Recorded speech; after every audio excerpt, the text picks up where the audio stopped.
This is Audible. Becoming Supernatural: How Common People Are Doing the Uncommon, by New York Times best-selling author Dr. Joe Dispenza. Read by Adam Boyce. Before you begin, the diagrams referred to in this book have been made available for you to download at www.drjoedispenza.com/BSN. Introduction: Getting ready to become supernatural. I realize that writing this book is a risk for me and my reputation. There are certain people in the world, including some in the scientific community, who might call my work pseudoscience, especially after Becoming Supernatural makes its debut. I used to be overly concerned about those critics' opinions. In the early days of my career, I always wrote with skeptics in mind, trying to make sure that they would approve of my work. On some level, I thought it was important to be accepted by that community. But one day, when I was standing in front of an audience in London, and a woman holding the microphone was telling her story about how she overcame her disease, how she healed herself through the practices I've written about in other books, I had an epiphany. It became very clear that those skeptics and rigid scientists who hold their own beliefs about what is possible aren't going to like me or my work no matter what I do. Once I had that realization, I knew that I'd been wasting a lot of my vital energy. I was no longer interested in convincing that particular culture, especially those studying the normal and natural, about human potential. I was totally passionate about anything but normal, and I wanted to study the supernatural. I got very clear that I should give up my futile efforts to convince that community of anything, and instead direct my energy to a whole other part of the population that does believe in possibility and does want to listen to what I have to share. What a relief it was to fully embrace that idea and to let go of any attempt to make a difference in that other world. As I listened to the sweet lady in London, who wasn't a monk or a nun or an academic or a scholar, I knew that in telling her story to the audience, she was helping others see some part of themselves in her. Those hearing her journey might then believe it would be possible for them to accomplish the same. I'm at that point in my life where I am okay with people saying anything about me, and I certainly do have my flaws, but I now know more than ever that I am making a difference in people's lives. I say that with utter humility. I have labored for years in taking complex scientific information and making it simple enough for people to apply it to their lives. In fact, in the last 4 years, my team of researchers, my staff, and I have gone through extensive strides to scientifically measure, record, and analyze these transformations in people's biology to prove to the world that common people can do the uncommon. This book is about more than just healing, although it includes stories of people who have made significant changes in their health and have actually reversed diseases, along with the tools you'll need to do the same. These accomplishments are becoming quite common in our community of students. The material you are about to read lives outside of convention and is not usually seen or understood by most of the world. The content of this book is based on an evolution of teachings and practices that have culminated in our students' ability to delve deeper into the more mystical of these. And of course, I'm hoping it will bridge the world of science with the world of mysticism. I wrote this book to take what I've always thought was possible to the next level of understanding. I wanted to demonstrate to the world that we can create better lives for ourselves, and that we are not linear beings living linear lives, but dimensional beings living dimensional lives.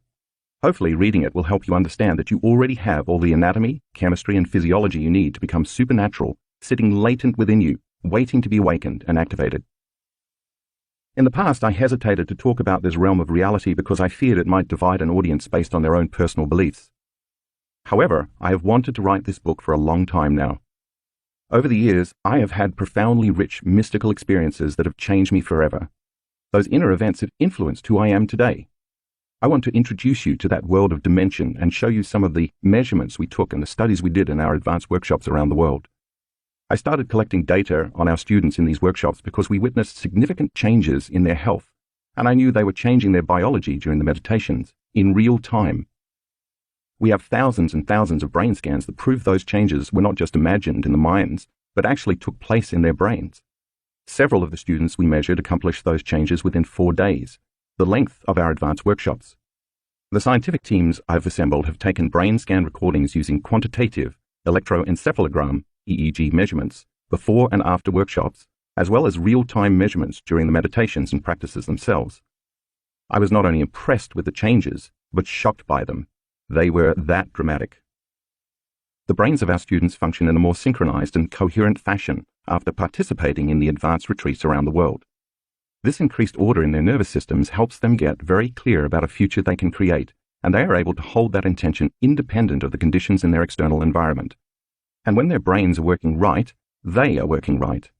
I will present scientific data that shows how much their brains improved in just a few days, which means you can do the same for your brain. At the end of 2013, something mysterious started occurring. We started seeing brain scan recordings that puzzled the researchers and neuroscientists who came to our events to study my work. The high amount of energy in the brain that we were recording while a student was in certain meditations had never been recorded up until this point. And yet, we were seeing these off-the-charts readings again and again. When we interviewed the participants, they reported that their subjective experience during the meditation was very real and mystical, and that this either profoundly changed their view of the world or dramatically improved their health. I knew in those moments that these participants were having transcendental experiences in their inner world of meditation that were more real than anything they had ever experienced in their outer world. And we were capturing those subjective experiences objectively. That has become a new normal for us now, and as a matter of fact, we can often predict when these high amplitudes of energy in the brain will occur based on certain indicators and signs that we have seen for years now. In these pages, I want to demystify what it is to have an interdimensional experience, as well as provide the science, biology, and chemistry of the organs, systems, and neurotransmitters that make this happen. It is my hope that this information will give you a roadmap for how to create such experiences for yourself. We have also recorded amazing changes in heart rate variability, HRV. That's when we know a student is opening their heart and maintaining elevated emotions like gratitude, inspiration, joy, kindness, appreciation, and compassion, which cause the heart to beat in a coherent fashion. That is, with rhythm, order, and balance. We know that it takes a clear intention, a coherent brain, and an elevated emotion, a coherent heart, to begin to change a person's biology from living in the past to living in the future. That combination of mind and body, of thoughts and feelings, also seems to influence matter, and that's how you create reality. So if you're going to truly believe in a future that you are imagining with all of your heart, let's make sure it's open and fully activated. Why not, through practice and quantitative feedback, get good at doing it and make it a skill? So we partnered with the HeartMath Institute, HMI, a sharp group of researchers based in Boulder Creek, California, who helped us measure the responses of thousands of our participants. It is our desire for our students to develop the ability to regulate an internal state independent of the conditions in their external environment, and to know when they are creating heart coherence and when they are not. In other words, when we measure those internal changes, we can tell a person that they created a more balanced pattern in the heart measurement, and that they are doing a great job and should keep doing exactly what they're doing. Or we can let them know that they are not making any biological changes, and then give them the proper instruction and provide several opportunities to practice getting better at the process. That's what feedback does. It helps us know when we are doing something correctly and when we aren't. When we can change some feeling or thought inside of us, we can see changes outside of us, and when we observe that we did it correctly, we will pay attention to what we did and do it again. That action creates a constructive habit. By demonstrating how others perform such feats, I want to show you how powerful you can be. Our students know how to influence the autonomic nervous system, ANS, the system that maintains health and balance by automatically taking care of all of our bodily functions while we have the free will to live our lives. It is this subconscious system that gives us our health and gives life to our bodies. Once we know how to gain access to this system, we can not only make our health better, but we can also transform unwanted, self-limiting behaviors, beliefs, and habits into more productive ones. I'll present some of the data we have been collecting for years. We've also taught our students that when they can create heart coherence, their hearts create a measurable magnetic field that projects beyond their body. That magnetic field is an energy, and that energy is a frequency, and all frequency carries information. The information carried on that frequency can be an intention or thought that can influence the heart of another person at a different location by moving it into coherence and balance. I will show you evidence that a group of people sitting in a room together can influence others sitting at some distance in the same room to go into heart coherence at the exact same time. The evidence clearly shows that we are bound by an invisible field of light and information that influences us and others. Given that, imagine what can happen when we all do this at the same time to change the world. That's exactly what we're up to as a community of individuals who are passionate about making a difference in the future of this earth and the people and other life forms that inhabit it. We have created Project Coherence, in which thousands of people come together at the exact same time on the exact same day to increase the frequency of this planet and of everyone who lives here. Sound impossible? Not at all. More than 23 peer-reviewed articles and more than 50 peace-gathering projects show that such events can lower incidents of violence, war, crime, and traffic accidents, and at the same time increase economic growth. My wish is to show you the science of how you can contribute to changing the world. We have also measured the energy in the room during our workshops and watched how it changes when you have a community of 550 to 1,500 people raising their energy together and creating heart and brain coherence. We have seen significant changes time and time again. Although the instrument we use to measure this is not approved by the scientific community in the United States, it has been acknowledged in other countries, including Russia. In every event, we're wonderfully surprised by the amount of energy certain groups have been able to demonstrate.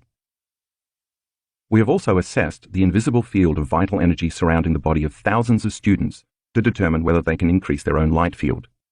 After all, everything in our material universe is always emitting light and information, including you.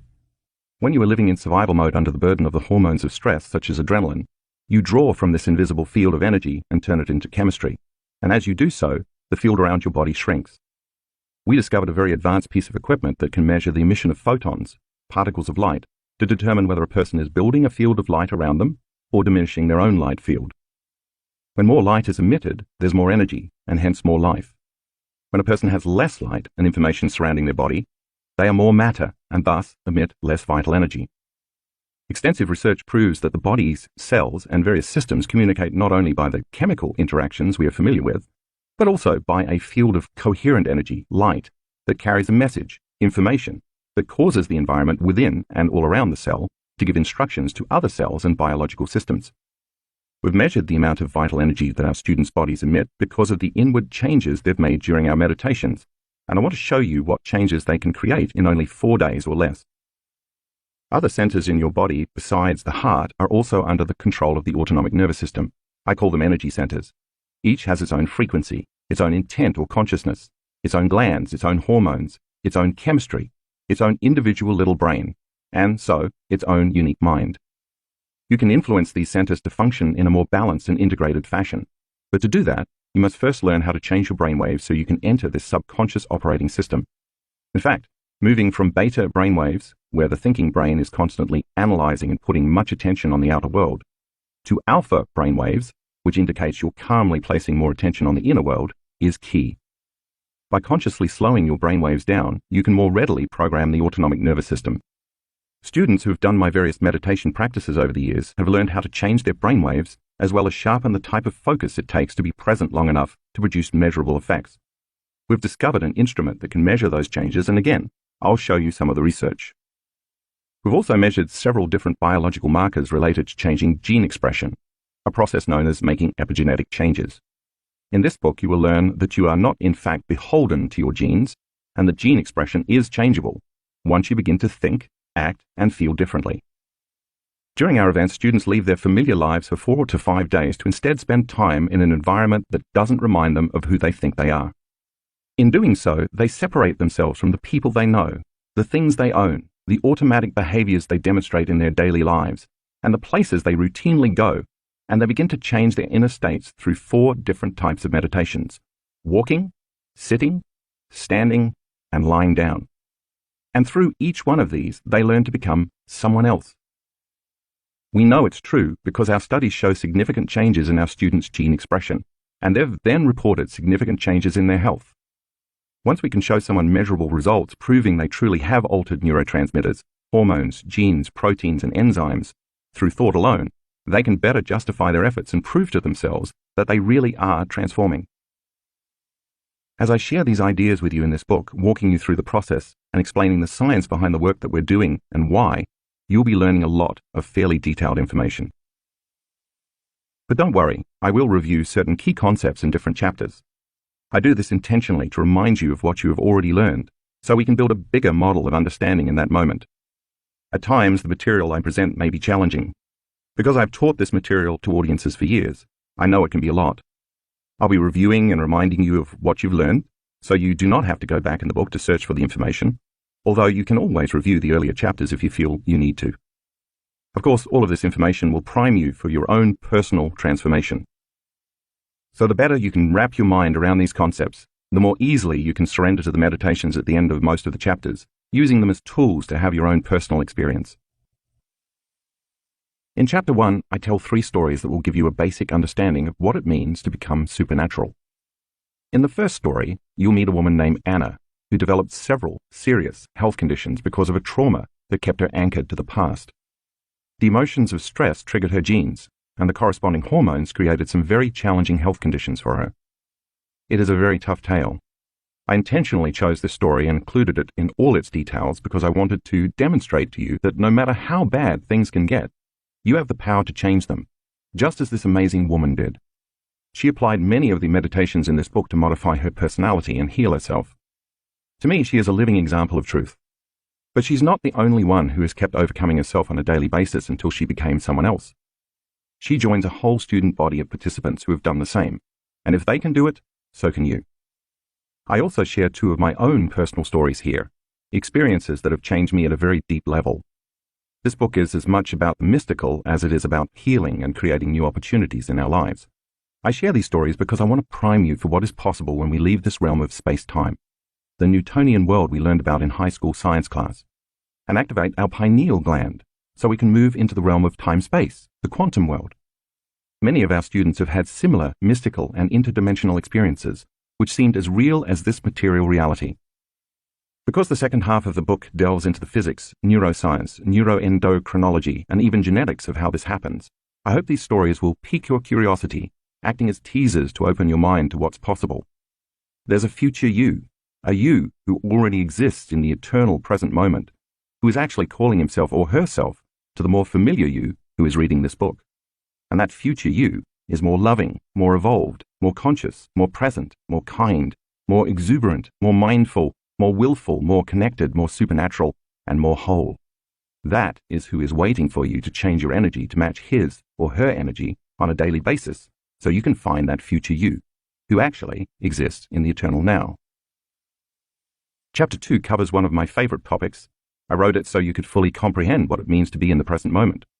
Since all potentials in the 5th dimension, known as the quantum, or the unified field, exist in the eternal present moment, the only way you can create a new life, heal your body, or change your predictable future is to get beyond yourself.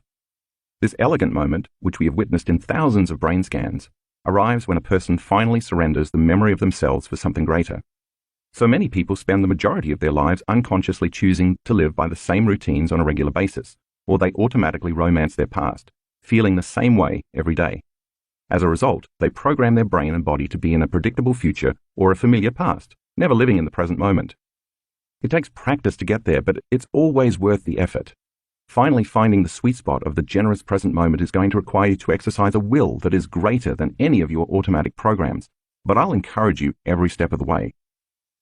The chapter starts off with a basic review of some scientific principles so that we can establish a common terminology to develop models of understanding throughout the book. I'm going to make it pretty simple, talking about brain function, that is the mind, nerve cells and networks, different parts of the nervous system, chemicals, emotions and stress, brain waves, attention and energy, and a few other subjects is necessary to get you to where you want to go. I have to establish the language to explain why we are doing what we are doing before I teach you how to do it in the meditations that appear throughout the book. If you want more explicit, in-depth information, I invite you to read any of my previous books, including Breaking the Habit of Being Yourself and You Are the Placebo.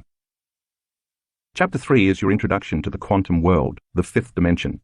I want you to understand that there is an invisible field of energy and information that exists beyond this 3-dimensional realm of space and time, and that we have access to it. In fact, once you are in the present moment and you've entered this realm, which exists beyond your senses, you are now ready to create your intended reality. When you can take all your attention off your body, the people in your life, the objects you own, the places you go, and even time itself, you will literally forget about your identity that has been formed by living as a body in this space and time. It is in this moment that you, as pure consciousness, enter the realm called the quantum field, which exists beyond this space and time. You can't enter this immaterial place with your problems, your name, your schedules and routines, your pain or your emotions. You can't enter as some body. You must enter as nobody. In fact, once you know how to move your awareness from the known, the material physical world, to the unknown, the immaterial world of possibility, and you become comfortable there, you can change your energy to match the frequency of any potential in the quantum field that already exists there. Spoiler alert. Actually, all potential futures exist there, so you can create whatever you want. When a vibrational match occurs between your energy and the energy of that potential you select in the unified field, you will draw that experience to you. I'll show you how it all works. Chapter 3 ends with a brief description of a meditation I have developed to help give you an actual experience of the quantum. Each of the teaching chapters from this point on will also end with a brief description of a different meditation. If you want to follow along as I guide you, you can purchase a CD or download an audio recording from any of these meditations from my website, joedispenza.com. Of course, you can also opt to try any of the meditations in this book on your own without listening to a recording. For this purpose, I have made free detailed descriptions available, giving the steps of each of these meditations on my website at drjoedispenza.com/BSN meditations. If you are meditating on your own, I recommend you listen to music while you do so. The best type of music is without vocals, and I prefer slow and trancing. It's best to use music that stops you from thinking and that doesn't evoke past memories. You'll find a suggested music list on my website mentioned earlier. In Chapter 4, I introduce you to one of the most popular meditations in our community. It's called the Blessing of the Energy Centers. Each center is under the control of the autonomic nervous system. I will give you the science of how you can program these centers for health and the greatest good during a meditation. If you've been doing my introductory level meditations where you have been placing your attention on different parts of your body and the space around your body, I want you to know that all of your training was for this meditation. Practicing that has helped you sharpen your skill to focus your attention and change your brainwaves so you can enter the operating system of the autonomic nervous system. Once you are there, you can program the operating system with the right orders to heal you, balance your health, and improve your energy and your life. In Chapter 5, I introduce you to a breath that we use at the start of many of our meditations. This breath enables you to change your energy, run an electrical current through your body, and create a more powerful electromagnetic field around you. As I will explain, most people's energy is stored in the body because they have conditioned their body to become the mind from years of thinking, acting, and feeling the same way. It is this process, relating to living in survival mode, that causes most of the creative energy to be rooted in the body. Therefore, we must have a way to pull that energy out of the body and deliver it back to the brain, where it will be available for a higher purpose than mere survival. I'll give you the physiology of the breath so you can put more intention behind it when you begin to free yourself from the past. Once you start to liberate all that energy back into the brain, then you will learn how to recondition your body to a new mind. I'm going to show you how to teach your body emotionally how to live in the future present reality, instead of the past present reality where we spend most of our time. Science tells us that the environment signals the gene. Since emotions are the chemical end products of experiences in our environment, when you embrace the elevated emotions in your meditations, you will not only raise your body's energy, but you will also start to signal new genes in new ways, ahead of the environment. There's nothing like a good story or two. In Chapter 6, I give you a few examples of students who applied themselves to the meditations in the previous chapters. These case histories should serve as teaching tools to help you fully understand the material I have presented so far. Most of the people you will read about are no different from you. They're common people who have done the uncommon. Another reason I share these stories is so you can personally relate to these people. Once you have the thought, if they can do it, so can I, you will naturally believe in yourself more. I always tell our community, when you choose to prove to yourself how powerful you really are, you have no idea who you will be helping in the future. These people are proof that it's possible for you. In Chapter 7, I introduce what it means to create heart coherence. Like brain coherence, the heart functions in the same organized way when we are truly present, when we can sustain elevated emotional states, and when we feel safe enough to fully open up to possibility. The brain thinks, but the heart knows. This is the center of oneness, wholeness, and unity consciousness. It is where opposites meet, representing the union of polarities. Think of this center as your connection to the unified field. When it is activated, you go from selfish states to selfless states. When you can maintain internal states independent of conditions in your external environment, you are mastering your environment. It takes practice to get good at keeping your heart open, and if you do, it will keep beating longer.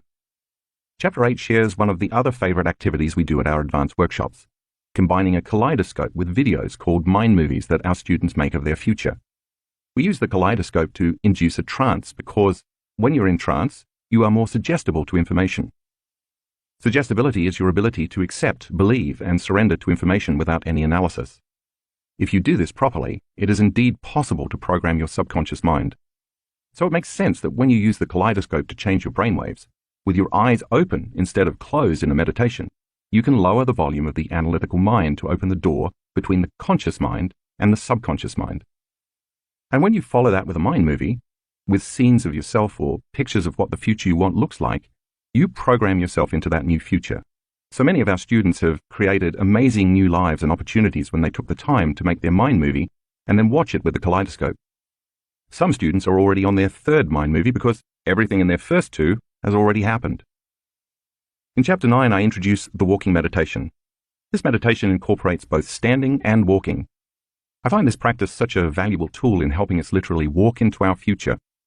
Many times we can have an amazing seated meditation and connect to something bigger than us, but when we open our eyes and come back to our senses, we go unconscious again and return to a series of unconscious programs, emotional reactions, and automatic attitudes. I developed this meditation because I want our community to be able to embody the energy of their future and do it with their eyes open as well as closed. In time, as you practice this, you might naturally begin to think like a wealthy person, act like an unlimited being, and feel an expansive joy for existence because you installed the circuits and conditioned your body to become that person. Chapter 10 shares another set of case studies to engage your level of understanding with allegory. These fascinating stories will help you connect the dots so you can hear the information from another angle and read about people who have experienced it firsthand. I hope they will inspire you to do your practice with more conviction, certainty, and trust so that you can experience the truth for yourself. Chapter 11 opens your mind to what's possible in the interdimensional world beyond the senses. In quiet moments, I often find my mind drifting to the mystical, one of my favorite topics. I love those transcendental experiences that are so lucid and real that I can never go back to business as usual because I know too much. During those inner events, the level of awareness and energy is so profound that when I come back to my senses and my personality, I often naturally think to myself, I got this all wrong. The this I'm referring to is the way reality really is, not how I've been conditioned to perceive it to be. In this chapter, I take you on a journey from this realm of space-time, where space is eternal, and we experience time as we move through space, to the realm of time-space, where time is eternal and we experience space, or spaces or various dimensions, as we move through time. It is going to challenge your very understanding of the nature of reality. All I can say is that if you hang in there, you will get it.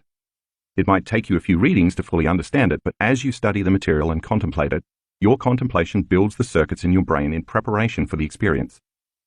Once you are beyond your associations to this material world and you are in the unified field, chock full of infinite possibilities, biological systems exist for taking that energy that's beyond the vibration of matter and turning it into imagery in the brain. That's where the pineal gland comes in, the subject of Chapter 12. Think of your pineal gland, a tiny gland perched in the central back area of your brain, as an antenna that can transduce frequencies and information and turn them into vivid imagery. When you activate your pineal gland, you're going to have a full-on sensory experience without your senses. That eternal event will be more real to you in your mind while your eyes were closed than any past external experience you've ever had. In other words, in order to lose yourself fully in the inward experience, it has to be so real that you are there. When this happens, this little gland transmutes melatonin into some very powerful metabolites that cause you to have that type of experience. We will study the properties of this gland, and then you will learn how to activate it.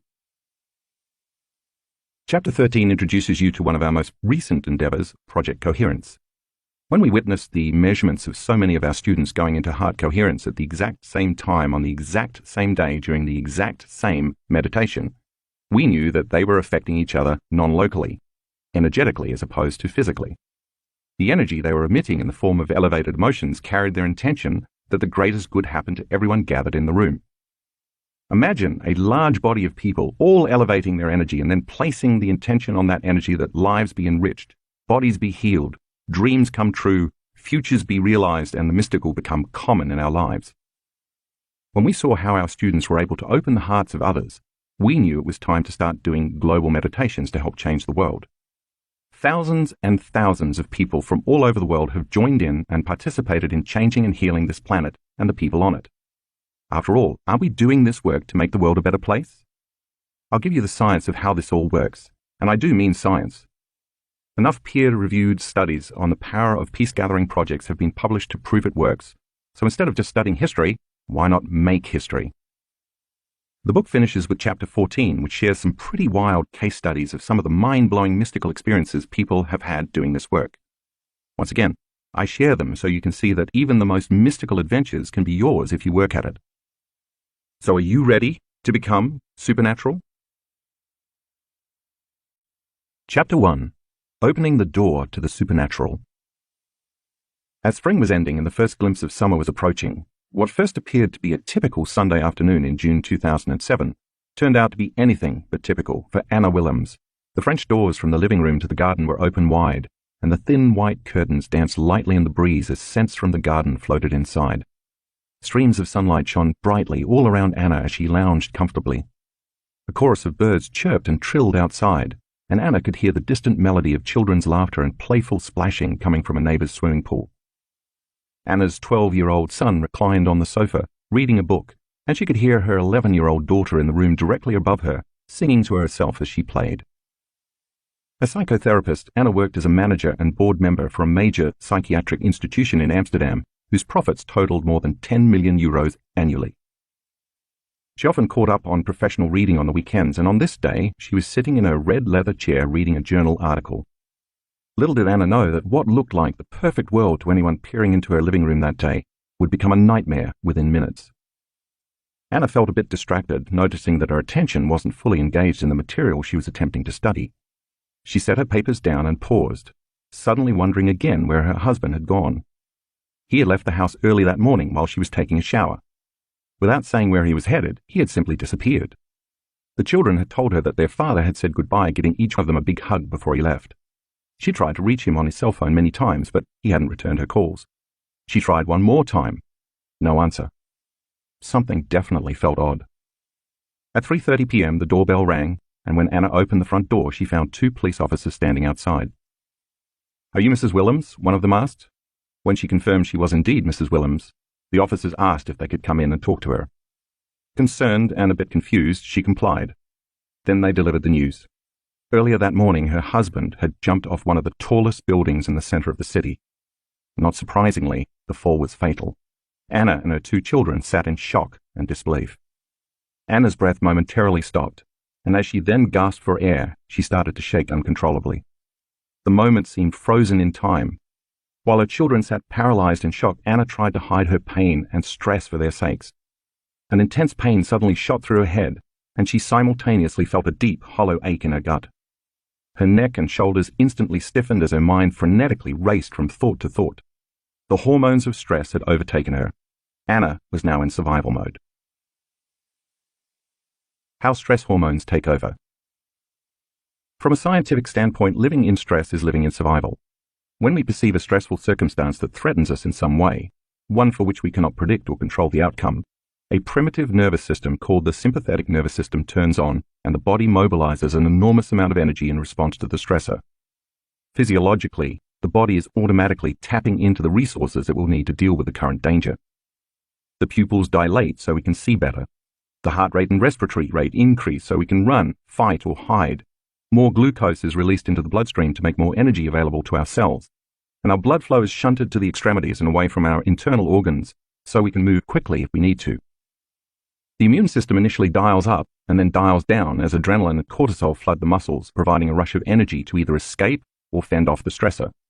Circulation moves out of our rational forebrain and is instead relayed to our hindbrain, so we have less capacity to think creatively and instead rely more on our instinct to instantly react. In Anna's case, the stressful news of her husband's suicide threw her brain and body into just such a state of survival. In the short term, all organisms can tolerate adverse conditions by fighting, hiding, or fleeing from an impending stressor. All of us are built for dealing with short-term bursts of stress. When the event is over, the body normally returns to balance within hours, increasing its energy levels and restoring its vital resources. But when the stress doesn't end within hours, the body never returns to balance. In truth, no organism in nature can endure living in emergency mode for extended periods of time. Because of our large brains, human beings are capable of thinking about their problems, reliving past events, or even forecasting future worst-case situations, and thus turning on the cascade of stress chemicals by thought alone. We can knock our brains and bodies out of normal physiology just by thinking about an all-too-familiar past, or trying to control an unpredictable future. Every day, Anna relived that event over and over in her mind.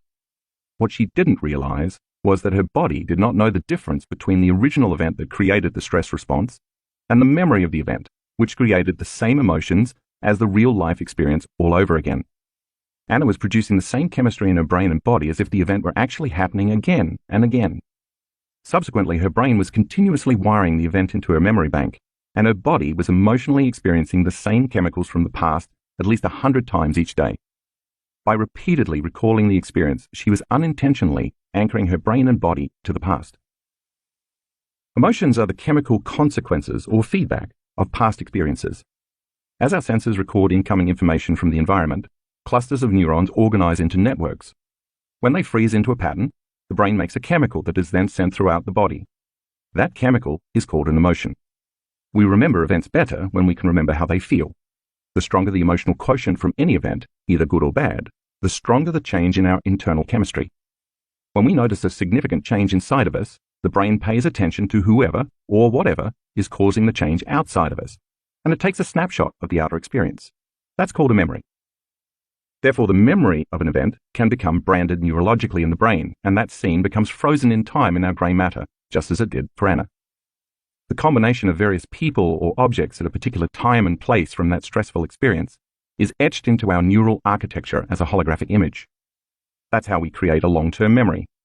Therefore, the experience becomes imprinted in the neural circuitry, and the emotion is stored in the body, and that's how our past becomes our biology.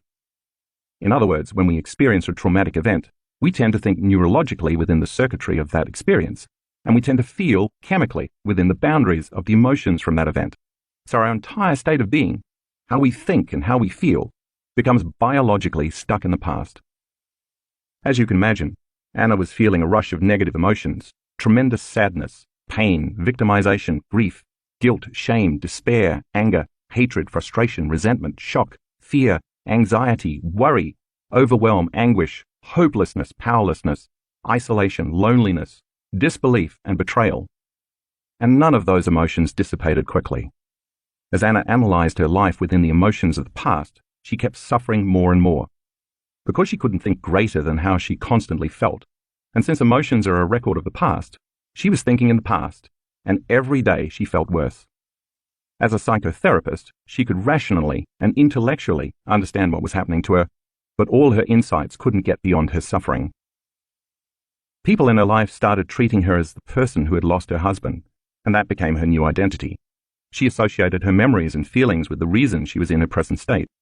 When anyone asked her why she felt so bad, she told the story of the suicide, each time reliving the pain, anguish, and suffering over again.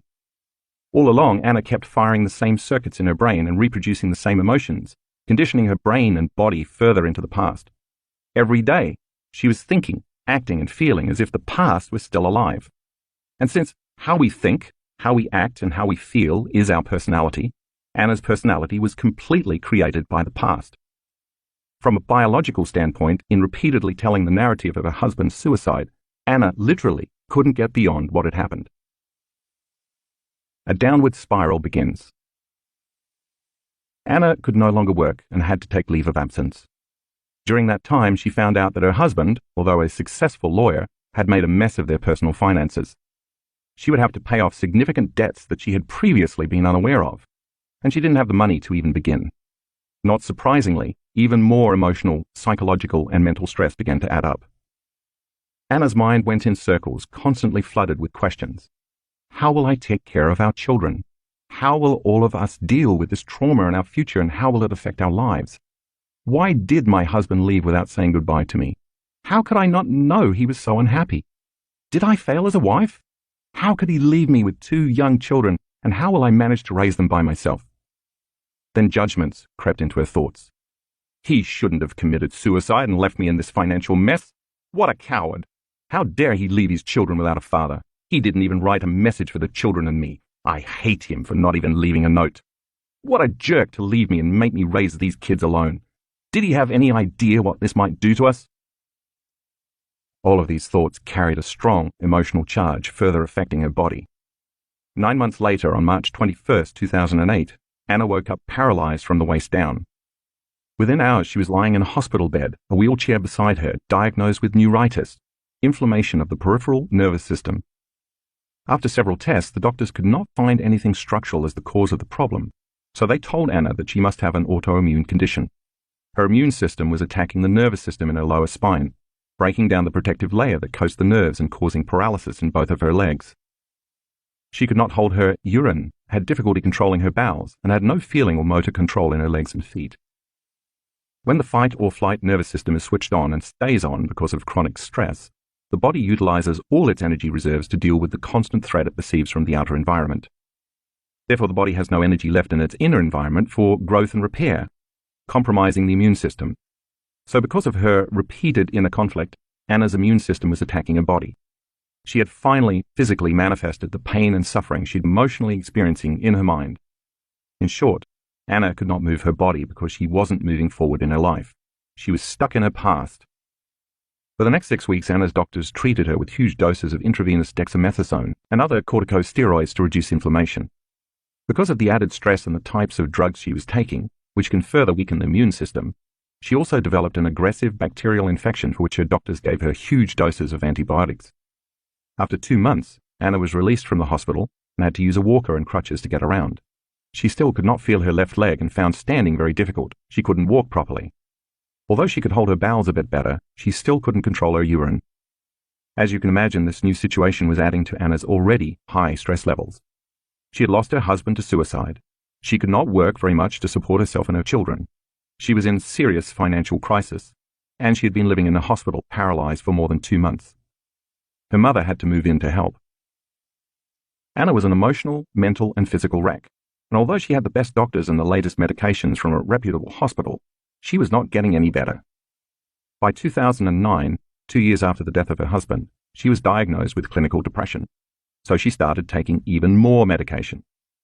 Consequently, Anna's mood swung widely from anger to grief to pain to suffering to hopelessness to frustration to fear to hatred.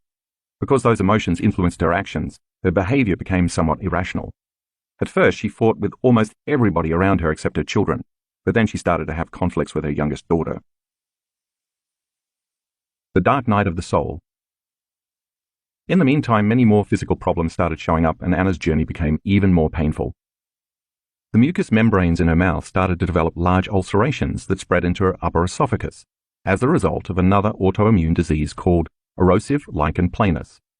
To treat it, she had to use corticosteroid ointments in her mouth in addition to more pills. These new medications caused Anna's saliva production to stop. She couldn't eat solid foods, so she lost her appetite. Anna was living with all 3 types of stress, physical, chemical, and emotional, at the same time. In 2010, Anna found herself in a dysfunctional relationship with a man who traumatized her and her children with verbal abuse, power games, and constant threats. She lost all her money, her job, and her feeling of safety. When she lost her house, she had to move in with her abusive boyfriend. Stress levels continued climbing. Her ulcerations started to spread to other mucous membranes, including her vagina, her anus, and further down her esophagus. Her immune system had totally collapsed, and now she was experiencing several different skin conditions, food allergies, and weight problems. Then she started having problems swallowing and developing heartburn, for which the doctors prescribed still more medications. Anna started a small psychotherapy practice at home in October. She could only handle seeing clients for 2 sessions a day in the morning after her children went to school 3 days a week. In the afternoon, she was so tired and sick that she would lie in bed until her children returned from school. She tried to be there for them as much as possible, but she had no energy and didn't feel well enough to leave the house. Anna hardly saw anyone. She had no social life. All the circumstances in her body and in her life constantly reminded her how bad things were. She automatically reacted to everyone and everything. Her thinking was chaotic and she could not concentrate. She had no vitality or energy to live anymore. Often when she exerted herself, her heart rate exceeded 200 beats per minute. She found herself sweating and gasping for breath all the time, and she felt an enormous pain in her chest on a regular basis. Anna was passing through her darkest night of the soul. Suddenly, she understood why her husband had taken his life. She wasn't sure she could go on anymore and started thinking of committing suicide herself. She thought, it can't get any worse than this. And then it did. In January 2011, Anna's medical team found a tumor near the entrance of her stomach, and diagnosed her with esophageal cancer. Of course, this news severely increased Anna's stress levels. The doctors suggested a rigorous course of chemotherapy. No one asked about her emotional and mental stress. They only treated the physical symptoms. But Anna's stress response was fully turned on, and it couldn't turn off. It's amazing how this can happen to so many people. Because of a shock or trauma in their lives, they never get beyond those corresponding emotions, and their health and their lives break down. If an addiction is something that you think you can't stop, then objectively, it looks as though people like Anna become addicted to the very emotions of stress that are making them sick. The rush of adrenaline and the rest of the stress hormones arouses their brain and body, providing a rush of energy. In time, they become addicted to the rush of that chemistry, and then they use the people and conditions in their lives to reaffirm their addiction to the emotion, just to keep feeling that heightened state. Anna was using her stressful conditions to recreate that rush of energy, and without realizing it, she became emotionally addicted to a life she hated. Science tells us that such chronic, long-term stress pushes the genetic buttons that cause disease. So if Anna was turning the stress response on by thinking about her problems in her past, her thoughts were making her sick. And since stress hormones are so powerful, she had become addicted to her own thoughts that were making her feel so bad. Anna agreed to start chemotherapy, but after her first session, she had an emotional and mental breakdown. One afternoon, after her kids went to school, Anna collapsed on the floor, crying. She had finally reached the bottom. It occurred to her that if she continued this way, she would not survive for long, and she would leave her children alone without either parent. She started to pray for help. She knew in her heart that something needed to change. In utter sincerity and surrender, she asked for guidance, support, and a way out, promising that if her prayers were answered, she would be thankful and grateful every day for the rest of her life, and she would help others to do the same. Anna's turning point. The choice to change became Anna's quest.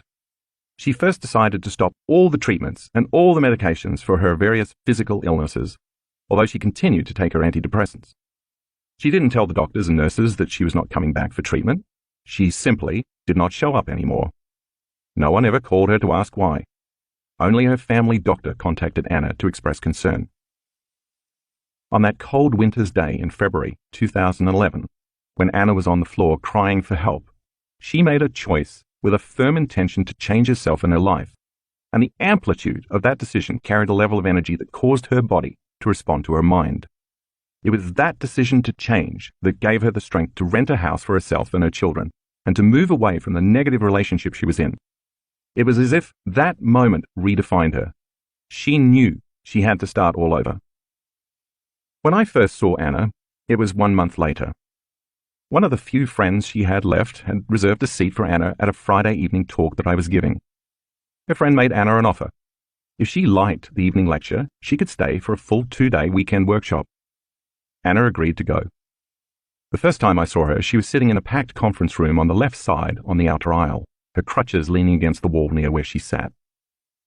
As usual, I was carrying on that night about how our thoughts and feelings affect our bodies and our lives. I lectured about how stress chemicals can create disease. I touched on neuroplasticity, psychoneuroimmunology, epigenetics, neuroendocrinology, and even quantum physics. I will go into more detail on all of these later in this book, but for now, it's enough to know that the latest research in these branches of science point to the power of possibility. That night, filled with inspiration, Anna thought, if I created the life I have now, including my paralysis, my depression, my weakened immune system, my ulcerations, and even my cancer, maybe I can uncreate everything with the same passion I created it with. And with that potent new understanding, Anna decided to heal herself. Immediately after her first weekend workshop, she started meditating twice a day. Of course, sitting and doing meditations was difficult at the beginning. She had a lot of doubt to overcome, and some days she did not feel mentally or physically well. But she did her meditations anyway. She also had a lot of fear. When her family doctor called to check up on her because she had stopped her treatments and medications, he told Anna that she was being naive and stupid, and that she would get worse and die soon. Imagine the memory of an authority figure telling you that. Even so, Anna did her meditations every day and began to move beyond her fears. She was often consumed with financial burdens, her children's needs, and various physical limitations, yet she never used those conditions as an excuse to not do her inner work. She even attended 4 more of my workshops during that year. By going within and changing her unconscious thoughts, automatic habits and reflexive emotional states, which had become hardwired in her brain and emotionally conditioned in her body, Anna was now more committed to believing in a new future than believing in her same familiar past. She used her meditations, combining a clear intention with an elevated emotion, to change her state of being from biologically living in the same past to living in a new future. Every day, Anna was unwilling to get up from her meditations as the same person who sat down. She decided that she wouldn't finish until her whole state of being was in love with life. To the materialist, who defines reality with the senses, of course, Anna had no tangible reason to be in love with life. She was a depressed, widowed, single parent who was in financial debt and had no real job. She had cancer and suffered from paralysis and ulcerations in her mucous membranes. And she was in a poor living situation with no partner or significant other and no energy to tend to her children. But in the meditations, Anna learned that she could teach her body emotionally what her future would feel like ahead of the actual experience. Her body, as the unconscious mind, did not know the difference between the real event and the one she was imagining and emotionally embracing. She also knew, through her understanding of epigenetics, that the elevated emotions of love, joy, gratitude, inspiration, compassion, and freedom could signal new genes to make healthy proteins affecting her body's structure and function. She fully understood that if the stress chemicals that had been coursing through her body had been turning on unhealthy genes, then by fully embracing those elevated emotions with a passion greater than the stressful emotions, she could turn on new genes and change her health. For a year, her health didn't change very much, but she kept doing her meditations. In fact, she did all the meditations I designed for students. She knew it had taken several years to create her current health conditions, and so it would take some time to recreate something new. So she kept doing the work, striving to become so conscious of her unconscious thoughts, behaviors, and emotions that she would not let anything she did not want to experience slip by her awareness. After that first year, Anna noticed that she was slowly starting to get better mentally and emotionally. Anna was breaking the habit of being herself, inventing a whole new self instead.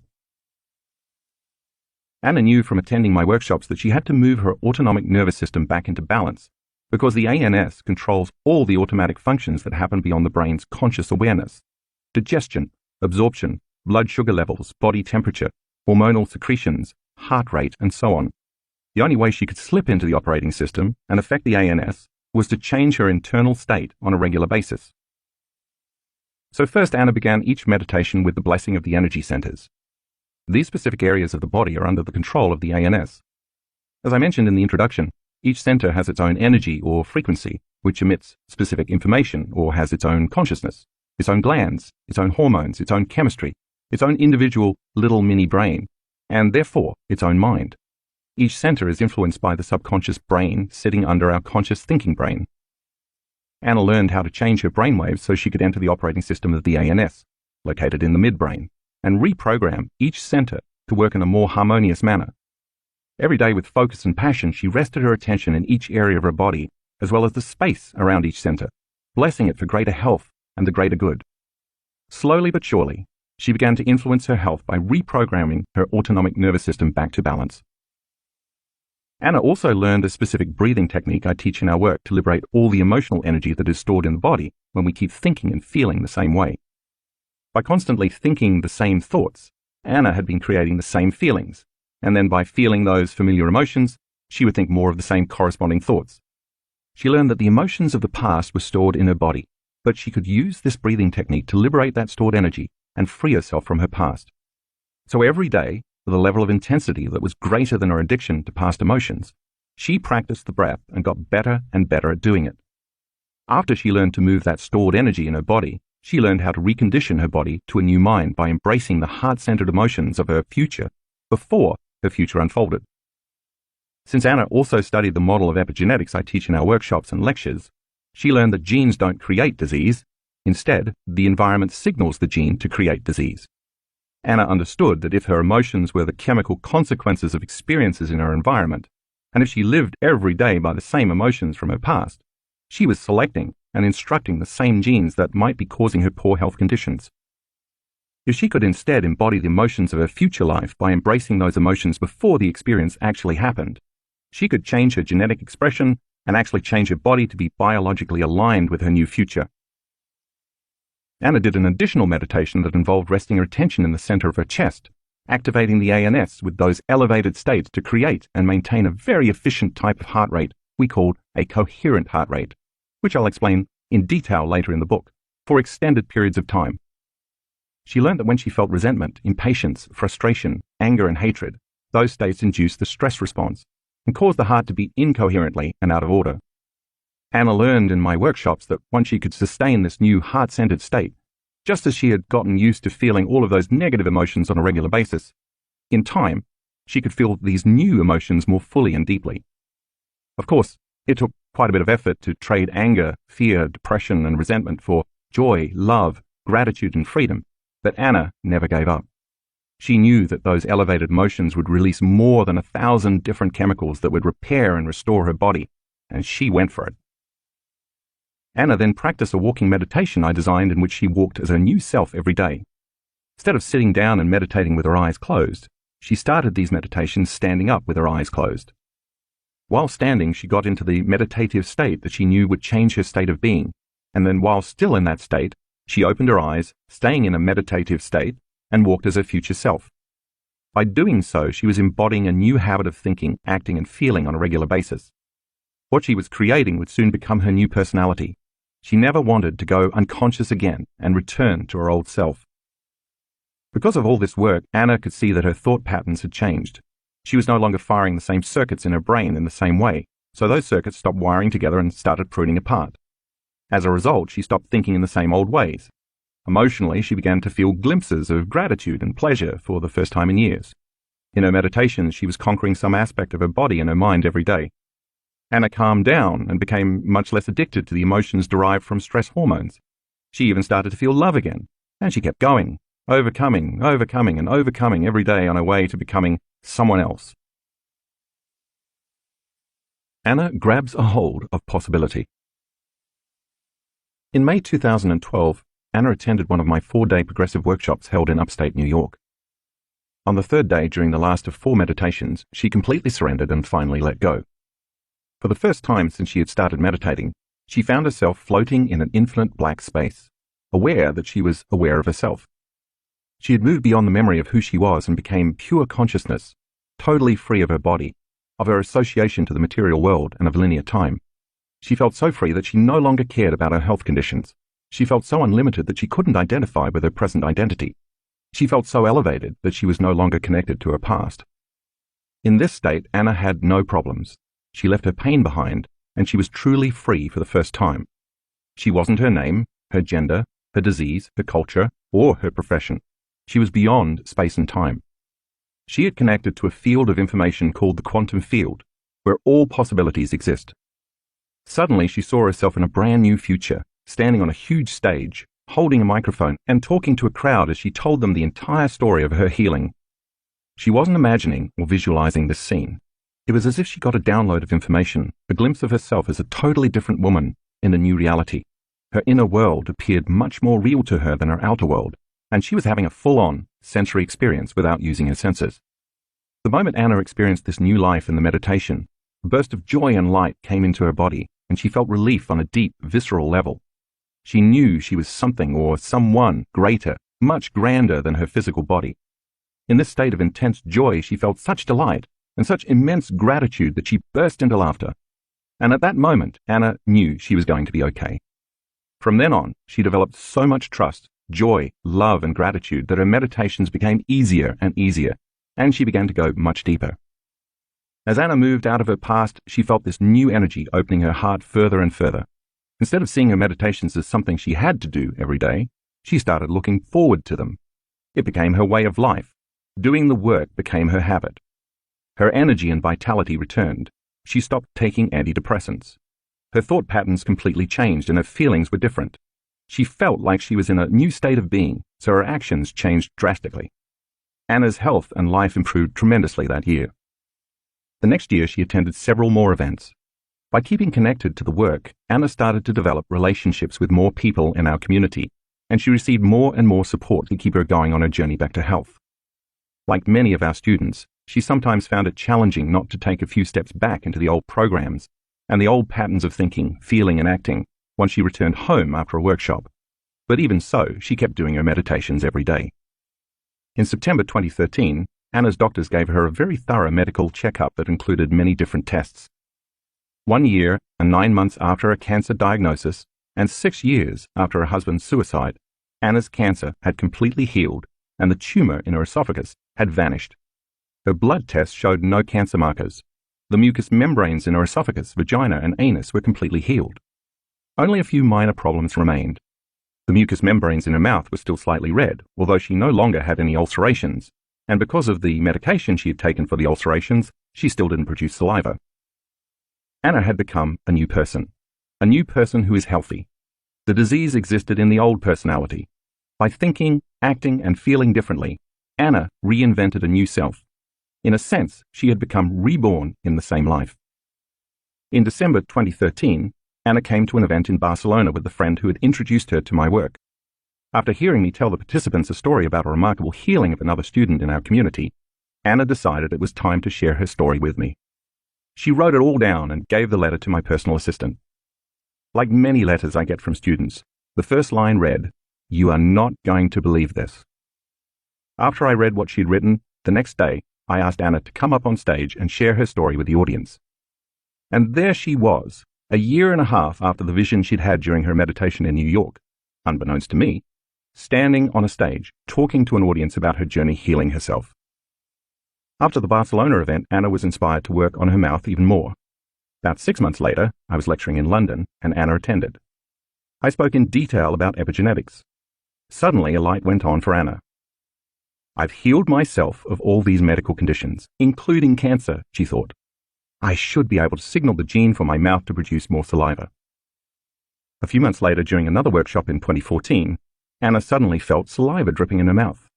Ever since then, Anna's mucous membranes and her saliva production have returned to normal. The ulcerations never came back. Today, Anna is a healthy, vital, happy, stable person with a very sharp and clear mind. Spiritually, she has grown so much that she goes very deep in her meditations and has had many mystical experiences. She is living a life full of creation, love, and joy. She has become one of my corporate trainers, regularly teaching this work to organizations and companies. In 2016, she founded a successful psychiatric institution employing more than 20 therapists and practitioners. She is financially independent and earns enough money to live a rich life. She travels around the world, visits beautiful places, and meets very inspiring people. She has a very loving and joyful partner, as well as new friends and new relationships that honor both her and her children. When you ask Anna about her past health problems, she will tell you that having those challenges was the best thing that ever happened to her. Think about it.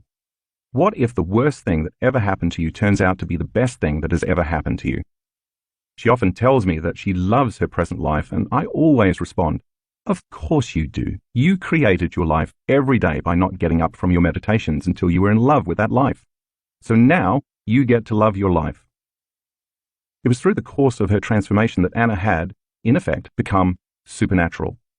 She had overcome her identity, which was connected to her past, and she literally created a new, healthy future, and her biology responded to a new mind. Anna is now the living example of truth and possibility, and if Anna healed herself, so can you. Getting mystical. Healing all sorts of physical conditions may be a very impressive benefit of doing this work, but it's not the only one. Because this book is also about the mystical, I want to open your mind to a realm of reality that will be just as transformative as healing, but that works on a deeper and different level. Becoming supernatural can also involve embracing a greater awareness of yourself and who you are in this world, and in other worlds as well. Let me share some stories about this from my own life to illustrate exactly what I mean and to show you what is possible for you too. One rainy winter evening in the Pacific Northwest, as I sat on my couch after a very long day, I listened to the branches of the tall fir trees outside my window filtering the gusts of wind through their canopies. My children were in bed, deep asleep, and at last I had a moment to myself. As I got comfortable, I began to review all the things I needed to accomplish the following day. By the time I'd made my mental list, I was too exhausted to think, so I just sat still for a few minutes, my mind empty. As I watched the shadows from the flames in the fireplace flicker and dance on the walls, I began to move into trance. My body was tired, but my mind was clear. I wasn't thinking or analyzing anymore. I was simply staring into space, being in the present moment. As my body relaxed more and more, I slowly and consciously let it fall asleep as I simultaneously kept my mind conscious and awake. I wouldn't let my attention narrow in on any object in the room, but instead kept my focus open. This was a game I often played with myself. I liked the practice because every once in a while, if everything lined up, I had very profound transcendental experiences. It was as if a door of sorts opened somewhere between wakefulness, sleep, and normal dreaming, and I slipped into a very lucid, mystical moment. I reminded myself to not expect anything, but to simply stay open. It took a lot of patience to not rush it or get frustrated or try to make something happen, but instead to slowly slip into that other world. That day I had finished writing an article about the pineal gland. After spending several months researching all the magical derivatives of melatonin that this little alchemical center had up its sleeve, I was overjoyed about linking the scientific world and the spirit world. For weeks my entire mind had been consumed with thinking about the role of the pineal metabolites as a possible connection to the mystical experiences most ancient cultures knew how to elicit, such as Native American shamanic visions, the Hindu experience of samadhi, and other similar rituals involving altered states of consciousness.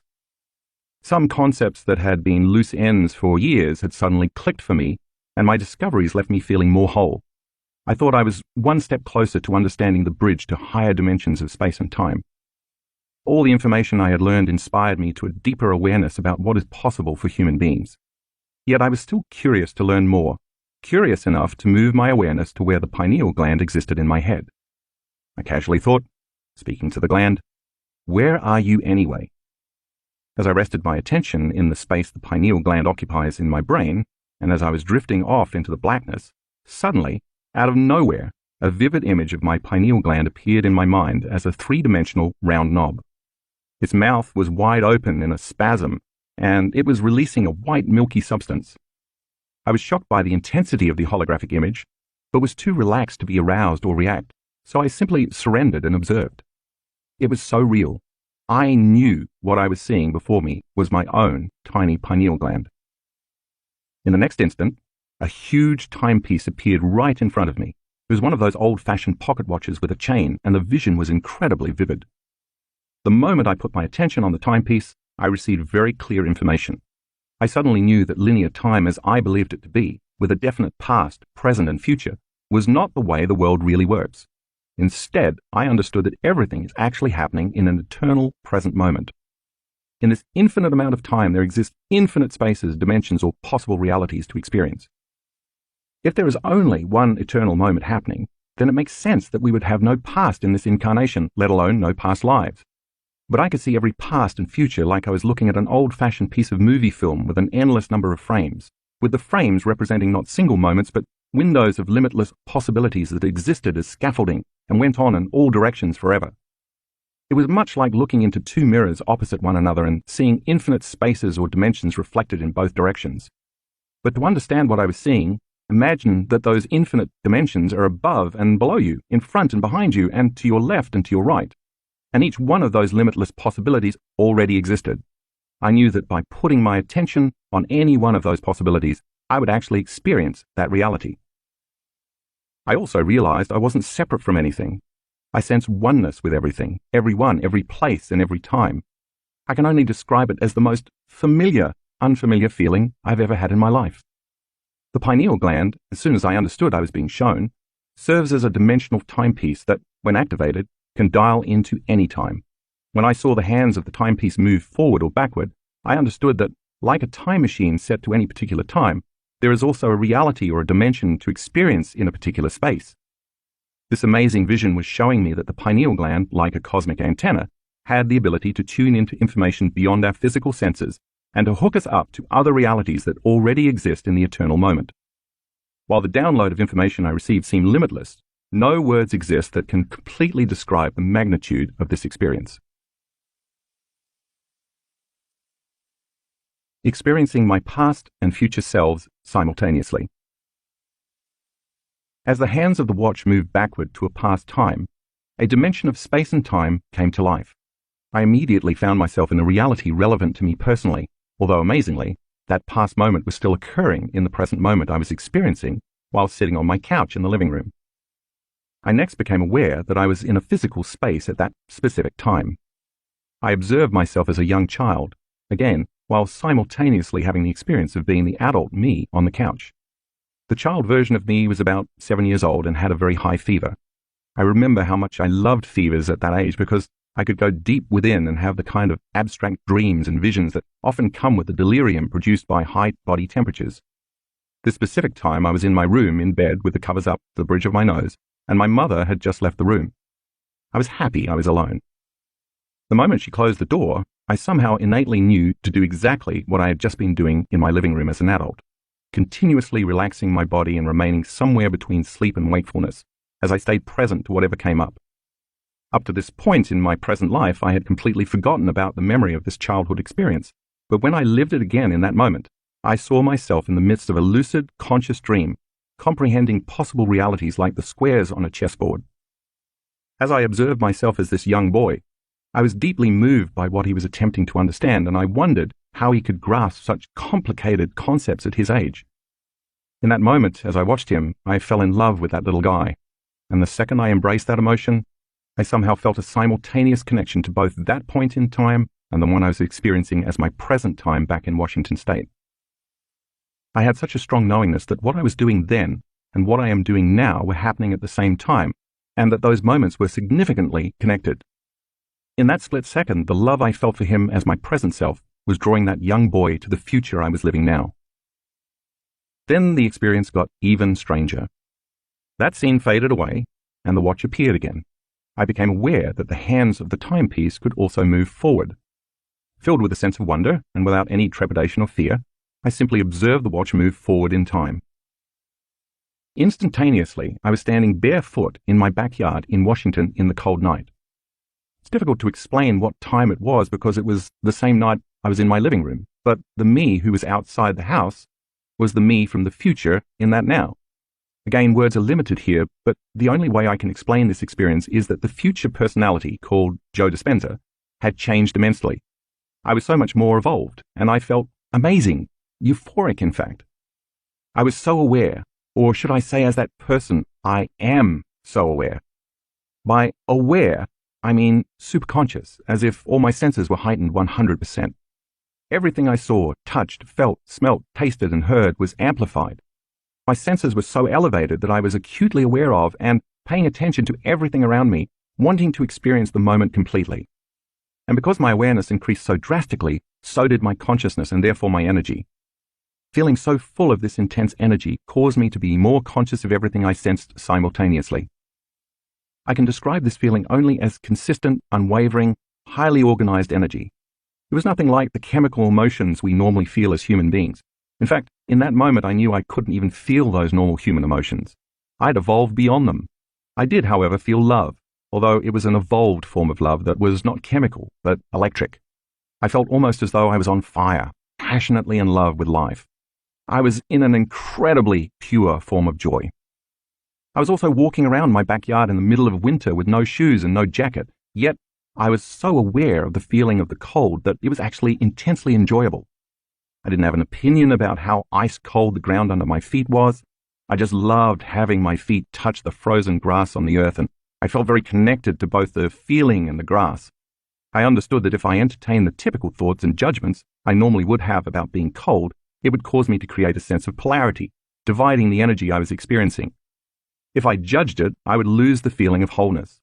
The amazing feeling of energy that I was experiencing inside my body was so much greater than the conditions in my surrounding environment, the cold. And as a result, I effortlessly embraced the cold with zeal. It was simply life. In fact, it was so pleasurable that I didn't want the moment to end. I wanted it to last forever. I walked as this upgraded version of myself with strength and knowingness. I felt very empowered and calm, yet overflowing with joy for existence and love for life. Passing through my garden, I intentionally walked on huge basalt columns that were laid on their sides, stacked like huge stairs to create levels to sit at the fire pit. I loved the experience of walking barefoot on those huge pieces of stone. I truly honored their magnificence. As I continued walking, I approached a fountain that I had built, and I smiled at the memory of my brother and me creating such a marvel. Suddenly, I saw a tiny woman in a glowing white garment. She was no more than 2 feet tall, and she was standing a little behind the fountain with another woman of normal size who was dressed similarly and was also radiant and full of light. The other woman stood in the background observing, seemingly acting as the tiny woman's protector. When I looked at the tiny woman, she turned to me and gazed into my eyes. I felt an even stronger energy of love as if she were sending it to me. Even as this evolved version of myself, I realized I had never felt anything like that before. The feelings of wholeness and love amplified exponentially. And I thought to myself, wow, is there even more love than the love I was just experiencing moments ago? It wasn't at all a romantic love. It was more of that exhilarating, electrifying energy, and it was being awakened from inside of me. I knew she was acknowledging that there was indeed even more love within me to experience. I also knew she was more evolved than I was. When I felt that electricity, it carried a message to look toward the kitchen window, and I instantly remembered why I was there. I turned and looked into the kitchen where my present self, a few hours before I went to the couch to relax, was busy washing dishes. From the backyard, I smiled. I was so in love with him. I saw his sincerity. I saw his struggles. I saw his passion. I saw his love. I saw his mind busy, as always, constantly attempting to dovetail concepts into meaning, and among other things, I saw some of his future. Like a great parent, I was proud of him, and I had nothing but admiration for who he was in that moment. As I was feeling that intense energy increase inside of me while I observed him, I witnessed him suddenly stop washing the dishes and look out the window, staring out and panning the backyard. While I was still my future self, I was able to remember the moment as my present self, and I remembered that I had indeed stopped and looked outside in that instant because I felt a spontaneous feeling of love in my chest, and I sensed that I was being watched or that someone was outside. I further recalled that while I was washing a glass, I actually leaned forward to minimize the glaze in the window from the kitchen light above me and peered into the darkness for a few minutes before returning to the remaining items in the sink. My future self was doing to my present self what the beautiful, luminous lady had done to me moments before. Now I understood why she was there. And like looking at the child in the previous scene, once again, the love that my future self was feeling for my present self somehow connected me to my future self. My future me was there to call my present self to that future, and I knew that it was love that made that bond possible. The evolved version of me had such a sense of knowing. The paradox is that it is all me living at the same time. In fact, there is an infinite number of me's, not just the one in the past, the one in the present, and the one in the future. There are so many more possible me's in the realm of infinity, and there is not just one infinity, but multiple infinities. And all of this is happening in the eternal now. When I came back to physical reality as we know it on the couch, which paled in comparison to the other dimensional world I was just in, my first thought was, wow, my view of reality is so limited. The rich inner experience provided such a sense of clarity and the understanding that my beliefs, that is, what I thought I knew about life, God, myself, time, space, and what is even possible to experience in this infinite realm, was so very limited, and I hadn't even realized it until that moment. I knew I was like an infant with little comprehension of the magnitude of how big this thing we call reality is. I understood without fear or anxiety what the phrase, the unknown, meant for the first time in my life. And I knew I would never be the same person again. I'm sure you can imagine that when something like this happens, trying to explain it to your family or friends suggests some chemical imbalance in the brain. I was hesitant to talk about the event to anyone because I didn't even have the words to describe the experience, and I didn't want to jinx it from happening again. For months, I was very preoccupied with reviewing the entire process that I thought may have created the experience. I was also mystified about the concept of time, and I couldn't stop thinking about it. Aside from the paradigm shift about the eternal moment in time, I discovered something more. I realized after the transcendental event that night, when I came back to the world of 3 dimensions, that the whole experience had transpired in about 10 minutes. I had just lived 2 extensive events, and it should have taken much more time for the entire experience to unfold. This time dilation further piqued my interest in committing more of my energy to investigating what had happened to me. Once I understood more, I hoped I might be able to reproduce the experience. For days after that important night, the center of my chest was electric in the same way I had felt when the beautiful, tiny woman activated something within me. I kept thinking, how can this feeling still be lingering inside of me unless something real happened? When I put my attention on the center of my chest, I noticed the feeling amplify. Understandably, I wasn't very interested in any social interaction during this period because the people and conditions in the outer world distracted from that feeling in my inner world and the special feeling diminished. In time, it finally faded completely, but I never stopped thinking about the idea that there is always more love to experience, and that the energy I had embraced in that realm still lived within me. I wanted to activate it again, but I didn't know how. For a long time, even though I tried and tried to reproduce the experience, nothing happened. I now realize that the expectation of the same outcome, combined with the frustration of trying to force it to happen, is the worst combination for creating another mystical experience, or anything for that matter. I became lost in my own personal analysis, trying to figure out how it occurred and how I could make it happen again. I decided to add a few new approaches. Instead of trying to recreate the experience in the evening, I decided to wake up early in the morning and meditate. Since melatonin levels are the highest between 1 a.m. and 4 a.m., the mystical chemical metabolites of melatonin are the very substrates responsible for creating a lucid event. I decided I would practice my inner work at 4 every morning. Before I share what happened next, I want to ask you to keep in mind that this was an unusually difficult time in my life. I was deciding whether it was worth it for me to continue to teach. I'd experienced a fair amount of chaos in my life after appearing in the 2004 documentary What the Bleep Do We Know? I was considering stepping away from the public world and disappearing into a simpler life. It seemed so much easier just to walk away. Living a past incarnation in the present moment. One morning, about an hour and a half after I started my meditation in a seated position, I finally reclined. I put some pillows under my knees so I wouldn't fall asleep too quickly, allowing me to linger between wakefulness and sleep. As I lay down, I simply put my attention in the place the pineal gland occupies in my head. But this time, instead of trying to make something happen, I just let go and said to myself, whatever. Apparently, that was the magic word. I know what that means now. I surrendered, got out of the way, let go of any specific outcome, and simply opened up to possibility.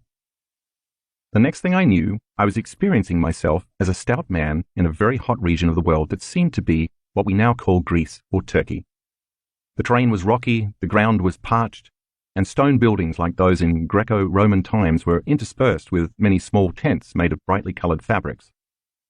I was wearing a one-piece skirted burlap garment that fell from my shoulders to my mid-thighs, and I had a thick rope tied around my waist like a belt. I wore sandals roped up to my calves. I had thick curly hair and my body felt strong. My shoulders were broad and my arms and legs were muscular.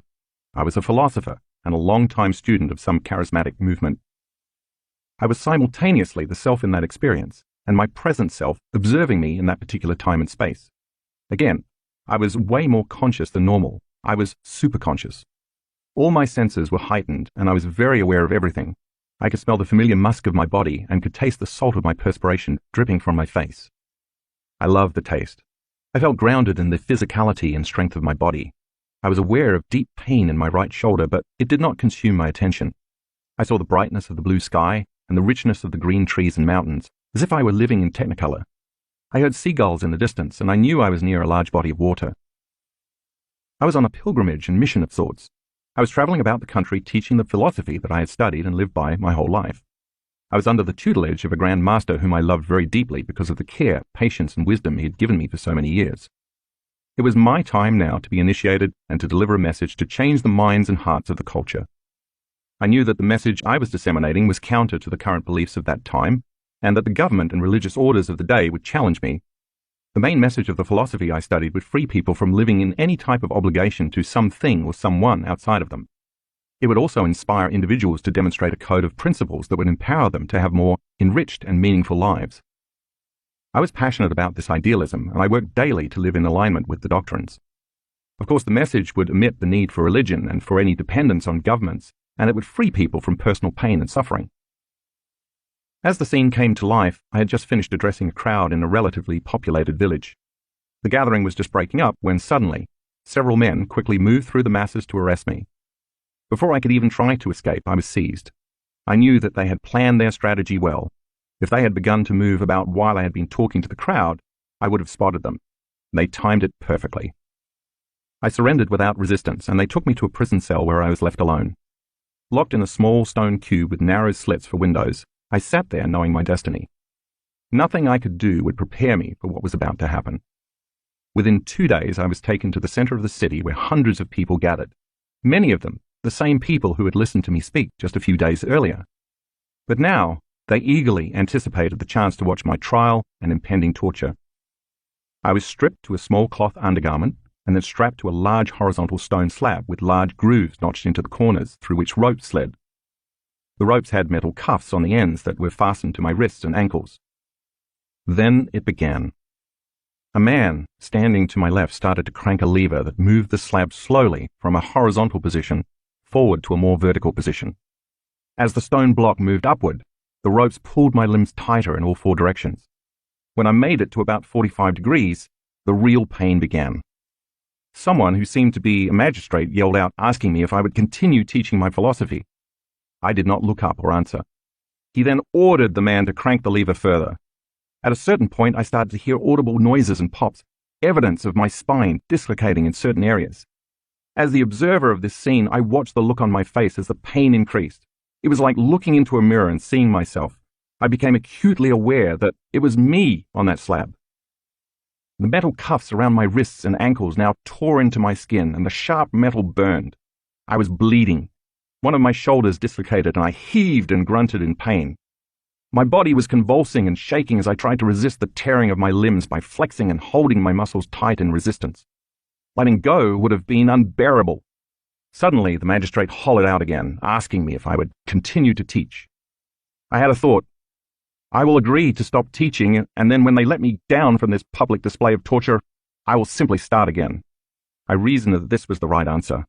It would appease the magistrate and stop the pain and my death, while enabling me to continue my mission.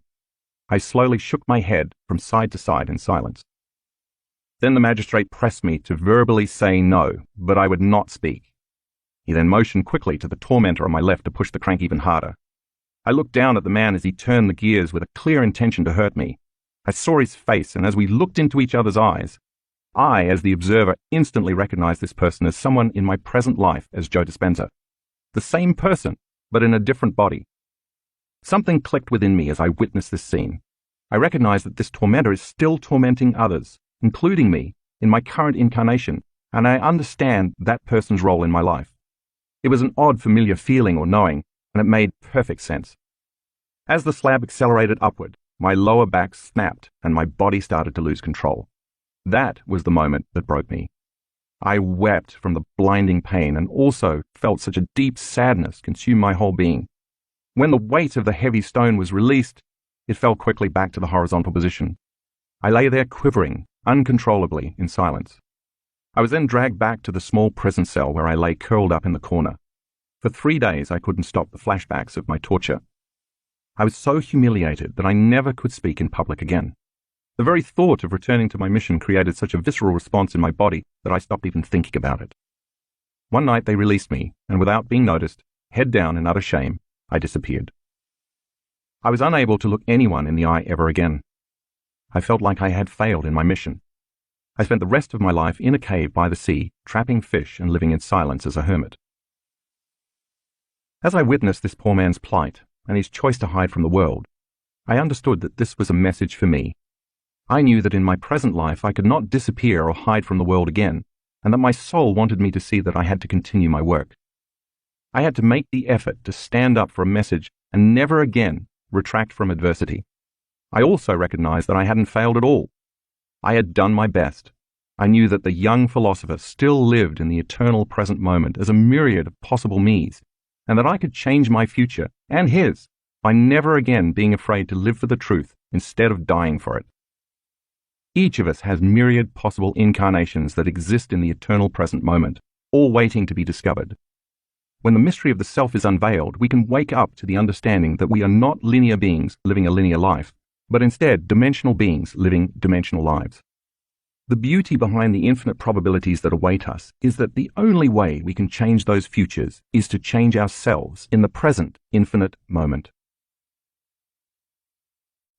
Chapter 2. The Present Moment. If you want to experience the supernatural in your own life, by healing your body, creating new opportunities you could never have imagined before, and having transcendent, mystical experiences, you first need to master the concept of the present moment, the eternal now. There's a lot of talk about being present or being in the now these days. While most people understand the basics of what that means, not to think about the future or live in the past, I want to offer you a completely different understanding of the concept.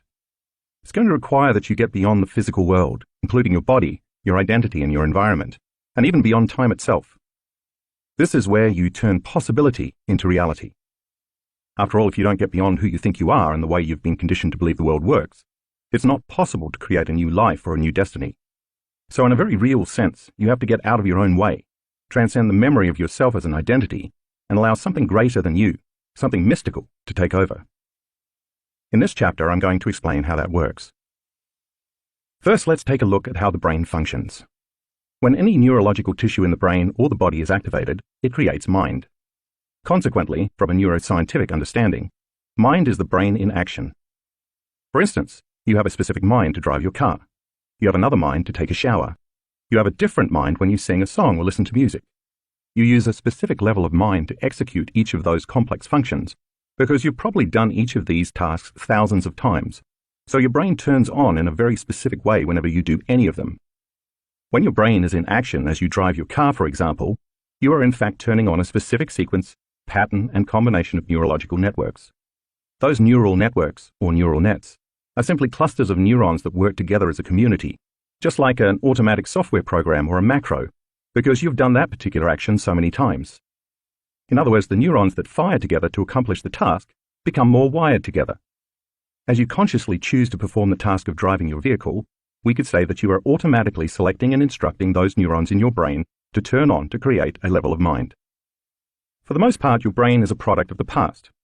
It has been shaped and molded to become a living record of everything you have learned and experienced up to this point in your life. Learning from a neuroscientific standpoint is when neurons in your brain assemble to form thousands of synaptic connections, and those connections then assemble into complex, three-dimensional neurological networks. Think of learning as your brain getting an upgrade. When you pay attention to knowledge or information and it makes sense to you, this interaction with the environment leaves biological impressions in your brain. When you experience something new, your senses write the story neurologically in your brain, and even more neurons come together to make even more enriched connections, upgrading your brain even further. Experiences not only enhance the brain circuitry, but they also create emotions. Think of emotions as the chemical residue from past experiences, or chemical feedback. The stronger the emotional quotient from an event in your life, the more the experience leaves a lasting impression in your brain. That's how long-term memories are formed. So if learning means making new connections in your brain, memories are when you maintain those connections. The more you repeat a thought, choice, behavior, experience, or emotion, the more those neurons fire and wire together, and the more they will sustain a long-term relationship. In Anna's story in the previous chapter, you learned most of your experiences come from your interaction with your external environment. Since your senses plug you into the external environment and neurologically record the narrative in your brain, when you experience a highly charged emotional event, bad or good, that moment becomes embossed neurologically in your brain as a memory. Therefore, when an experience changes how you normally feel chemically and heightens your attention to what caused it, you will associate a specific person or thing with where your body is at a particular time and place. That's how you create memories, by interacting with the outer world. It's safe to say that the only place the past actually exists is in your brain and in your body. How your past becomes your future. Let's take a closer look at what happens biochemically inside your body when you think a thought or feel an emotion. When you think a thought or have a memory, a biochemical reaction begins in your brain, causing the brain to release certain chemical signals. That's how immaterial thoughts literally become matter. They become chemical messengers. These chemical signals make your body feel exactly the way you were just thinking. Once you notice you are feeling a particular way, then you generate more thoughts equal to how you're feeling, and then you release more chemicals from your brain to make you feel the way you've been thinking. For example, if you have a fearful thought, you start to feel fear. The moment you feel fear, that emotion influences you to think more fearful thoughts, and those thoughts trigger the release of even more chemicals in the brain and body to make you continue to feel more fear. The next thing you know, you get caught in a loop where your thinking creates feeling, and your feeling creates thinking. If thoughts are the vocabulary of the brain, and feelings are the vocabulary of the body, and the cycle of how you think and feel becomes your state of being, then your entire state of being is in the past. When you fire and wire the same circuits in your brain over and over again because you keep thinking the same thoughts, you are hardwiring your brain into the same patterns. As a result, your brain becomes an artifact of your past thinking, and in time it becomes easier to automatically think in the same ways. At the same time, As you repeatedly feel the same emotions over and over again, since as I just said, emotions are the vocabulary of the body and the chemical residue of past experiences, you are conditioning your body into the past. So now let's look at what that means for you on a day-to-day basis. Given what you just learned about feelings and emotions being the chemical end products of past events, the moment you wake up in the morning and search for the familiar feeling called you are starting your day in the past. So when you start to think about your problems, those problems, which are connected to the memories of past experiences of different people or things at certain times and places, create familiar feelings such as unhappiness, futility, sadness, pain, grief, anxiety, worry, frustration, unworthiness, or guilt. If those emotions are driving your thoughts and you cannot think greater than how you feel, then you are also thinking in the past. And if those familiar emotions influence the choices you are going to make that day, the behaviors you're going to exhibit, or the experiences you are going to create for yourself, then you're going to appear predictable, and your life is going to stay the same. Now let's say after you wake up, you turn off your alarm, and as you lie there in bed, you check your Facebook, your Instagram, your WhatsApp, your Twitter, your texts, your emails, and then the news. Now you are really remembering who you are as you reaffirm your personality and connect to your past-present personal reality. Then you go to the bathroom, you use the toilet, brush your teeth, take a shower, get dressed, and then head for the kitchen. You drink some coffee and eat breakfast. Maybe you watch the news or check your email again. It's the same routine you follow every day. Then you drive to work using the same old route, and when you get there you interact with the same co-workers you saw the day before. You spend your day performing pretty much the same duties you performed yesterday. You might even react to the same challenges at work with the same emotions. Then after work, you drive home. Maybe you stop at the same grocery store and buy the food you like and always eat. You cook the same food for dinner and watch the same television show at the same time while sitting in the same place in your living room. Then you get ready for bed in the same way you always do. You brush your teeth with your right hand starting from the upper right side of your mouth. You crawl into the same side of the bed. Maybe you read a little and then you go to sleep. If you keep doing these same routines over and over again, they will become a habit. A habit is a redundant set of automatic, unconscious thoughts, behaviors, and emotions that you acquire through frequent repetition. Basically, it means your body is now on autopilot, running a series of programs, and over time, your body becomes the mind. You've done this routine so many times that your body automatically knows how to do certain things better than your brain or conscious mind. You just switch on the autopilot and go unconscious, which means you'll wake up the next morning and essentially do the same things all over again. In a very real sense, your body is dragging you into the same predictable future based on what you have been repeatedly doing in the same familiar past. You will think the same thoughts and then make the same choices that lead to the same behaviors, that create the same experiences, that produce the same emotions. Over time, you've created a set of hardwired neurological networks in the brain, and you have emotionally conditioned your body to live in the past. And that past becomes your future. If you were looking at a timeline of your day starting with waking up in the morning and continuing until you go to bed that night, you could pick up that timeline of yesterday or today, your past, and place it in the space reserved for tomorrow, the future, because essentially the same actions you took today are the ones you were going to take tomorrow, and the day after that, and the day after that. Let's face it, if you keep the same routine as yesterday, it makes sense that your tomorrow is going to be a lot like your yesterday.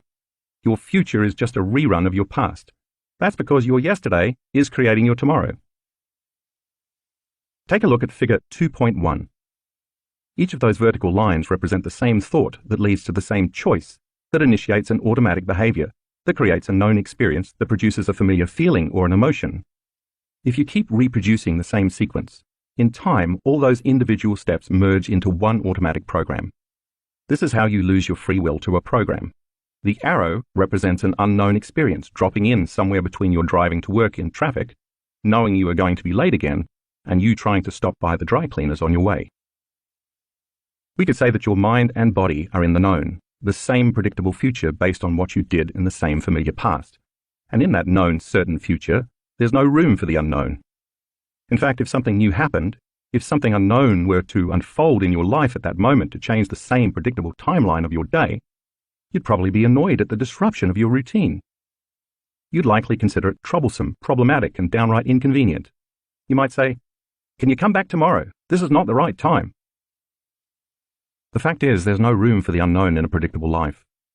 But being predictable is not how the unknown works. The unknown is unfamiliar, uncertain, but it's also exciting because it occurs in ways you cannot expect or anticipate. So let me ask you, how much room in your routine, predictable life do you have for the unknown? By staying in the known, following the same sequence each day of thinking the same thoughts, making the same choices, demonstrating the same programmed habits, recreating the same experiences that stamp the same networks of neurons into the same patterns to reaffirm the same familiar feeling called you, you are repeating the same level of mind over and over again. In time, your brain becomes automatically programmed to do any one of those particular sequences more easily and effortlessly the next time, and then the next time, and so on. As each of these individual steps merge into one complete step, thinking a familiar thought of an experience of somebody or something at some place in some time will automatically create the anticipation of the feeling of the experience. If you can predict the feeling of any experience, you are still in the known. For instance, the thought of having a meeting with the same team of people you have worked with for years can automatically cause you to call up the emotion of what the future event will feel like. When you can predict the feeling of that future event, because you've had enough past experiences to make it known to you, you are probably going to be creating more of the same. And of course, you are right. But that's because you are the same. By the same means, if you are in the automatic program and cannot predict the feeling of an experience in your life, you will probably be hesitant to engage it. We need to look at one more aspect of thinking and feeling to get the full picture of what's happening when we keep living in the same state of being. This thinking-feeling loop also produces a measurable electromagnetic field that surrounds our physical bodies. In fact, our bodies are always emitting light, energy, or frequencies that carry a specific message, information, or intention. By the way, when I say light, I'm not just referring to the light we see, but to all spectrums of light, including X-rays, cell phone waves, and microwaves. In the same way, we also receive vital information that is carried on different frequencies. So we are always sending and receiving electromagnetic energy. Here's how that works. When we think a thought, those networks of neurons that fire in our brain create electrical charges. When those thoughts also cause a chemical reaction that results in a feeling or an emotion, as well as when a familiar feeling or emotion is driving our thoughts, those feelings create magnetic charges. They merge with the thoughts that create the electric charges to produce a specific electromagnetic field equal to your state of being. Think of emotions as energy in motion. When someone experiencing a strong emotion walks into a room, their energy, aside from their body language, is often very palpable. We have all felt another person's energy and intent when they were angry or very frustrated. We felt it because they were emitting a strong signal of energy that carried specific information. The same is true of a very sexual person, a person who is suffering, or a person who has a calm, loving energy. All those energies can be sensed and felt. As you might expect, different emotions produce different frequencies. The frequencies of creative, elevated emotions like love, joy, and gratitude are much higher than the emotions of stress, such as fear and anger, because they carry different levels of conscious intent and energy. See Figure 2.2, which details some of the different frequencies associated with various emotional states. You'll read more about this concept later in the book. So if we are recreating the past day after day, thinking the same thoughts and feeling the same emotions, we are broadcasting the same electromagnetic field over and over again, sending out the same energy with the same message. From the perspective of energy and information, this means the same energy of our past continues to carry the same information, which then keeps creating the same future. Our energy, then, is essentially equal to our past. The only way we can change our lives is to change our energy, to change the electromagnetic field we are constantly broadcasting. In other words, to change our state of being, we have to change how we think and how we feel. If where you place your attention is where you place your energy, a key concept you'll read more about later in this chapter, then the moment you place your attention on a familiar emotion, your attention and your energy are in the past. If those familiar emotions are connected to a memory of some past event involving a person or an object at a particular place and time, then your attention and your energy are in the past as well. As a consequence, you are siphoning your energy out of the present moment into your past. By the same means, if you start to think about all the people you have to see, the things you have to do, and the places you have to go at certain times in your routine day, you are siphoning your attention and energy into a predictable, known future. Take a look at Figure 2.3, which illustrates this point. All of your energy is now completely commingled with those known experiences in that specific line of time. Your energy is creating more of the same, and your body is going to follow your mind to the same events in your same reality. Your energy is being directed out of the present moment and into the past and the future. As a result, you have very little energy left to create an unknown experience in a new timeline. Figure 2.3 also shows how the electromagnetic energy you emanate is a vibrational match with everything known to you. So as you start your day, when you have the thought of the toilet, the next thing you know, there you are, walking toward the toilet. Then you have the thought of the shower, and you find yourself in the shower adjusting the water temperature. You have the thought of the coffee maker, and you're projecting your attention and energy to the coffee maker. And as you automatically walk to the kitchen to make your morning cup of java, once again your body is following your mind. And if you've done that for the last 22 years, your body is going to effortlessly coast right over there. Your body is always following your mind, but in this case, it's been repeatedly following your mind to the known. That's because that's where your attention, and therefore your energy, is. So now let me ask you this. Could it ever be possible for your body to start following your mind to the unknown? If so, you can see that you would have to change where you put your attention, and that would lead to changing your energy, which would require you to change how you think and how you feel long enough for something new to happen. While it may sound incredible, this is indeed possible. It makes sense that just as your body has been following your mind to every known experience in your life, like the coffee maker each morning, if you were to start investing your attention and energy into the unknown, your body would then be able to follow your mind into the unknown, a new experience in your future. Priming your mind and body for a new future. If you are familiar with my work, you know that I'm in love with the concept of mental rehearsal. I'm fascinated by how we can change the brain as well as the body by thought alone. Think about that for a moment. If you focus your attention on specific imagery in your mind and become very present with a sequence of repeated thoughts and feelings, your brain and body will not know the difference between what is occurring in the outer world and what is happening in your inner world. So when you're fully engaged and focused, the inner world of imagination will appear as an outer world experience, and your biology will change accordingly. That means you can make your brain and body look as if a physical experience has already happened without having the actual experience. What you put your attention on and mentally rehearse over and over again not only becomes who you are from a biological perspective, it also determines your future. Here's a good example. A team of Harvard researchers took a group of volunteers who had never before played the piano and divided the group in half. One half practiced a simple 5-finger piano exercise for 2 hours a day over a period of 5 days. The remaining half did the same thing, but just by imagining they were sitting at the piano, without physically moving their fingers in any way. The before and after brain scans showed that both groups created a dramatic number of new neural circuits and new neurological programming in the region of their brains that controls finger movements, even though one group did so by thought alone. Think about this. The folks who mentally rehearsed the actions had brains that looked like the experience had already happened, even though they never lifted a finger. If you were to put them in front of a piano after 5 days of mental rehearsal, many of them would be able to play the exercise they imagined pretty well, even though they had never before tickled the ivories. By mentally imagining the activity every day, they installed the neurological hardware in preparation for the experience. They repeatedly fired and wired those brain circuits with their attention and intention, and over time the hardware became an automatic software program in their brains, and it became easier to do the next time. So if they were to start to play after 5 days of mental practice, their behaviors would become easily aligned with their conscious intentions because they primed their brains for the experience ahead of time. That's how powerful the mind can be once trained. Similar studies show the same kinds of results with muscle training. In a pioneering study at the Cleveland Clinic, 10 research subjects between the ages of 20 and 35 imagined flexing one of their biceps as hard as they could in 5 training sessions a week for 12 weeks. Every other week, the researchers recorded the subject's electrical brain activity during their sessions and measured their muscle strength.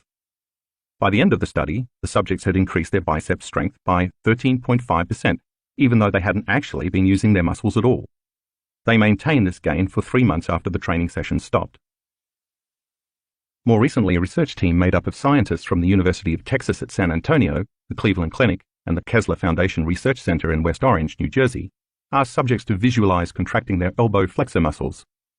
As they did so, they were instructed to urge the muscles to flex as strong and hard as possible, adding a firm intention to their strong mental energy for 15-minute sessions, 5 days a week for 12 weeks. One group of subjects was instructed to use what is called external or third-person imagery, imagining themselves performing the exercise by observing themselves in a scene in their head separate from the experience, like watching a movie of themselves. The second group was instructed to use internal or first-person imagery, imagining that their bodies as they existed right then in real time were doing the exercise, making it more immediate and realistic. A third group, the control, did no practice. The group using external imagery, as well as the control group, showed no significant change, but the group using internal imagery showed a 10.8% increase in strength. Another team of researchers from Ohio University went so far as to wrap the wrists of 29 volunteers in surgical casts for 1 month, ensuring they wouldn't be able to move their wrists, even unintentionally. Half the group practiced mental imagery exercises for 11 minutes a day, 5 days a week, imagining they were flexing their immobilized wrist muscles while actually remaining completely still.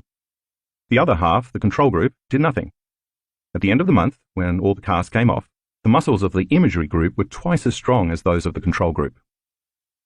Each of these 3 muscle studies show how mental rehearsal not only changes the brain, but can also change the body by thought alone. In other words, by practicing the behaviors in their mind and consciously reviewing the activity on a regular basis, the bodies of the subjects looked like they had been physically performing the activity, and yet they never did the exercises. Those who added the emotional component of doing the exercise as hard as possible to the intensity of the mental imagery made the experience even more real and the results more pronounced. In the piano playing study, the brains of the research subjects looked as though the experience they'd imagined had already happened, because they had primed their brains for that future. In a similar way, the subjects in the muscle flexing studies changed their bodies to look as if they had previously experienced that reality, just by mentally rehearsing the activity through thought alone.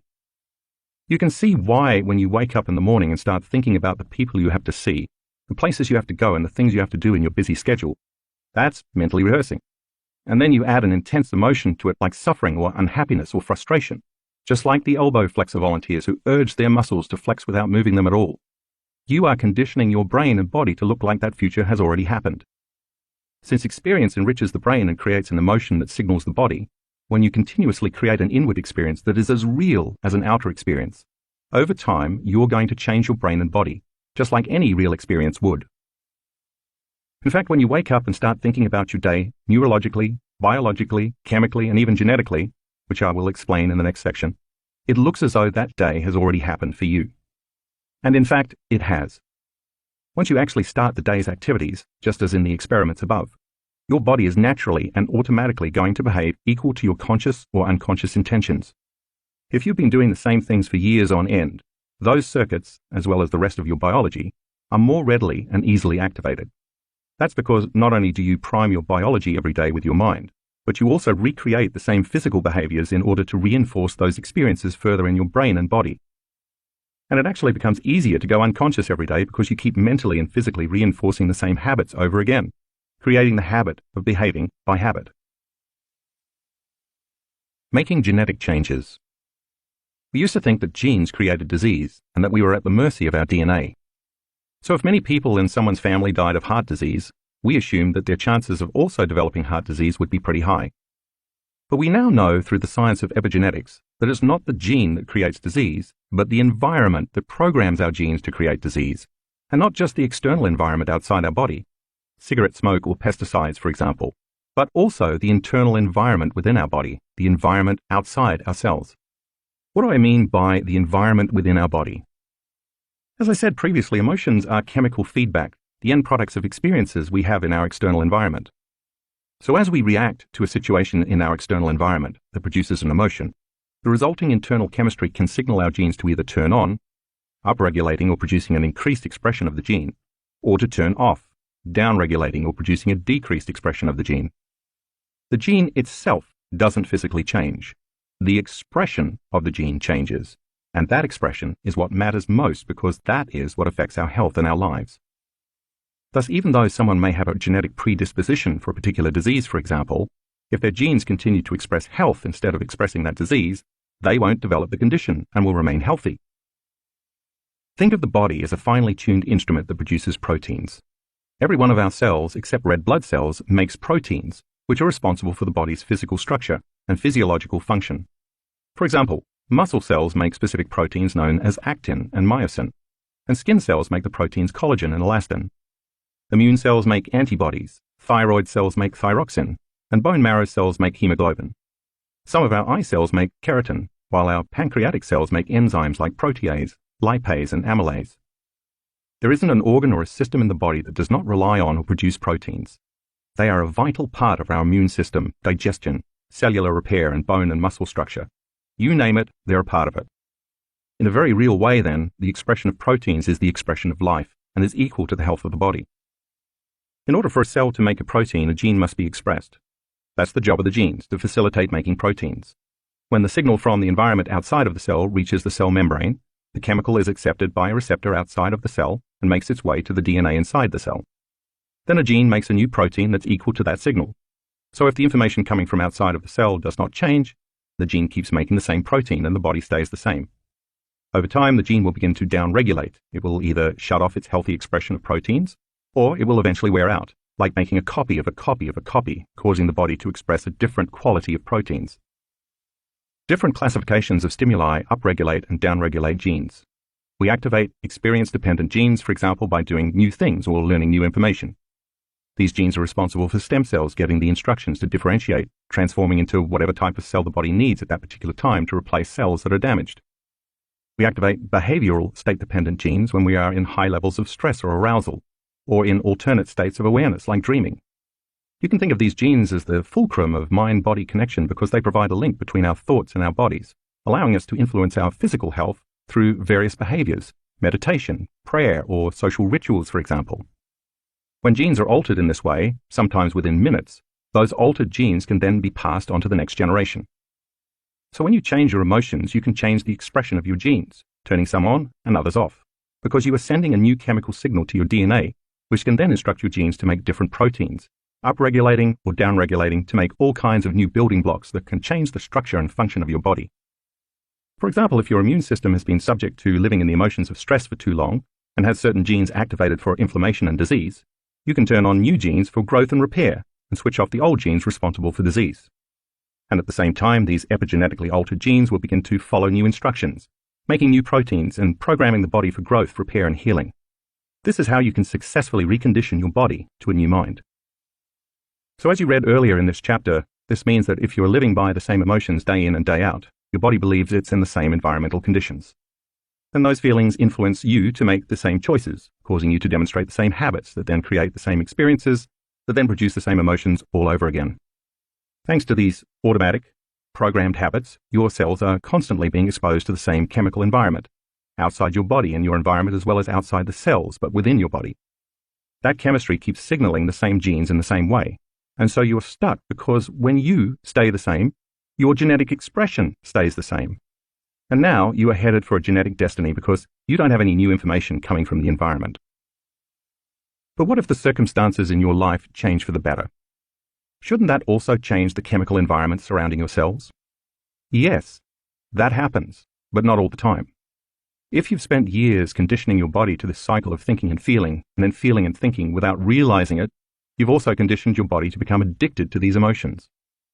So simply changing the external environment by, say, getting a new job doesn't necessarily break the addiction any more than someone addicted to drugs would be able to stop their cravings just by winning a lottery or moving to Hawaii. Because of the thinking-feeling loop, sooner or later, after the novelty of the experience is over, most people return to their baseline emotional state, and the body believes it's in the same old experience that created the same old emotions. So if you were miserable in your old job, but managed to get a new one, you might be happy for a few weeks, or even a few months. But if you had spent years conditioning your body to be addicted to misery, you would eventually return to that old emotion because your body would crave its chemical fix. Your outer environment may have changed, but your body will always believe its internal chemistry more than its external conditions. So it remains emotionally locked into your old state of being, still addicted to those old emotions. That's just another way of saying you're still living in the past. And because the internal chemistry hasn't changed, you can't change the expression of your genes to make new proteins in order to improve the structure or the function of your body, so there's no change in your health or your life. That's why I say you have to think greater than the way you feel to make any real, lasting changes. In the winter of 2016, at our advanced workshop in Tacoma, Washington, my team and I performed a study on the effect elevated emotions had on immune function, taking saliva samples from 117 test subjects at the start of the workshop, and then again 4 days later at the workshop's conclusion. We measured immunoglobulin A, IgA, a protein marker for the strength of the immune system. IgA is an incredibly powerful chemical, one of the primary proteins responsible for healthy immune function and the internal defense system. It's constantly fighting a barrage of bacteria, viruses, fungi, and other organisms that invade or are already living within the body's internal environment. It's so powerful that it's better than any flu shot or immune system booster you could possibly take. When it's activated, it's the primary internal defense system in the human body. When stress levels, and therefore the levels of stress hormones like cortisol, go up, this lowers levels of IgA, thereby compromising and down-regulating the immune system's expression of the gene that makes this protein. During our 4-day workshop, we asked our study participants to move into an elevated emotional state such as love, joy, inspiration, or gratitude for 9 to 10 minutes 3 times a day. If we could elevate our emotions, we wondered, could we boost our immune system? In other words, could our students upregulate the genes for IgA simply by changing their emotional states? The results amazed us. Average IgA levels shot up by 49.5%. The normal range for IgA is from 37 to 87 milligrams per deciliter, mg/dl, but some people measured more than 100 mg/dl at the end of the workshop. Our test subjects showed significant, measurable epigenetic changes without having any significant experiences in their external environment. By attaining states of elevated emotions even for just a few days, their bodies began to believe that they were in a new environment, so they were able to signal new genes and change their genetic expression, in this case, the protein expression of the immune system. See Figure 2.4. This means that you might not need a pharmacy or an exogenous substance to heal you. You have the power from within to upregulate the genes that make IgA within a few days. Something as simple as moving into an elevated state of joy, love, inspiration, or gratitude for 5 to 10 minutes a day can produce significant epigenetic changes in your health and body. Where attention goes, energy flows. Since where you place your attention is where you place your energy, when you wake up in the morning and immediately start putting your attention and energy on all the people you have to see that day, the places you have to go, the objects you own, and the things you have to do in the three-dimensional world, your energy becomes fractured.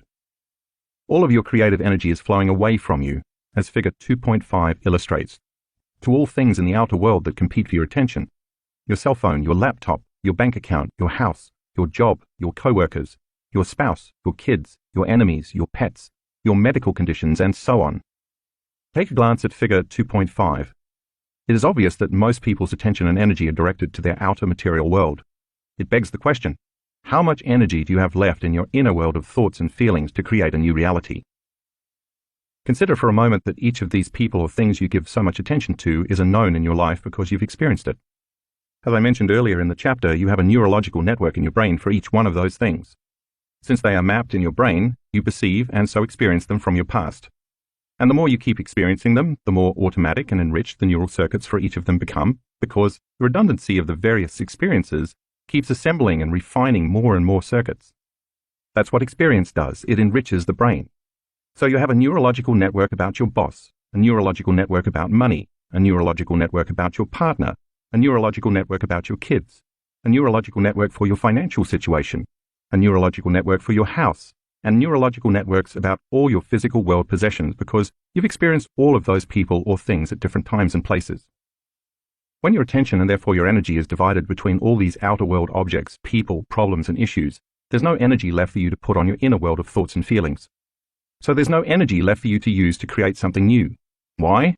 Because how you think and how you feel literally creates your personal reality. Therefore, if you are thinking and feeling equal to everything that you know, that's the known, you keep reaffirming the same life. In fact, we could say that your personality is no longer creating your personal reality. Now your personal reality is creating your personality. Your external environment is controlling your thoughts and feelings. There's a biological match between your inner world of thoughts and feelings and your outer world, past-present reality made of people and objects at certain times and places. You are continuously keeping your life the same because you are keeping your attention, thoughts, and your energy, feelings, the same. Finally, if how you think and how you feel broadcasts an electromagnetic signature that influences every area of your life, you are broadcasting the same electromagnetic energy and your life never changes. We could say that your energy is equal to everything in your past-present reality, and you are recreating the past. That's not the only limitation that occurs, though. When you place all your attention and energy on the outer world, and you keep reacting to the same conditions in the same way, in a state of chronic stress which causes the brain to be in a constant state of arousal, your inner world becomes imbalanced and your brain begins to work inefficiently. and then you become less effective in creating anything at all. In other words, you become a victim of your life instead of the creator of your life. Living by the hormones of stress. Now let's take a closer look at how we end up getting addicted to our negative emotions, or more precisely, what we call the hormones of stress. The moment we react to any condition in our outer world that tends to be threatening, whether the threat is real or imagined, our body releases stress hormones in order to mobilize enormous amounts of energy in response to that threat. When this occurs, the body moves out of balance. That's exactly what stress is.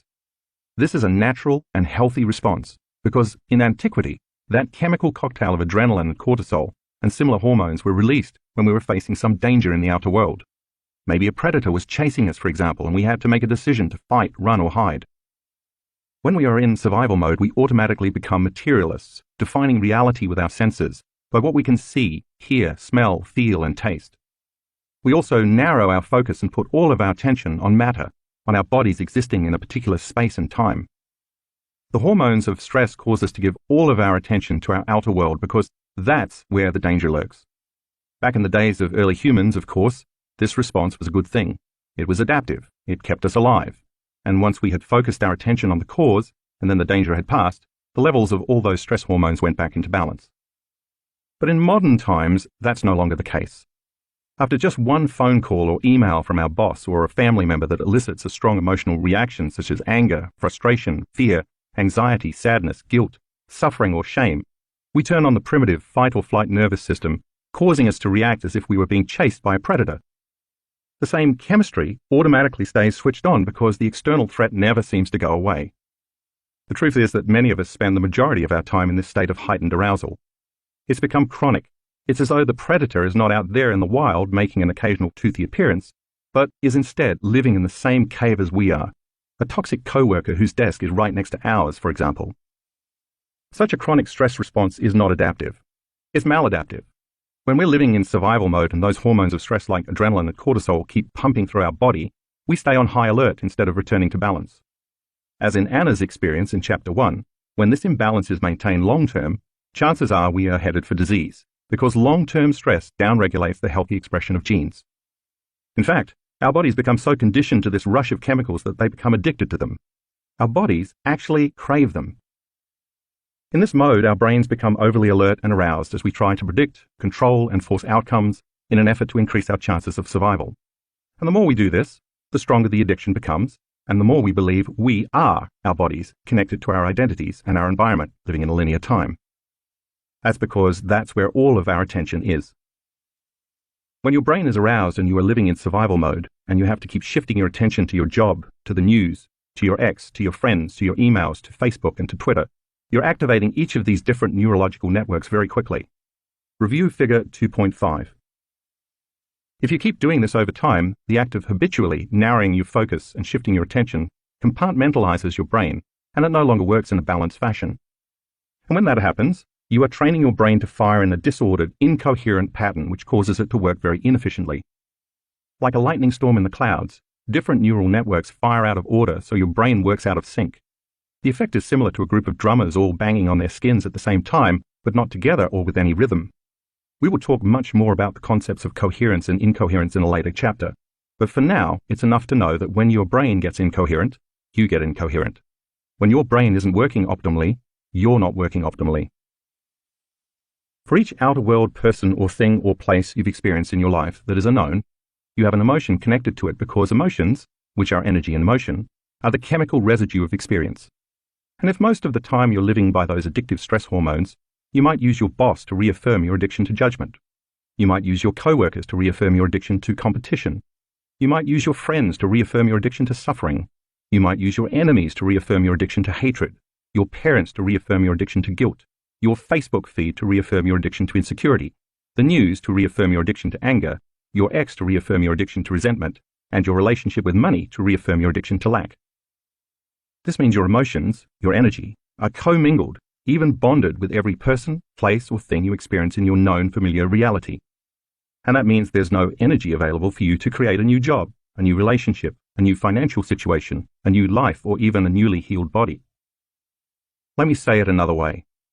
If how you think and how you feel determines the frequency and information you are emitting in your energy field, which has a significant effect on your life, And if all of your attention, and so all of your energy, is tied up with your outer world of people, objects, things, places, and time, there's no energy left in your inner world of thoughts and feelings. Therefore, the stronger the emotion you are addicted to, the more you will place your attention on that person, object, place, or circumstance in your outer world, giving away most of your creative energy and causing you to feel and think equal to everything you know. It becomes difficult to think or feel in any new ways when you are addicted to your outer world. And it's possible that you can become addicted to all the people and things in your life that are causing you all the problems in the first place. That's how you give your power away and mismanage your energy. If you review Figure 2.5, you'll find a few examples to illustrate how we create energetic bonds to all of the elements in our outer world. Take a look at Figure 2.6. On the left side of the diagram, you see two atoms bound by an invisible field of energy. They're sharing information. It's energy that is bonding them together. On the right side of the diagram, you see two people who are sharing an experience of resentment and who are also bonded by an invisible field of energy that keeps them connected energetically. In truth, they are sharing the same energy, and so the same information. To separate the two atoms, it takes energy. By the same means, if your attention and energy are bound to the same people, places, and things in the outside physical world, you can understand that it's going to take energy and effort to break those bonds when you're in meditation. This begs the question, how much of your creative energy is tied up in guilt, hatred, resentment, lack, or fear? The truth is, you could be using all that energy to recreate a new destiny. To do that, you're going to have to get beyond all those things in your outer world by taking your attention off them. That's why we use meditation as the model to change our internal state.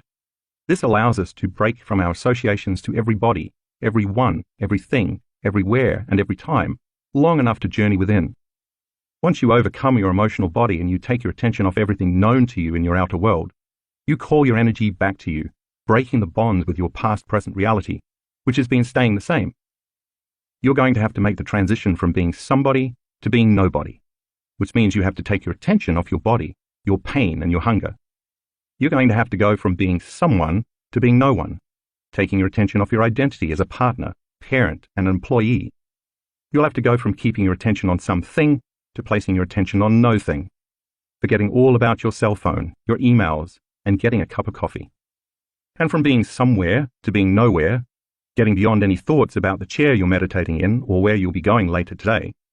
And from being in linear time to being in no time, with no distracting memories or thoughts about the future.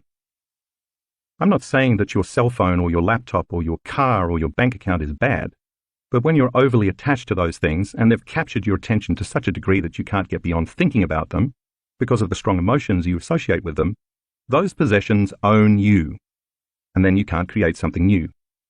The only way to do that is to learn to call all of that fractured energy back so you can overcome the emotions of survival that you've become addicted to and that keep all of your energy bound to your past-present reality. Once you take your attention off all those exterior elements, you start to weaken your energetic and emotional bonds with those things, and you finally begin to free up enough available energy to create a new future. That's going to require you to become aware of where you've been unconsciously placing your attention, and, like separating the two atoms, it's also going to take some energy to consciously break those bonds. People come up to me all the time in workshops and tell me their computer hard drive crashed, or someone stole their car, or they lost their job and they don't have any more money. When they tell me they have lost people or things in their life, you know what I always say to them? Great. Look how much available energy you now have to design a new destiny. By the way, if you do this work well and manage to call your energy back to you, it will most likely be uncomfortable at first, even a little chaotic. Get ready, because certain areas of your life may fall apart. But don't worry, that's supposed to happen because you're breaking the energetic bonds between yourself and your same past reality. Anything that is no longer in a vibrational match between you and your future is going to fall away. Let it. Don't try to put your old life back together because you're going to be way too busy with the new destiny you're calling to yourself. Here's a great example. A friend of mine who was vice president of a university showed up for a board meeting about 3 weeks after he started doing this meditation work. He was the backbone of that university. The students and faculty loved him. He walked into the board meeting and sat down, and they fired him. So he called me and he said, "Hey, I don't know if this meditation process is working. The board just fired me. Aren't great things supposed to happen to me when I'm doing the work?" "Listen," I told him, "don't you hold on to those emotions of survival, because then you'll be in your past. Instead, keep finding the present moment and creating from that place." Within 2 weeks, he fell in love with a woman he later married. He also soon received an offer for an even better job as vice president of a much larger and better university, which he gratefully accepted. A year later, he called me again to tell me that the college that fired him was now asking him to return as president. So, you never know what the universe has in store for you as your old reality falls away and your new one begins to unfold. The only thing I can assure you of is this: the unknown has never let me down. Calling your energy back. If you're going to disconnect from the outer world, you have to learn how to change your brainwaves.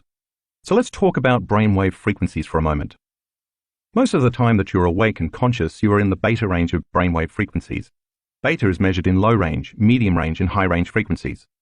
Low range beta is a relaxed state when you don't perceive any threats from the outer world, but you are still aware of your body in space and time. This is the state you are in when you are reading, paying attention to your daughter during a friendly conversation, or listening to a lecture. Mid-range beta is slightly more aroused state, such as when you are in a group of people, introducing yourself to everyone for the first time and you have to remember everyone's name. You're more vigilant, but you're not overly stressed or completely out of balance. Think of mid-range beta as good stress. High-range beta is the state you're in when you're jacked up on the hormones of stress. There are the brainwaves you display when you exhibit any of the survival emotions, including anger, alarm, agitation, suffering, grief, anxiety, frustration, or even depression. High-range beta can be more than 3 times higher than low-range beta and twice as high as mid-range beta. While you may spend most of your waking time in beta frequency brainwaves, you also dip into alpha frequency brainwaves throughout your day. You display alpha brainwaves when you are relaxed, calm, creative, and even intuitive, when you're no longer thinking or analyzing and instead you're daydreaming or imagining, like a trance state. If beta brainwaves indicate where you are placing the majority of your attention on your outer world, alpha brainwaves indicate when you are placing more of your attention on your inner world. Theta frequency brainwaves take over in the twilight stage when your mind is still awake, but your body is drifting off to sleep. This frequency is also associated with deep states of meditation. Delta frequency brainwaves usually come during deep, restorative sleep. However, over the last 4 years, my research team and I have recorded several students who can move into very deep delta brainwaves during meditation. Their bodies are deeply asleep, and they're not dreaming, but their brain scans show that their brains are processing very high amplitudes of energy. As a result, they report having profound mystical experiences of oneness, feeling connected to everyone and everything in the universe. See figure 2.7 to compare the different brainwave states. Gamma frequency brainwaves indicate what I call a superconscious state. This high-frequency energy occurs when the brain gets aroused from an internal event. One of the most common examples is during meditation when your eyes are closed and you are going within, instead of an event that happens outside the body. We'll talk more about gamma brainwaves in later chapters. One of the biggest challenges people have when they meditate is switching out of high-range and even mid-range beta and slipping into alpha and then theta brainwave frequencies.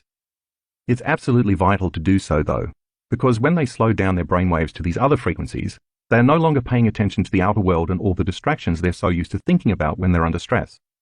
And since they're not analyzing and strategizing, trying to prepare for the worst-case scenario in their future based on their fearful memories of the past, they have the opportunity to become present, to exist only in the now. Wouldn't it be wonderful during a meditation to disconnect your association to all the elements in your outer environment, to get beyond your body, your fears, and your schedule, and forget about your familiar past and your predictable future? If you do it right, you will even lose track of time. As you overcome your automatic thinking, your emotions, and your habits in meditation, that is exactly what happens. You get beyond your body, your environment, and time. You weaken the energetic bonds with your past-present reality and find yourself in the present moment. Only in the present moment can you call your energy back to you. This does take some effort, although it will get easier with practice, because you're living by the hormones of stress most of the time. So let's look at what happens when you aren't in the present moment during meditation, so you'll know how to handle that when it arises. Understanding this skill is important because if you can't get beyond your stresses, your problems, and your pain, you can't create a new future where those things don't exist. So let's say you're sitting in your meditation and you start to have some stray thoughts. You're in the habit of thinking that way because you've been thinking the same way and putting your attention on the same people and things at the same time and place for years now. And you have been automatically embracing the same familiar feelings on a daily basis just to reaffirm the same personality that's connected to your same personal reality, repeatedly conditioning your body into the past. The only difference now is that because you're trying to meditate, your eyes are shut. As you are sitting there with your eyes closed, you are not physically seeing your boss. But your body wants to feel that anger because every time you see her in your waking day, 50 times a day, 5 days a week, you are in the habit of feeling bitterness or aggression. Similarly, when you get emails from her, which happen at least 10 times a day, You unconsciously have the same emotional reaction to her, so your body has grown accustomed to needing her to reaffirm your addiction to anger. It wants to feel the emotions it has become addicted to, and like an addict craving a drug, the body is craving the familiar chemicals. It wants to feel that familiar anger at your boss because you didn't get the promotion, or it wants to feel judgment about your coworker who always wants you to cover for him.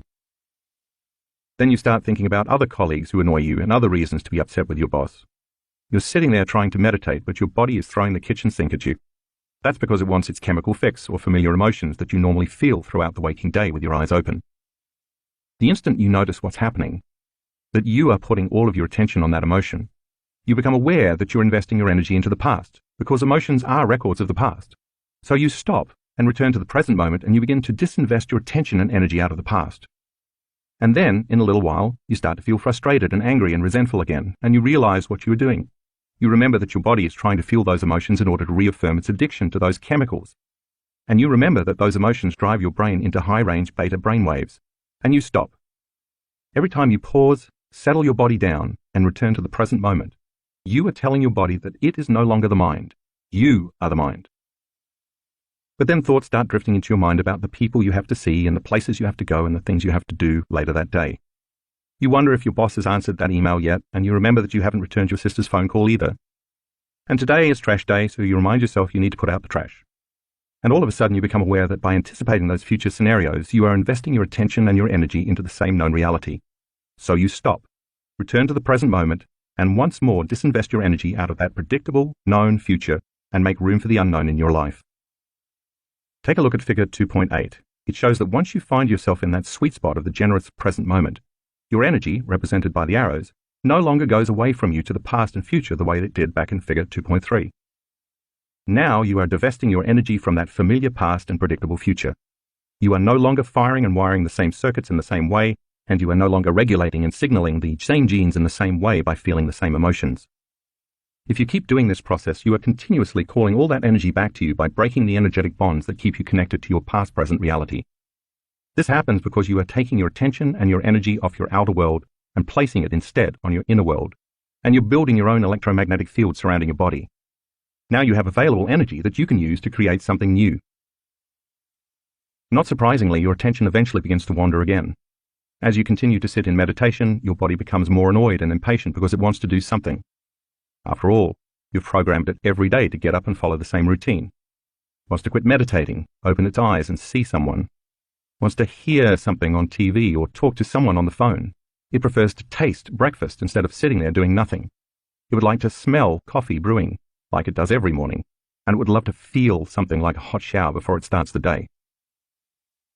The body wants to experience physical reality with its senses in order to embrace an emotion, but your goal is to create a reality from a world beyond your senses that's defined not by your body as the mind, but by you as the mind.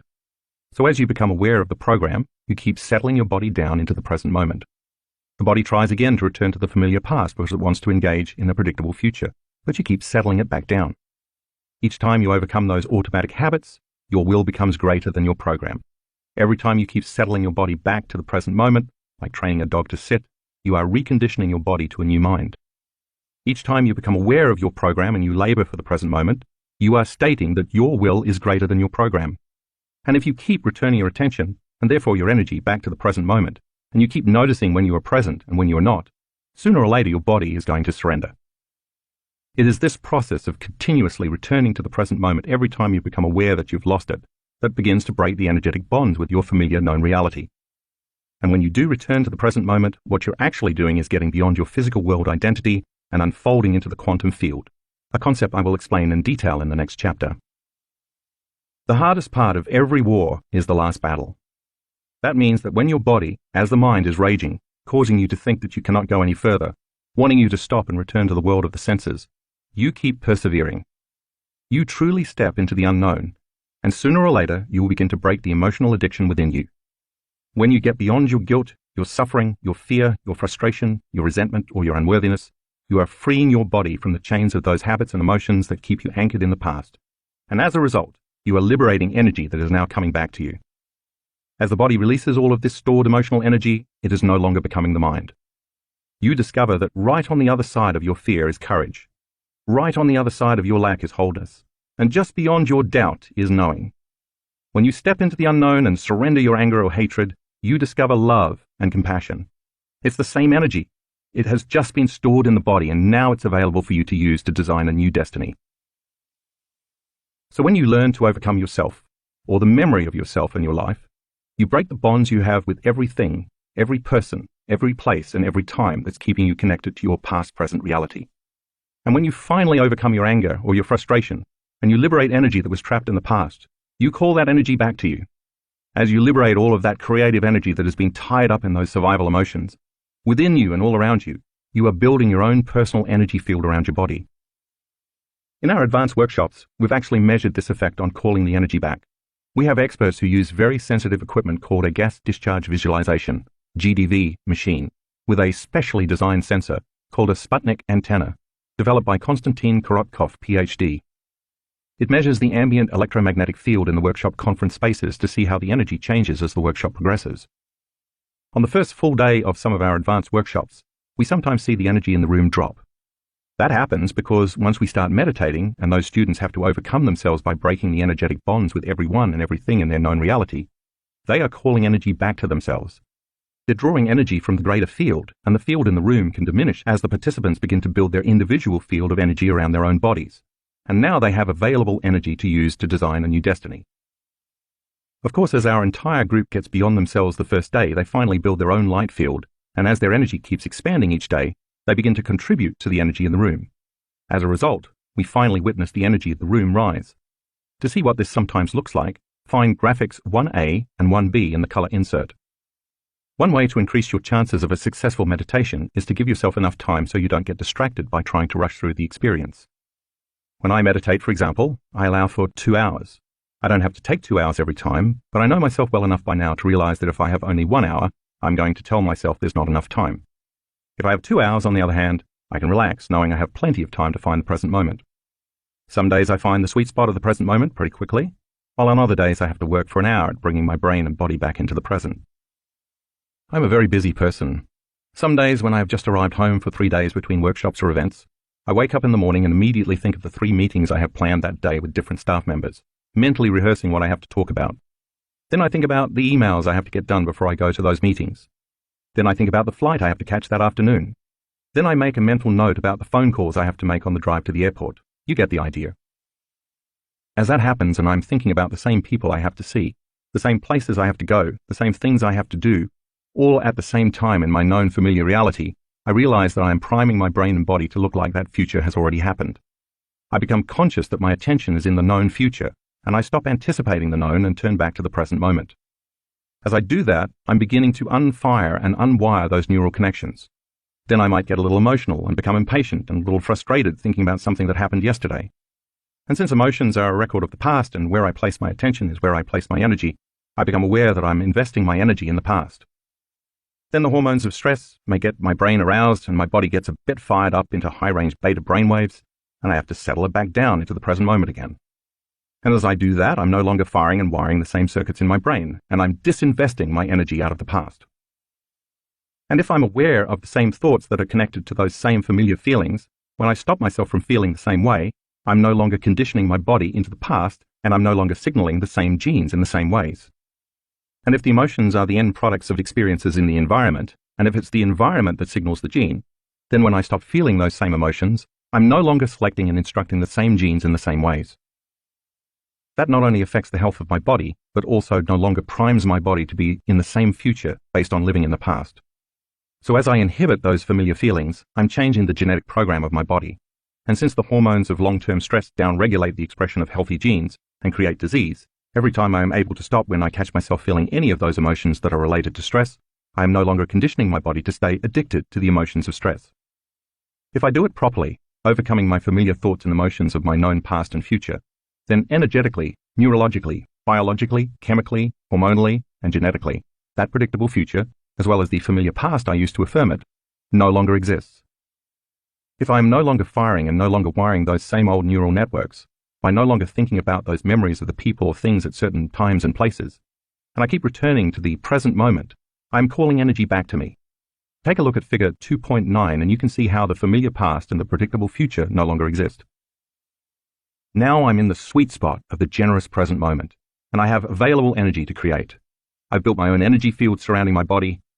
Every time I've labored, sometimes for hours, to get beyond myself and find that place called the eternal now, and I truly break through, I've always thought the same thing. That was so worth it. Chapter 3. Tuning into new potentials in the quantum.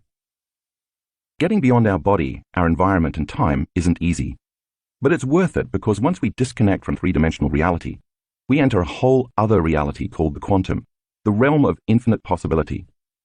Describing this reality is a bit challenging because it's unlike anything we are familiar with in the physical universe. The rules of Newtonian physics, the way we are used to thinking the world works, simply don't apply. The quantum, or unified field, is an invisible field of energy and information, or you could say a field of intelligence or consciousness that exists beyond space and time.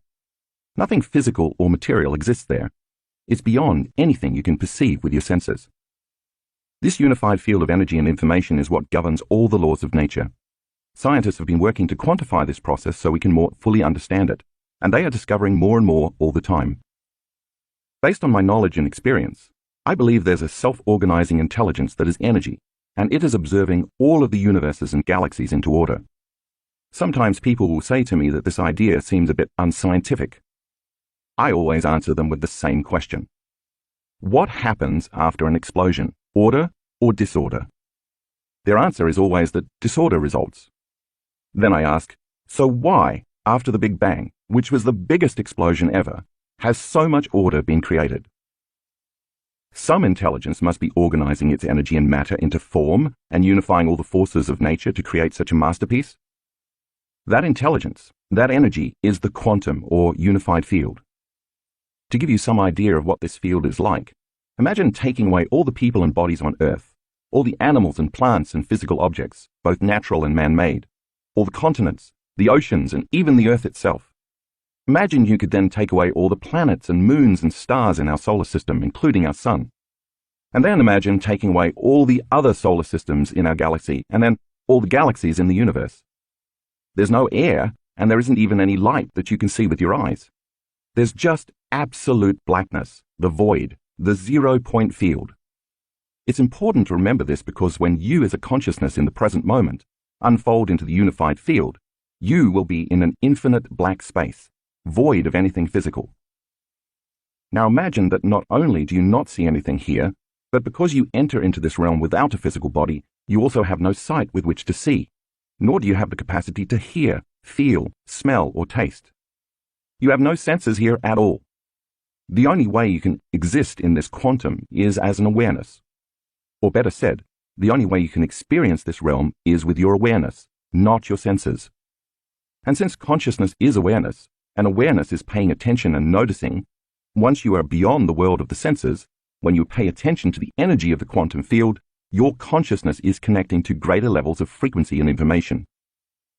Yet as strange as this may sound, the quantum field is not empty. It's an infinite field filled with frequency or energy. And all frequency carries information. So think of the quantum field as being filled with infinite amounts of energy vibrating beyond the physical world of matter and beyond our senses, invisible waves of energy available for us to use in creation. What exactly can we create with all this energy swimming in an infinite sea of potentials? That's up to us because, in short, the quantum field is the state in which all possibilities exist. And as I just said, when we find ourselves in the quantum universe, we exist simply as an awareness, or as a consciousness, specifically an awareness that is paying attention to or observing a field of infinite possibilities existing within an even greater consciousness and a greater level of energy. As you enter this endless, vast space as an awareness, there are no bodies, no people, no objects, no places, and no time. Instead, infinite unknown possibilities exist as energy. So if you find yourself thinking about knowns in your life, you are back in the three-dimensional reality of space and time. But if you can stay in the blackness of the unknown for long enough, it will prepare you to create unknowns in your life.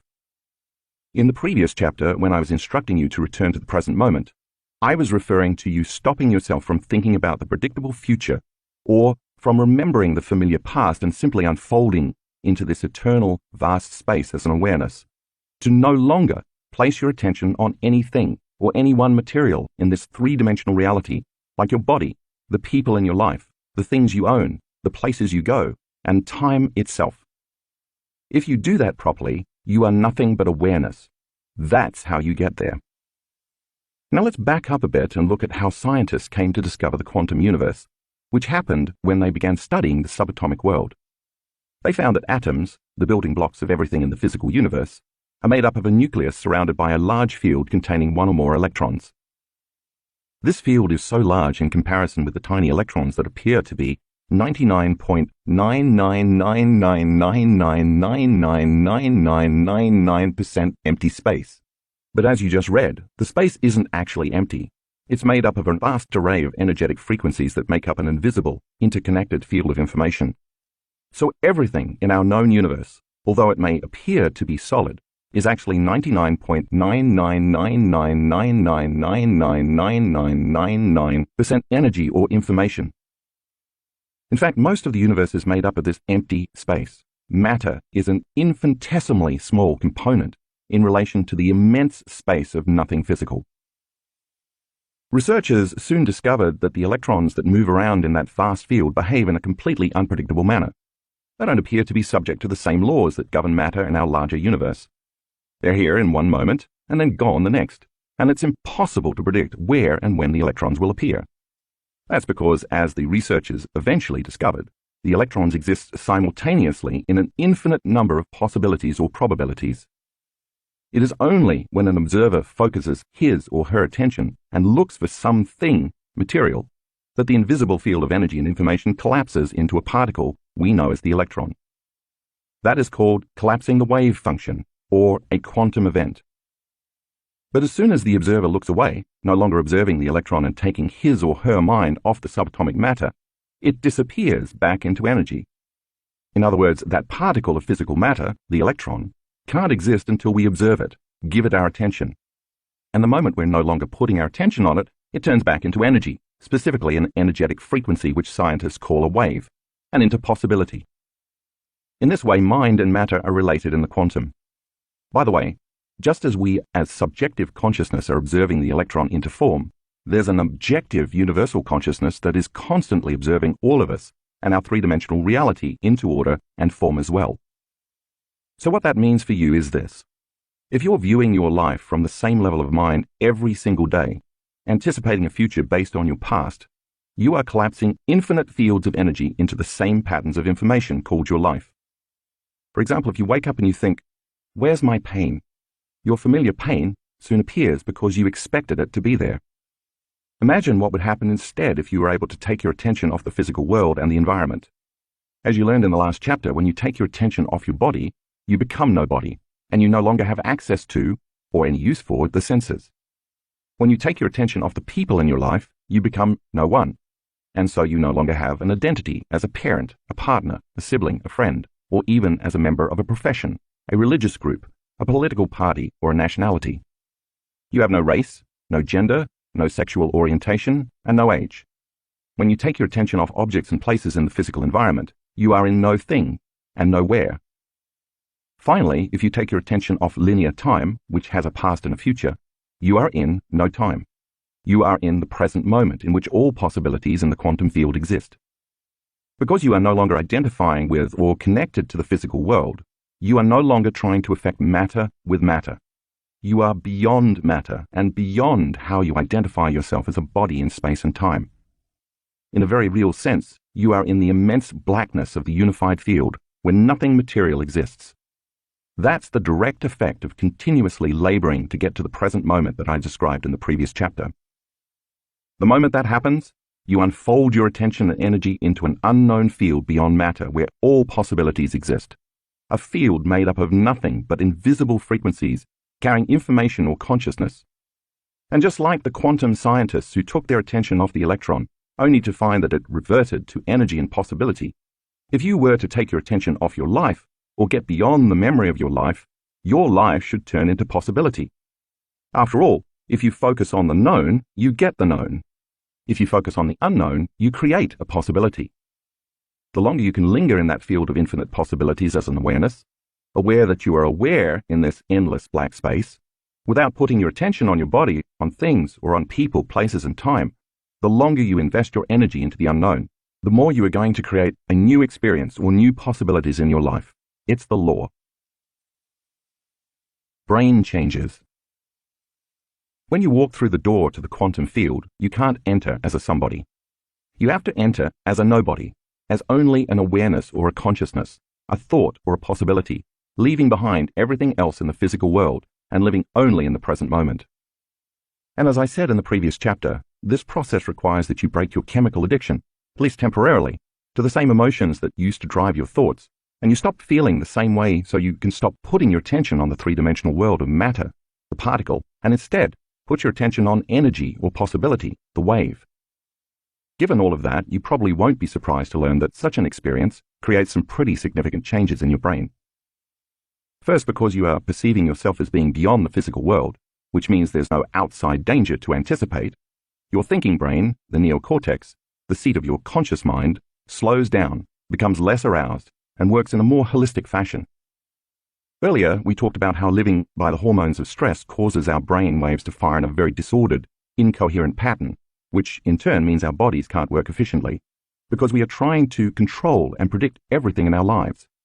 We become excessively focused, shifting our attention from one person to another thing, to some place at a certain time, activating the various neurological networks assigned to each one of these nodes.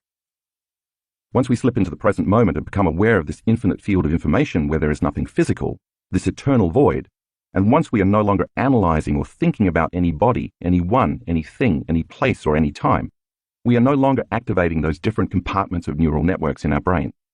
And as we move our awareness from a narrow focus on matter, objects, people, places, our bodies, and time, in our external environment, and instead open our focus and become aware of the vastness of this infinite blackness by putting our attention on nothing, on space and energy and information, our brain begins to change.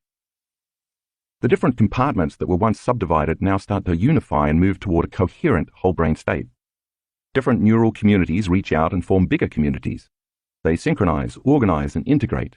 And what syncs in the brain begins to link in the brain. Once your brain gets coherent, you get coherent. When it gets orderly, you get orderly. When it works well, you work well.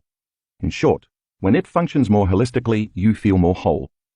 In other words, once you start connecting to the unified field as an awareness, or once you become more aware of it by paying attention to it, your biology becomes more whole and unified, since the unified field is by definition a unifying energy. To more clearly see the difference between coherence and incoherence, take a look at graphic 2 in the color insert as well as figure 3.1. As you can see, when brain waves are coherent, they are in phase with one another. Both their crests, their high points, and their troughs, their low points, match. Because coherent brain waves are more orderly, they are also more powerful.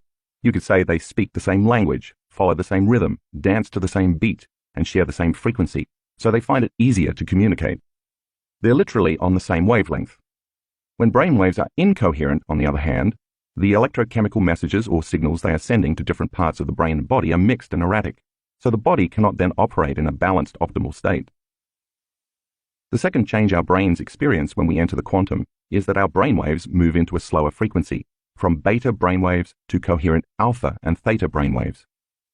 That's important because as we slow down our brainwaves, our consciousness moves out of the thinking neocortex and into the midbrain, the limbic brain, and there it connects with the autonomic nervous system, the body's subconscious operating system.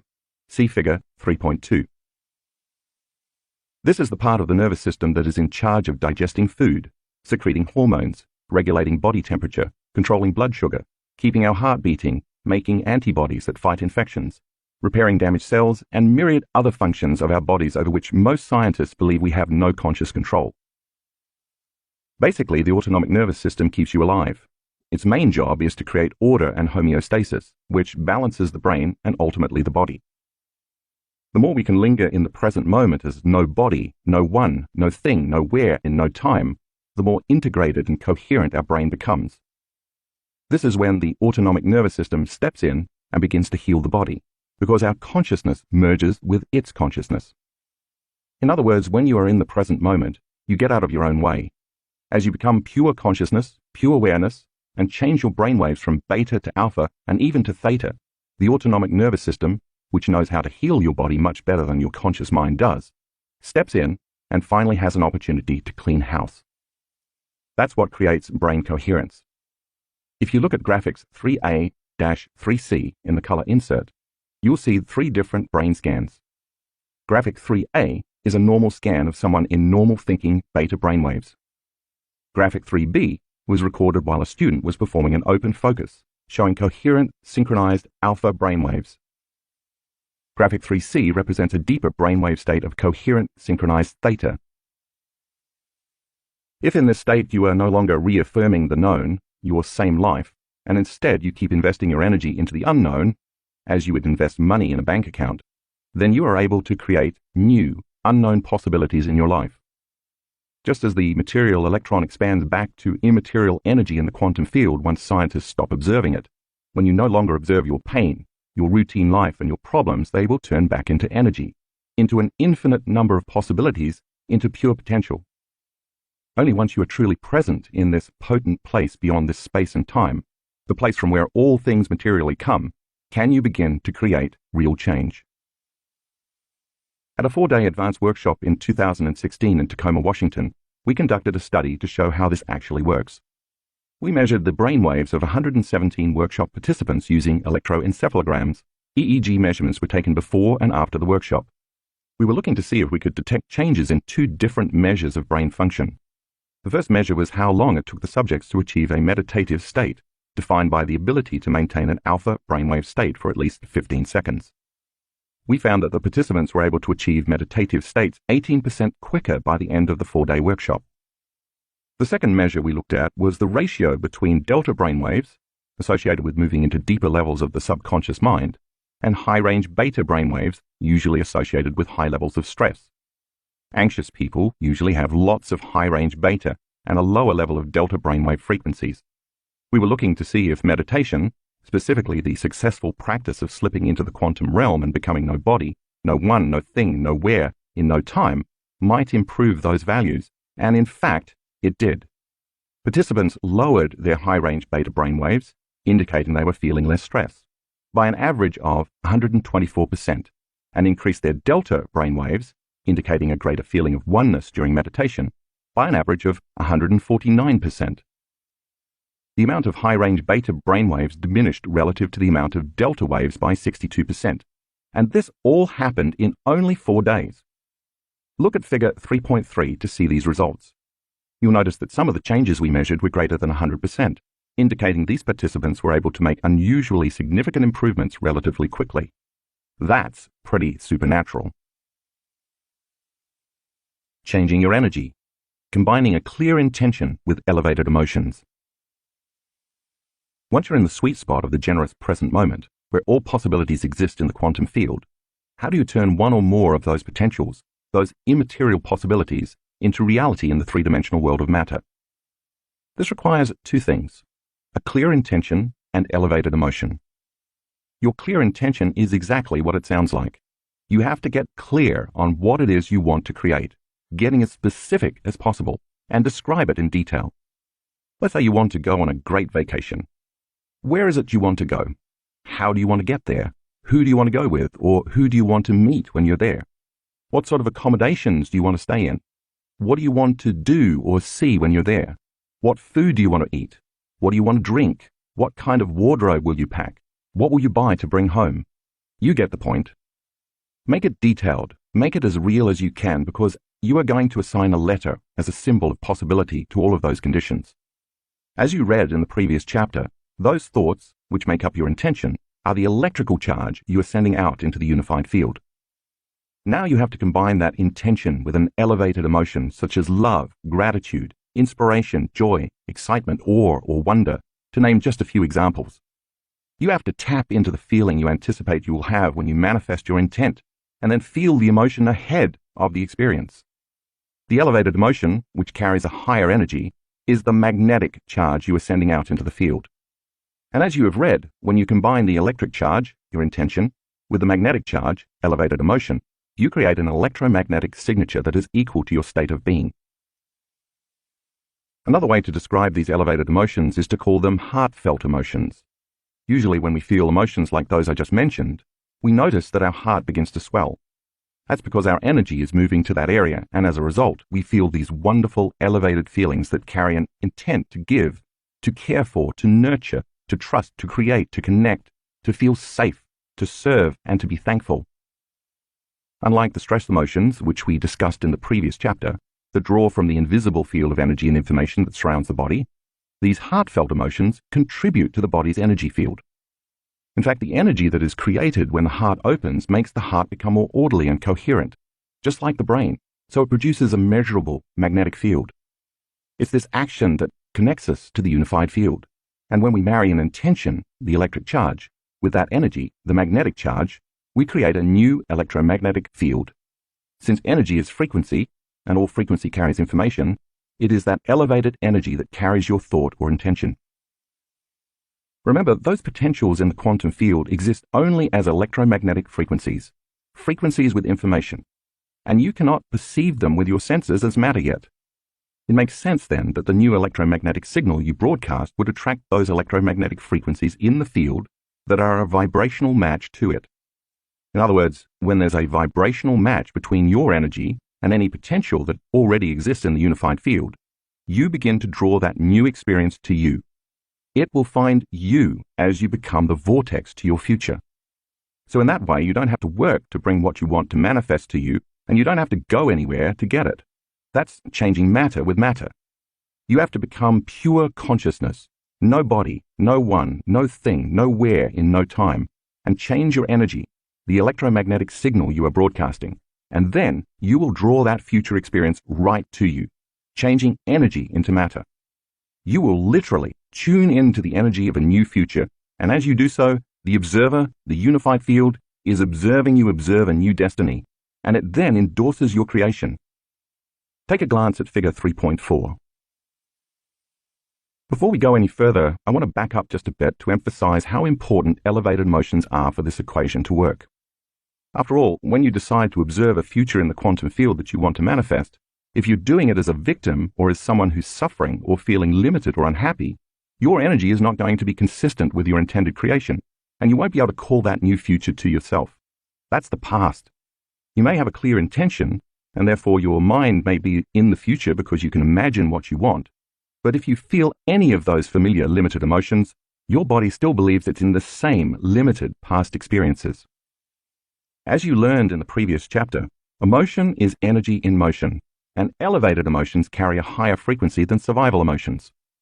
So if you want to create change, you have to do it from a level of energy that's greater than guilt, greater than pain, greater than fear, greater than anger, greater than shame, and greater than unworthiness. In fact, any lower vibrational energy that you are feeling cannot carry the thought of your future dream. It will carry only a level of consciousness equal to those limited emotions. Therefore, if you're going to perform something that's unlimited, you'd better feel unlimited. If you want to create freedom, you better feel free. And if you want to truly heal yourself, you'd better raise your energy to wholeness. The more elevated the emotion you feel, the greater the energy you broadcast and the more influence you will have on the material world of matter. And the greater your energy, the shorter the amount of time it takes for your manifestation to appear in your life. In this process, you relax and allow a greater mind, the consciousness of the unified field, to organize an event that's right for you. You essentially get out of the way. When you are surprised by an unknown experience that seems like it came out of nowhere, that's because you created it in nowhere.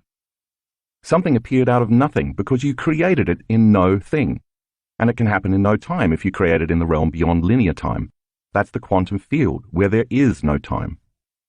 A French researcher named René Piech, PhD, demonstrated the power of intention with newly hatched baby chicks. When chicks hatch, they usually imprint on their mother, bonding with her and following her around. But if the mother isn't there when the chicks hatch, they'll imprint on the first moving object they encounter. For example, if a chick first sees a human, it will follow the human around in the same way. For his study, Piech built a special type of random event generator, a computerized robot that would turn randomly as it moved around an arena, going right 50% of the time and going left 50% of the time. As a control, he first recorded the robot's path in the arena with no chicks present. He found that over time the robot covered most of the arena equally. Next, Piech exposed newly hatched chicks to the robot. As expected, they imprinted on the robot as if it were their mother and followed it all over the arena. After the chicks had imprinted on the robot, he removed them from the arena and then put them in a cage on one side where they could see the robot but not move toward it. What happened next was astonishing. The intention of the baby chicks to be near to what they believed to be their mother, in this case the robot, actually influenced the random movements of the robot. It no longer moved all over the arena, but instead remained in the half of the arena closest to the chicks. See figure 3.5. If the intentions of baby chicks can influence the movements of a computerized robot, just imagine what you can do in drawing your future to you. In this place of the unified field, you're actually becoming aware of what already exists, and you're bringing it to life with your attention and your intention. Here, you can be a genius. You can be abundant. You can be healthy. You can be wealthy. You can have a mystical experience. You can create a new job. You can resolve a problem in your life. Remember, all these possibilities exist as electromagnetic potentials in the quantum field. You cannot experience them with your senses because they don't yet exist in this space and time. They exist only as a frequency or energy carrying information that has to be tuned into and observed into this space and time. And in order for you to do this properly, you are going to have to connect to that information and energy with your energy and intention. Here's another way to look at it. If you're unified with the consciousness and the energy of every body, every one, everything, every place, and every time within a vast unified field of potentials, then observing a potential in the quantum is just like becoming aware of your hand in the physical world. You're already connected to it. It already exists. Tuning into the energy of your future and intentionally observing that potential in the quantum then causes infinite fields of energy to collapse into particles called a quantum event, and that becomes an experience that can then manifest in your physical three-dimensional world. Then when you get up from your meditation, even though you're back in the three-dimensional world of matter, because you already experienced the elevated emotion you anticipated ahead of the experience, you have no choice but to get up feeling as if your intent has already manifested, or as if your prayer is already answered. You feel intimately connected to your new future, knowing it will show up in a way you can't predict, because if you can predict it, then it's a known. In effect, you get up as a new self, one who feels more like energy than matter. But you must remain aware, because the moment you forget and start stressing about when it's going to happen or how it's going to happen, you'll return back to your old self, trying to predict the future based on the past. And then you'll start feeling the same old familiar emotions, with the same lower energy that influence your same old thoughts, and you've just made the choice to stay trapped in the known. We could say that you'll disconnect from the energy of your future the moment you feel the familiar energy of the emotions of your past. If you instead become successful at tuning into this potential you have chosen over and over again, and you get familiar with it, you will be able to tune into it not only in meditation, but also when you're in line at the bank. You'll be able to tune into it when you're sitting in traffic. You can do it when you're shaving, when you're cooking, and when you're taking a walk. You can do it over and over again with your eyes open, just as you do when your eyes are closed in meditation. Just remember, every time you tune into the energy of your future in the present moment, you are drawing your future to you. And if you do it often enough, and you do it correctly, you'll change your biology from a past-present reality to a future-present reality. That is, you will change your brain neurologically from being a record of the past to becoming a map to the future. At the same time as you teach your body emotionally what that future will feel like in the present moment, you'll recondition your body with this new elevated emotion. You'll be able to signal new genes in new ways, and you'll change your body to look like the future you chose with your clear intention has already happened. That means you begin to biologically wear your future. Jace goes quantum. When my oldest son Jace finished graduate school, he went to work for a large company in Santa Barbara that made sophisticated cameras for the military. When he completed his contract, he moved to San Diego to work with a startup. After a while, though, he became disillusioned with the management and decided to leave the company and travel. He's a big wave surfer, so he came up with an elaborate plan to go all over Indonesia, Australia, and New Zealand for 7 months. He packed up his suitcase with the surfboards and off he went, and he had the time of his life. After 6 months, he called me from New Zealand and said, "Dad, listen, I have to start thinking about what I'm going to do when I get back to the real world. I want to create a new and better job than my previous ones, but I want to do it differently. I've learned a lot from taking time off." "Okay," I responded. "There must be a potential in the quantum field that you can tune into that's related to a new job for you. Take out a piece of paper and write the letter J on it, and draw 2 squiggly lines around it to represent the electromagnetic field. Hang on, because you're going to be doing something similar in the meditation at the end of this chapter. Once he'd done that, I said, that J is a symbol that represents a possibility, your clear intention of the job you want. But now we have to get very clear on exactly what kind of job you want. So let's list what's important to you in this job. I want you to think about the conditions of what that letter J for new job means to you. Under that J, I want you to write the word intention and list the specifics of what you want in your new job. You can write down anything you want except when or how it's going to happen. I want to be able to work from anywhere in the world, he told me, and I want to make the same amount of money I was making at my old job, or more. I want to have independent contracts for 6 months to a year, and I have to love what I do. Good. Anything else? I asked. Yeah, I want to be my own boss and lead my own team, he said. Okay, now you have your clear intention, I told him. Every time you think of this letter J, can you associate the letter with the meaning you just gave it? All of the specifics of what you want that you just listed. He said he could do that. Then I asked him to think about how he was going to feel when it happened. Next to or below your sub-intentions that you listed to get clear on your new job, I told him, I want you to write elevated emotions, the energy of my future. Now, let's list them one by one. What are they? Empowered, in love with life, free and grateful, he told me, identifying the elevated emotions he would use to bring this job to him. All that was left was just making everything line up. Take a look at figure 3.6 to see what Jace did. You have plenty of time on your hands right now. You're not doing much but surfing and relaxing on vacation, I told him. So it should be easy for you to create your future.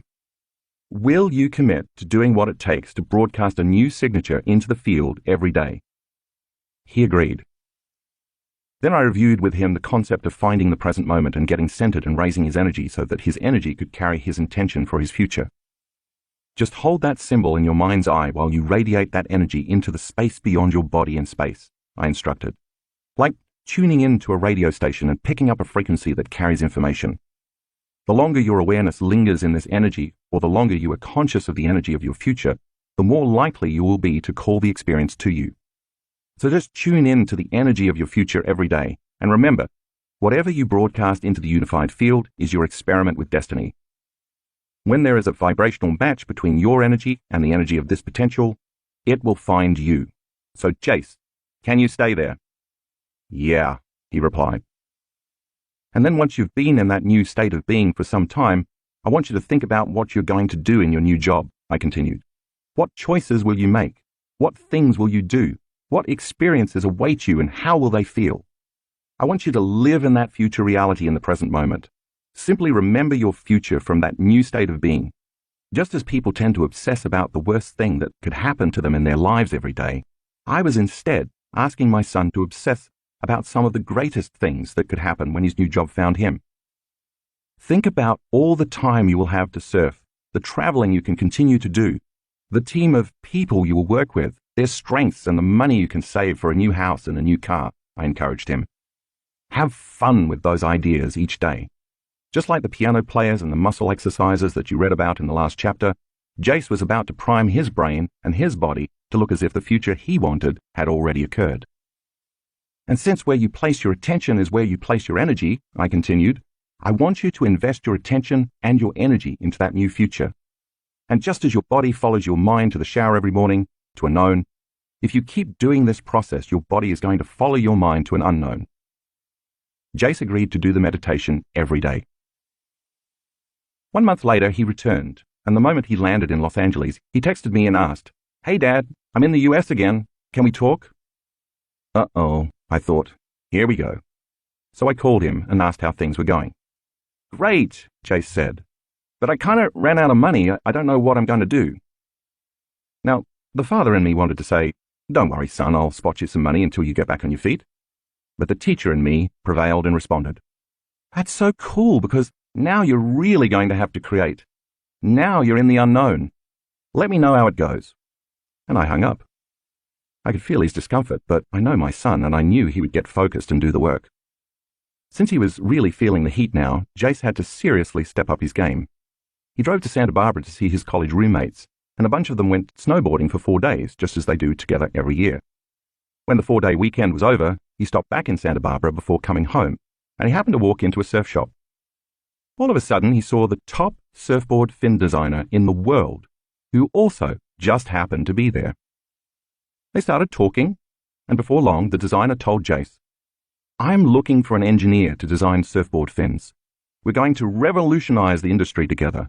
I need him for 6 months to a year, and he can run his own show, do whatever he wants. All I care about is ending up with a high-quality product." You know how the story ends. Jace got the job, with a 1-year contract that he can renew at any time. He makes more money now than he did in his other job. He loves his new career because of his passion for surfing. Sometimes he texts me and he says, "I can't believe they pay me to show up and do this." He's his own boss, he can work from wherever he wants to, and he gets to go surfing to try out all the fins. He's in love with life. He didn't have to send a resume, he didn't have to make a phone call or write an email, and he didn't have to go anywhere to interview or fill out an application. The experience found him. When we become nobody, no one, no thing, nowhere, in no time, we are taking our attention off all the distractions in our outer world that keep us from being present with the unified field of intelligence that is within us and all around us. We are turning inward and being present with a consciousness that is always present with us. The moment we line up with that omnipresent consciousness, as if we were looking directly in a mirror, it looks back at us, and it can finally reflect what we show it that we want. The longer we linger in this place of nothing material and invest our attention and energy into it, the closer we move to the unified field. And when we are at the altar of infinite potentials, when we change our energy, we change our lives. As we move toward it and trust in the unknown, without returning our awareness to the material world of the senses in three-dimensional reality, we experience more oneness and wholeness within. That process begins to fulfill our lack, our separation, our duality, our disease, and our fractured personalities. Our biology becomes more whole as we become more whole. After all, when we are whole, there simply is no lack. Nothing can be missing. At that point, we are simply observing what already exists in the quantum field of all possibilities or potentials, and bringing it to life with our attention and our energy. So now I have to ask you, what experience is out there in the quantum field waiting to find you? Preparing to tune in. This meditation requires a little advanced preparation. First, I want you to think about a potential experience you want to have. Remember that just like the electron before it collapses into matter, the experience already exists as an energy or a frequency in the quantum field. This is the energy that you're about to tune into. Some of our students have lowered their cholesterol levels just by tuning into a potential. They lowered their cancer markers. They've made tumors disappear. They've also created great new jobs, all expense-paid vacations, new healthy relationships, more money, profoundly mystical experiences, and even winning lottery tickets. Believe me, my team and I have seen it all. So go ahead, step into the unknown. Once you have the new experience you want to create, assign a capital letter to it, and then write that letter down on a piece of paper. Think of the letter as a symbol that represents that specific possibility in your life. Actually, putting it on paper instead of only thinking about it is important, because the act of writing it down solidifies that you want it.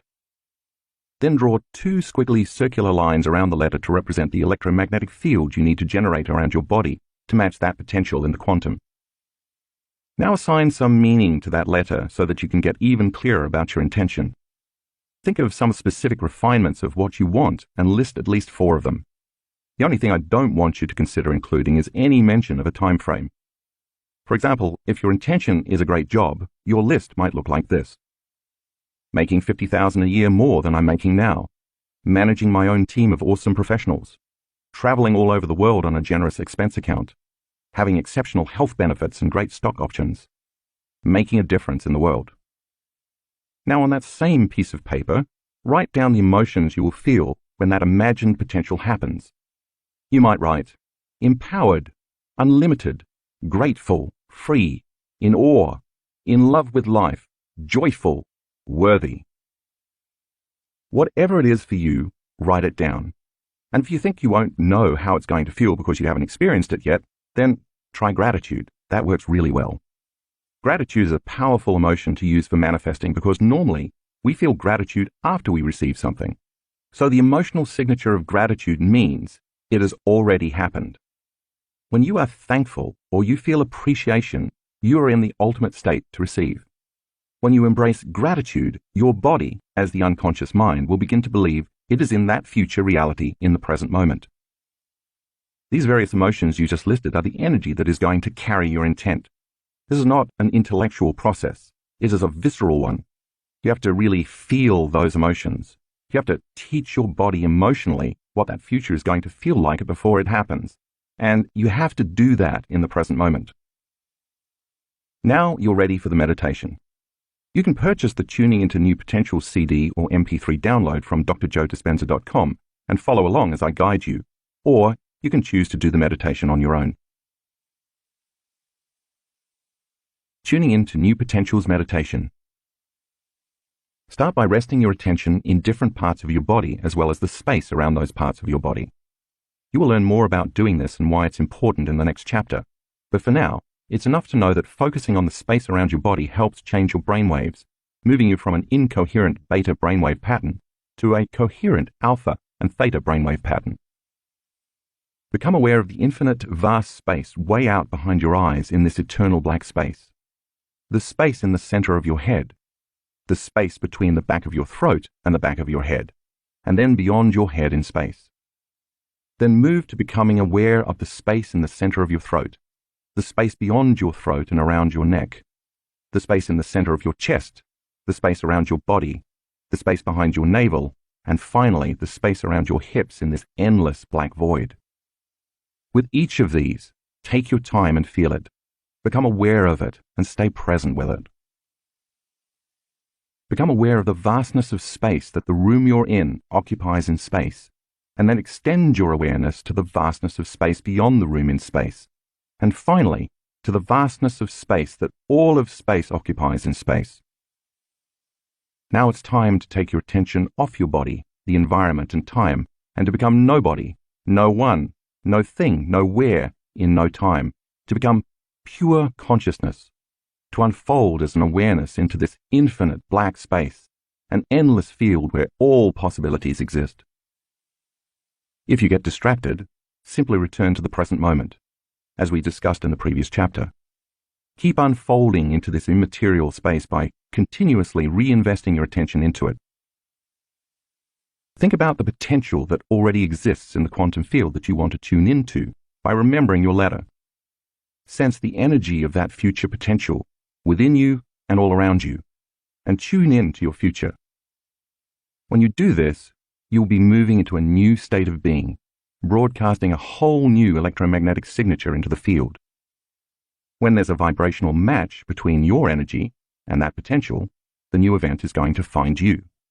You don't have to make anything happen. I want to be clear here. It might take more than a few meditations for your future opportunity to unfold. It could happen in a week, a month, or even longer. The key is to keep doing it until it occurs. Once you're in a new state of being, broadcasting a new electromagnetic signature, now remember your future before it happens and begin to mentally rehearse what that future will be like by living in that future. Make it as real as possible, calling up those elevated emotions you listed so you can teach your body emotionally what that future feels like. Surrender your creation to a greater mind, planting a seed in the infinite field of possibilities, and just let it go. Finally, bless your body with a new mind. Bless your life. Bless your challenges. Bless your soul.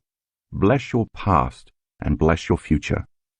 Bless the divine in you and open your heart and give thanks for a new life before it's made manifest. Slowly bring your awareness back to the room, and when you're ready, open your eyes. Get up from your meditation as though your future has already happened, and let the synchronicities and new possibilities find you. Chapter 4. Blessing of the Energy Centers. We've been talking a lot about light and information, or energy and consciousness. Now it's time to go a little deeper into those concepts to help explain how the next meditation works. As you already understand, everything in our known universe is made up of, or emits either light and information, or energy and consciousness, which are other ways of describing electromagnetic energy. In fact, these elements are so intimately combined that it's impossible to separate them. Look around you. Even if you don't see anything other than matter, objects, things, people, or places, there's also a sea of infinite invisible frequencies that are carrying encoded information. That means not only that your body is made up of light and information, of energy and consciousness, but also that you as a conscious being with a body are made of gravitationally organized light packed with information that is continuously sending and receiving various frequencies, all carrying different signals, just like a radio or a cell phone. All frequency, of course, carries information. Think about radio waves for a moment. There are radio waves moving through the room you're sitting in right now. If you turned a radio on, you could tune it to a specific wavelength or signal, and then a little transducer in the radio would pick up that signal and turn it into sound that you could hear and understand as your favorite song, the news, or even a commercial. Just because you can't see the radio waves in the air doesn't mean they aren't there, carrying distinct information on a specific frequency all the time. If you change the frequency a small degree and tune into another station, a different message will be carried on that wavelength. Take a look at figure 4.1a, which shows the entire light spectrum and demonstrates all the electromagnetic frequencies that we know of. The visible light spectrum, where we perceive the various array of colors present in this world we live in, makes up less than 1% of all the frequencies of light that exist. That means that the majority of frequencies are beyond our perception, and therefore most of our known reality in this universe cannot be experienced by our senses. So aside from our ability to perceive light being absorbed or reflected off objects and things, the truth is that we are able to perceive only a very small spectrum of reality. There's a lot of other information available to us besides what we can see with our physical eyes. Remember that when I refer to light, I am talking about all light, which includes the entire spectrum of electromagnetic frequencies, seen and unseen, and not just visible light. For example, even though we don't see X-rays, they still exist. We know this because we as human beings have the ability to create X-rays, and we can also measure them. In fact, an infinite number of frequencies exist within the spectrum of X-ray light. X-rays are a faster frequency than the visible light we see, and therefore have more energy, because again, the faster a frequency is, the higher its energy. Matter by itself is the densest of frequencies because it's the slowest and the most condensed form of light and information. Take a look at figure 4.1b. Move your eyes along the horizontal line running through the waves, hills, and valleys, starting at the letter A, and then moving to B, and then to C. Each time you arrive at the next letter, you have just traveled a full cycle, which is referred to as a wavelength. So the distance between letters A and B is one wavelength. The frequency of a wave refers to the number of wavelengths or cycles produced in 1 second, which is measured in hertz. Therefore, the faster the frequency of a wave, the shorter its wavelength. The converse is also true. The slower the frequency, the longer the wavelength. Figure 4.1c. For example, light in the infrared frequency band has a slower frequency than light in the ultraviolet light frequency band. So the wavelengths for infrared light are longer, and the wavelengths for ultraviolet light are shorter. Here's another example, this time from within the visible light spectrum. The color red has a slower frequency, 450 cycles per second, than the color blue, about 650 cycles per second.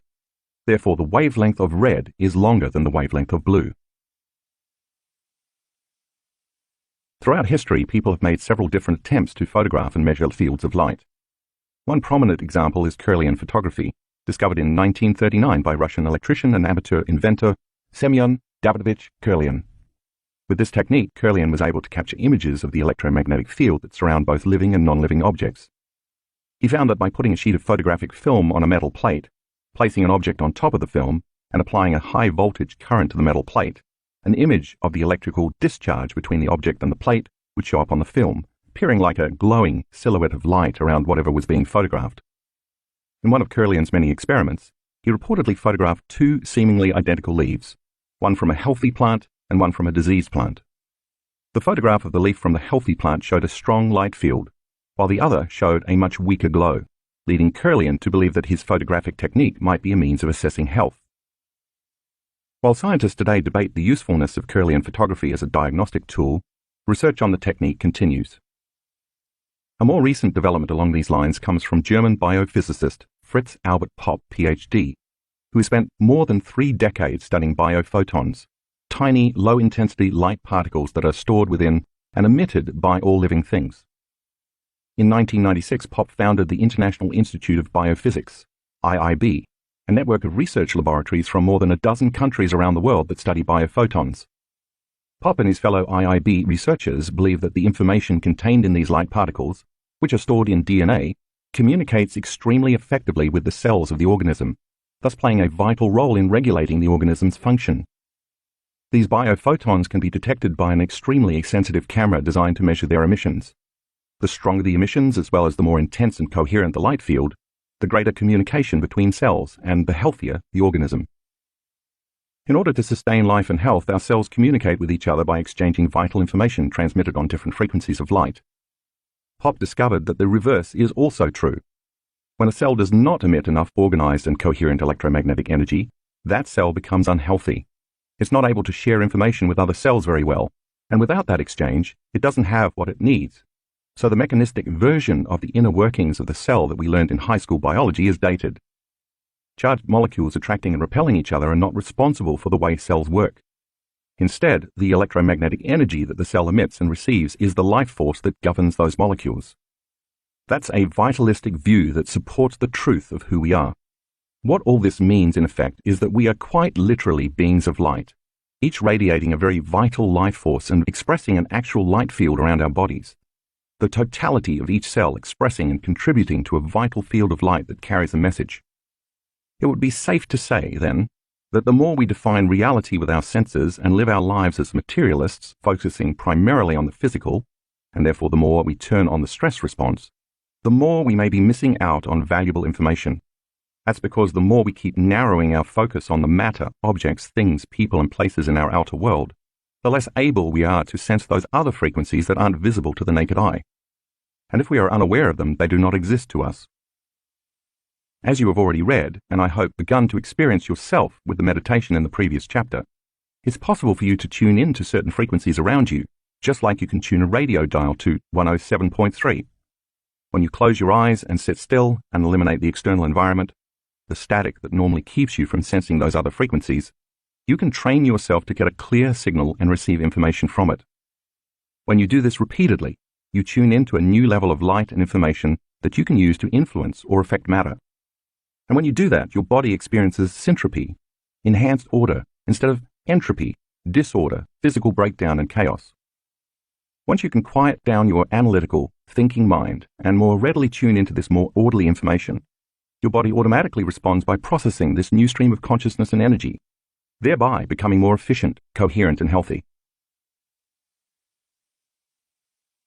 Convergent and divergent focus. At the beginning of the meditation in the last chapter, I asked you to rest your attention in different parts of your body, as well as in this space around different parts of it.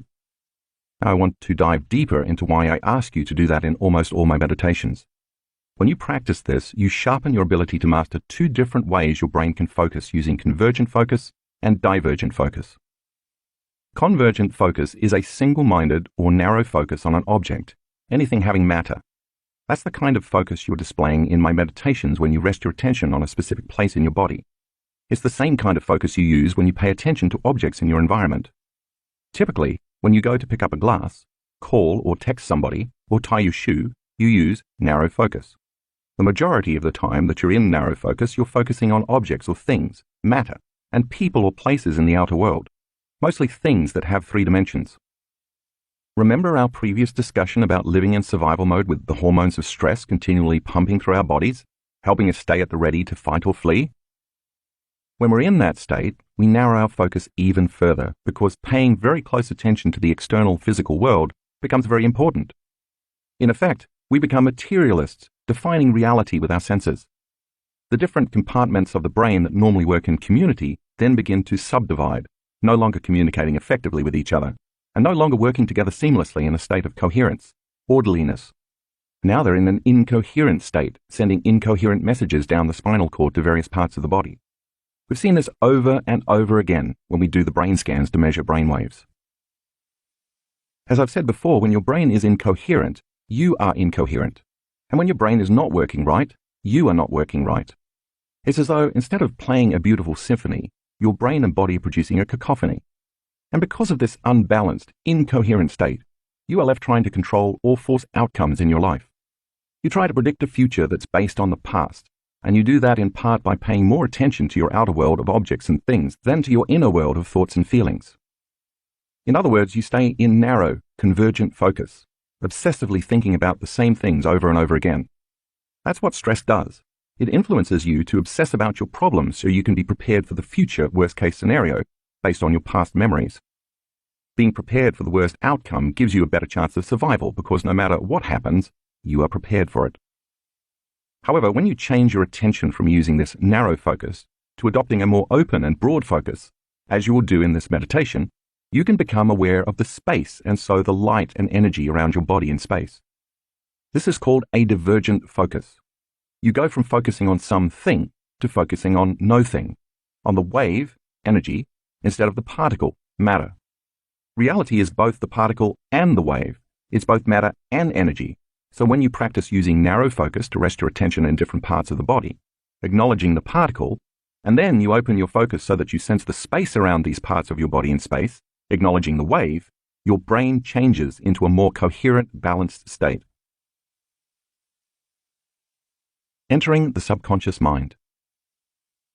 In the 1970s, Les Femi, PhD, director of the Princeton Biofeedback Center in Princeton, New Jersey, discovered how this shift in attention from narrow to open focus changes brainwaves.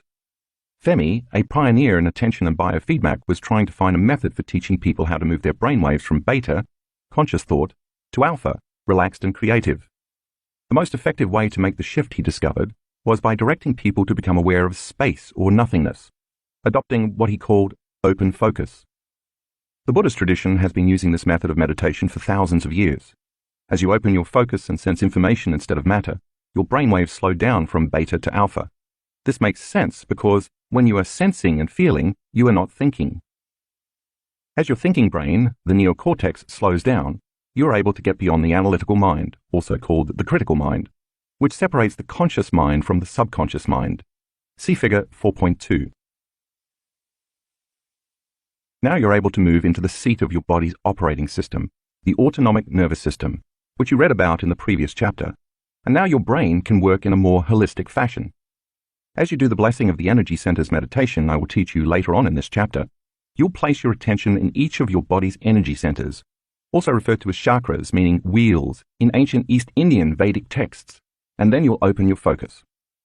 Because where you place your attention is where you place your energy, as you place your attention in each center and your energy moves to it, each one of these individual centers begins to become activated.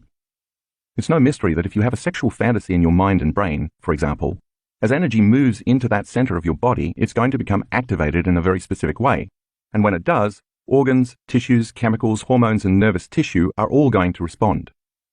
If you're hungry and you're thinking about what you're going to eat, it's no coincidence that your digestive juices turn on. You salivate and your body prepares for the experience of eating dinner because energy is activating that area. If you're thinking about telling your boss off or arguing with your daughter, you secrete adrenaline ahead of the actual confrontation. In each of these cases, the thought you're thinking becomes the experience. I will explain this in more detail in the next section when we talk about the individual energy centers, but for now, it's enough to know that this happens because each center produces its own chemical hormonal expression, which then activates the organs, tissues, and cells in each area. So imagine what would begin to happen if you were able to slow your brainwaves down in a meditation and get into the operating system of each of these energy centers by placing your attention in the space around each center, opening your focus. Each of these centers would then become more orderly and more coherent, which would signal neurons to create a new level of mind and activate the organs, tissues, and cells of that region, producing each center's own hormones and chemical messengers. And if you did this repeatedly over time, you would begin to affect real physical change.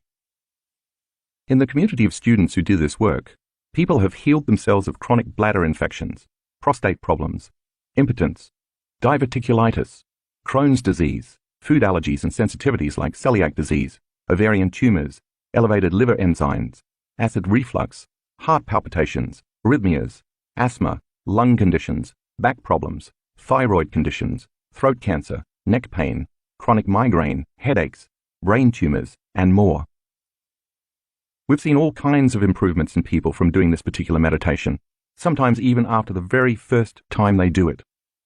Those dramatic healings were possible because students were able to epigenetically change the expression of their DNA, switching some of their genes on and others off, changing how those genes express proteins in their physical bodies, as you learned in Chapter 2.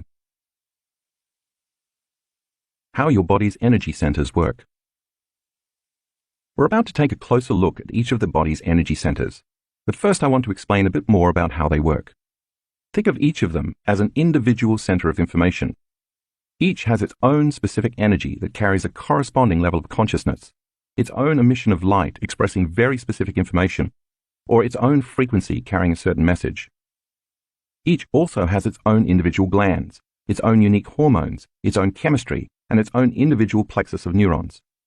Think of these individual clusters of neurological networks as mini brains. And if each one of those centers has its own individual brain, then each also has its own individual mind. Take a look at Figure 4.3, which lists the location of each center, as well as the anatomy and physiology that are associated with each. As you learned in the second chapter, when consciousness activates neurological tissue, it creates mind. Mind is the brain in action. So if each one of these energy centers has a plexus of neurons, then each has its own individual mind. Or better said, each center has a mind of its own. What activates the mind is energy with a directive and intention, a conscious intent. When each of these centers becomes activated, it in turn activates hormones, tissues, chemicals, and cellular functions, and it emits energy. For example, when your first center, the seat of your reproductive glands, is activated with energy, its mind has a very specific agenda and intention. When you as a conscious being have a thought or a fantasy, that's consciousness, by the way, acting on neurological tissue. The next thing you know, your body is physiologically changing, and therefore so is your energy. Your body secretes chemicals and hormones from those corresponding glands to emotionally prepare you for intercourse. You have more energy in that center now, and it's releasing its own specific frequency carrying an intentional message. That energy carrying the conscious intention is activating that reproductive center, and the mind in the brain is influencing the mind in the body at the level of its individual nerve plexus. This mind located in that specific area of the body, through this mini-brain, operates on the subconscious level through the autonomic nervous system. It's beyond your conscious control. We could say that the body is now following the mind as the mini-brain in that energy center activates the related glands, which in turn activate corresponding hormones that signal the appropriate chemicals to change the body's emotional state and physiology. And then you are emitting a very clear energy carrying a specific directive out of that center. We have all felt that kind of energy from a very sexual person. Once the energy is moving through that neurological tissue or plexus of neurons, it creates mind at that level. So when it's activated, that center has a mind of its own. The second center also has its own mind, and when we activate its mini-brain, and thus its mind, we trust our gut. And the same sequence of events happens in this center as we just saw in the first energy center, but with different corresponding neurocircuitry, hormones, chemicals, emotions, energy, and information. In fact, this area has been called the second brain, because of the hundreds of millions of neurons and neural connections here, more than exist in either the spinal cord or in the peripheral nervous system. In fact, 95% of the feel-good hormone serotonin in your body is found not in your brain, but in your bowels. So trusting our gut literally means trusting our instincts. It's almost as if our body and this center's brain can override our analytical, rational thinking brain and mind. How about your heart center? What happens when you lead with your heart? Like the first two centers, this fourth center, located in the middle of the chest, has its own frequency, its own hormones, its own chemicals, its own emotions, and its own mini-brain that draws from a field of energy and information that surrounds it. And when you lead with your heart, you tend to be more caring, kind, inspired, selfless, compassionate, giving, grateful, trusting, and patient. When this mini-brain gets that information, it sends instructions and messages to the organs and tissues that are located in that part of the body, and you emit loving energy from this specific center of information. Now let's look at each of these energy centers in more detail. Some of the centers will overlap a bit in function, but for the most part, if you know even just a little about the body, they are pretty self-explanatory. You can review Figure 4.3 again if you need to. Getting better acquainted with the energy centers. The first energy center governs the region of your sex organs, including your perineum, your pelvic floor, the glands that are connected to your vagina or penis, your prostate if you're a man, your bladder, your lower bowel, and your anus. This energy center has to do with reproduction and procreation, elimination, sexuality, and sexual identity. The hormones estrogen and progesterone in women and testosterone in men are correlated with this center. This energy center is also associated with the inferior mesenteric nerve plexus. A tremendous amount of creative energy exists in this first center. Think about the amount of energy used to make life and create a baby. When this center is in balance, your creative energy flows easily, and you are also grounded in your sexual identity. The second energy center is behind and slightly below your navel. It governs the ovaries, uterus, colon, pancreas, and lower back. It has to do with consumption, digestion, elimination, and the breaking down of food into energy, including digestive enzymes and juices, as well as the enzymes and hormones that balance your blood sugar levels. This center is also connected to the superior mesenteric nerve plexus. This energy center is also related to social networks and structures, relationships, support systems, family, cultures, and interpersonal relationships. Think about it as the center for holding on or letting go, consuming or eliminating. When this center is in balance, you feel safe and secure both in your environment and in the world. The third energy center is located in the pit of your gut. It governs the stomach, small intestine, spleen, liver, gallbladder, adrenal glands, and kidneys. The associated hormones include adrenaline and cortisol, the kidney hormones, and chemicals like renin and angiotensin, erythropoietin, and all the liver enzymes, as well as the stomach enzymes like pepsin, trypsin, chymotrypsin, and hydrochloric acid. This energy center is also related to the solar plexus, which is also called the celiac plexus. This center is associated with our will, power, self-importance, control, drive, aggression, and dominance. It is the center of competitive action and of personal power, self-esteem, and directed intention. When the third center is in balance, you use your will and your drive to overcome your environment and the conditions in your life. Unlike the second center, this center becomes naturally activated when you perceive that your environment is not safe or is unpredictable, so you must protect and take care of your tribe and yourself. The third center is also active when you want something, and you need to use your body to get it. The fourth energy center is located in the space behind your breastbone. It governs the heart, lungs, and thymus gland, the body's main immunity gland known as the fountain of youth. The hormones associated with this center include growth hormone and oxytocin, as well as a cascade of 1,400 different chemicals that stimulate the immune system's health via the thymus gland, responsible for growth, repair, and regeneration of the body. The nerve plexus this center governs is the heart plexus. The first three centers are all about survival and reflect our animal nature or our humanity. But in this fourth energy center, we are moving from being selfish to being selfless. This center is associated with the emotions of love and caring, nurturing, compassion, gratitude, thankfulness, appreciation, kindness, inspiration, selflessness, wholeness, and trust. It is where our divinity originates. It is the seat of the soul. When the fourth center is in balance, we care about others and we want to work in cooperation for the greatest good of the community. We feel a genuine love for life. We feel whole and we are satisfied with who we are. The fifth energy center is located in the center of your throat. It governs the thyroid, parathyroid, the salivary glands, and the tissues of the neck. The hormones associated with this center include the thyroid hormones T3 and T4, thyroxine, the parathyroid chemicals that govern the body's metabolism and circulating calcium levels. The nerve plexus this center governs is the thyroid plexus. This center is associated with expressing the love you felt in the fourth center, as well as speaking your truth and personally empowering your reality through language and sound. When the fifth center is balanced, you voice your present truth, which includes expressing your love. You feel so pleased with yourself and with life that you just have to share your thoughts and feelings. The sixth energy center is located in the space between the back of your throat and the back of your head. If that's too complicated to picture, just think of it as the center of your brain slightly toward the back of your head. It governs the pineal gland, which is a sacred gland. Some people call the pineal the third eye, but I call it the first eye. It's associated with the door to higher dimensions and shifting your perception so you can see beyond the veil or see reality in a non-linear way.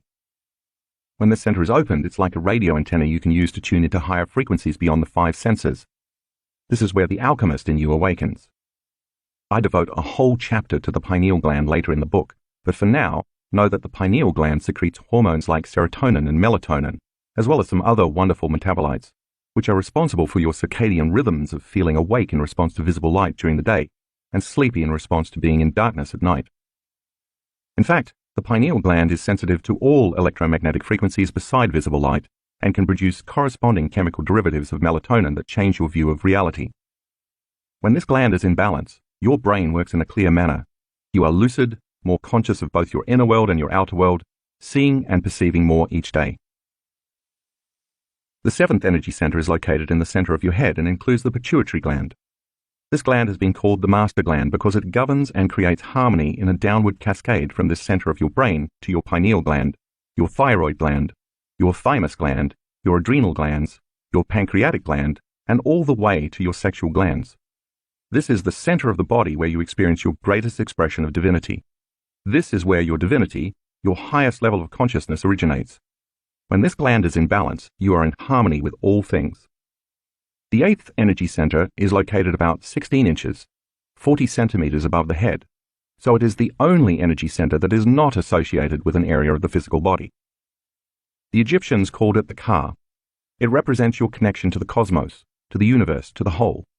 When this center becomes activated, you feel worthy to receive, and that opens you up to insights, epiphanies, deep understandings, and creative downloads of frequency and information that come into your physical body and brain not from memories stored in your nervous system, but from the cosmos, the universe, the unified field, or whatever you want to call that power that is greater than our individual selves.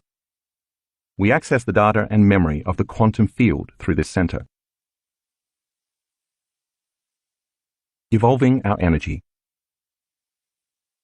Now that I have described each of these energy centers in detail, let's take a more dynamic look at how they can work. Certainly, our bodies are designed to use energy in each of the centers, as I have outlined.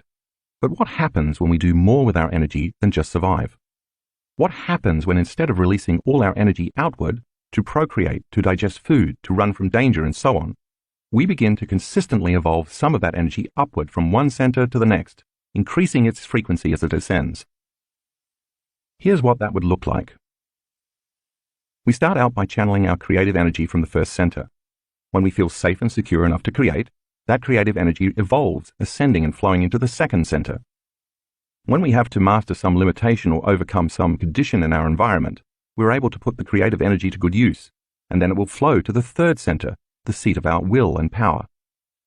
When we successfully transcend the adversity in our life, which has challenged us to grow and overcome, we have the opportunity to feel more whole, more free, and more satisfied, and we're then able to feel genuine love for self and others, as the energy flows through and activates the fourth center.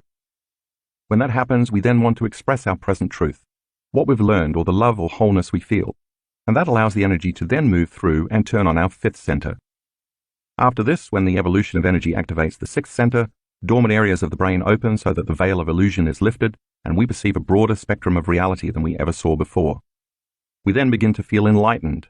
The body moves more into harmony and balance, and our external environment, including the natural world surrounding us, also moves into more harmony and balance as the energy ascends in activating the seventh center. Once we feel that enlightened energy, we begin to truly feel worthy, and the energy can finally rise to activate the eighth center, where we receive the fruits of our efforts, visions, dreams, insights, manifestations, and knowingness that come not from anywhere within our minds and bodies as memories, but from a greater power in and around us.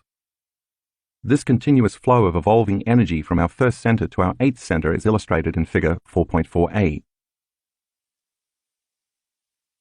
That's the kind of personal evolution that happens when the energy flows consistently, the ideal.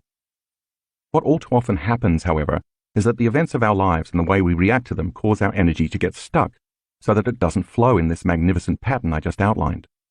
The places in your body where the energy gets stuck are the energy centers associated with the issues you're dealing with. Figure 4.4b depicts what happens when the energy gets stuck and can't flow to the higher centers. If, for example, a person has been sexually abused or has been conditioned since childhood to think that sex is bad, their energy can stay stuck in the first center, the center associated with sexuality, and they may have problems accessing creativity. If, on the other hand, a person can access their creative energy, but doesn't necessarily feel safe enough to use their creativity in the world, instead feeling victimized by their social and interpersonal relationships, or if they have been traumatized or betrayed by another person, they might hold on to that energy in their second center. Such a person would be likely to feel excessive amounts of guilt, shame, suffering, low self-esteem, or fear. Now, if a person can get their energy flowing up to the third center, but they have ego issues and they feel self-important, self-absorbed, controlling, domineering, angry, overly competitive, and bitter, then their energy gets stuck in the third center, and they may have control issues or motivation issues. If a person cannot open their heart and feel love and trust, or if they are afraid to express love or how they truthfully feel, energy can also become frozen in the fourth and fifth centers respectively. While energy can get stuck in any of the energy centers, these first three centers are where it tends to get stuck most often. And when it's stuck, it can't evolve and flow in the seamless current described earlier, which switches on the higher energy centers where we're in love with life and want to give back. Getting that circuit flowing the way it was designed to do is the whole point of doing the blessing of the energy centers meditation. We bless each of these centers so we can get stuck energy flowing again. Drawing from our energy field. As we discussed earlier, our bodies are surrounded by invisible fields of electromagnetic energy that are always carrying a conscious intention or directive. When we activate each of the body's 7 energy centers, we could say that we are expressing energy out of these centers. Simply put, when we as conscious beings activate a specific energy in each individual center, we stimulate the associated neurological plexuses to produce a level of mind that then activates the proper glands, tissues, hormones, and chemicals in each center. Once each unique center is turned on, the body emits energy carrying specific information or intention from it. However, if we keep living in survival and we are overly sexual, over-consuming, or overstressed by living our lives from the first 3 centers, we keep drawing from this invisible field of energy carrying information that surrounds the body, and we are consistently turning it into chemistry. The repetition of this process over time causes the field around the body to shrink. See figure 4.5. As a result, we diminish our light, and there is no energy that carries a conscious intention moving through these centers to create the correlated mind in each. Essentially, we've tapped our own energy field as a resource. That limited level of mind with its limited amount of energy in each center will send a limited signal to the surrounding cells, tissues, organs, and systems of the body. The result can produce a weakened signal and a lower frequency of energy carrying vital information to the body. Therefore, the lowering frequency of the signals creates disease. We could say that from an energetic level, all disease is a lowering of frequency and an incoherent message. Remember how I said that the lower 3 energy centers of the body are concerned with survival, so they represent our selfish nature? They're about using power, aggression, force, or competition so we can survive the conditions in our environment long enough to consume food, to nourish ourselves, and then procreate and keep the species going, as opposed to the upper 5 centers, which represent our selfless nature and are concerned with more altruistic thoughts and emotions. Nature has made these lower 3 centers very pleasurable so that we keep engaging the actions related to them and what they represent. Having sex, first center, and eating, second center, are quite enjoyable, as is connecting and communicating with others, also the second center. Personal power, third center, can be intoxicating, including the success of overcoming obstacles, getting what we want, competing against others and winning, surviving in a particular environment, and pushing ourselves to move our bodies around. You can see then why some people may tend to overutilize one or more of their first 3 centers, and in so doing, consume more of the field of vital energy and information surrounding the body. For example, an overly sexual person draws extra energy from the field of energy surrounding their first center. A person trapped in shame or guilt who feels victimized, holds on to the emotions of the past and constantly suffers, is consuming excess energy from the energy field surrounding their second center, and so holds on to energy in that center. An overly controlling or stressed person pulls additional energy from the field surrounding their third center. When our consciousness is not evolving, neither is our energy. The subatomic level. All of this starts at the subatomic or quantum level, so let's discuss how that happens. Take a look at figure 4.6. If you take 2 atoms, each with its own nucleus, and you put them together to form a molecule, the overlapping of the 2 circles where they bond is where they're sharing light and information. And because they're sharing information, they're sharing a similar energy that has a particular frequency. What's holding those 2 atoms together as a molecule is an invisible field of energy. Once these atoms join to form a molecule and exchange information, they will have different physical properties and characteristics, such as a different density, a different boiling point, and a different atomic weight, to name a few, than when they were sitting side by side separated. It's important to note that what is giving the molecule its specific properties, as well as holding it into form and structure, into matter, is the invisible field of energy that is surrounding matter. Molecules could not bond without sharing information and energy. If you add another atom, you form yet another different molecule that again has different physical properties and characteristics, and a different atomic structure. And if you keep adding more and more atoms, you form a chemical, and there's an invisible field of energy around that chemical that's holding it together in physical form, giving life to that chemical. Those atomic forces are real and measurable. If you take enough chemicals and you put them together, you're going to ultimately form a cell, And the cell also has an invisible field of energy surrounding it and giving life to the cell. The cell is actually feeding off different frequencies of light. It's not molecules and positive or negative charges that are instructing the cell to do what it does.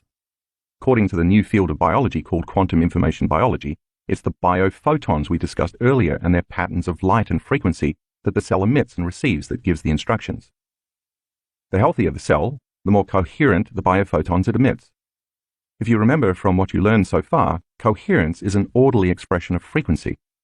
The exchange of information via electromagnetic frequencies of light between the cell and this field of energy surrounding it happens faster than the speed of light, which means it happens on the quantum level. To continue, if you put a group of cells together, you form a tissue, and that tissue has an invisible field of unifying coherent frequency and energy that causes all those individual cells to work together in harmony, functioning as a community. If you take that tissue and further develop it into a more specialized function, you form an organ, and an organ also has an invisible field of electromagnetic energy. That organ literally receives information from this invisible energy field. In fact, the memory of the organ actually exists in the field. The way this can affect transplant patients is fascinating. Probably the most famous example is the story of Claire Sylvia, who wrote a book called A Change of Heart about her experiences after receiving a heart and lung transplant in 1988. All she knew at the time was that her new organs came from an 18-year-old male donor who had died in a motorcycle accident. After the transplant, the 47-year-old professional dancer and choreographer developed cravings for chicken nuggets, French fries, beer, green peppers, and Snickers bars, none of which were foods she had enjoyed before. Her personality also changed. She became more assertive, more confident. Her teenaged daughter even teased her about developing a man's gait. When Sylvia eventually tracked down the family of her donor, she discovered the foods she had craved after the transplant were indeed the young man's favorites. That vital information was stored in the light field of the organ. The most dramatic story illustrating this involves an 8-year-old girl who, after receiving a heart transplant from a 10-year-old girl, began having vivid nightmares about being murdered. The donor had indeed been murdered, and the perpetrator had not been caught. The patient's mother took her to a psychiatrist who was convinced that the girl was dreaming about events that had actually occurred. They contacted the police, who opened an investigation using the girl's detailed account of the murder, including information on the time and place of the crime, the weapon, the physical characteristics of the criminal, and the clothing the murderer was wearing. The killer was identified, arrested, and convicted. So in these cases, that information in the energy field surrounding the transplanted organ changed the expression of the energy field of the individual once the person had a transplant. It's different light and different information mixing with the transplant patient's pre-existing field. The recipient can pick up on that information as memory in the field, and it influences their mind and their body. The energy, holding specific information, is influencing matter. Then when you group organs together, you form a system, such as the musculoskeletal, cardiovascular, digestive, reproductive, endocrine, lymphatic, nervous, and immune systems, to name a few. These systems function by drawing information from the invisible field of energy and consciousness that surrounds them. And when you put all the systems together, you form a body that also has an invisible field of electromagnetic energy surrounding it, and that vital electromagnetic field of light is who we really are. Now back to the hormones of stress.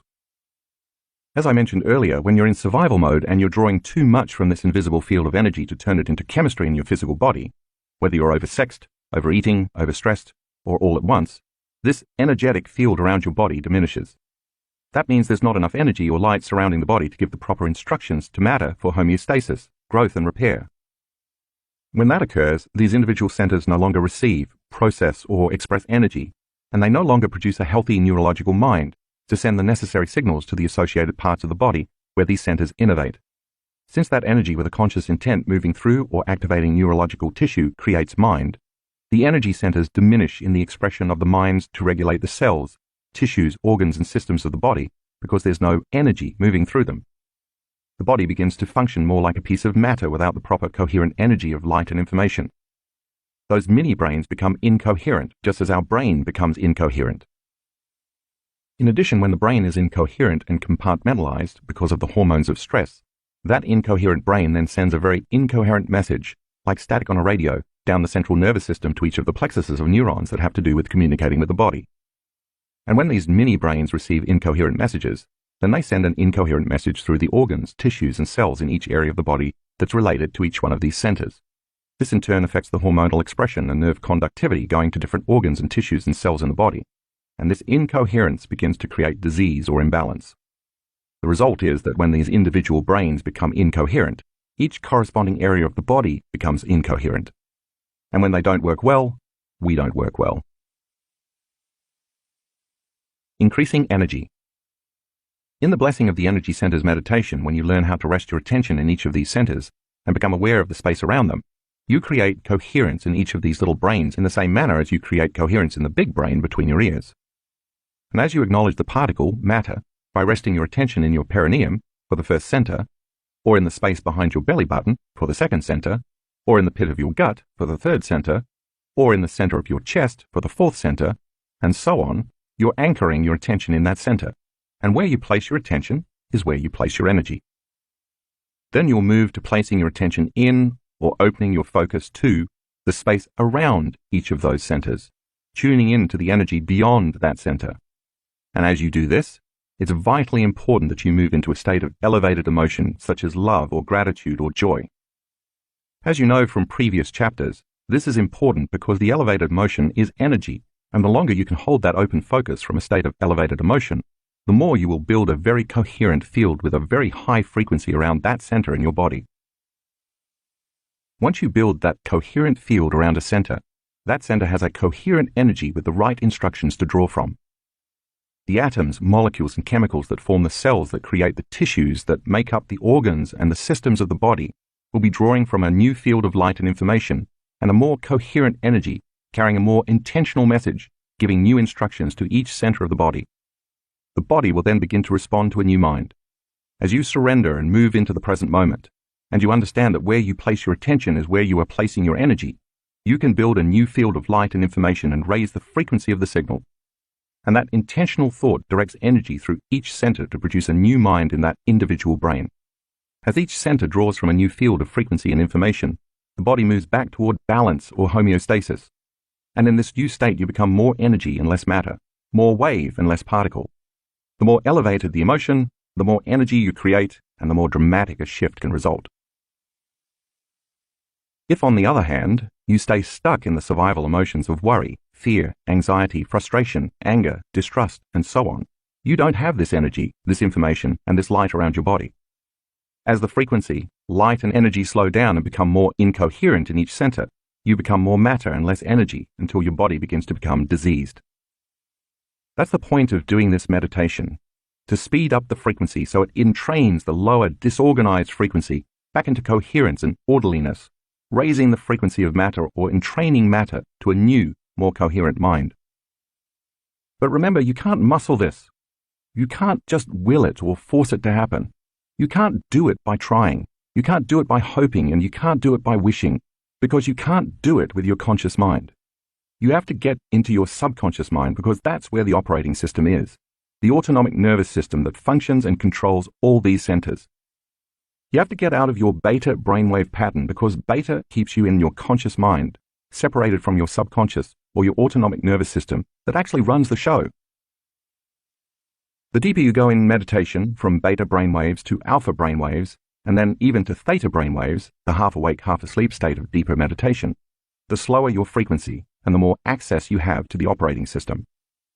So in the Blessing of the Energy Centers meditation, your job is to slow your brainwaves down and combine an elevated emotion with an intent to bless each energy center for the greatest good, loving them into life, and then surrender and allow your autonomic nervous system to take over, because it already knows how to do that without any help from your conscious mind. You're not thinking, you're not visualizing, and you're not analyzing. You're doing something that may at first seem much more difficult. You're planting a seed of information and letting go, allowing it to take the instructions and energy and use them to create more balance and order in your body. We've actually measured how effectively our students can use this meditation to both increase the energy in each of their energy centers and achieve balance among the centers. To do this, we use the gas discharge visualization device that you read about in a previous chapter to take measurements of participants' energy fields both before and after they do the Blessing of the Energy Centers meditation. The GDV technology uses a specialized camera to take images of a subject's finger, while a weak and totally painless, electrical current is applied to the fingertip for less than a millisecond. The body responds to the current by discharging an electron cloud made up of photons. While the discharge is not visible to the naked eye, the GDV device's camera can capture it and translate it into a digital computer file. Then a software program called BioWell uses the data to create an image like the one you see in graphic 4 in the color insert. Graphics 4A to 4D show how balanced or imbalanced the subject's energy centers are, both before and after meditation. The BioWell software uses the same GDV data to estimate the frequency of each energy center and compare it to the norm. Balanced energy centers would appear in perfect alignment, while imbalanced centers would make an off-center pattern. The size of the circle, representing each energy center, shows whether its energy center is less than, equal to, or greater than average, and by how much. The left side of each example in graphic 4 shows the measurements of the subject's energy centers taken before we started our workshop, while the right side shows the measurements taken a few days later. Now look at graphics 5A to 5D. The left side of this figure shows the measurements of the energy field around each student's entire body before we started the event, while the right side shows the measurement of the field around the whole body afterward. We have also used the GDV device to measure how this meditation, as well as any of the other meditations in this book, enhances the energy field surrounding the entire body. As you'll soon read in the instructions at the beginning of the meditation, I repeatedly ask you to place your attention not only on various parts of your body, but also on the space around those parts of your body, and then, at the end of the meditation, on the space around your entire body. As you have learned, where you place your attention is where you place your energy. So if you are putting your focus on this space, that's naturally where your energy is going to go. In doing this, you're using your attention, awareness, and energy to build and enhance the field of light and information surrounding your body. This, in turn, creates order and syntropy instead of disorder and entropy. Now you are more coherent energy and less matter, and you have your own enhanced field of light and information that you can draw from to create. Blessing of the Energy Centers Meditation. This meditation has become one of the most popular meditations among our students and has created an impressive number of supernatural results.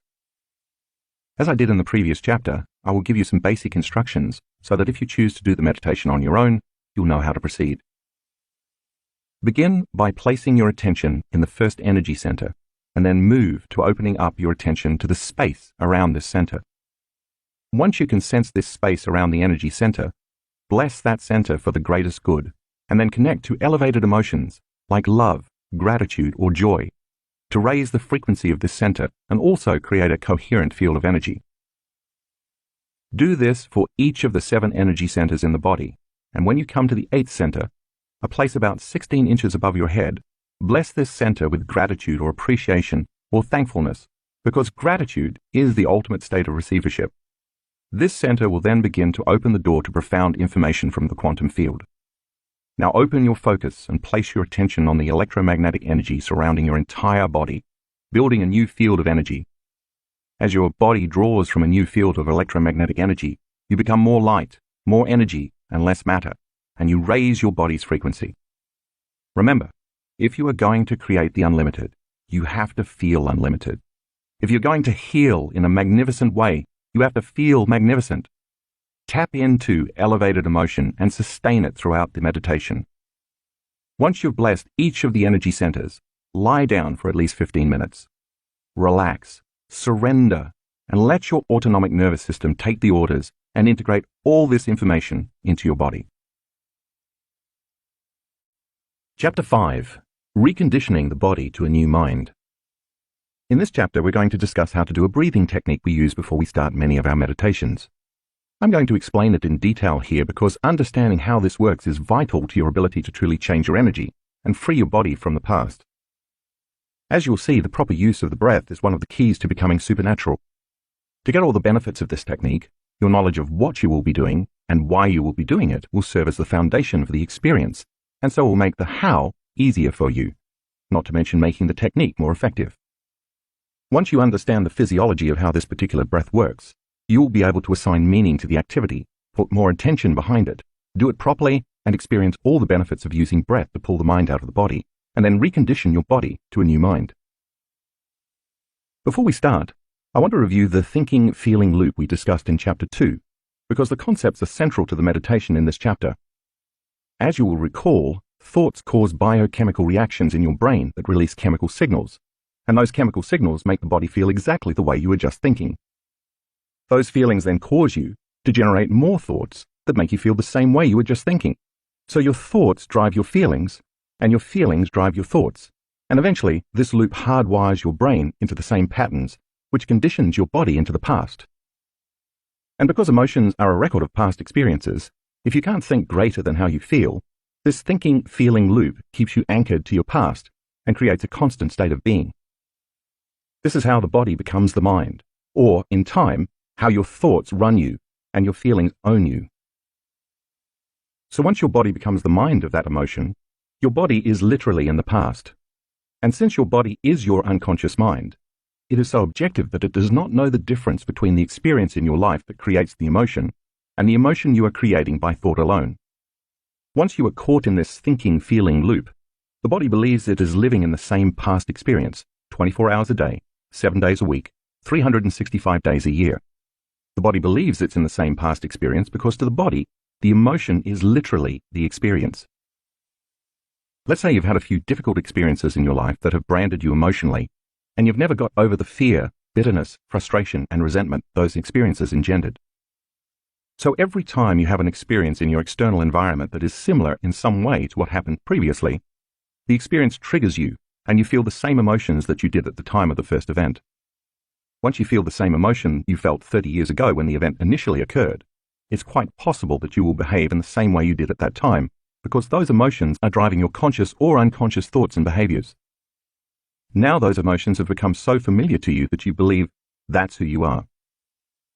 By the time you're in your mid-30s, if you keep thinking, acting, and feeling the same way without changing anything about yourself, the majority of who you are becomes a memorized set of automatic thoughts, reflexive emotional reactions, unconscious habits and behaviors, subconscious beliefs and perceptions, and routine familiar attitudes. In fact, 95% of who we are as adults is so habituated through repetition that the body has been programmed to be the mind, and the body, not the conscious mind, is running the show. That means that only about 5% of who we are is conscious, and the remaining 95% is a subconscious body-mind program. So in order to create something significantly different in our lives, we must find a way to pull the mind out of the body and change our state of being, which is exactly what the meditation I will teach you at the end of this chapter is designed to do. How energy gets stored in the body. Now let's look at how the thinking-feeling loop works in relation to the body's energy centers, especially the first three, the survival centers where it causes the most problems. That's because most people's thoughts and feelings activate those energy centers. As you'll remember from the previous chapter, each of the body's energy centers has its own individual energy, information, glands, hormones, chemistry, and neurocircuitry, and its own individual mini-brain or mind. Or really, each has a mind of its own. These mini-brains become programmed in the body to operate subconsciously through the autonomic nervous system. In this way, each center has its own energy and corresponding level of consciousness, and each is associated with specific emotions corresponding to that center. So let's say you think a thought such as, "My boss is unfair." Figure 5.1 depicts how thinking that thought turns on a neurological network in your brain. Then you have another thought, "I'm underpaid," and you turn on a second neurological network. Then you think, "I'm overworked." And now you're off to the races. Because mind is the brain in action, if you keep thinking more thoughts along the same lines, and you activate enough networks of neurons firing in tandem, in a specific sequence, pattern, and combination, you produce a level of mind which then creates an internal representation or an image of yourself in your brain's frontal lobe. That's where you can make your internal thoughts more real than your outer environment. In this case, you'll see yourself as an angry person.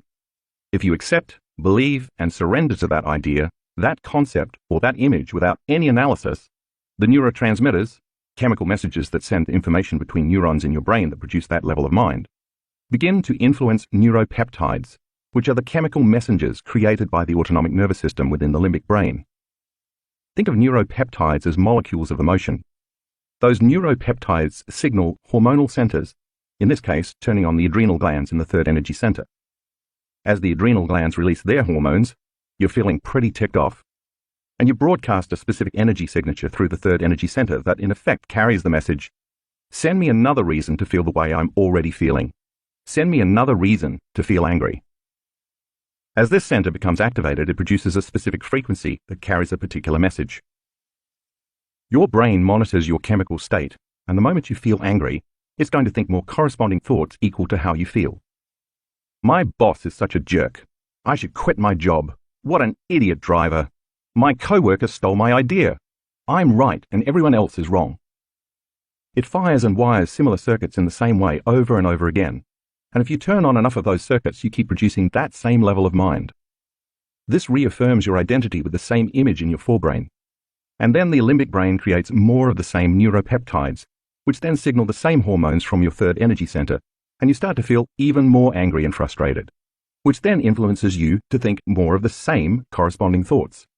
The cycle can go on for decades, whether what you're thinking is justified or not, and then the redundancy of that cycle hardwires the brain into a certain pattern, in this case, the pattern of anger, and repeatedly conditions the body emotionally into the past. The body becomes the mind of anger, so the anger is no longer in the mind, that's in your brain, the 5% of your thought that is conscious, but instead, the emotion of anger becomes stored as energy in the body-mind, the 95% of your mind that is subconscious. Because it's subconscious, you're not aware that you are doing this, but that is exactly what is happening. So all that emotion, which was originally created from thought, because all thoughts have a corresponding energy, becomes stored as energy in the body, stuck in the third center, the solar plexus. This stored energy produces a corresponding biological effect.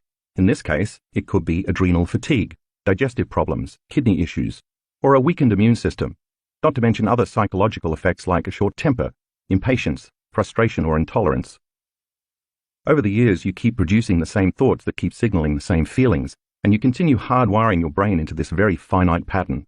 And in the same way, you keep reconditioning the body to become the mind of anger. Thus, an enormous amount of your creative energy is stored in the body's third energy center as anger, bitterness, frustration, intolerance, impatience, control, or hatred. What if, instead of feeling angry, you start having thoughts that make you feel victimized or guilty? Life is too hard. I'm a bad parent. I shouldn't have been so rude. Did I do something wrong? If you take a look at figure 5.2, you'll see that the same thing happens. Thinking those thoughts turns on a different network of neurons in your brain. If you fire and wire enough of those networks, you produce a different level of mind, and the brain creates the internal image of yourself that reaffirms your identity, in this case, as a guilty person. You start thinking, God's going to punish me. Nobody loves me. I'm worthless. Once you accept, believe, and surrender to these guilty thoughts without any analysis, the neurotransmitters activating neural networks in your brain influence a different blend of neuropeptides, this time neuropeptides that are equal to those thoughts about feeling guilty. And then those neuropeptides signal a different hormonal center, in this case, the second center. And over time, as you recreate the same loop of thinking and feeling and thinking, you're going to begin to store your energy in the body in the second center. This begins to produce a biological effect. Since you feel guilt in your gut, you may start to feel nauseated or sick, or you may experience pain in this area of your body, along with emotions like suffering, unhappiness, or even sadness. If over time you keep feeling guilty, you think more guilty thoughts that fire and wire more neurons that signal more neuropeptides that cause the release of more hormones in the second center. As this happens, you continue to condition the body to become the mind of guilt and suffering, so you're storing more and more energy as emotion in the second center. You also continue to broadcast a specific energetic signature carrying specific information through the second energy center into your body's energy field. So now let's say that you start having a totally different set of thoughts. What happens if you have sexual fantasies about someone? Now you're turning on a different network of neurons in your brain, and you're producing a different level of mind. And just as before, if you get enough of those networks firing and wiring, you're going to get a different internal representation in the frontal lobe of your brain. And once the thought or image you are paying attention to becomes more real than your outer world, in that moment the thought literally becomes the experience, and the end product of that experience is the corresponding feeling. As a result, your body gets turned on. That center now is activated with a specific energy carrying a specific message or intent, which then turns on the individual plexus of neurons in that center to produce a specific mind, which then signals genes in the corresponding glands to make chemicals and hormones equal to those thoughts. Now you're convinced you're the stud or vixen of the universe. And if you accept, believe, and surrender to that thought or image of yourself without any analysis, then those neurotransmitters in the brain will begin to influence a different blend of neuropeptides in the limbic brain. They'll signal hormones in the first energy center, programming the autonomic nervous system to prepare that center to become activated. I think you're very familiar with the biological effects that happen next. Those biological reactions will cause you to keep feeling a certain way, and you're going to think more corresponding thoughts equal to that feeling. And now you're storing energy in the first center, and you are broadcasting a vibrational signature carrying a specific message from that center into the energy field in your body. Your brain is monitoring how you are feeling, and you're going to generate even more corresponding thoughts. And the cycle continues. This is how the body responds to the mind, and ultimately becomes the mind. So now you understand how your thoughts condition your body to become the mind of whatever emotion you're experiencing, and how, when that happens, you're storing more energy in the corresponding energy center for that emotion. The center where the majority of that energy gets stored is the one associated with the emotions you have been repeatedly experiencing. If you are overly lustful, overly sexed, or overly preoccupied with wanting to be seen by others as sexually desirable, your energy is stuck in your first center. If you experience an overabundance of guilt, sadness, fear, depression, shame, unworthiness, low self-esteem, suffering, and pain, your energy will become stuck in your second center. And if you have problems with anger, aggression, frustration, control issues, judgment, or self-importance, your energy is stuck in your third center. Hopefully, by now, you have done the Blessing of the Energy Centers meditation and have begun to experience how the energy in each of your centers is able to evolve from one center to the next, increasing its frequency as it moves up. In time, the body becomes the mind of that emotion, and once that energy as an emotion is stored, or more accurately, once it becomes trapped, in one or more of the lower energy centers, then the body is literally in the past. This means you no longer have energy available to create a new destiny. When that happens, your body becomes more matter and less energy because, as you have read, the first three centers, which are based on survival emotions, shrink the vital field of energy surrounding your body. To be clear, I'm not saying that you shouldn't ever have sex, enjoy food, or even feel stressed. What I am saying is that when you are out of balance, it's because these first three centers are out of balance. And imagine if all three of these survival centers become overstimulated all at once. You can easily see how your body's energy would diminish over time. When that happens, there's not much available energy for growth, repair, healing, creation, or even just returning to balance.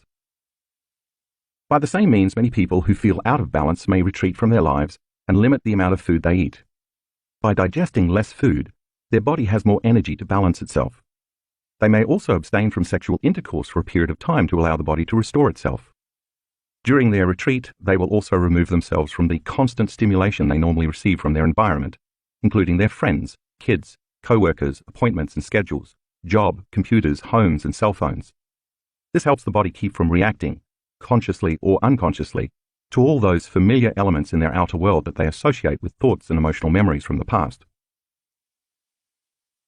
The breath technique I'm about to teach you gives you a way to liberate that trapped energy that's stored in the first three centers so it can be free to flow to the brain from whence it came. And when you use the breath to liberate those emotions, that energy becomes available for higher purposes. You'll have more energy to heal yourself, create a different life, manifest more wealth, or have a mystical experience, to name just a few possibilities. Those emotions that are stored in the body as energy will be transmuted into a different type of energy, carrying a different message through the elevated emotions of inspiration, freedom, unconditional love, and gratitude. It's the same energy, it's just locked up in the body.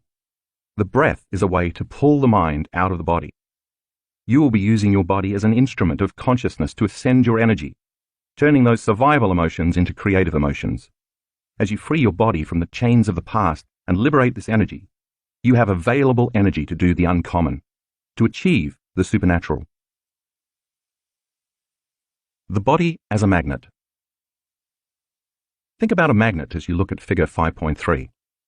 Magnets, of course, have polarity. They each have a north pole and a south pole. One end has a positive charge, and the other end has a negative charge. The polarity between the ends of a magnet is what causes the magnet to produce an electromagnetic field. The stronger the polarity between the two poles, the larger the electromagnetic field the magnet produces. You can't see that electromagnetic field, but it exists, and it can be measured. The strength of a magnet's electromagnetic field can even influence matter. If you were to take tiny metal shavings and lay them on a piece of paper, put another piece of paper over the first piece of paper, and then set a magnet on top of that second piece of paper, those metal shavings would organize themselves within the magnet's electromagnetic field. The electromagnetic field of the magnet is powerful enough to affect material reality, even though the frequency of this field exists beyond your senses. Figure 5.4 illustrates this. The Earth is a magnet, and like any other magnet, it has a north pole and a south pole, as well as an electromagnetic field surrounding it. While this field itself is invisible, we're all familiar with one amazing way to see that it exists. The Earth's electromagnetic field deflects the sun's photons. During a solar flare or mass coronal ejection, that field deflects trillions of tons of photons hurled towards the Earth in a pulsating, colorful phenomenon known as the Northern Lights. Your body is also a magnet. Ancient cultures, especially Asian cultures, have known this for thousands of years. Your North Pole is your mind and brain, and your South Pole is your body at the base of your spine. When you're living by the hormones of stress, the emotions of survival, or when you're overutilizing the other two survival energy centers, you are constantly drawing energy from this invisible field. The energy then no longer flows through the body because the body, in survival mode, is pulling the energy from the field and storing it in the body, specifically in the first three energy centers. This is what happens when the thinking-feeling loop we talked about earlier is activated. If this goes on long enough, the body won't have any electrical charge running through it at all, and without an electrical charge, it can't create the field of electromagnetic energy that normally surrounds it. When that happens, the body is no longer like a magnet. Now it's like a piece of ordinary metal, a magnet that's lost its charge. As you can see in figure 5.5, the body then becomes more matter and less energy, or more particle and less wave. Of course, if there were a way to get this energy that's stored in the first three centers moving again, the current would resume flowing and the body would recreate the electromagnetic field. The breath does just that. It gives us a way to pull the mind out of the body and to move all that stored energy from the first three centers up the spine to the brain, restoring the electromagnetic field surrounding the body. Once that happens, we can use that energy for things other than survival. Let's take a look at the way our physical bodies are constructed so we can understand what makes that possible. Take a look at figure 5.6. You have a bone at the base of your spine called your sacrum that looks like an upside-down triangle with a plateau on the top. On the top of that flat surface sits the spinal column, which extends all the way up to your skull. Inside that closed system is the central nervous system, which is made up of the brain and the spinal cord. The spinal cord is actually an extension of your brain. The skull and the spinal column protect this most delicate system. The central nervous system is one of your body's most important systems because it controls and coordinates all the other systems in the body. Without the aid of the central nervous system, you couldn't digest your food, you couldn't void your bladder, you couldn't move your body, and your heart couldn't beat. You couldn't even blink your eyes without the nervous system. So you can think of the nervous system as the electrical wiring that runs the machine of your body. Inside this closed system is cerebrospinal fluid that's filtered from the blood in the brain. This fluid bathes the brain and the spinal cord, and it's responsible for giving the central nervous system buoyancy. It acts as a cushion to protect the brain and spinal cord from trauma, and it flows in various rivers and paths that transport nutrients and chemicals to different parts of the nervous system all over the body. By its very nature, this fluid acts as a conduit to enhance electrical charges in the nervous system. Now let's go back to your sacrum. Every time you inhale, that sacrum bone flexes back slightly, and every time you exhale, it flexes forward just a little bit. This is an extremely subtle movement, too subtle for you to notice even if you try, but it happens.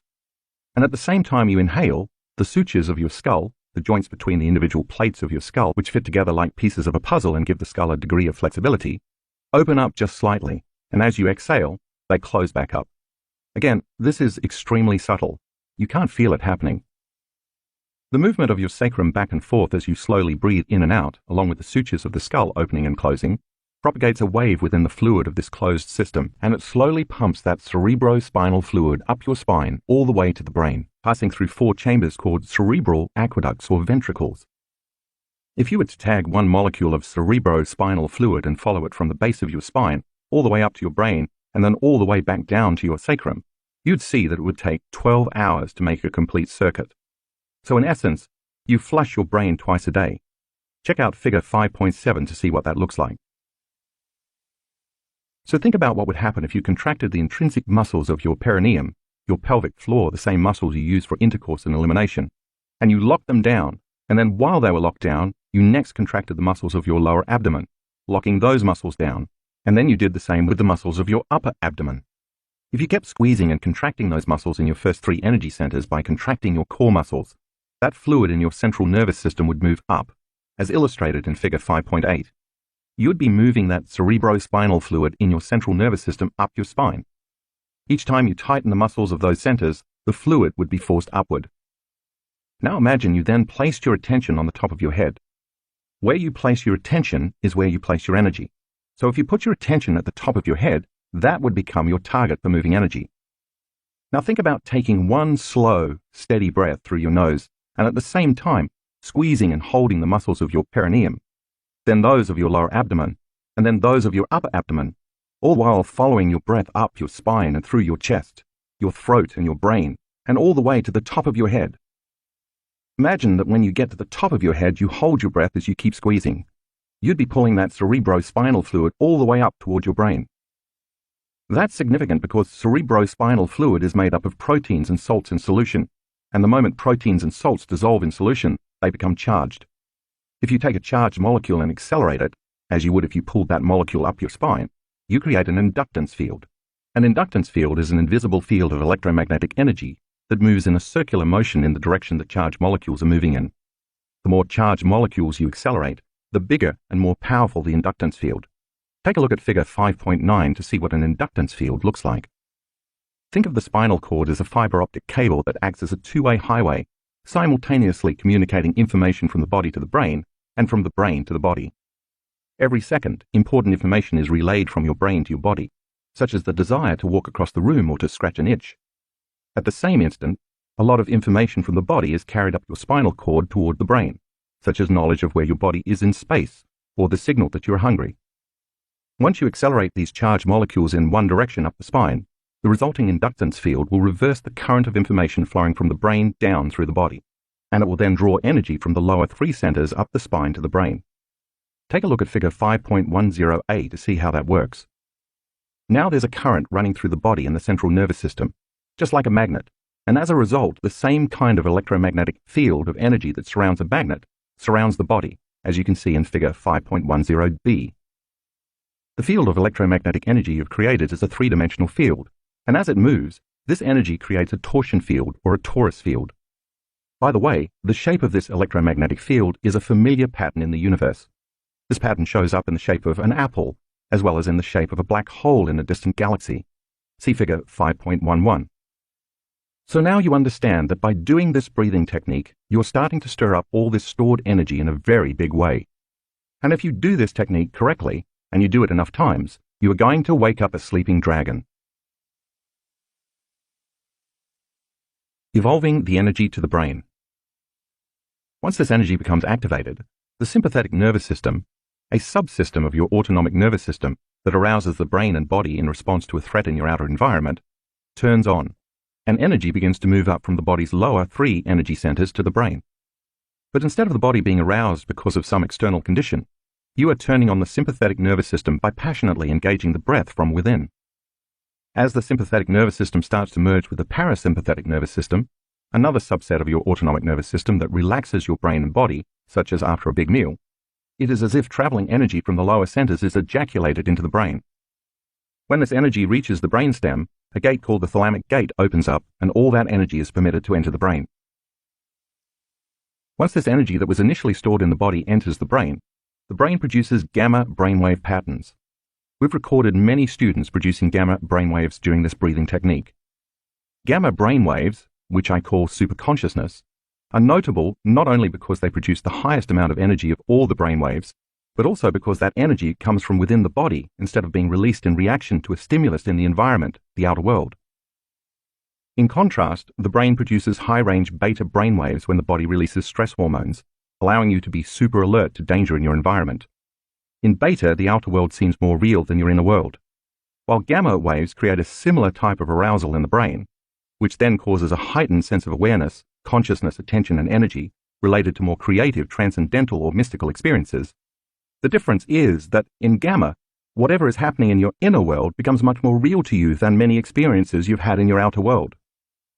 Take a look at figure 5.12 and review how similar beta and gamma brainwaves are.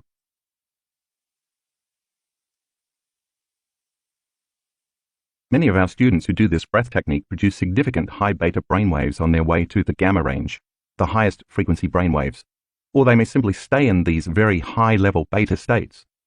We're finding that being in the highest levels of beta can also signal that the person is paying more attention to their inner world than their outer world. In addition to seeing more energy in the brain after this breathing technique, we have also repeatedly observed more significant amounts of brain coherence. Take a look at graphics 6A and 6B in the color insert. You can see two students who have done the breath successfully. They have very high-frequency beta brainwaves that transition to gamma brainwaves. Notice the high amplitudes of their brainwaves in gamma. The higher the amplitudes, the higher the energy in their brains. The students demonstrate 160 and 260 standard deviations above typical gamma brainwaves. To give you a reference, 3 standard deviations above normal is usually considered high. In graphics 6A, 4, you can also witness much more brain coherence after the breath. The red patterns in the brain show extremely high amounts of brain coherence in every measured brainwave state.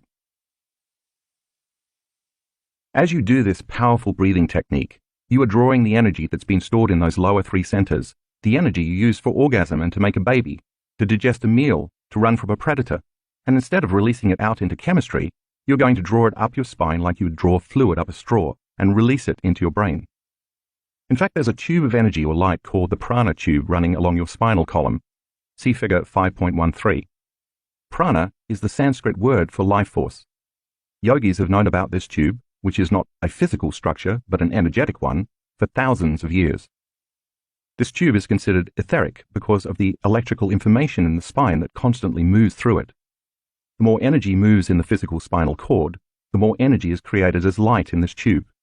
And the more energy created in this tube, the more energy moves in the spine and the greater the expression of life. Sometimes when I teach this meditation, people will say to me, "I don't really feel my prana tube." Well, you don't really feel your left ear either until you put your attention on it, right? So when I ask you to contract your muscles and pull that energy up, you'll be pulling it up through the spine and creating a more powerful prana tube along your spinal cord. It's important to add here that this is not a passive breath. It's an extremely active, passionate process. Moving this stored energy that has been stored for years and years, maybe even decades, takes an act of intention and will. To evolve your limited survival emotions, as an alchemist turns base metals like lead into gold, you are taking self-limiting emotions like anger, frustration, guilt, suffering, grief, and fear, and turning them into elevated emotions, such as love, gratitude, and joy. Other elevated emotions to consider tapping into include inspiration, excitement, enthusiasm, fascination, awe, inspiration, wonder, appreciation, kindness, abundance, compassion, empowerment, nobility, honor, invincibility, uncompromising will, strength and freedom, not to mention divinity itself, being moved by the spirit, trusting in the unknown or in the mystic or the healer within you. Remember, evolving this energy takes a level of intensity that is greater than the body as the mind, greater than your addiction to any survival emotion. You must be inspired to become more energy than matter, using your body as an instrument of consciousness to ascend your energy. So don't let your body be your mind. Remember that you are liberating your stuck energy, turning guilt or suffering or anger or aggression into pure energy. And as the body liberates that energy, you're freeing yourself, and you will feel overjoyed, in love with life, and inspired to be alive. As you pull this energy up the spine in this meditation, you'll follow your breath all the way to the top of your head. When it gets there, I want you to hold your breath while you keep squeezing those muscles in your perineum and your abdomen. When you do that, you increase the pressure inside your spinal cord and spinal column. That pressure, called intrathecal pressure, is inside a closed system. It's the same pressure you exert when you take a breath and lift something heavy. You're pushing against your insides. But in this breath, you'll be very specifically directing all that pressure, all that energy and all that spinal fluid up your spine and into your brain. When that pressurized fluid reaches the back of your brainstem, all of a sudden the lower brain centers like the brainstem, cerebellum, and limbic brain open up to this energy through a cluster of nuclei called the reticular formation. That energy then passes through the thalamic gate up to the thalamus, the part of the brain that relays signals from the sensory receptors, located in the midbrain, which serves as a junction box. Next, all of that stored energy moves directly into your higher brain center, the neocortex. That's when gamma waves begin to occur. When the energy reaches the thalamus, it is also relayed to the pineal gland, and something amazing happens. That gland releases some very powerful elixirs, one of which anesthetizes the analytical mind and thinking brain. See figure 5.14, which shows the thalamus, the reticular formation, the thalamic gate, and the moment of energy hitting the higher brain centers. We'll talk more about the pineal gland in a later chapter, but for right now, know that when that happens, it's like an orgasm in your head. This is a very powerful energy that is being called the movement of the Kundalini. I personally don't like to use that word because it may conjure up opinions or beliefs from a limited understanding of this energy that may discourage some people from doing the breath, but I do want you to understand that this is the energy you are evoking with this breath. If you look at graphic 6b4 in the color insert, you can see the area surrounding the pineal gland is quite active at the student producing gamma brainwaves. Look at the blue arrows. The red area suggests the activation of energy in the pineal gland, as well as a region of the limbic brain associated with strong emotions and formation of new memories. Graphic 6b5 is a three-dimensional picture of the same student's brain. Once again, the pineal area shows a significant amount of energy coming from inside the brain. Embracing elevated emotions. You've just read how the breathing exercise in this chapter pulls the mind out of the body as it liberates stored energy from the first three energy centers, the centers of survival. Once you do that, it's time to recondition the body to a new mind, the second part of the meditation, which involves attaining elevated emotional states. I want to clarify here why embracing elevated emotions is so powerful. As you've learned from our discussion about genes in the second chapter, we now know that it's the environment that signals the gene, not the other way around. If an emotion is the end product of an experience in the environment, it is the emotion that turns gene expression on or off. When you embrace these elevated emotions in this meditation, what you are actually doing is signaling your genes ahead of the environment. The body doesn't know the difference between an emotion created by an experience you are having in the outside environment and an experience you are creating internally by embracing this new elevated emotion. So when you embrace that elevated emotion and think thoughts that are greater than the self-limiting ones that kept you stuck in the past, your body begins to prepare chemically for the future, because it thinks that future is happening now. In other words, if you do the meditation correctly enough times, the body responds as though the healing or any condition you are manifesting in your environment has already taken place. These elevated emotions have a higher and faster frequency than more base emotions like guilt, fear, jealousy, and anger. And since all frequency carries information, when we change the frequency, we change our energy. That new energy can then carry new information, a new consciousness or set of intentions or thoughts. The more elevated the emotion, the faster the frequency, and the more you feel like energy instead of matter, and the more energy becomes available to create a more coherent energy field, shifting further away from disease and more towards health, or for that matter, towards signaling any gene. When your emotions are self-limiting, on the other hand, they have a lower frequency, and you feel more like matter instead of energy, and then it takes more time to create change in your life. Here's an example. If at some point in the past you were shocked, betrayed, or traumatized by an event with a high emotional charge that has left you feeling pain or sadness or fear, chances are that experience has been branded into your biology in numerous ways. It's also possible that the genes that were activated by this experience might keep your body from healing. So in order for you to change your body into a new genetic expression, the inner emotion you create has to be greater than the emotion from the past outer experience. The energy of your empowerment or the amplitude of your inspiration must be greater than your pain or sadness. Now you are changing the inner environment of the body, which is the outer environment of the cell. The genes for health can be upregulated, while the genes for disease can be downregulated. The more profound the emotion, the louder you're knocking on your genetic door, and the more you're going to signal those genes to change the structure and function of your body. That's how it works. We can actually prove this because in one of our 2017 advanced workshops in Tampa, we measured gene expression in a randomized selection of 30 workshop participants. The results showed that our students were able to significantly change the expression of 8 genes over the course of the 4-day workshop by changing their internal states. There is only one possibility in 20 that the results were due to chance. That's the threshold of significance that statisticians usually use. The functions of these genes are far-ranging. They're involved in neurogenesis, the growth of new neurons in response to novel experiences and learning, protecting the body against various influences that tend to age cells, regulating cell repair, including the ability to move stem cells to those sites in the body where they are needed to repair damaged or aging tissue, building cellular structures, especially the cytoskeleton, the framework of rigid molecules that give our cells shape and form, eliminating free radicals and so decreasing oxidative stress associated with aging and many major health conditions, and helping our bodies identify and eliminate cancerous cells, thereby suppressing the growth of cancer tumors.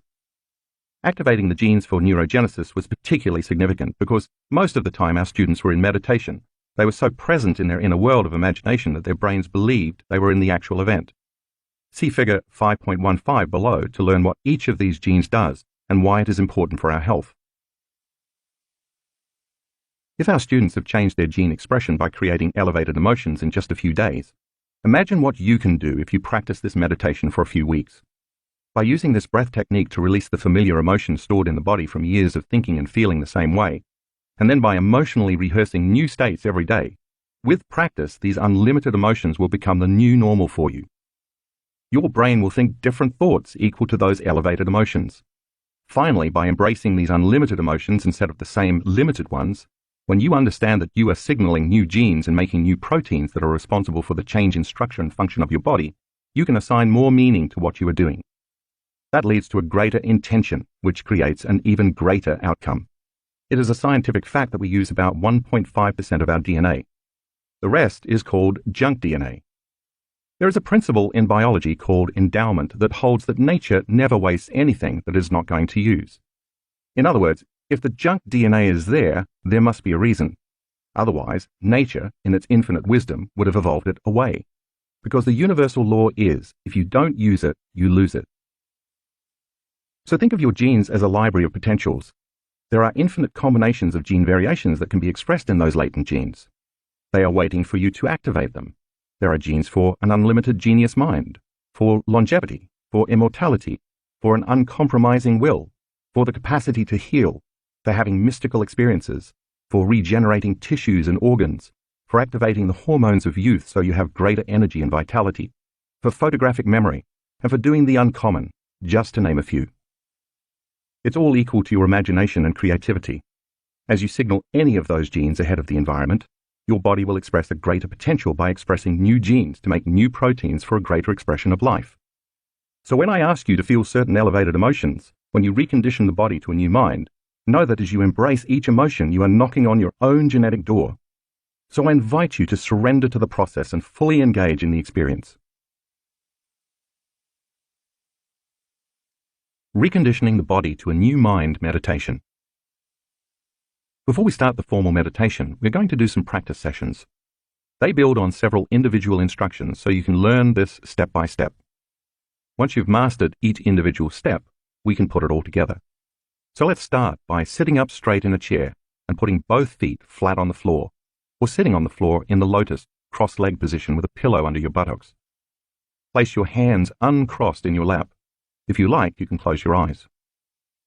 When you're ready to begin, lift up your perineum, your pelvic floor, the same muscles that you use for intercourse and elimination. Do not hold your breath as you do this. Breathe normally. Squeeze those muscles as tightly as you can and hold for 5 seconds. Then let go and relax. Do it again and hold it for the same amount of time. Do it a third time, holding it for about 5 seconds and then relax again. I want you to gain conscious control over these muscles because you are going to be using them in a different way. Now, contract the same muscles in the perineum and at the same time, contract the muscles in your lower abdomen. Pull your lower abdomen up and in, locking down these first 2 centers. Hold for 5 seconds and then relax. Pull those same muscles up and in again and squeeze. Hold for 5 seconds again and then relax. Repeat this once more. Remember to keep breathing as you do this. Don't hold your breath. Now this next time, squeeze the muscles of your perineum and at the same time squeeze the muscles of your lower abdomen while also contracting the muscles of your upper abdomen. You're tightening your entire core now, the first 3 centers. Hold all of those muscles for 5 seconds and relax. Do this again, pulling the muscles in a little more this time. Hold for 5 seconds and then relax. Now do it one more time. And as you squeeze and hold those muscles, see if you can squeeze them a little tighter and lift them a little higher. Hold for a while and then relax. Since experience creates neurological networks in your brain, as you perform each step and build on the previous one, you are installing the neurological hardware in your brain in preparation for the experience. I am asking you to use the same muscles that you might have used for years, but now in a different way. This action will begin to milk these centers and liberate energy that's been stored in your body for a very long time. Now we're going to change it up. Take your finger and place it on the top of your head, and work your fingernail right into the center of your scalp so you will remember where that point is once you take your finger away. Remember that where you place your attention is where you place your energy, so that point is your target. Put your hands back in your lap, and without contracting any muscles yet, take one slow, steady breath through your nose. All I want you to do is follow your breath from your perineum, through your lower abdomen, through your upper abdomen, through the center of your chest, through your throat, through your brain, all the way to the top of your head where your finger was. When you get to the top of your head, hold your breath and keep your attention right on the top of your head and let your energy follow your awareness. Hold for about 10 seconds and then relax. Place your finger on the top of your head again, then take it away, and make sure you can feel that point without your finger there. Rest your hands on your thighs. Now do one more breath without contracting any muscles. This time, when you inhale through your nose, imagine you are pulling energy up that tube, like drawing fluid up a straw, all the way to the top of your head. When you get to the top of your head, hold your breath for about the same amount of time you did before, and let your energy follow your awareness. Then relax. Now it's time to start putting it all together. With this next breath, when you inhale through your nose, pull those muscles up and in at the exact same time. Start by locking the muscles of your perineum, engaging the muscles of your lower abdomen, and simultaneously contracting the muscles in your upper abdomen. And as you squeeze the muscles in each center, with the intention of pulling all that stored energy in the lower body into the brain, follow your breath through each of those 3 centers. As you continue to squeeze those muscles and lock those first 3 centers down, pull your breath up through your chest, the 4th center, then through your throat, the 5th center, then through your brain, the 6th center. Pull it all the way up to the top of your head. Keep your attention there and hold your breath as you keep squeezing your core muscles. Hold for about 10 seconds and then relax as you exhale. Repeat that breath at least 2 more times, tightening the muscles of your first 3 centers as you pull your breath up your spine through each energy center, all the way to the top of your head. Then hold your breath for a time and finally relax as you exhale. Remember, as you do this, you're using your body as an instrument of consciousness, and your full intent should be to pull the mind out of the body. You're liberating energy that has been locked in your lower 3 centers and moving it up to the higher centers where you can use it for healing your body or creating something new instead of just for survival. Practicing this many times so you are very familiar with these steps will be very useful before you begin several of the meditations in this book. Be patient with yourself. Just like learning anything for the first time, you have to do this many times before you truly master it. In the beginning, it may feel awkward because you have to synchronize the actions of your body with the intention of your mind. Eventually, though, if you practice this technique enough, you will be able to coordinate all these steps into one motion. I'm aware there are many different breathing techniques, and you may well have had success with one or more of them in the past. Even so, I urge you to try this one, even if you already have some other favorite, because if you do something new, you can have a new experience. If you keep doing the same thing, you'll keep creating the same experience. And if you do nothing, you get nothing. Yet, this technique takes some real effort, but once you become more skilled, you'll see it's worth the effort and then some. You are now ready to begin the formal meditation.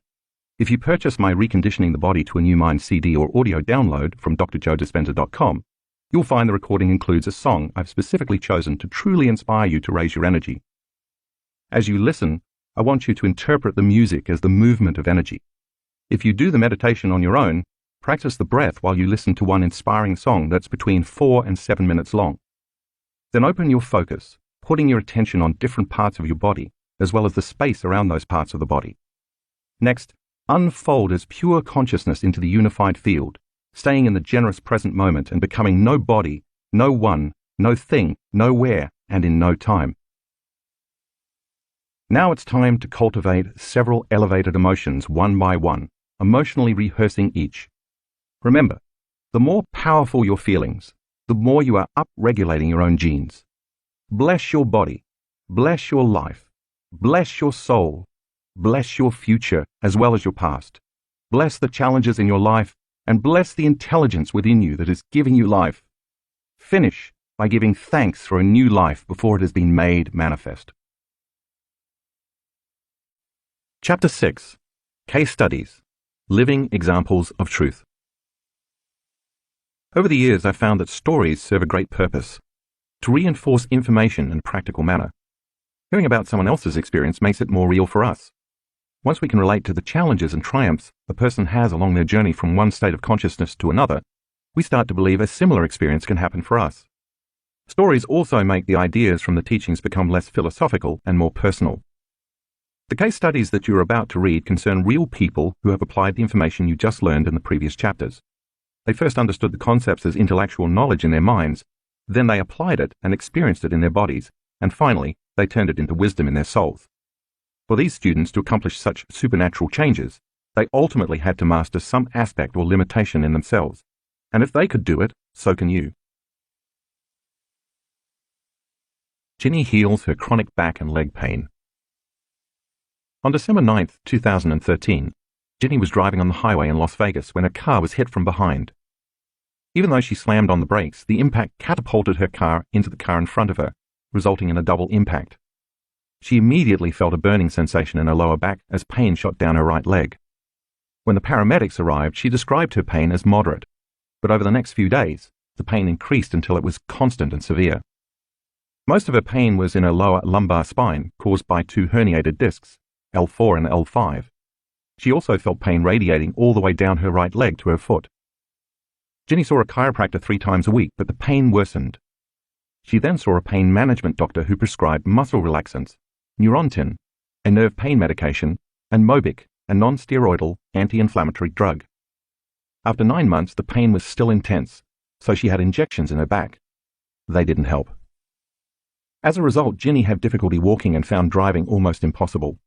She also had trouble sleeping, managing to get only 4 or 5 hours a night. The constant pain in her lower back became worse when she was sitting, lifting something, or standing for long periods of time. Sometimes she could sit for only 20 minutes at a time. Because of all of this, she spent most of her days in bed, where she was able to find a little relief when lying on her right side with her knees bent. Ginny was unable to care for her 2 children, ages 3 and 5, and she was also unable to work as much as she had before. She depended on her husband to drive her places since she could no longer drive herself. All of these factors created serious financial problems and emotional stress for the whole family.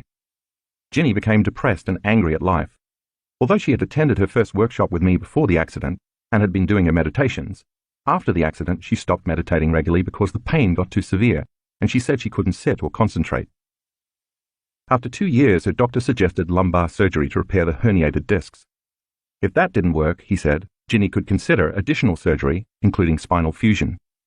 She decided to go ahead with the initial surgery. In the meantime, Ginny's husband convinced her to attend another one of my advanced seminars in Seattle, which started just 1 week before her surgery date. Staying seated for the flight was painful, but she made it. While Ginny enjoyed seeing her old friends and meeting new ones at the event, she also felt saddened and frustrated because she couldn't muster the same enthusiasm everyone else had. She just wanted to take some painkillers and go to bed. When she was leaving the first night's gathering, her good friend Jill, filled with compassion and hope, said with conviction, "Ginny, you will be healed tomorrow, right here." We started the next day at 6 a.m. Ginny decided to avoid taking any heavy medications so she could be present in the meditations and enjoy the experience. Unfortunately, her pain made it very difficult to focus during the first meditation, and she wondered if the decision to attend had been a mistake. During the second meditation after breakfast, though, things really shifted. Ginny decided to surrender and leave all her judgment behind. The meditation began as usual with the breathing exercise of pulling the mind out of the body, during which I told the participants to focus on 2 or 3 negative emotions or limited aspects of their personality. I asked them to move all that stored energy from the first 3 energy centers up from the base of their spine all the way up to their brain and eventually release it out of the top of their heads. First, Ginny chose to work with her anger, which she believed had been a contributing factor in keeping her body in so much pain. During the meditation, she felt energy moving up her spine and then sensed an intense energy leaving her body through the back of her head. The second thing she picked to work with was her pain. As she worked with the breath to move much of the energy related to her pain from her body to her brain, she felt the same energy she had when she was working with anger, although this time she saw the energy becoming a bright color with purple overtones. Suddenly, she sensed the energy slow down and become less intense. The music changed, and the main part of the meditation began. Ginny was feeling completely relaxed. She had liberated that energy out of her body. As usual, I guided the group to feel different parts of their bodies in space and to sense the space around their bodies. Then I guided them to the infinite black space that is the quantum field. I asked them to become no body, no one, no thing, no where, in no time, and to become pure awareness, aware that they are aware in this endless vast space. At first, as I gave the instructions, Ginny had the distinct sense that she was floating. An intense sense of peace and unconditional love overtook her, and she lost track of time and space. She didn't feel her physical body at all, nor did she feel any pain, yet she was fully present and could hear and follow all the instructions I was giving. "I've never experienced anything like that before," she told me later. "It was so profound that it's difficult to put into words. My senses were magnified, and I felt connected to every body, every one, everything, every place and every time. I was part of the whole, and the whole was part of me. There was no separation." Ginny got beyond her body, her environment and time. Her consciousness had connected to the consciousness of the unified field, the place she described where there's only wholeness and there's no separation. She had found the sweet spot of the generous present moment, and her autonomic nervous system stepped in and did the healing for her. In our advanced workshops, our students lie down after every meditation and surrender in order to allow the autonomic nervous system to take over and program their bodies. At the end of this meditation, when I asked everyone to come back to their new bodies, Ginny was surprised to discover she felt absolutely no pain as she got up from the floor to stand, a process that she normally would have needed help with. She started walking without limping, her back straight. We broke for lunch, but Ginny didn't feel like eating much or even talking a lot. She was still overwhelmed with the meditation experience. After 2 years of near constant pain, it felt so freeing to be without it anymore. She started crying tears of joy and confusion simultaneously. She looked for 2 of her friends to share the good news, including Jill, who had been so sure the night before that Ginny would be healed. They encouraged Ginny to try movements that she hadn't been able to do when she was in pain, and she performed all of them without any pain at all. As the day continued, Ginny's pain stayed away, and she continued to feel connected to the unified field. That evening, Ginny called her husband, who told her that somehow he just knew she'd be able to heal her pain at the workshop. She had a great dinner with her friends, and when she went to bed, she didn't take any of her pain medication or muscle relaxers. She slept through the night for the very first time in years, waking up filled with energy. The next day, I guided the group in a walking meditation, which you will read about and have a chance to try later. Ginny was able to walk straight and tall with no pain or difficulty. Needless to say, she cancelled the surgery, and she has remained pain-free. Daniel deals with electromagnetic hypersensitivity. About 5 years ago, Daniel was, as he put it, a crazy, stressed-out Israeli entrepreneur in his mid-20s who pushed himself daily to work at full power all the way to build a successful business. Working 60-hour weeks was typical for him. One day, while he was raging and yelling at the top of his lungs at a client over the phone, he felt something pop in the right side of his head, and he lost consciousness. When he woke, he wasn't sure what had happened or how long he'd been out, but he had the worst headache of his life. He hoped resting would help it go away, but it didn't. Mysteriously, his pain increased exponentially whenever he was near anything that emitted electromagnetic frequencies, including cell phones, laptops, video displays, microphones, cameras, Wi-Fi networks, and cell towers. If someone near him answered a cell phone, Daniel felt it. He'd never before experienced anything like this. In fact, he had previously worked in the computer field and never felt any ill effects from being around electronic equipment of any kind. Daniel saw several different doctors and specialists, but none of them could find anything wrong with him. He went through an extensive battery of blood tests, brain scans, and physical examinations, but every one of the studies came back negative. Some of the doctors didn't believe him and even became condescending, rolling their eyes as if Daniel were making up his symptoms. Some wanted to give him antidepressants, but he wouldn't take them.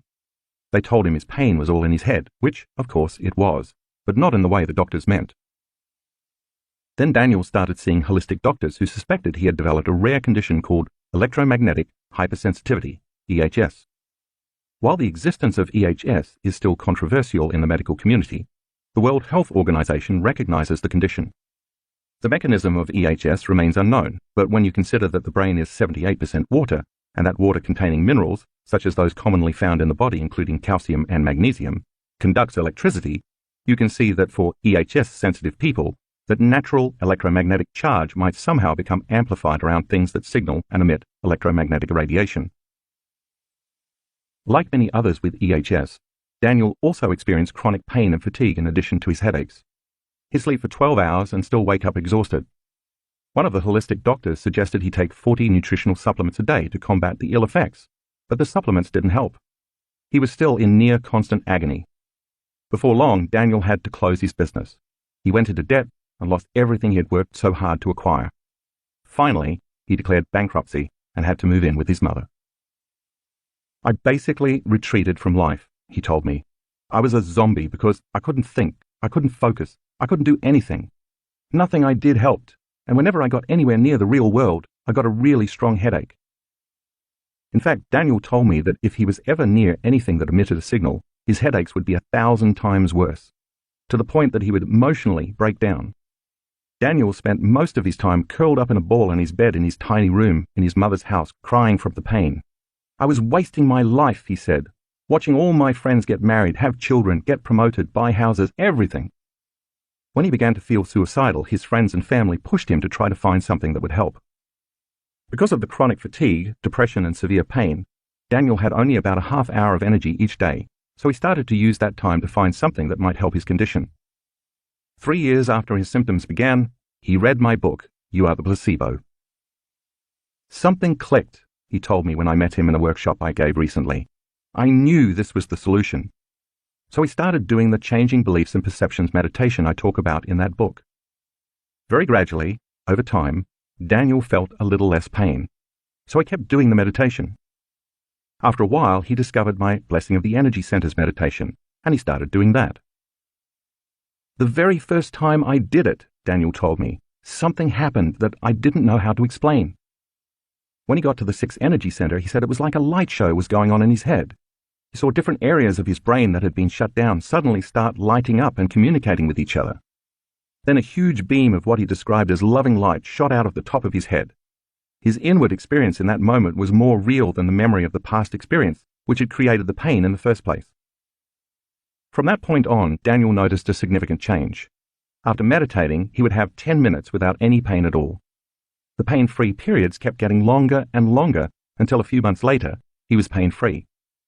Then he got the idea that he should use the meditations to change his internal state while he was exposed to the electromagnetic fields that had been making him sick. So he started meditating in front of his cell phone and laptop. It was painful at first, but just as before, he'd eventually feel free of pain after meditating, and then those pain-free periods kept getting longer as time wore on. Finally, Daniel was ready to take another big step. He hired a desk in a shared office space and decided to just sit there and meditate, surrounded by Wi-Fi, computers, microwaves, and all sorts of electromagnetic frequencies. Although the first few weeks were difficult, he found that it became easier as time wore on. After a while, he was meditating in that environment without pain for 5 hours a day. Eventually, his headaches just disappeared, and so did all of his chronic pain and fatigue. Today, Daniel considers himself 100% healed. He went back to work and got out of debt. Here's the kicker. Daniel works only about an hour to an hour and a half a day, and he's making way more money than he was when he was stressed out and trying to force his life into working the way he wanted it to. He is also truly enjoying life. Jennifer, in sickness and in health. 5 years ago, Jennifer's doctor diagnosed her with several new illnesses, in addition to the numerous other health issues she already suffered from. In total, her diagnoses included a few autoimmune disorders, lupus erythematosus and Sjogren's syndrome with Zika complex, some gastrointestinal disorders, celiac disease, salicylate intolerance and lactose intolerance, chronic asthma, kidney disease, arthritis, and vertigo so acute it often resulted in vomiting. Every day was a struggle. Even just brushing her teeth was difficult because she lacked enough strength to hold her arm up for very long. Her partner Jim often had to brush her hair for her. When Jim was away on business, which was often, Jennifer had to take a nap after work so she could have enough strength to cook dinner. The hardest thing was that I felt like a terrible mother because I couldn't do anything with my boys, and that broke my heart, she told me. I would have to sleep most of the weekend just to be able to get up to go to work Monday morning. All the happy pictures I posted on Facebook during the weekend were captured in about 1 hour.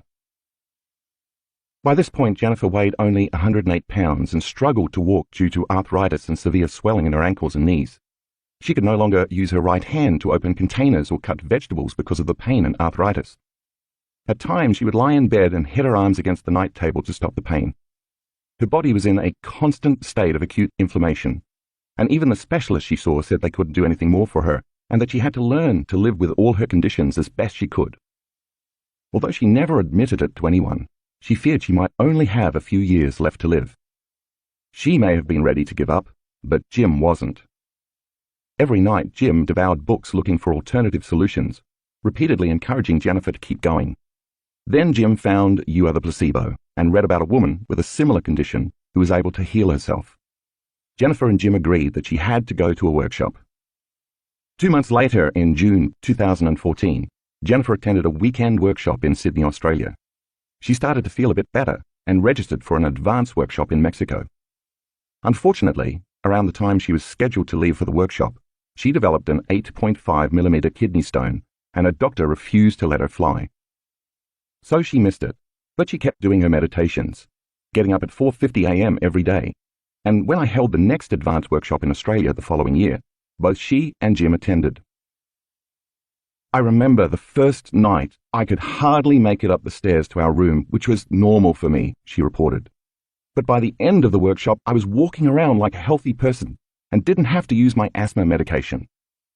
The day before we left, Jim said that I was looking so well, I should try some normal food. Apprehensive, I gave it a go, and no adverse effects. No pain, no asthma, no cramps, no headache, nothing. I think it was the best pizza I've ever had. When she did her meditations, Jennifer really gave it her all.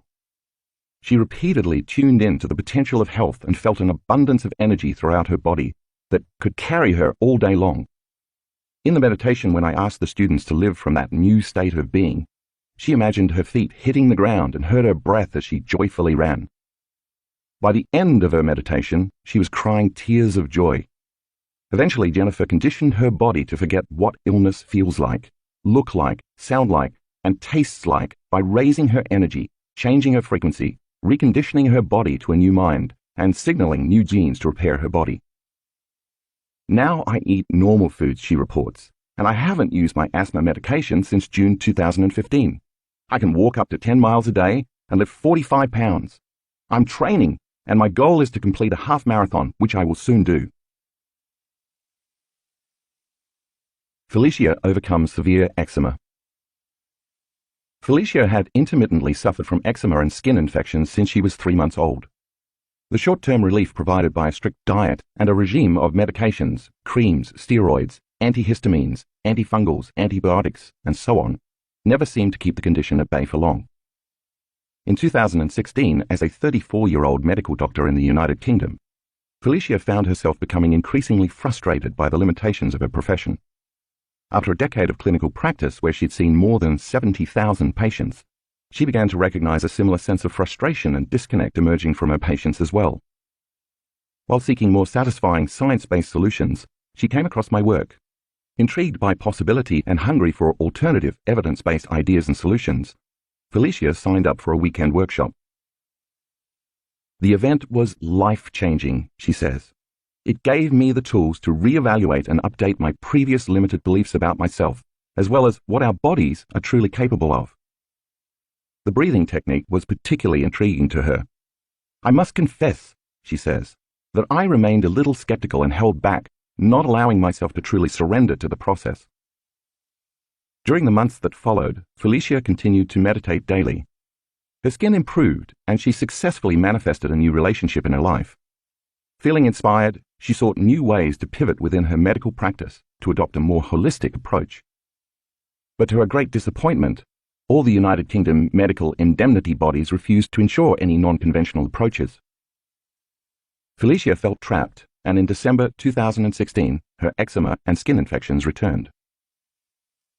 Even so, she continued meditating and even signed up for an advanced workshop, creating her mind movie in preparation, a powerful tool for manifesting various things you want, which you'll read about in a later chapter. She had very clear intentions for her future and included images of healthy skin, as well as a picture of a microphone on a stage with the affirmation, "I inspire others by sharing truth fearlessly." On the first day of the advanced workshop, we did the breathing technique to activate the pineal gland, and this time, Felicia decided not to hold back and to completely surrender to the process. "I noticed my breathing begin to hasten," she remembers. "An overwhelming energy started building in my throat. This intensified until my throat felt as if it was going to close up. Fearful, I pulled my body out of this position and returned back to my old state of being for the remainder of the meditation." The following day, for the last meditation, Felicia was being fitted with the brain mapping equipment. She considered what an amazing opportunity it was to experience this new level of information. Feeling trapped in a profession that preaches limitation, she had thought, what if I could demonstrate to the skeptic, as well as to believers, how unlimited we all really are? With this thought, she wanted to use this breath to connect to the unified field, with an elevated emotion of pure freedom and liberation, no matter what happened. When the meditation began, she opened up to possibility and to the unknown. She quickly noticed that her breathing started to change and the overwhelming energy began to build in her throat. Each time the sensations intensified. Instead of allowing them to overcome her, as she had done the previous day, she stayed with the process.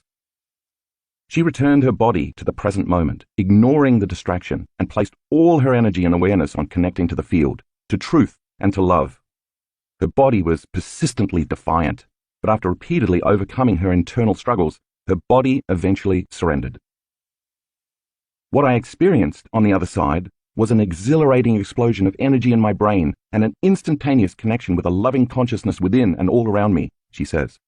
It was an absolute knowing, a recognition of pure love, and with it came the most overwhelming emotion of joy that I've ever experienced in my entire life. It was like coming home. I just experienced this deep oneness. All the while, I remained completely aware of all my external senses. I could hear the scientists behind me saying, "Seizure." We had some new members on our team of neuroscientists, and they had never seen that kind of energy in the brain before. As a medical doctor, Felicia might normally have been concerned at that somewhat alarming statement, but she understood that in that moment, she was experiencing absolute truth and freedom for the very first time. For a few hours following her meditation, she felt somewhat dazed, but physically lighter than before.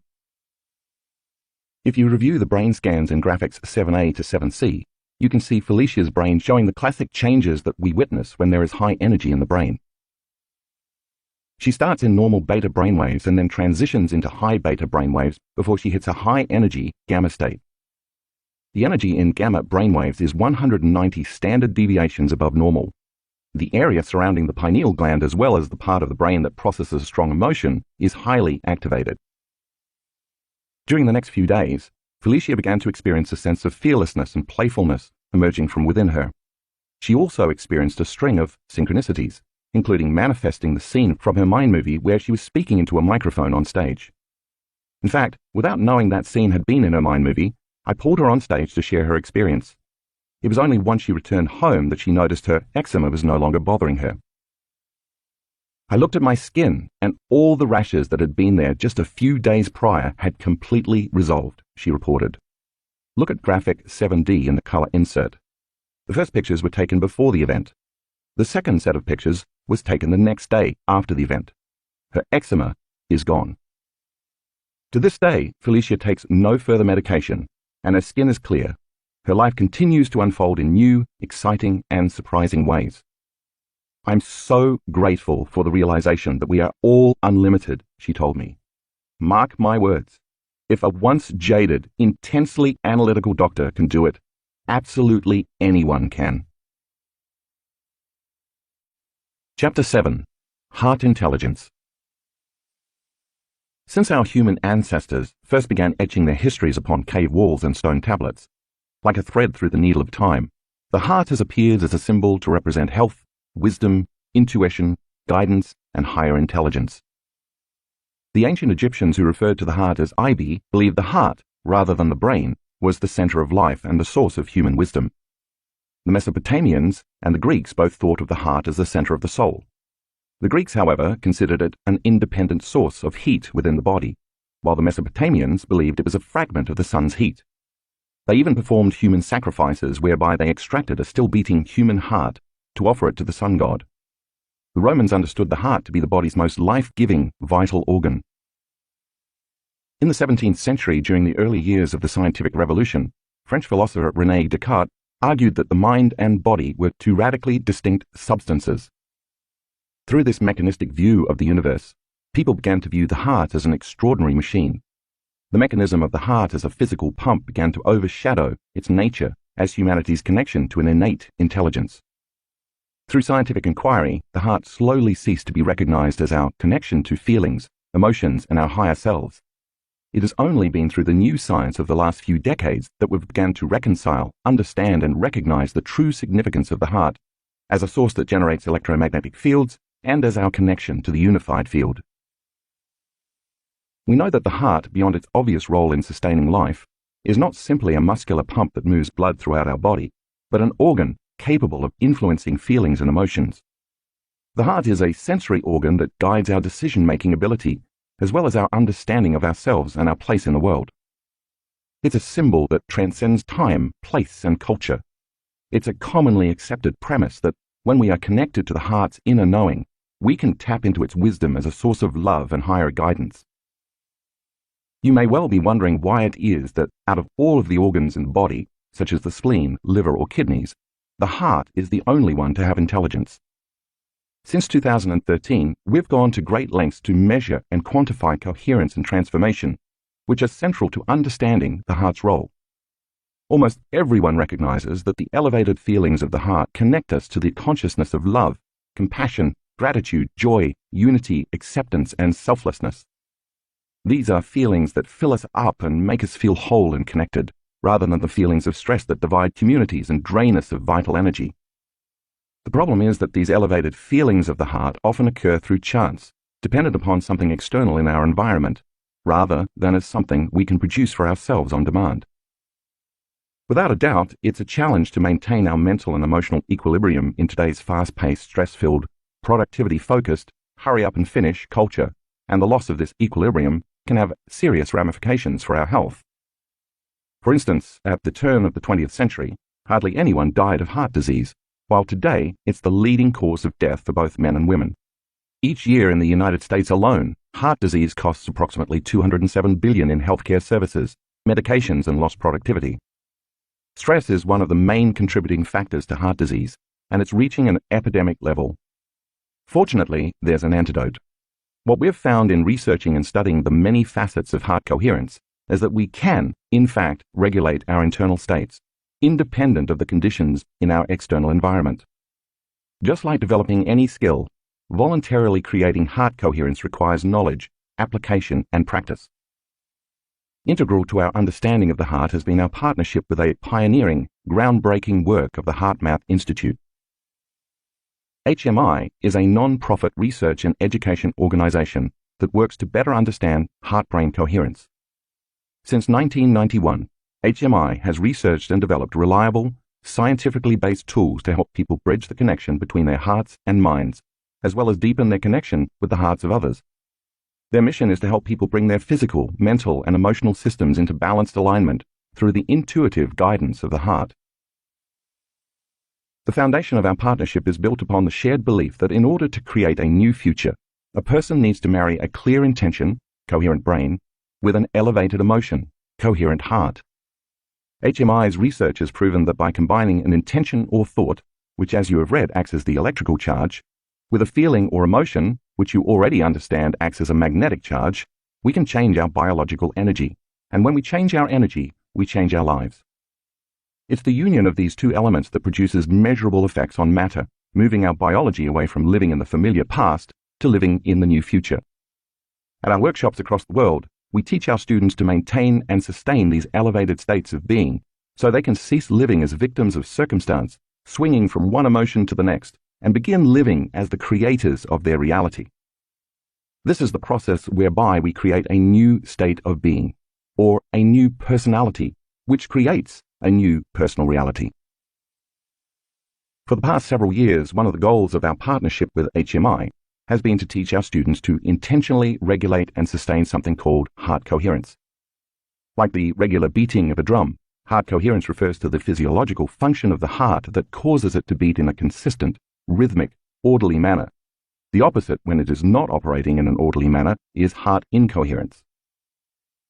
When we are in heart coherence, we can access the heart's intelligence, which HMI defines as the flow of awareness and insight that we experience once the mind and emotions are brought into balance and coherence through a self-initiated process. This form of intelligence is experienced as direct, intuitive knowing that manifests in thought and emotions that are beneficial for ourselves and others. As you'll discover in this chapter, the benefits of heart coherence are numerous, including lowering blood pressure, improving the nervous system and hormonal balance, and improving brain function. When you maintain and sustain elevated emotional states, independent of the conditions of your external environment, you can gain access to the kind of high-level intuition that fosters a better understanding of yourself and others, helps prevent stressful patterns in your life, increases mental clarity, and promotes better decision-making. In addition to HMI's research findings, our data strongly suggests that sustained, heart-centered emotions promote healthier gene expression. Heart coherence begins with the steady, coherent drumbeat of the heart through cultivating, practicing, and sustaining elevated emotions. Such emotions include gratitude, appreciation, thankfulness, inspiration, freedom, kindness, selflessness, compassion, love, and joy. The benefits of that coherent beat are felt throughout all systems of the body. Consciously or unconsciously, many of us practice feeling unhappy, angry, or fearful each day. So why not practice creating and maintaining joyful, loving, altruistic states instead? Wouldn't that eventually create a new internal order, resulting in overall health and happiness? The Heart Bridge. As you read in the chapter on blessing the energy centers, the heart, located right behind the breastbone, is the body's fourth energy center. It is our bridge to greater levels of awareness and energy, as well as the center where our divinity begins. The heart is the intersection of our lower three energy centers, associated with our earthly body, and our upper three energy centers, associated with our higher self. It serves as our connection to the unified field and represents the union of duality or polarity. It is where separation, division, and polarized energy merge to become one, where opposites unify as the yin and the yang, good and bad, positive and negative, male and female, past and future. When your heart becomes coherent, your nervous system responds by increasing the brain's energy, creativity, and intuition, which has a positive effect on virtually every organ in the body. Now the heart and the brain are working together, causing you to feel more whole, connected, and content, not only within your own body, but also with everything and everybody. When you are in a heart-centered state, the wholeness you feel consumes any feelings you may have of want and lack. From this creative state of wholeness and oneness, magic begins to happen in your life because you're no longer creating from duality or separation. You're no longer waiting for something outside of you to provide relief from the internal feelings of lack, emptiness, or separation. Instead, you are becoming more familiar with your new, ideal self and creating new experiences of yourself. If you keep activating your heart center properly enough times during the creative process each day, in time you will feel more like your future has already happened. How can you ever want or feel lack if you feel whole? If the first three centers reflect our animal nature and are based on polarity, opposites, competition, need, and lack, the fourth center begins our journey to our divine nature. It is from within this heart center that we change our mind and energy from living in selfish states to living in selfless states, and then we feel less affected by separation or duality and are more prone to make choices for the greatest good of everyone. All of us have felt the consciousness of the heart center at one time or another in our lives. This energy is related to being fulfilled and at peace with yourself and your surroundings. When we embrace the feelings related to the heart, feelings that lead us to give, nurture, serve, care, help, forgive, love, trust, and so on, we can't help but feel filled up, whole and complete. I believe this to be our innate nature as human beings. Homeostasis, coherence, and resilience. As you have now learned, the autonomic nervous system, the involuntary division of the nervous system, is divided into two subsystems, the sympathetic nervous system and the parasympathetic nervous system. As you know, the sympathetic nervous system, when switched on, regulates the body's unconscious actions and responses, such as increased breathing, elevated heart rate, excess perspiration, dilation of the pupils, and so on. Its primary function is to stimulate the fight or flight response when a real or perceived danger is imminent. This system works to protect us in our outer environment. The parasympathetic nervous system complements the sympathetic nervous system in that it performs the exact opposite functions. Its role is to conserve energy, relax the body, and slow the high-energy functions of the sympathetic system. The parasympathetic system maintains protection in our inner environment. If you think of the ANS as an automobile, the parasympathetic system would be the brake and the sympathetic system the accelerator. Both branches of the ANS continuously relay communications between the heart and the brain. In fact, the heart and the brain have more nerve connections to each other than any other systems in the body. These two systems, the sympathetic and parasympathetic, are always working to maintain a state of homeostasis, relative equilibrium between all systems within the body. When the body is in a state of homeostasis, we generally feel relaxed and safe within our current environment. From this state of homeostasis, where all the body's systems are working in harmony and minimal amounts of energy are wasted, we can intentionally affect the nervous system to create coherence. In order to feel these emotions of coherence, the neural connections between the heart and brain must be functioning optimally in a balanced and coordinated manner. When the heart is beating in such an orderly, coherent fashion, it brings the ANS into coherence, which in turn improves our brain functions by causing us to feel more creative, focused, rational, aware, and open to learning. As you know, the opposite of coherence is incoherence. When the heart is beating incoherently, we feel out of balance, on edge, anxious and unfocused. Because the body is operating in survival, we function more from an animalistic, primitive perspective than from the higher, heart-centered emotions of our greater humanity and divinity. Incoherence is brought on by stress, which is the body and mind's response to disruptions and upsets in our external environment. If the parasympathetic nervous system functions best when we feel safe, then the sympathetic nervous system is activated mostly when we feel unsafe. The stress we experience when we feel unsafe is not necessarily about the event itself, but the result of unmanaged emotional reactions to the event. In a state of homeostasis, you can think of the body as a sophisticated, finely tuned machine, but when emotions such as resentment, anger, jealousy, impatience, and frustration persist, our internal equilibrium is thrown out of balance. If you think about a time recently when you felt stress, it probably felt somewhat like a fragmented rhythm. As it turns out, this is exactly what the heart is doing, beating in a fragmented rhythm. In a state of chronic stress, the body struggles to maintain homeostasis, and we may begin to suffer from myriad stress-related symptoms. This constant stress draws from the invisible energy field around our body and depletes our vital life force, leaving little time or energy for repair and restoration. As a result of the body's reliance on the stress hormones, now we're caught in an addictive loop where incoherence and chaos start to feel normal. But at what cost? The long-term effects of stress can be catastrophic. According to one Mayo Clinic study of people with heart disease, psychological stress was the strongest predictor of future cardiac events, including cardiac death, cardiac arrest, and heart attack. Many people, because they live in states of chronic stress, don't even realize they are living under stress until an event such as a heart attack occurs.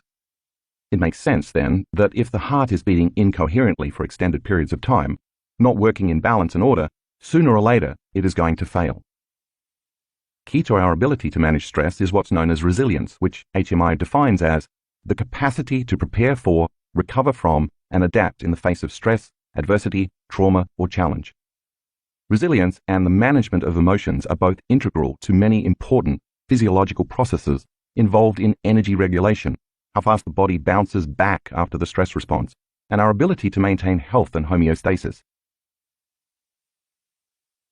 HRV, communication between the heart and brain. We've been led to believe that the brain reigns over our biology. While this is partly true, the heart is an autorhythmic organ, which means the heartbeat is self-initiated from within the heart, not from the brain. For example, it's a known fact that in all kinds of species, the heart can be removed from the body and placed in a salt solution called Ringer solution, where it will continue to beat for extended periods of time, independent of any neurological connection to the brain.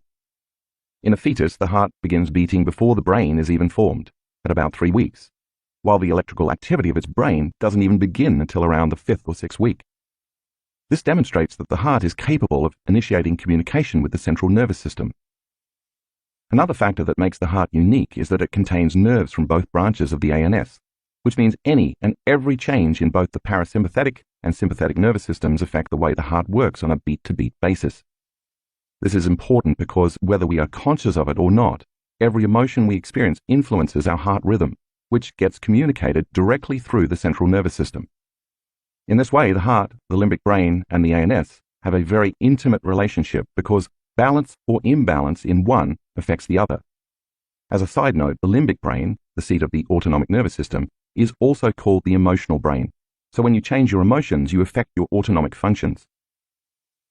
Today, with about 75% accuracy, science can predict what someone is feeling just by looking at the beat-to-beat activity of the heart using heart rate variability analysis.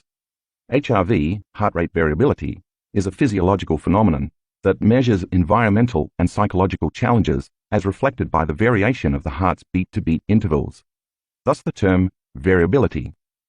Among its uses, HRV can measure the flexibility of our heart and nervous system, which reflects our health and fitness, as well as how well we are balancing our mental and emotional lives.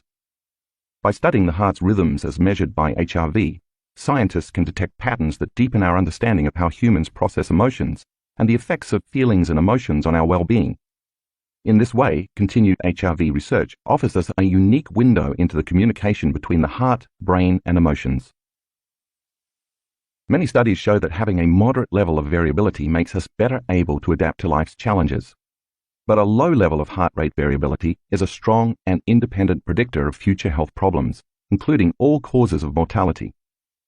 Low HRV is also associated with numerous medical conditions. When we are young, we have greater variability, but as we age, our variability decreases. HRV patterns are so consistent that when scientists look at an HRV reading, they can generally estimate the subject's age within approximately 2 years. For many years, a steady heart rhythm was considered a sign of good health, but now we know that our heart rhythm changes with each and every heartbeat, even when we are sleeping. Over the years, HMI researchers have discovered information encoded within these beat-to-beat intervals by looking at the spaces between heartbeats in HRV readings, rather than the spikes related to the beats themselves.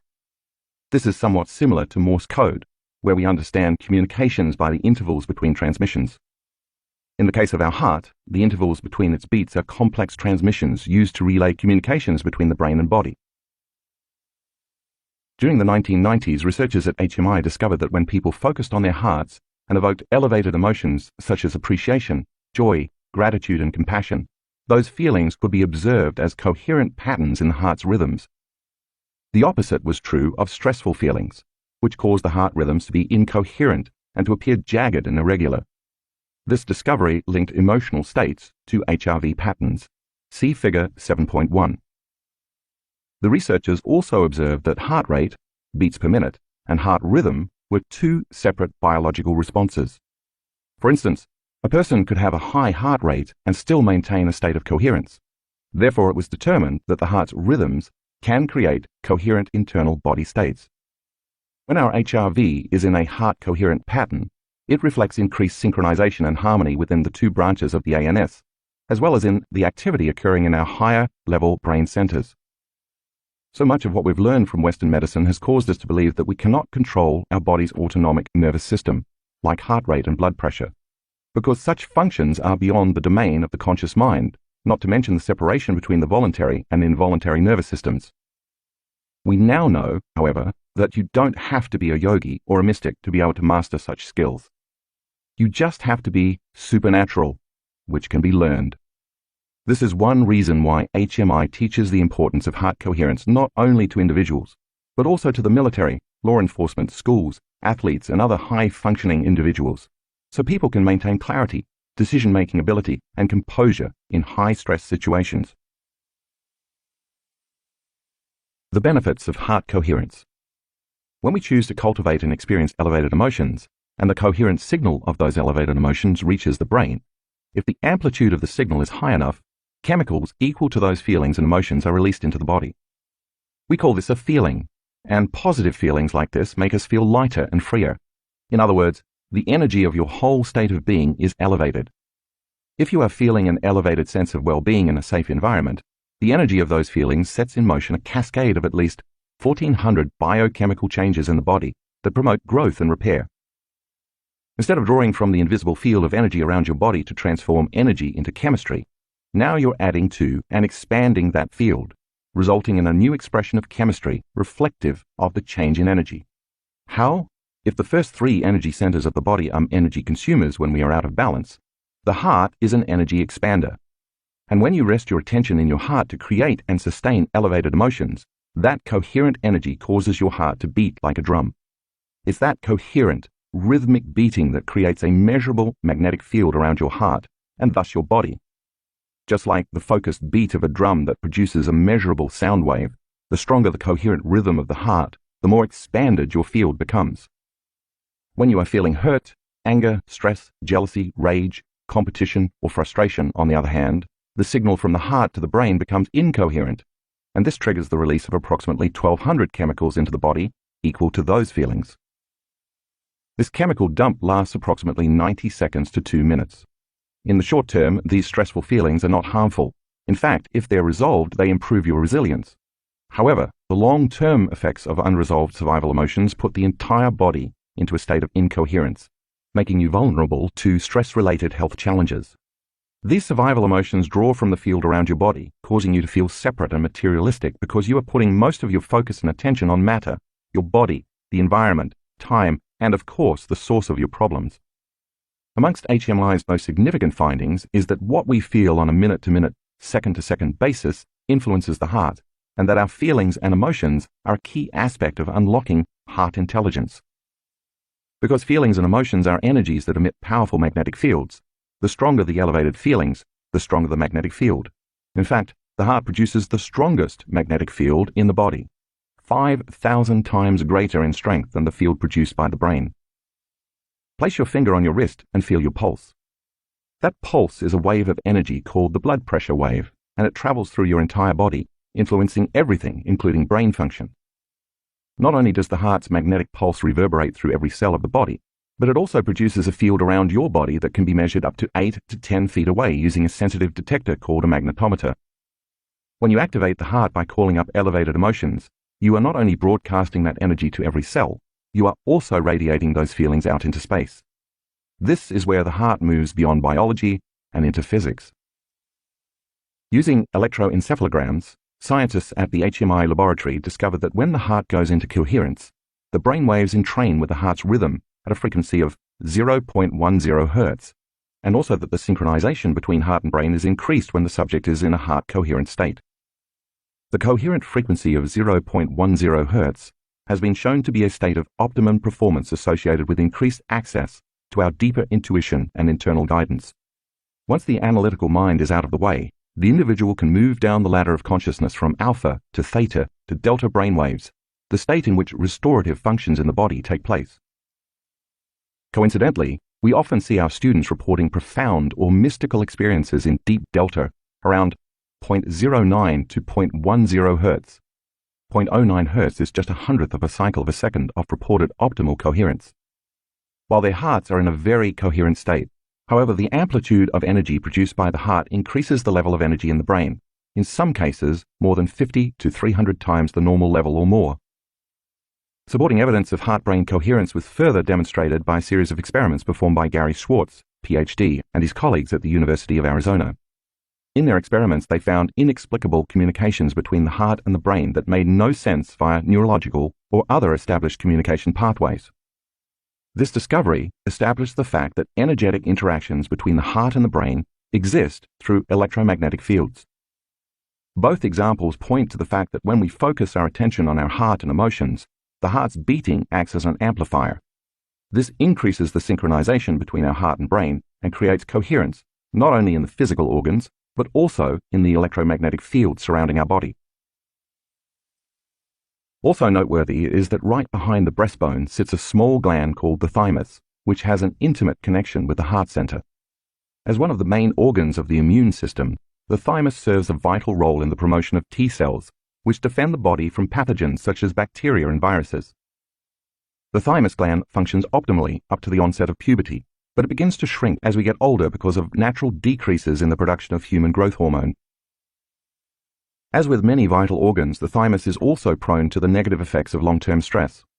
When we're living in emergency mode for extended periods of time and diminish our vital energy field, all of our energy is directed outward to protect us from external threats, leaving little energy to protect us from internal threats. Eventually, this leads to dysfunction of the immune system. It makes sense then that as the heart center becomes activated with energy, by mobilizing the parasympathetic nervous system for growth and repair, the thymus gland should become more active as well, because now we're adding energy in that gland. Therefore, the thymus gland should also benefit from the practice of sustaining coherence within the body, aiding in the support of the overall vitality of our immune system and long-term health. You learned earlier in this book that in my own independent studies, when our students were able to feel and sustain gratitude and other elevated emotions for a total of 15 to 20 minutes per day for 4 days, the energy of the emotion signaled the immune cell genes to make a protein called immunoglobulin A. The significant increase in IgA is a perfect example of one of the many positive cascading effects of heart coherence. What all this boils down to is that the quality of our heart's rhythm has consequences for our overall health. If the heart beats in harmonious rhythms, its efficiency reduces stress on other systems of the body, maximizes our energy, and creates states whereby we thrive mentally, emotionally, and physically. If there is disharmony in our heart rhythms, the opposite is true. This incoherence leaves us with less energy available for healing and for maintaining health and long-term building projects, creating unrest within our internal states, and putting increased stress on the heart and other organs. Heart attacks and heart disease, for example, occur when the body has been under stress for extended periods of time. When we intentionally choose elevated emotions, however, focusing less on disharmony and more on gratitude, our bodies respond positively and we enjoy improved health. The next time you use an elevated emotion to tune into your future and embrace those feelings before the event unfolds, and feel gratitude that the event has already occurred, just know that the worst thing that probably can happen to you is that you begin to heal. The effects of chronic stress. When we live in a constant state of stress, our heart center becomes incoherent, and this stifles our ability to create. In response to chaotic heart rhythms, the brain becomes very disintegrated and incoherent, and that incoherence is reflected in the two branches of the ANS. If the parasympathetic system is the brake and the sympathetic system is the accelerator, when they are working in opposition, your body is receiving a message akin to stepping on the gas while your foot is on the brake. It doesn't take a significant amount of automotive knowledge to understand the ramifications of these opposing forces. We wear out the brakes and we put stress on the drivetrain, while the resistance wastes energy and reduces fuel efficiency. Eventually, this habituation of stress wears down the body so much that it eliminates our ability to repair and maintain health, depleting our vitality and resilience. If resilience is based on efficient energy management, you may feel completely drained, out of sorts, and perhaps sick while under the influence of chronic stress. The more addicted we become to these states of stress, the less likely we are to open our hearts, go within, and consciously create heart coherence. An experience I had at my home in a rural area of Washington State serves as a good example. One November evening, I came home from work, parked my car as I always did, and began walking down the 40-yard path to my house. It was pitch black. About 30 yards from my front door, off to my right, I heard an ominous growl coming from behind some very large rocks. Immediately, I narrowed my focus on matter, something, and found myself thinking, what could be lurking in the darkness? I began searching in my mind and then my environment for knowns from my past memory bank in order to predict my future. Could it be one of my dogs? I wondered. I started calling out their names, but there was no response. As I took a few more steps, the growling became louder. Without my having to think about mobilizing the energy in my body, the hair on the back of my neck stood up, my heart rate and respiratory rate increased, and my senses became heightened in preparation for fight or flight. I took out my cell phone and turned on the flashlight to narrow my focus on the possible threat, but I still couldn't see what was making the noise. From the darkness, the growling continued. I slowly backed up and finally fled to my barn, where my ranch hands were putting away the horses for the night. We grabbed our guns and flashlights and returned to the scene just in time to see a cougar and her cub scurrying away through the bushes. You can probably gather from this story that a highly stressful situation like this is not the time to open your heart or trust in the unknown. It's not a time to take your attention off things in your outer material world to focus on a new possibility in your mind. It's a time to run, hide, or fight. But if you are perpetually hooked into the fight or flight state, even if there is no cougar in the bushes, you will be less likely to want to close your eyes and go within because you have to keep your attention on the perceived threat outside of you. No new information can enter your nervous system that is not equal to or relevant to the emotions you are experiencing, so you can't program your body for a new destiny. So it makes sense that the more you live addicted to the stress hormones in your normal life, the less likely you are to want to create, meditate, or open your heart and be vulnerable. The heart-brain. In 1991, the pioneering work of J. Andrew Armour, MD, PhD, showed that the heart literally has a mind of its own. With as many as 40,000 neurons, the heart has a nervous system that functions independently of the brain. The technical term coined for this system is the intrinsic cardiac nervous system, more commonly known as the heart-brain. This discovery was so monumental that it led to a new field of science called neurocardiology. The heart and the brain are connected by efferent, descending, and afferent, ascending pathways. However, 90% of the connecting nerve fibers ascend from the heart up to the brain. Armour uncovered that these direct, afferent neural pathways continuously send signals and information that interacts with and modifies activity in the brain's higher cognitive and emotional centers. These signals from the heart to the brain connect through the vagus nerve and continue straight to the thalamus, which synchronizes cortical activity such as thinking, perceiving, and understanding language, then to the frontal lobes, responsible for motor functions and problem solving, and onto the brain's survival center, the amygdala, which signals emotional memory. The core cells of the amygdala even synchronize to the heart's beating. See figure 7.2. This means that if your heart center is open, it's keeping your brain's survival centers in check. It's possible then that the more heart-centered you are, the less likely you will react to stresses in your life. The reverse is also true. The less energy you have in your heart center, the more likely you will be living in survival mode. This tells us that our feelings and heart rhythms affect what emotional memories and responses transpire in us. So stress and anxiety can trigger brainwave patterns to match an anxiety habit of the past. Conversely, just like a computer that matches patterns, elevated emotions of the heart can produce coherence in brainwave patterns. So if you're summoning the feelings of your future by creating elevated states, your brain is beginning to lay the neural networks for those future emotions or that new destiny.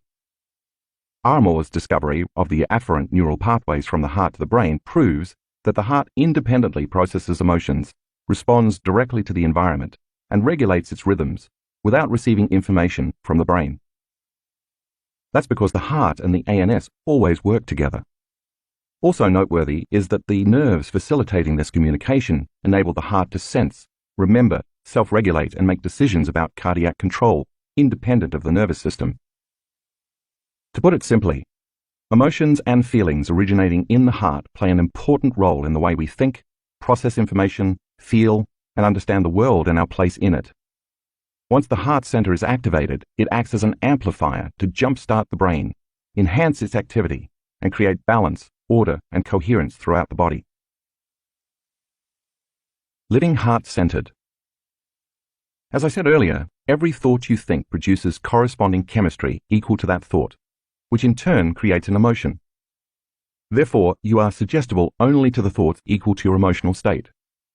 We now know that when our students are heart-centered and feel more wholeness and oneness, they're less separate from their dreams. When they feel gratitude, abundance, freedom, or love, all those emotions welcome corresponding thoughts.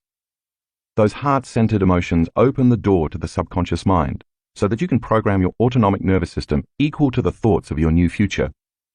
We also know that if they live in the feeling of fear or lack, but try to think they're abundant, they can't produce a measurable effect, because change can only happen when thoughts are in alignment with the emotional state of the body. They can think positively all they want, but without a corresponding feeling or emotion equal to that thought, the message cannot be felt or understood throughout the rest of the body. So you could repeat the affirmation, "I am fearless," until you're blue in the face. But if it's fear you're actually feeling, the thought, "I am fearless," never makes it past the brainstem, which means you're not signaling the body and ANS into a new specific destiny. The feeling is what produces the emotional charge, energy, to stimulate your ANS into a different destiny. Without the feeling, a disconnect remains between your brain and body, between the thought of health and the feeling of health, and you can't embody that new state of being. It's only when you change your energy that you can produce more consistent effects. If you sustain these elevated emotions on a daily basis, eventually your body, in its innate intelligence, begins to make relative genetic changes in a way I described earlier. That's because the body believes that the emotion you are embracing is coming from an experience in your environment. So when you open your heart center, practice feeling an emotion before the experience occurs, and marry it with a clear intention, the body responds as if it's in the future experience. That heart-mind coherence then influences your body chemistry and energy in a series of ways. If coherence between the heart and the brain can originate in the heart, and their synchronization results in optimal performance and health, then you should be taking time every day to focus on activating your heart center. By intentionally choosing to feel the elevated emotions of the heart, rather than waiting for something outside of yourself to elicit those emotions, you become who you are truly meant to be, a heart-empowered individual. When you are living by the heart, you naturally choose love and innately demonstrate it through compassion and care for the well-being of yourself, others, and planet Earth. Through our partnership with HMI, our students have demonstrated that with practice, we can in fact produce, regulate, and sustain elevated feelings and emotions, independent of events in our external world. In our workshops around the world, through the practice of regulating heart rhythms to sustain elevated emotions, we teach our students how to generate heart and brain coherence. We then measure their abilities using HRV monitors. During guided meditations, we ask our students to surrender to the feelings of gratitude, joy, and love, and we encourage daily practice outside of our formal instruction, because when one chooses to practice sitting in a state of coherence, it becomes a habit. I hope that with enough practice, our students can replace old mental scripts of feeling unworthy, fearful, or insecure with more elevated states of being and fall deeply in love with their lives. We've seen enough of them demonstrate that it is indeed possible to produce positive, measurable, tangible effects in their lives simply by shifting the paradigm of their thoughts and feelings. These dedicated individuals return to their homes where the positive effects they've produced in their own lives ripple out to positively affect their families and communities, continuously expanding their vibrational influence of harmony and coherence throughout the world.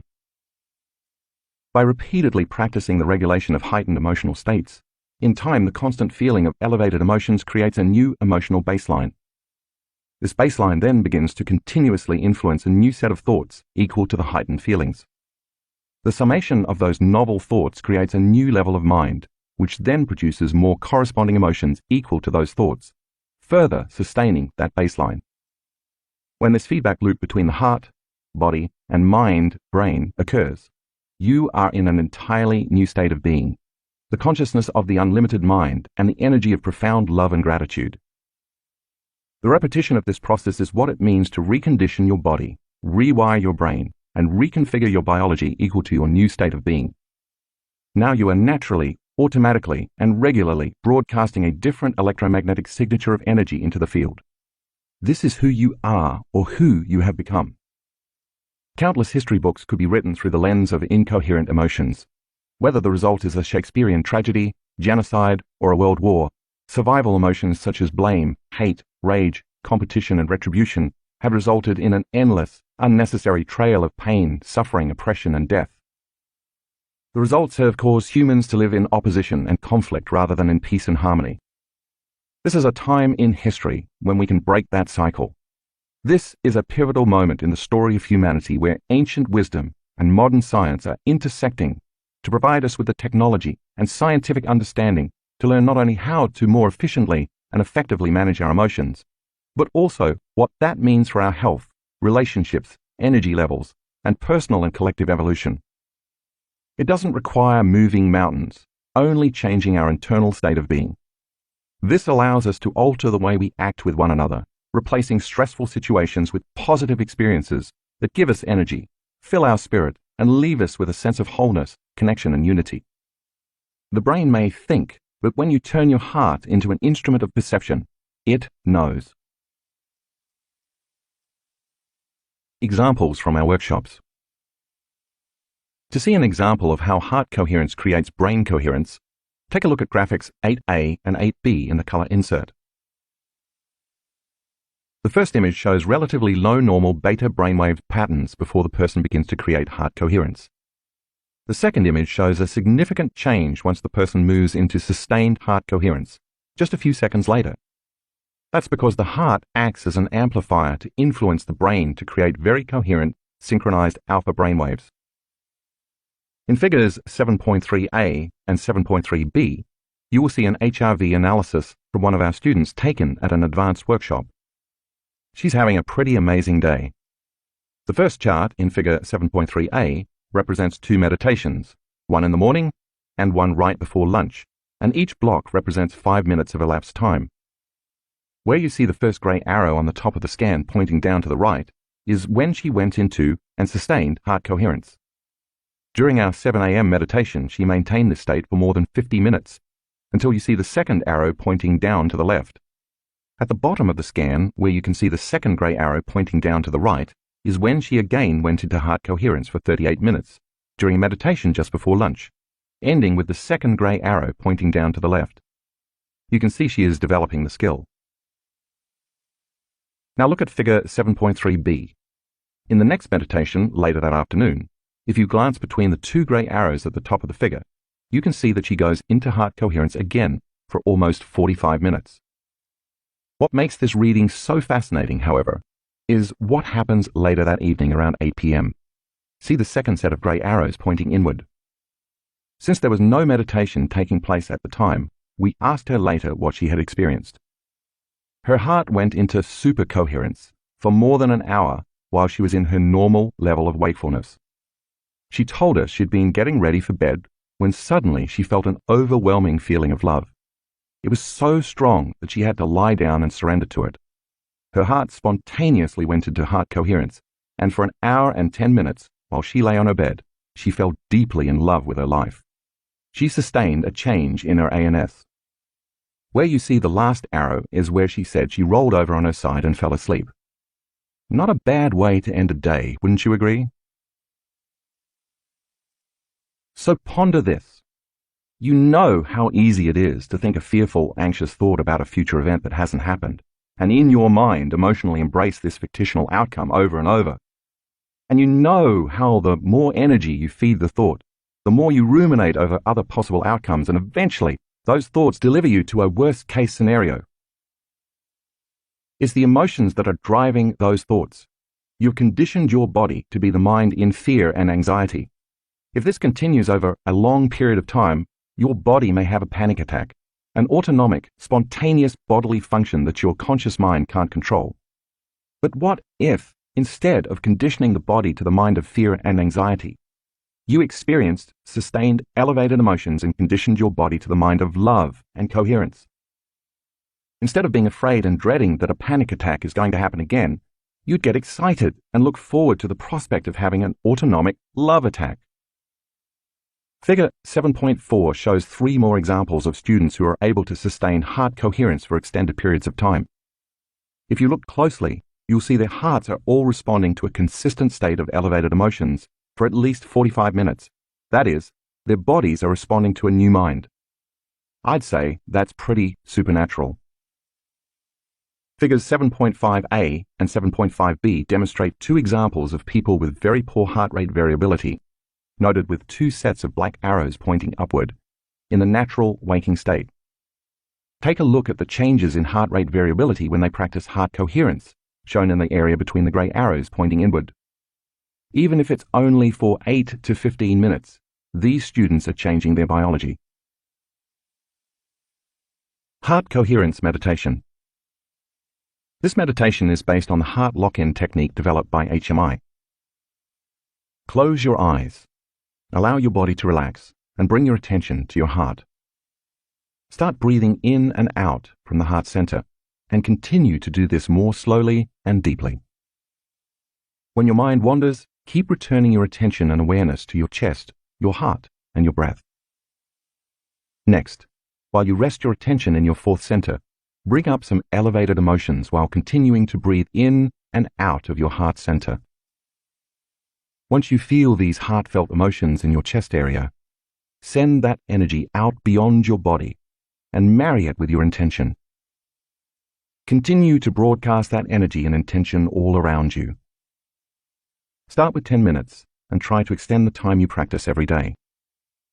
Eventually, when you come to know what it feels like in your body to experience these elevated emotions, you can practice throughout your day with your eyes open. You'll learn more about how to do this in Chapter 9, Walking Meditation. You might even set a reminder on your phone for 4 times a day, and when it goes off, take a minute or 2 to feel those elevated emotions. Chapter 8, Mind Movies, Kaleidoscope. I had just finished a keynote lecture on a Saturday night in Orlando, Florida. The following morning, while packing my bags in preparation for my afternoon flight home, I turned on the television to catch up on the political situation in the United States. It was in the thick of the 2016 presidential election, and since I had been out of the country traveling and lecturing over the previous 3 weeks, I was curious about what had transpired during my time away. I quickly surfed through the channels to find a news station, set the remote down, and while halfway paying attention to the TV, continued packing. Suddenly, a commercial came on that caught all my attention, and in an instant I understood why we called television programming. The commercial began with a nighttime exterior shot of a couple's home. As the camera zooms in on the house, the words Night 14 with Shingles appears on the screen. When the shot moves to the interior, tender yet foreboding music plays while an elderly man moans in pain at the foot of his bed. His concerned wife enters the room and asks him how he's doing. "It hurts," he replies. In the lower right corner, in a tiny font, almost the same color as the background, are the words, Actor Portrayal. The wife walks over with a look of despair and slowly lifts her husband's shirt, revealing huge red scabbed lesions covering more than half his lower back. The imagery is shocking, grotesque and horrific, looking like nothing less than a large third-degree burn. In my 31 years of practice, I've examined hundreds of people with shingles and have never seen anything that looks so severe as the manufactured lesions in this commercial. I immediately knew it was designed to evoke a strong emotional response with the viewing audience, because it certainly did in me. Once you see the rash on the man's back, the commercial achieves its goal of commanding your attention. Because the portrayal of the rash is so arresting, it changes the way you were feeling from only a few moments before your present state of watching it. The moment the commercial significantly changes your internal emotional state, it causes you to put more of your attention and awareness on the source of the disruption in your external environment. The stronger the emotion it causes, stimulus, the more you lean in and pay attention, response. This association of stimulus and response, or conditioning, is how long-term or associative memories are created. This process of conditioning begins by pairing a symbol or an image with a change in an emotional state, a combination that opens the doorway between the conscious and subconscious mind. In the case of the shingles commercial, now that they have captured all your attention and begun the programming process, you can't help but naturally wonder what they're about to say next. The commercial continues with a somber male narrator. If you've ever had chickenpox, the shingles virus is already inside of you. As you get older, your immune system weakens and it loses its ability to keep the shingles virus in check. By using emotional branding, this is the first instance where the commercial raises ethical questions by telling the audience that the immune system weakens with age. Next, we see the man in the bathroom looking at himself in the mirror. He looks worried, broken, and defeated. The scene changes to his wife talking on the phone in the kitchen. "I just can't stand seeing him like this," she says. Next, we see the man doubled over on his bed, palm to forehead, wincing in pain. The narrator then makes a direct suggestion, reinforced by the same words appearing on the screen. 1 in 3 people will get shingles in their lifetime. The narrator continues while the same words remain on the screen. The shingles rash can last up to 30 days. The scene cuts to his wife pleading directly into the camera. "I just wish there was something I could do to help." Again, we see the man in pain, and on the screen appear the words, 1 in 5 people with shingles will have long-term nerve pain. These words remain on the screen for the remaining narration, which says, "Some people with shingles will have long-term nerve pain which can last a few months to a few years. Don't wait until someone you love develops shingles. Talk to your doctor or pharmacist about your risk." Let's take a closer look at what this commercial is attempting to do. First, it puts you in an emotional state by changing how you feel. Once it captures your attention, you immediately become more open and suggestible to the information that follows. Now that you're more prone to accept, believe, and surrender to this information without analyzing it, if you're feeling fearful, victimized, vulnerable, worried, shocked, weak, tired, or in pain, you're more susceptible to the information equal to those emotions. You might start wondering if the ailment could happen to you. At various points during the commercial, certain facts appear written on the screen, allowing you to read along. This serves to reinforce the programming. Also, while the thinking brain is focused on reading the copy, the content of the narration slips behind the conscious mind and into the subconscious mind. Like an audio recorder, it records the entire script and creates an internal program. Next, through a direct, literal suggestion, the narrator has instilled fear in you by personally suggesting you already have the shingles virus in your body, and that because of the natural process of aging, your immune system is no longer strong enough to take care of the virus. This turns on your emotional brain, the seat of your autonomic nervous system, allowing it to become programmed. Once the suggestions make it to your autonomic nervous system, it takes the orders without question and gets busy making chemical changes in your body equal to the literal suggestions. In other words, your body is going to subconsciously and automatically be programmed to weaken your immune function. In conclusion, you're at risk, and you'd better not wait until you contract it. The commercial's effect goes even a little further. If you've ever had chickenpox, and after watching this you think your immune system is weak because of your age, you will decide you have an even greater need to prevent getting shingles, so you will be even more motivated to buy the drug.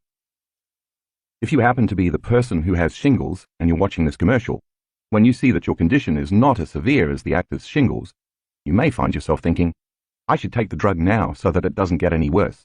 I don't want to end up like him.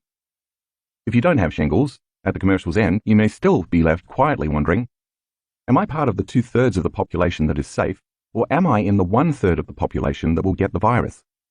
If you think, I hope I'm not part of the 1/3, it means you believe there may be a chance that you're susceptible and vulnerable, leaving you unconsciously thinking that you already have it. You know what I found most absurd about this commercial? They never even mention the drug, which means they don't have to reveal its side effects. Since the commercial has now piqued my curiosity, I stopped packing and looked on the internet for another commercial by the same pharmaceutical company. I wanted to know what drug they were suggesting would alleviate the severity of the actor's exaggerated, manufactured lesions. After a quick search, I found several similar commercials with the same theme and wording, but with slight variations. They all shared one thing in common, however. They were all designed to capture your attention. In the next commercial I watched, a woman is wearing goggles and swimming in a lap pool. Everything is black and white. In a twist on the previous commercial, the narrator, speaking in an authoritative female British accent, is the shingles virus, and the narration is coming from within the woman's head. Impressive, Linda. Age isn't slowing you down, but your immune system weakens as you get older, increasing the risk for me, the shingles virus. I've been lurking inside you since you had chickenpox. I could surface at any time as a painful, blistering rash.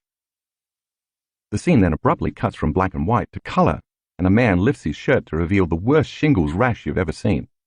Again, the grotesque, blistering lesion can't help but attract your attention. As quickly as the scene turns to color, it returns to the swimmer in black and white. The commercial continues in a similar manner and formula as the previous one. First, make an arresting statement or show a shocking image to change the viewer's emotional state. Then cause them to be more suggestible to the information via the change in their emotional state. And finally, use autosuggestion to make them wonder if they already have shingles. This ad also infers that even though you might be healthy, work out and take care of yourself, you can still become a victim of the virus, further suggesting that no one is immune. Again, the words on the screen reinforce the message. 1 in 3 people get me in their lifetime. Linda, will it be you? If you identify with the woman in any manner, the voice is talking directly to you. The tone of the commercial then changes as a new male narrator begins speaking in a confident, light-hearted tone, devoid of worry or concern. In a similar British accent, the voice says, "And that's why Linda got me drug X." The scene remains in black and white except for the woman's bathing suit, her swim cap, and the name of the drug, which appears on the screen in large, sophisticated font. Now the drug has been imprinted into your brain at yet another level. Once again, the ad has created an association between your health and safety and the drug that will protect you. The tagline comes on the screen as the narrator reads it aloud, stating that the drug helps to boost your immune system against shingles, to help protect her against you, shingles. At the end of the commercial, the narrator says drug X is used to prevent shingles in adults 50 years and older. The drug is not to be used to treat shingles, and it does not help everyone. Here's the punchline. You should not take the drug if you have a weakened immune system. Whoa, what? Back up. Here's the irony. They just told you that as you age, your immune system weakens and you're at a greater risk for shingles. The drug is supposed to strengthen your immune system, but you shouldn't use it if you have a weakened immune system. Now comes the dilemma.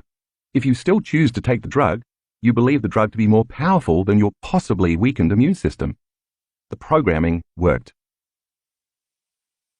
What the clever, if not unethical advertisers understand is that this message is confusing and disorientating to your conscious mind.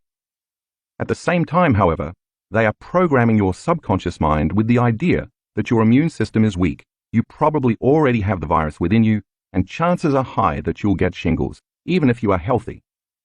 In addition, you are told that without the medication, you are likely to suffer, even though there is no guarantee that the shingles will go away easily, and that it still might not work if your immune system is weak.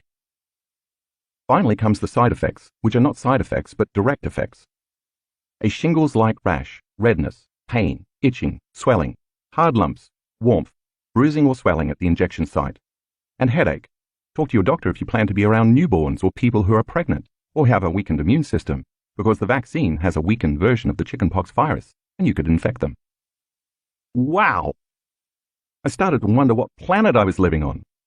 This type of programming makes you wonder if we really have free will, or if we're all making choices based on what we have been conditioned to believe is the answer, whether that's a certain type of beer, shampoo or conditioner, the latest smartphone, or a pill that may or may not provide relief from the shingles virus you may or may not even have.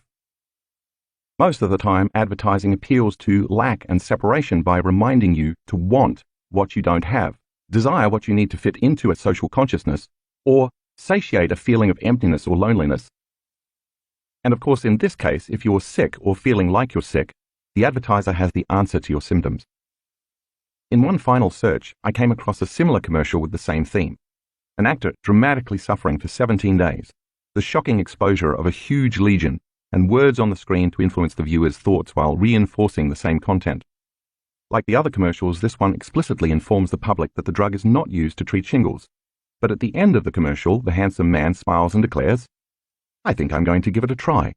Meanwhile, I'm left wondering why he would give it a try if he already has had shingles for 17 days, especially if the drug doesn't treat the condition. Now I'm really confused.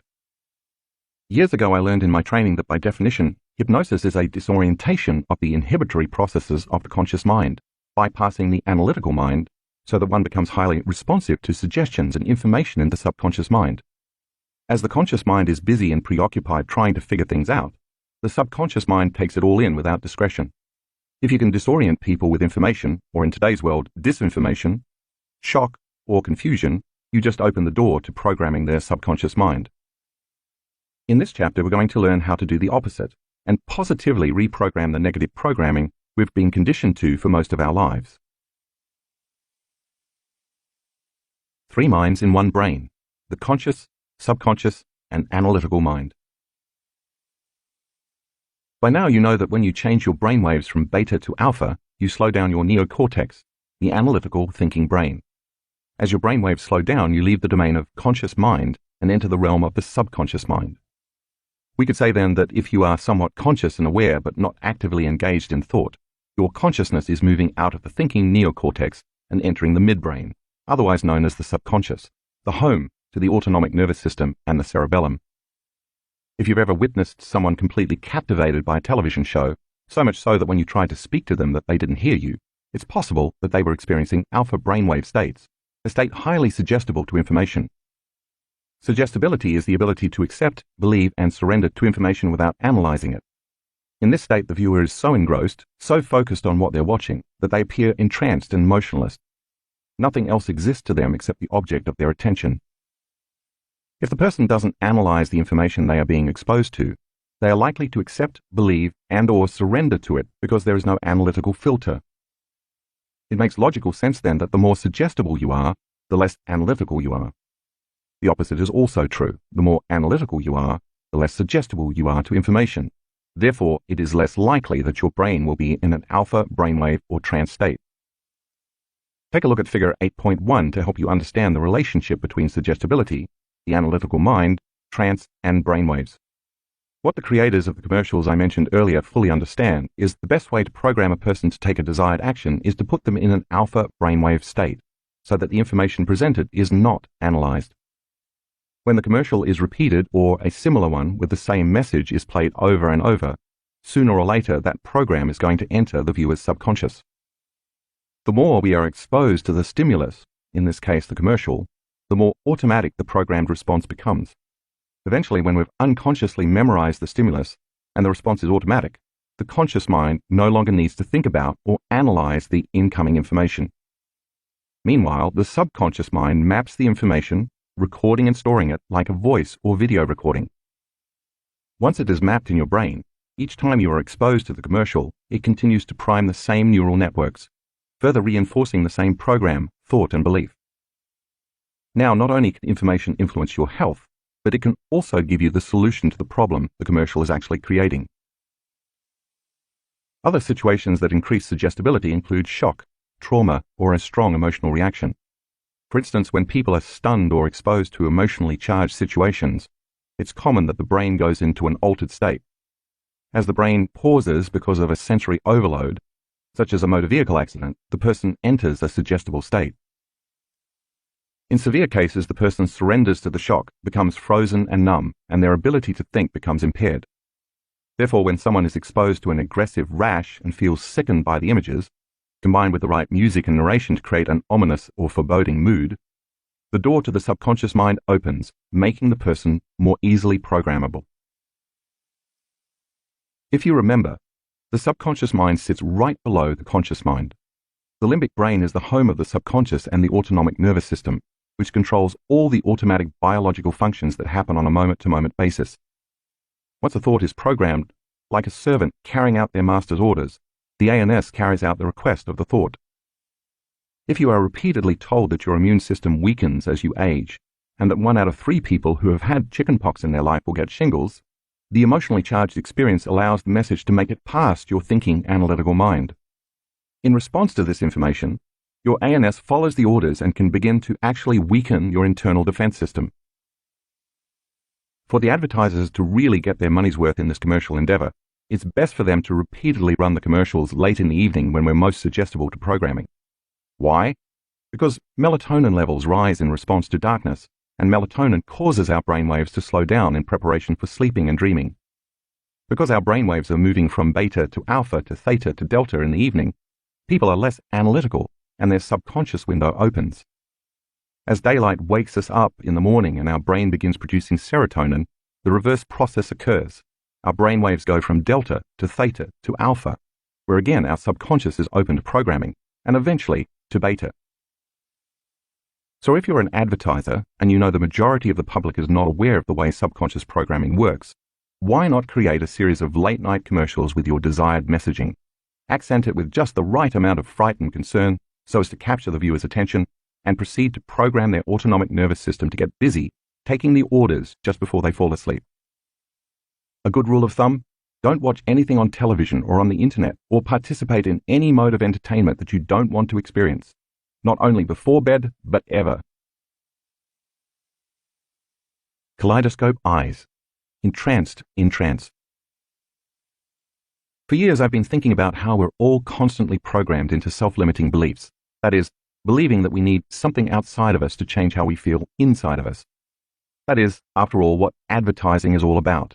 The never-ending dependence on and consumption of external sources to make us feel happy or better. This belief, which reminds us of our separation from wholeness, is incessantly ingrained in us through the media, television shows, commercials, the news, video games, websites, and sometimes even music. It's a simple strategy, really. If you can suspend people in the feelings of lack, fear, anger, opposition, prejudice, pain, sadness, and anxiety, they remain dependent on someone or something outside of them to make those feelings go away. If you remain in a perpetual state of busyness and are always preoccupied in survival emotions, you never actually have the opportunity to believe in yourself. But what if it was possible to undo or reverse that programming so you had unlimited beliefs about yourself and your life? That's exactly what we've been doing for several years at our advanced workshops, using 2 simple tools, including one that children have been playing with for ages. a kaleidoscope. The only difference is that we're applying it in a technologically advanced way to induce trance. Up until this point, we've been moving into trance in alpha and theta brainwave states with our eyes closed during meditation.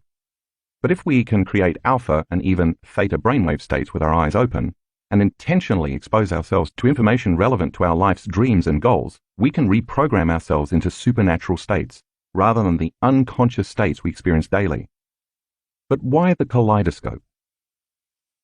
For many years now, my primary passion has been the mystical. Each time I have one of these profound and super lucid experiences, they create lasting changes within me that deepen my understanding of myself and my connection to the mystery of life. Once you have a mystical experience and get your first glance behind the veil, you can never go back to business as usual. And with every subsequent mystical experience you have, you move closer to source, wholeness, oneness, and the indivisible unified field. The good news is that mystical experiences are no longer relegated to people like Teresa of Avila, Francis of Assisi, or a Buddhist monk who's been meditating for 40 years. Every person is capable of engaging, experiencing, and accessing the mystical. When I'm having a mystical experience, it seems more real to me than anything I've ever known in my life, and I lose track of space and time. Often, just before I become entwined in it, I see in my mind, and sometimes in my outer world, circular, geometric patterns made of light and energy. They tend to look like mandalas, except they're not static. They're standing waves of interfering frequencies that appear as fractal patterns. The only way I can describe their properties is that they are alive, moving, changing, and ever evolving into more complex patterns within patterns. These patterns look like what you see when you look into a kaleidoscope, but instead of being two-dimensional, they are three-dimensional. When I see and rest my attention on these divine geometric patterns, they change, and I know in a moment, as my brain takes that pattern of information and transduces it into vivid imagery, I am about to have a profound mystical experience. That's why my team and I wanted to create a kaleidoscope visual for my students, to hopefully induce those types of experiences. But we couldn't find any real footage of a kaleidoscope. At the time, all the fractal geometry media files on the internet were computer-generated, and I wanted to create a more realistic representation. After much searching, my team and I found a family that has been making kaleidoscopes for 3 generations, so we bought one of their best pieces. Next, we rented a camera by Red, the leading manufacturer of the professional digital cinema cameras most often used in Hollywood films. We fitted the camera with a lens that attaches to the end of a fiber optic filament, which we inserted inside the kaleidoscope. Once we placed the camera inside the kaleidoscope, we affixed the motor to the end that rotates, so its internal crystals and oils would move in smooth, consistent transitions. For hours in a Seattle, Washington studio, we captured beautiful images and colors while filming against a black backdrop. The black represents the absence of anything physical, the place where we become no body, no one, no thing, nowhere, in no time. This is the infinite black space or void that you learned about in Chapter 3. As we recorded all the footage over the course of several days, gravity caused the crystals and oil to fall and accelerate with every rotation, so a technician had to tediously account for every second, frame by frame, to ensure the transitions were smooth. If the transition was not fluid, it risked breaking the viewer's focus or trance state. It took months to refine our footage into the 1-hour video that we used during our advanced workshops. Finally, we had talented composer Frank Piscotti create the accompanying soundtrack. We wanted our students to be continuously mesmerized by the beautiful symmetry and changing geometric forms. Mind Movies, the motion picture of your future. At our advanced workshops, every participant receives a fun and easy-to-use software program called Mind Movies to make a movie about their future self and their life. We use this in tandem with the kaleidoscope video. Depending on what the student wants to create in their life, the movie they make about their future exposes them to images and specific written suggestions and information designed to assist them in creating it, just like the shingles commercial helps you to read along. This could range from healing from a disease to strengthening their immune system, creating a new job, manifesting new opportunities, traveling the world, attracting abundance, finding a new life partner, having mystical experiences, and more. Its purpose is to remind them that they can accomplish their dreams, create the uncommon, and become supernatural. The goals of this personalized media presentation include 1. helping students get clear on the intention they want to create in their future. 2. Programming their conscious mind as well as their unconscious mind into that new future. 3. Changing their brain and body to biologically look like the future has already happened. 4. Repeatedly associating those pictures and images with music to create new neural networks in the brain and to emotionally recondition the body to a new mind. It's a way for them to remember their future. The Mind Movie technology was founded by two business partners from Australia, Natalie and Glenn Ledwell. They are not only the founders, but also the poster children for its capabilities. Their journey began in 2007 when a friend showed them a movie he had created about his life. Later, he approached them with the idea of starting a business based on what would become Mind Movie software. Getting the business off the ground required them to create a website to distribute the software so that they could instruct people from all around the world on how to make their own movies. Yet they already had 4 businesses and knew almost nothing about the internet or e-commerce. Glenn could barely turn on a computer, and Natalie hadn't even heard of YouTube. They recognized, however, that Mind Movie had the potential to be a very powerful tool to help people build the belief that they could create real outcomes in their lives. With that in mind, they decided to post a video about the power of mind movies on YouTube. At the end of the video, viewers were encouraged to visit their website where they could learn how to build their own. In early 2008, after receiving countless emails from customers telling them how mind movies had changed their lives, Natalie and Glenn decided to go all in. They flew to the United States, attended an internet marketing seminar, joined the marketing mastermind group, and began planning Mind Movie's global launch. Yet when they arrived in the United States, they had nearly drained their bank account, leaving almost no money to pay for the remaining services required to launch the business. This meant learning, mastering, and implementing everything for the launch themselves. For months, they worked 12-hour days out of their office, otherwise known as their bedroom. In the process, they ventured so far outside their comfort zone that they no longer knew what a comfort zone was. Faced with daily, technical, business, and personal challenges, they had one secret weapon in their arsenal: their own mind movie. In their mind movie, Natalie and Glenn defined the number of customers they wanted to attract and who those customers would be. They described the respect of their industry peers and plotted out what they would do once their business was a success, such as the restaurants where they would eat and the family holidays they would take. Finally, they wanted to produce $1 million worth of sales. Why not aim high, they thought. Their marketing friends were doing $1 million launches, albeit with $5,000 programs. They watched their mind movie multiple times a day to de-stress and remain focused and inspired, even though everything in their current reality seemed to be working against them. But they knew all their effort, risk, and dreams would culminate on the day of their global launch. The finish line was in sight. And then the unthinkable happened.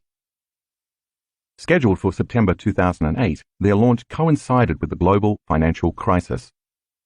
Financial institutions around the world were facing cataclysmic losses, while families and individuals lost their savings, assets, and livelihoods in the worst downturn since the Great Depression.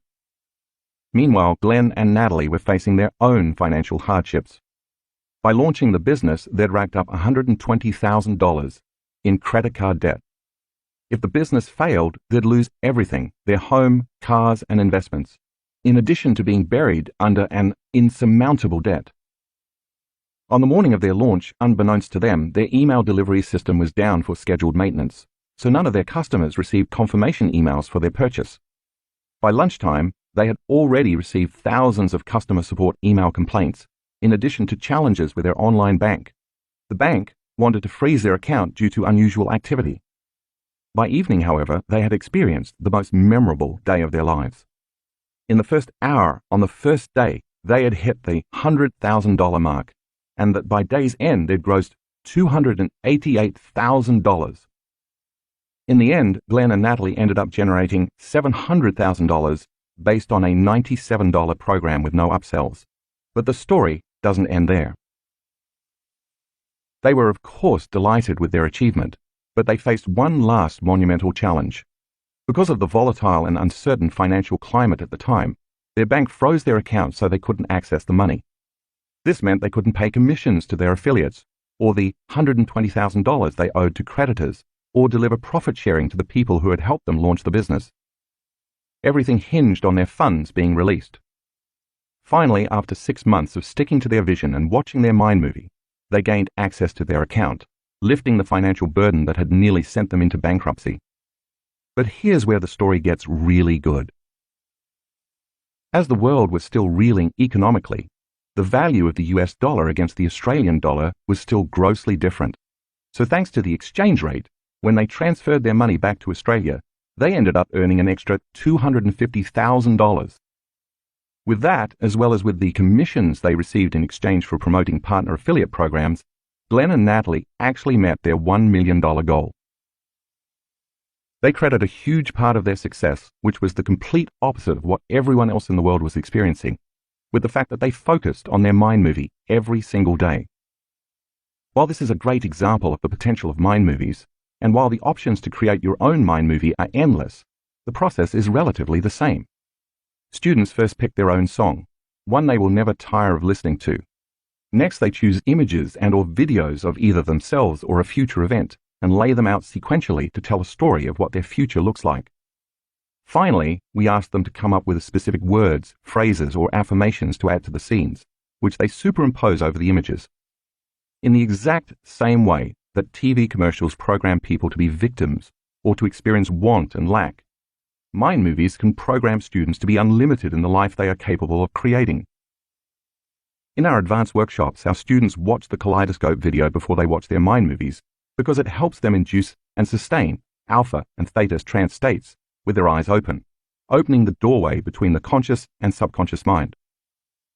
Throughout their meditation, while in an alpha or theta brainwave states, they are more suggestible to their own reprogramming process. This is important because the more suggestible they are while using their mind movie, the less likely they are to become analytical and have constant internal thoughts such as, how's this going to happen? Or, this is impossible. Or, how am I going to afford that?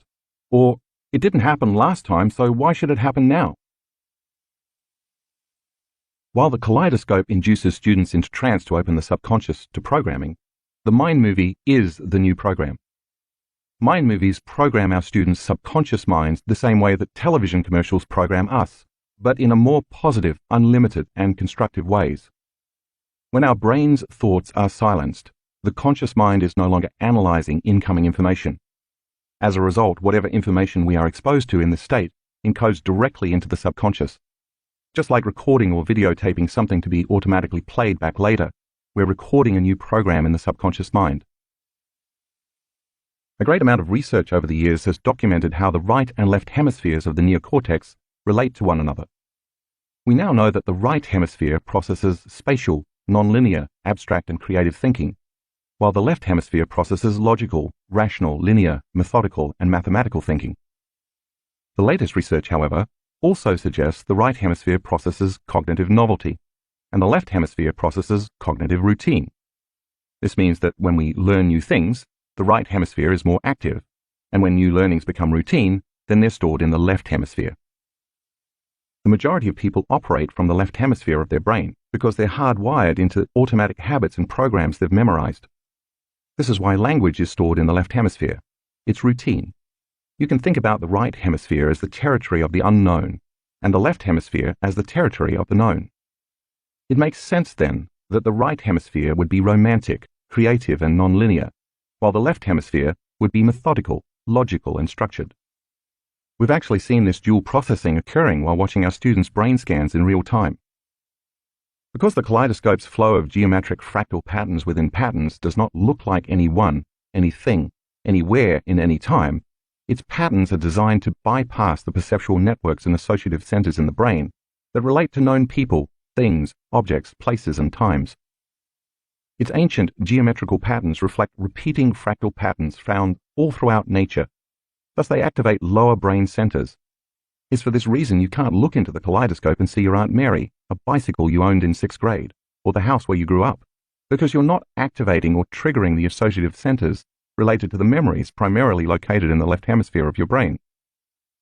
As you stop thinking and analyzing and start moving into alpha or the theta brainwave patterns, more activity occurs in the right hemisphere.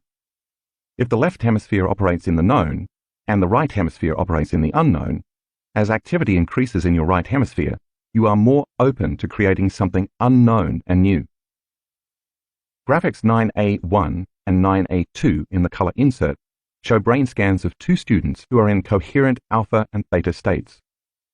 In graphic 9A3, you'll see another student's entire brain in theta while viewing the kaleidoscope. Graphic 9A4 shows the brain scan of a student watching the kaleidoscope. The right side of their brain is more activated, while they engage in the novelty of the experience during a trance state. When we play the kaleidoscope in our advanced workshops, we play it in a dark room so melatonin levels increase, thereby enhancing brainwave changes. I ask students to relax and consciously slow down their breathing. As their respiration slows down, so do their brainwaves, moving from beta to alpha. I then ask them to continuously relax into their body and to get ever more in touch with it. I want to get them into the state somewhere between half awake and half asleep, when they're most suggestible, further priming their brain to accept the programming of their mind movie. Just as late-night infomercials influence people because the production of melatonin, in preparation for restorative sleep, causes their guard to drop, I want our students' melatonin levels to be elevated and their brainwaves to be in alpha and theta, so they are wide open to the information and possibilities in their mind movie. The soundtrack of your future life. Music has a way of calling up the memory of a specific time and place in our life. It's for this reason the entertainer Dick Clark said, "Music is the soundtrack of your life." The moment a magically nostalgic song starts playing, your brain begins recalling images of certain times and places, and those images connect you to the experience of different people and events. Neurologically speaking, the song acts as an external cue, causing a specific set of neural networks in your brain to fire. By association, you see images in your mind that have been frozen in time. We call this an associative memory. If you take the memory of that song further and really feel it, get into it, and maybe even sing and dance along, you might notice that the corresponding emotions connected to your memories begin to move throughout your body. Whether the memory of that song relates to your first love, spring break, your senior year of college, or what you felt before walking onto the field before the biggest game of your life, every one of those memories is strongly embedded with feelings and emotions. When you feel the emotion deeply enough, it connects you to the energy of your past, and the stronger the emotional response, the greater the memory. In the moment you feel and experience that memory, it brings your past to life, and in your mind you are instantly transported through time into the experience. Just as it did in the past, your body comes out of its resting state, causing you to feel the same emotions of your past and reproduce the level of mind equal to that past memory. For that moment, your entire state of being is in the past. Long-term memories are stronger when the amplitude of the emotions associated with the event is high. Whether a long-term memory is positive or negative, however, has no bearing on how our mind processes the memory. For example, memories of traumas, betrayals, and shocking events carry equally powerful emotions, except they are negative rather than joyful. Once we remember and relive the pain, fear, anger, sadness, and intensity of the emotions connected to those traumatic memories, our internal chemical state changes. This causes us to pay more attention to whomever or whatever created the original emotions in our external environment. So what if you could create a movie of your future and pair it with a song that motivates and inspires you so much that it pulls you out of your resting state, changes your state of being, and connects you to the energy of your future memories? If music is the soundtrack of your life, then just as certain songs transport you to the past, couldn't you bring your future to life in the same way? This is where mind movies come in. By purposely pairing very powerful and moving images of your future, adding words and phrases to reinforce the content, and combining them with elevated emotions and inspiring music, you create long-term memories that move your biology out of the past and into the future. In other words, the images elicit feelings that correlate to the experiences you want to have in your future. This could include images of homes you want to live in, vacations you want to take, a new career, the freedom of expression, a healed relationship or body, interdimensional experiences, and so on. These are just some of the infinite possibilities that exist in your future timeline. When you watch your mind movie, as you connect to the feelings and emotions of your future, the higher the emotions you feel, the more you pay attention to the images that created those emotions. Now you're creating long-term memories of your future, and you're bringing your future to life. The magical, interdimensional component of the future is your song, because it's the feelings associated with your song that change your energy equal to how you will feel when that future unfolds. This is why it's best to choose music that's inspirational, motivational, or aspirational. Next, you add words of affirmation or knowing to the mind movie that remind you of who you are and what you believe about your future. You could even add a timeline if you want to. Some examples could include: the doors of dimension open to me so I may experience the mystical. My body is healing every day. My words are law. I feel loved deeply and daily. Wealth flows to me. All my needs are always met. My body becomes younger every day. The divine appears in my life every day. My life partner is equal and teaches me by example. Synchronicities happen to me all the time. I feel more whole every day. My immune system gets stronger each day. I lead with courage in my life. I am an unlimited genius. I am always aware of the power within me and all around me. I believe in myself. I embrace the unknown. When I call on spirit, it responds.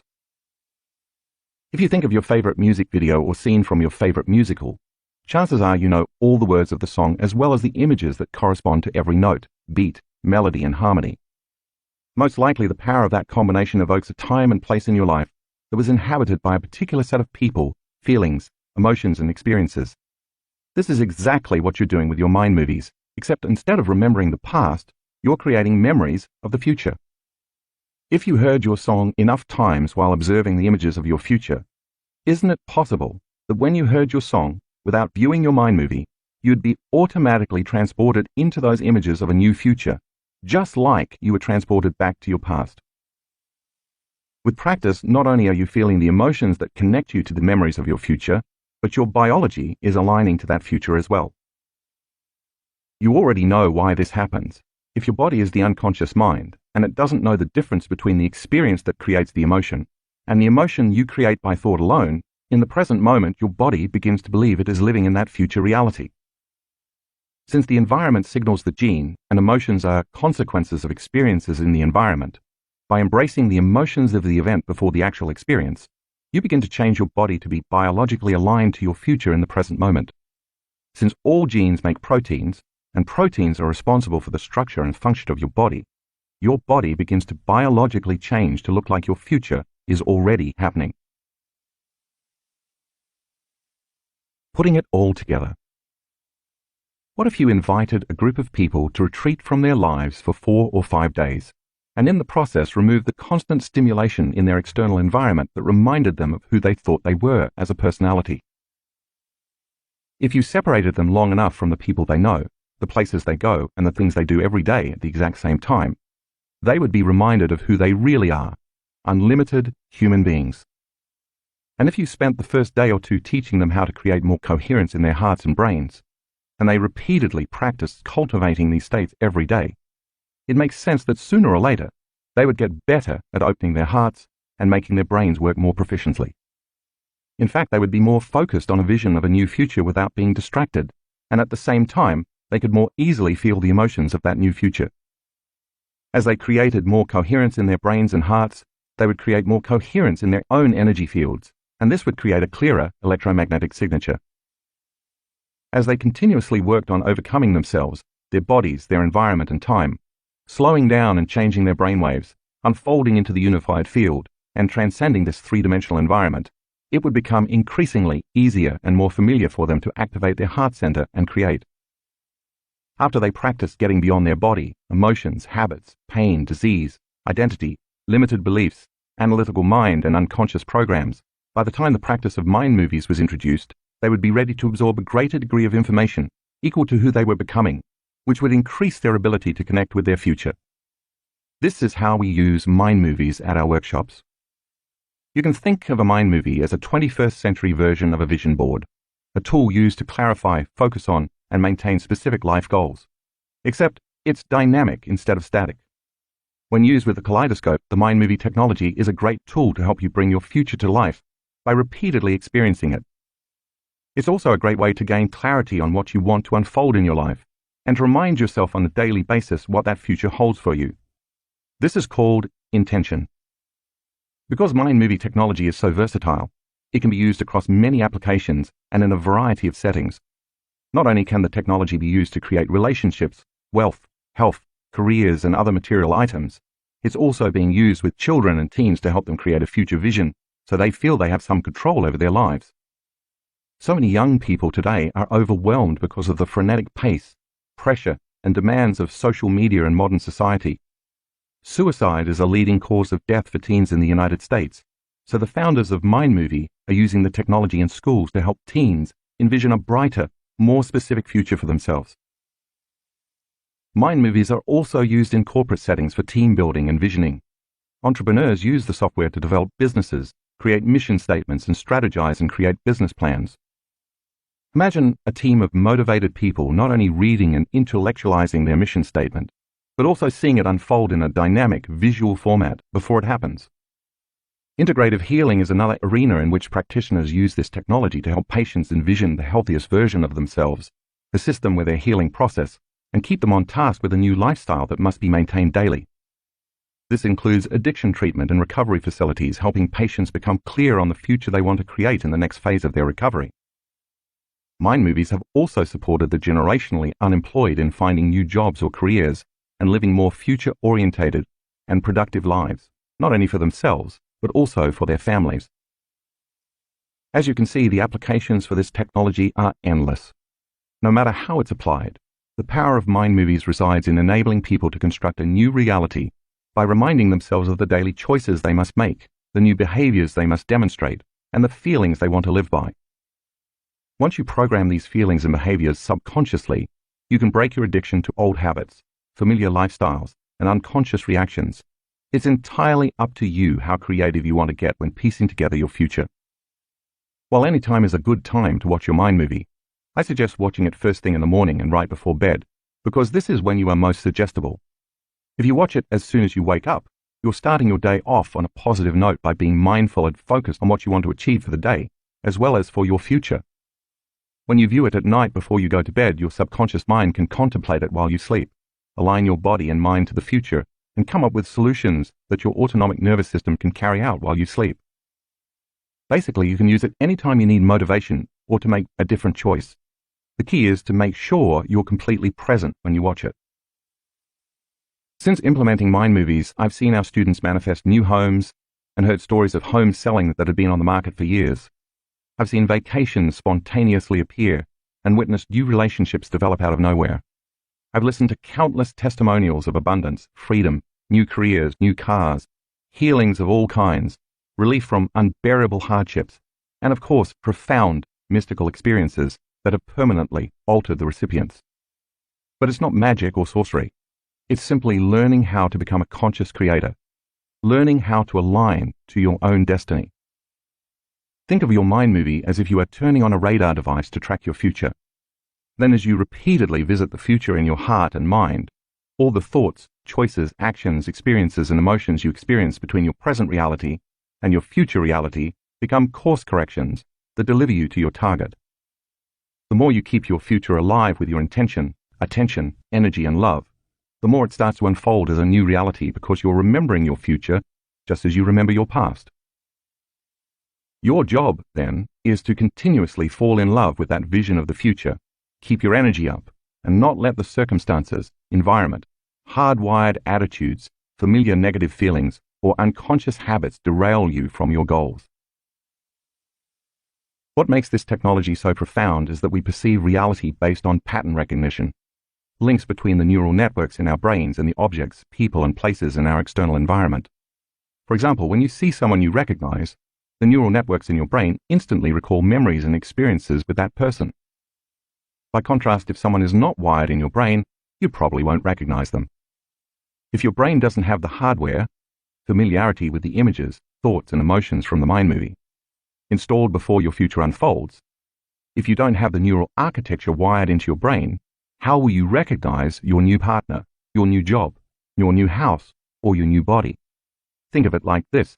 You can't open a Microsoft Word document on a Mac computer unless you already have the Microsoft Word software installed. If you can't feel the emotions and create the energy of your future reality, you might not recognize or trust that future unknown experience when it finds you. That's because your energy and emotional state are not in alignment with that experience. So instead of feeling certainty or a knowing, you may feel fear or uncertainty. So many of my advanced students have told me they are on their third, fourth, even fifth mind movie because everything in their previous ones has come true. I'm always amazed and humbled to hear the stories of how their creations came to be. No matter how varied their manifestations are, they all share one thing. They train the body to follow the mind toward an intentional future. This makes sense because if you have been putting in the time to study, memorize, and create the neural connections of your future, that is where you have been placing your attention. And as you know by now, where attention goes, energy flows. Take a look at graphic 10 in the color insert. This shows an example of a student's brain activity while he is watching his mind movie. There is an enormous amount of energy in his brain because he is fully involved in the experience. Taking it one step further, getting dimensional. There's one final way we use the mind movie technology in our work. Once our students have neurologically mapped their entire presentation, I ask them to pick a scene from the mind movie and unfold into a particular space and time, experiencing that scene three-dimensionally in their mind during their meditation. If you notice, I never use the word visualize in my teachings.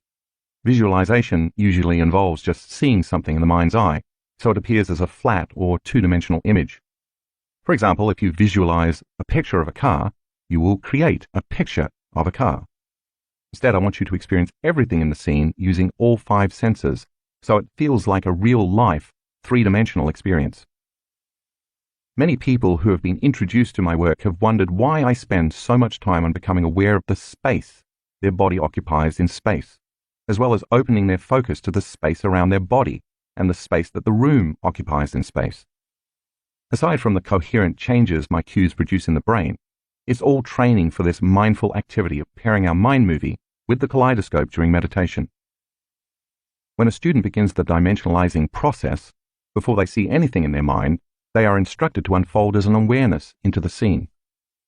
When they start, I want the participant to become aware that they are in their scene only as a consciousness. This means that they are not their body and they lack their senses. They begin as an awareness in the emptiness of space, as if they are incapable of seeing, hearing, feeling, tasting, or smelling anything. Once they become aware that they are an awareness, I ask them to choose a scene from their mind movie. This causes their brain to naturally start adding sensory input, which begins to bring dimension to the scene in their mind. Next, they are instructed to start sensing what's to their right, their left, above them, and below them. The act of sensing fills in this scene with three-dimensional structures, forms, and space. As they expand their awareness to what else is in the scene, their senses begin recruiting other senses, further filling in the scene with more forms, structures, curves, textures, sense, images, feelings, and space. Finally, when the scene comes to life in their mind, in the future space and time of that scene, they start inhabiting their body.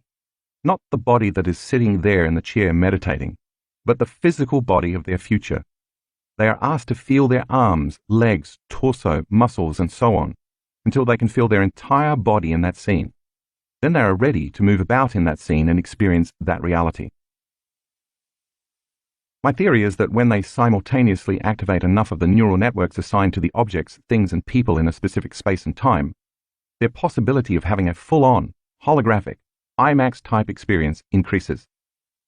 This is because as the student becomes present and unfolds into a fully dimensional scene, a large majority of the brain turns on, including the neural architecture that is allocated to both the sensory, feeling, and motor, moving aspects of their body, as well as the proprioception, awareness of body position, of where they are in space. The next thing they know, they are having a real-life sensory experience of their future with their eyes closed in the present moment. Take a look at graphic 11 in the color insert. It is the brain scan of a student who is experiencing a seemingly real mind movie scene in meditation. She has quite a bit of energy in her brain while she is dimensionalizing the scene. She described this moment as a full-on virtual sensory experience. Her subjective experience was quantified objectively in this scan. Many of our students have reported that the experiences in their meditation were more real than any past external experience. Their senses were enhanced without external stimuli to excite their senses, yet all they were doing was sitting in their chair with their eyes closed. Many have reported that in their lucid experience they smelled certain fragrances like colognes, the aroma of specific flowers like jasmine and gardenias, or the familiar scent of leather in their new car they were sitting in. I've also heard students report specific memories like the stubble on their face from not shaving, the wind blowing through their hair, or the feeling that their body was filled with a powerful energy. Students have also given testimony to specific sounds they could clearly hear, such as distant church bells coming from a European church near where they were vacationing, or the bark of their dog when they were in their new home. Several students have also said that the colors they saw were incredibly clear and vivid, or they experienced amplified tastes like coconut, chocolate, and cinnamon. The combination of all the different senses literally created a new experience for them. It's our 5 senses that plug us into our external reality. Typically, when we have a new experience, everything we see, hear, smell, taste, and feel is sent to the brain through those 5 sensory pathways. Once all that sensory information makes it to the brain, clusters of neurons begin to organize into networks. The moment the neurons string into place, the limbic brain makes a chemical called an emotion. Because experience enriches the brain and creates an emotion that signals new genes in the body, in the rich sensory moment of a student's internal experience, without ever using their external senses, they're changing their brain and body to look like their future has already happened. Isn't that what experience does? I love to hear a person who has just come out of one of those experiences tell me, "You don't understand. I was there. I know it is going to happen because it already has, and I already experienced it." That's because the experience has already happened. When we fully experience a reality in this field of consciousness and energy without a body, the energy of the new experience serves as the template for physical reality. The more energy you invest in your future, and the more you keep experiencing and emotionally embracing it before it happens, the more you leave an energetic imprint in that future reality. And your body should follow your mind to that unknown future, because that's where your energy is. As you continue to place your attention and energy on it, you fall more deeply in love with it, and because love bonds all things, you are bonding with that future, and it is being drawn to you. For more information about the Mind Movie or the Kaleidoscope, please visit my website at drjoedispenza.com/mindmovies or drjoedispenza.com/kaleidoscope, respectively. Kaleidoscope and Mind Movie Meditation. In our advanced workshops, we instruct our students to create a mind movie before they arrive at our event, so they can integrate their mind movies with the Kaleidoscope video during meditation. We begin by getting heart-centered, which you learned in Chapter 7, locking into those elevated emotions for several minutes and radiating that energy beyond their bodies into space. Then we guide them in the following meditation. Unfold into the present moment, and when you attain that state, open your eyes and stare into the kaleidoscope. Once in trance, switch to your mind movie. Spend maybe 8 minutes with the kaleidoscope, then 8 minutes watching your mind movie, and then repeat the cycle. When you've watched your mind movie enough that you can predict the next scene, you've mapped it neurologically. Over time, you'll associate different parts of the song you have chosen with the different images of your mind movie.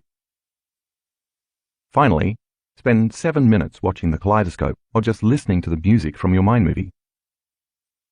As you gaze into the kaleidoscope in trance and hear your song, by association your brain automatically recalls different images from your mind movie.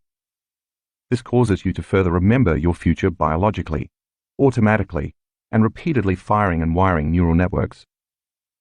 Now your brain is being programmed to look like the new future has already happened, while the emotions are signaling new genes to biologically change your body in preparation for your new future.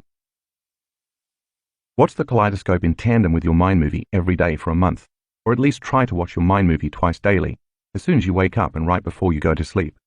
You might even want to keep a journal to record all the wonderfully unexpected adventures and serendipitous happenings that, as you look back, you will see as points on the map that led you to manifesting this future.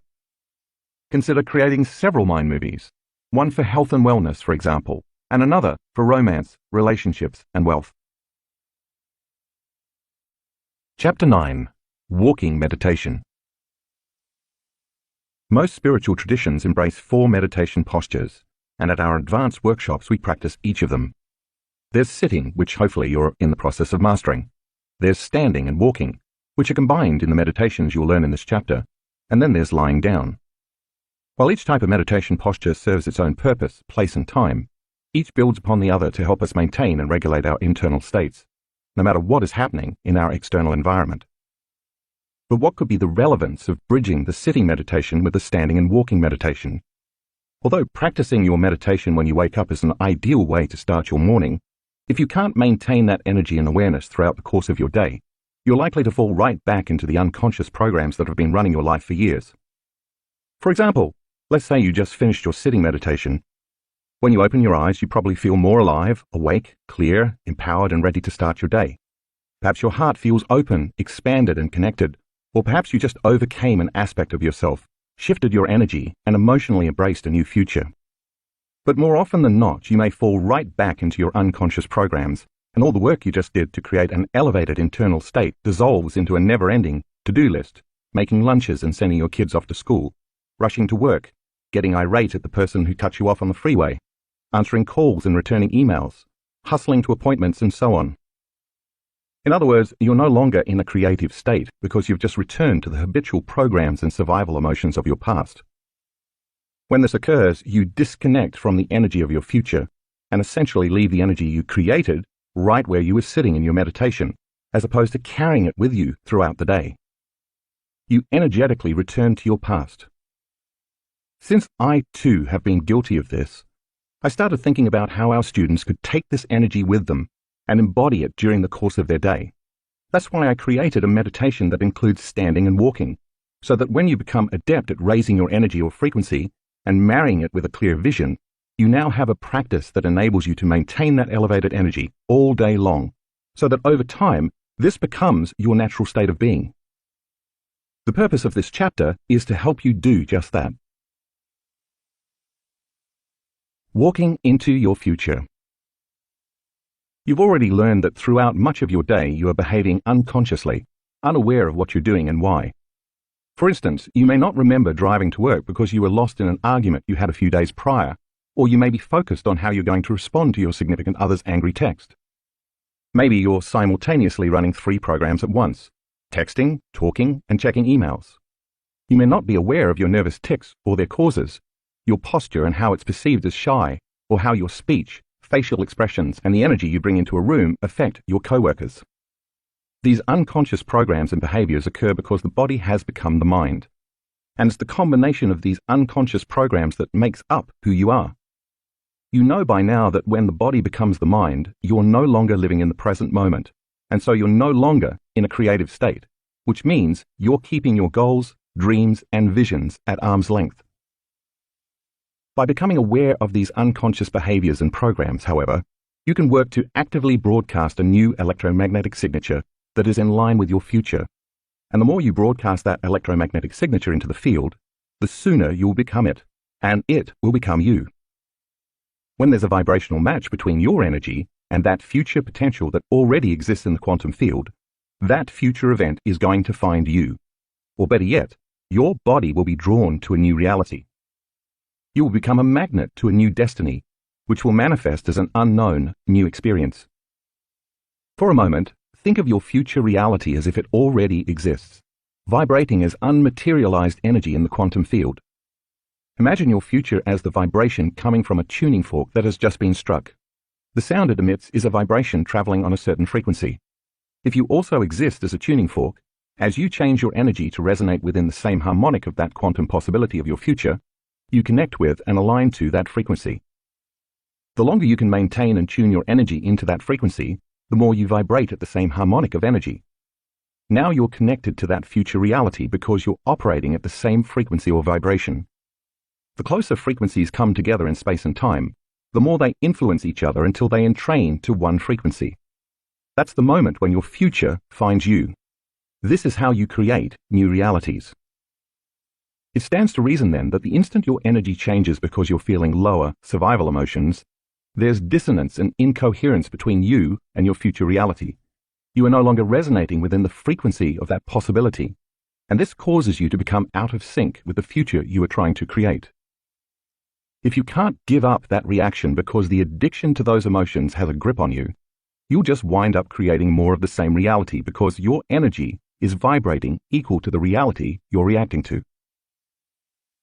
In Chapter 3, you learn that all possibilities exist in the eternal now, and that when you get beyond your identity as a body connected to people, objects, places, and time, you become pure consciousness. You become no body, no one, no thing, nowhere in no time. It is in that elegant moment that you transcend the material realm of matter and enter the quantum field of information and energy.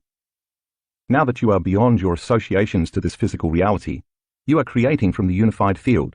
Thus, you are creating from a level of energy that is greater than matter. For the most part, our students have practiced this sitting down. The purpose of the standing and walking meditation is to make you more mindful of the present moment, to help you maintain and sustain elevated states throughout the day, to keep you more connected to that future with your eyes open, and to assist you in literally stepping into your new future. When you begin practicing walking meditations, it's best to find a quiet place in nature so you're not easily distracted. The fewer people and less activity around you, the easier it is to stay focused. Eventually, when you get better at it, you can practice this in a shopping mall while walking your dog or somewhere else out in public. In many ways, the standing and walking meditations are just like the seated ones. You begin by standing still, closing your eyes and resting your attention in your heart, all the while slowing down your breath and breathing in and out of this center. When you feel heart-centered, just as you do in your seated meditations, you begin cultivating elevated emotions that connect you to your future.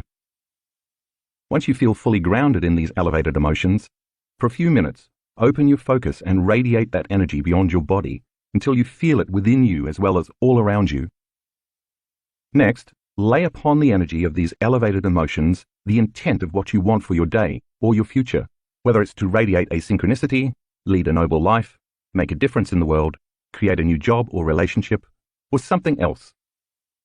Now you are broadcasting a new electromagnetic signature into the field. The only difference is that instead of sitting with your eyes closed and radiating loving, elevated emotions, you are standing up with your eyes closed, so that when you open your eyes and begin walking, you'll be able to embody that elevated energy. As you continue to stand, eyes closed with an open focus, you take your attention off the outer world, and your brainwaves slow down from beta to alpha states. This causes the thoughts, analysis, and chatter inside your head to quiet down, inducing a trance state and making you more suggestible. As you learned in the previous chapter, the longer you can remain in this trance state, the less resistance there is to new information entering your subconscious mind. When you're in an elevated emotional state that aligns you with your future, you will be more prone to accept, believe, and surrender to the intentional thoughts equal to those emotions. This means the thoughts, visions, pictures, and images your mind is creating can make it past the analytical mind, and you can program the autonomic nervous system to create the biology of your new future. Since you have created the energy of your new future while standing with your eyes closed, now it's time to open your eyes and begin walking. Don't look at anyone, and don't pay attention to objects or things or anything else around you. Simply keep your focus open, transfix your gaze on the horizon, and remain in trance. The more you're in trance, the less likely you'll be to think in old, familiar ways. In the meantime, your mind will be connecting to the images of your new future rather than replaying programs of the past. Now you're ready to walk into your future as someone else. Because you are walking as your future self, you now have to become aware of the way your current self has always unconsciously walked. It's time to alter your stride, your pace, your posture, your breathing, and your movements. You might smile instead of staring blankly. You may have to imagine what walking as a wealthy person feels like by modeling a wealthy person. A courageous person you admire. Walk within the elevated energy of your future healthy body, or walk as an open-hearted, loving, accepting person. Basically, you're consciously embodying the person you've always dreamed you could be, but walking as if your future self is imperative. For example, you might imagine that it's 1 or 2 years later and you already have all the things you want. The most important ingredient is for you to embody that future person now. If you already are that identity, you no longer need to wish you will become that person, because it's already happened. You already embody the qualities of your future. You are simply thinking, acting, and feeling your future self. As you begin to practice walking differently and continue to practice day in and day out, you're going to get into the habit of walking like a wealthy person, thinking like a healthy person, standing like a confident person, and feeling like a free, unlimited, grateful person. Gratitude means it already happened, instead of perhaps a beat-up, worn-down, stressed-out person. The more you practice, the more this new way of being will become a new habit, and these habits will become your new automatic patterns of thought, behaviors, and emotions. Once you start naturally feeling and embodying these elevated emotions, they will inhabit you, and you will actually become the person you want to be. Graphic 12 in the color insert shows a student who changes his brain in about an hour after doing a walking meditation. Priming the brain for future memories. The walking meditation is also about creating memories of things that haven't happened yet in linear time. In effect, remembering your future. When you produce elevated feelings with your eyes closed, radiate that energy beyond the field of your body, and then open your eyes and begin walking and leading with your heart, feeling those elevated emotions with your eyes open. The more you feel that emotion, the more you are going to pay attention to the pictures, images, and thoughts that are creating your feelings. This process naturally upgrades your neural circuitry by creating a new inward experience. Experience enriches the brain and creates memories. Now your brain is no longer living in the past, it's living in the future. The more you embody your elevated emotions correctly, the more your brain and body will look like the future experience has already happened. That means you're technically remembering your future. Remaining in trance is important because as you align your body with your future and change your inner world, you're creating long-term memories.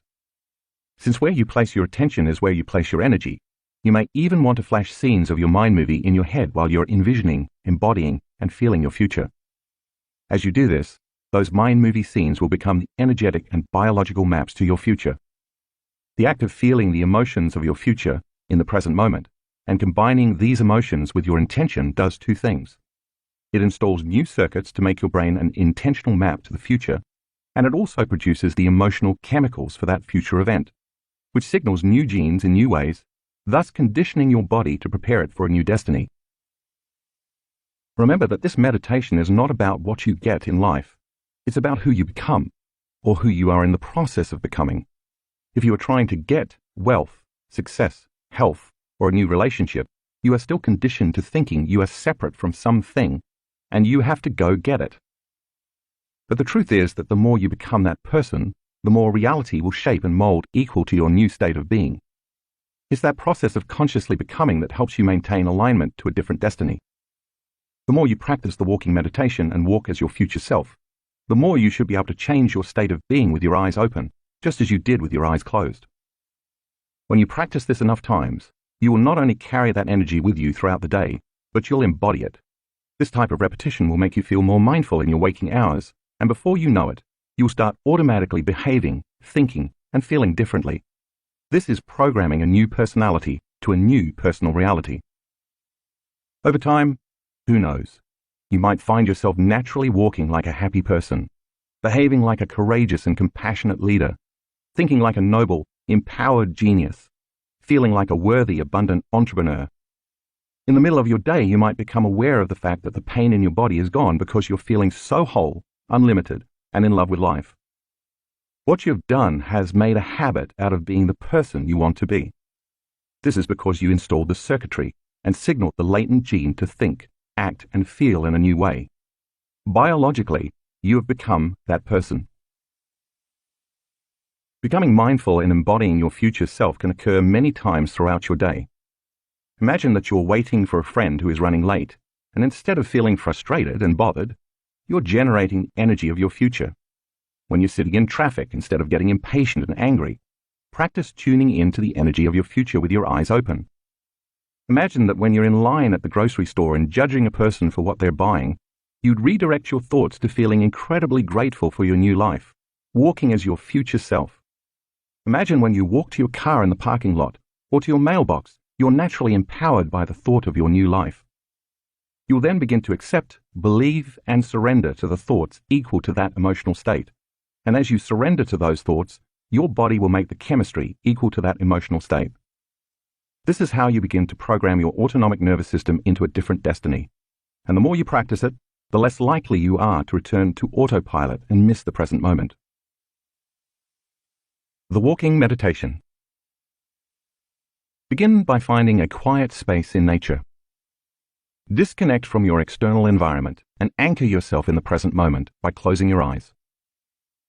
Acknowledge your heart center, where the soul and heart intersect with the unified field, and bring elevated emotions such as gratitude, joy, inspiration, compassion, love, and so on to this center. If you are going to believe in your new future with all of your heart, it had better be open and activated. Rest your attention on the heart, allowing your breath to flow in and out of the center, ever more slowly, more deeply, and more relaxed, for about 2 minutes.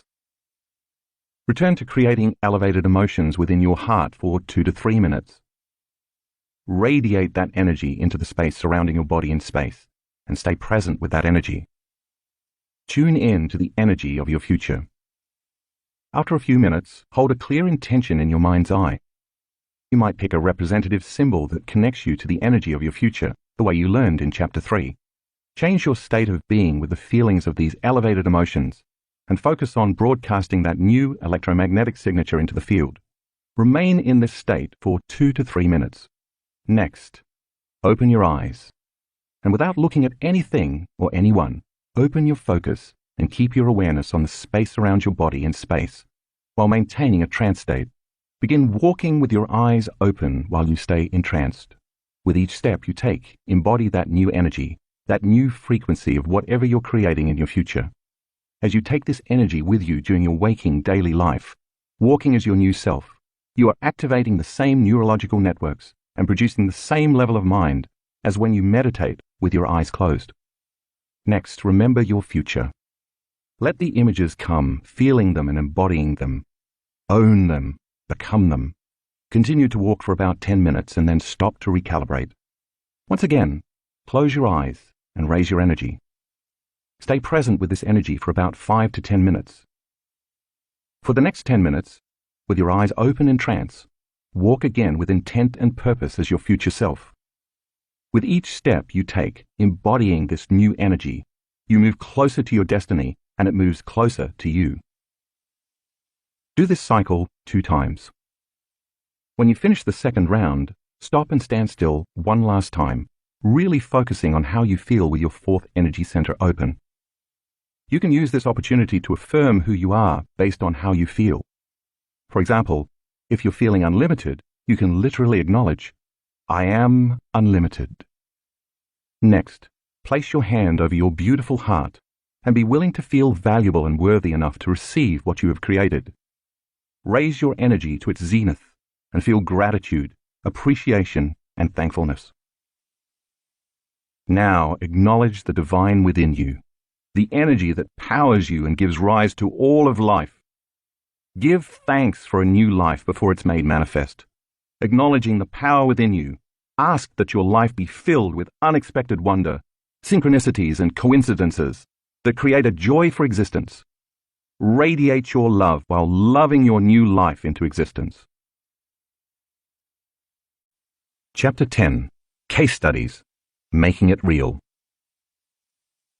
In the case studies that follow, you'll be introduced to people just like you who took time out of their busy lives to create a new future. Every day they define themselves by a vision of this future instead of by the memories of their past. You could say they were more in love with their future than they were with their past. The act of doing the work daily and turning the practices in the last 3 chapters into a skill led them to become more supernatural. Pay attention to how simple they made it. Tim gets the key to his future. At an advanced workshop in Seattle, which typically coincides with Halloween, we ask our students to dress up as their future selves on the first night. Tim dressed up as a supernatural Swami. He'd always wanted to be a Swami, subscribed to the lifestyle, and at a young age had left his hometown in Connecticut to study in an ashram. At the start of the event, participants also received a gift from our company, a key to symbolize unlocking the potential of each participant's future self. Tim had attended several advanced level workshops in the past. The first time he made a mind movie, he inserted a picture of gold and silver coins in one of his scenes. For years, he had been trying to surrender the emotion of fear, but at a certain point he realized that behind the fear was unworthiness. So for Tim, the coins were a symbol of worthiness. Everybody wants wealth, he told me. But because I was on the spiritual path into yoga and everything else that goes with it, I had the mentality that I had to be poor and embrace poverty to truly walk the talk. So instead of the gold and silver coins merely representing wealth, they represented being worthy to receive. For Tim's Seattle mind movie, he added more images to evolve his vision. As another symbol for worthiness, Tim used a Chinese character that meant wealth. But because he never desired money, below the symbol he placed the word affluence. He preferred affluence because when he looked up the word's definition, he found that its Latin root meant to flow toward. Wouldn't it be great, he thought, if everything I wanted flowed toward me? Although Tim is very analytical, after continuously watching his mind movie in tandem with the kaleidoscope, he found he could quickly bypass the analytical mind and get into the subconscious mind, the operating system to program his future. During the workshop, when it came time to dimensionalize a scene in his mind movie, he had a profound experience. He started to feel joy and then a wildly enthusiastic love for life, almost like a burning sensation in his heart. He said he felt as if he could set the world on fire. Then during the meditation, I told the students it was time to open up and receive, and that's when Tim says energy began to enter his body. I don't know where it came from, he told me, but it was like someone had turned on a spigot. I shot straight up. The energy came in through the top of my head and then moved out through my hands. My palms were face down, yet without conscious control, the energy caused them to lift and turn over. I lost track of time and space and had no idea where I was. But for the rest of the meditation, I was in an ecstatic, exalted state. I knew somehow that everything was going to be different and that I was no longer the same person. When the energy downloaded into Tim, he believed it was carrying a message of worthiness because he was never the same afterward. I'm convinced that the new information that came into my body rewrote my DNA, erasing the old self, because that part of my personality is now gone, he says. When Tim got home to Phoenix, where he owned and operated a futon shop, he returned to business as usual on Monday morning. On Thursday, a woman who had purchased a futon from him several years earlier came into his shop. Since the day she purchased the futon, they had formed a friendship, and every few weeks she would stop by to chat. She was now retired and came into the shop to tell Tim she had just finished making out her will. She wanted Tim to be her executor. Tim felt honored, and he thanked her. "Here it is," she said, placing it on the counter along with a key. "Read it." Tim began scanning the document to discover that not only was he the executor, she was also bequeathing him $110,000 worth of gold and silver coins. The key she placed on the counter was the key to her safe deposit box, where she kept the coins, which of course matched the picture in Tim's mind movie. In an instant, Tim remembered the similar key to his future he had received at the advanced workshop in Seattle. Now that's being worth it. Sarah can't touch the ground. On Labor Day 2016, Sarah severely injured her back attempting to prevent a 5-ton boat from crashing into a dock. For 7 weeks, she was in agony and she endured physical therapy, took a cocktail of medications, and made countless visits to the chiropractor. After nothing else helped, her doctors scheduled Sarah for surgery, but first she decided to attend an advanced workshop in Cancun. Because of how much pain Sarah was in, her son suggested she bring a wheelchair.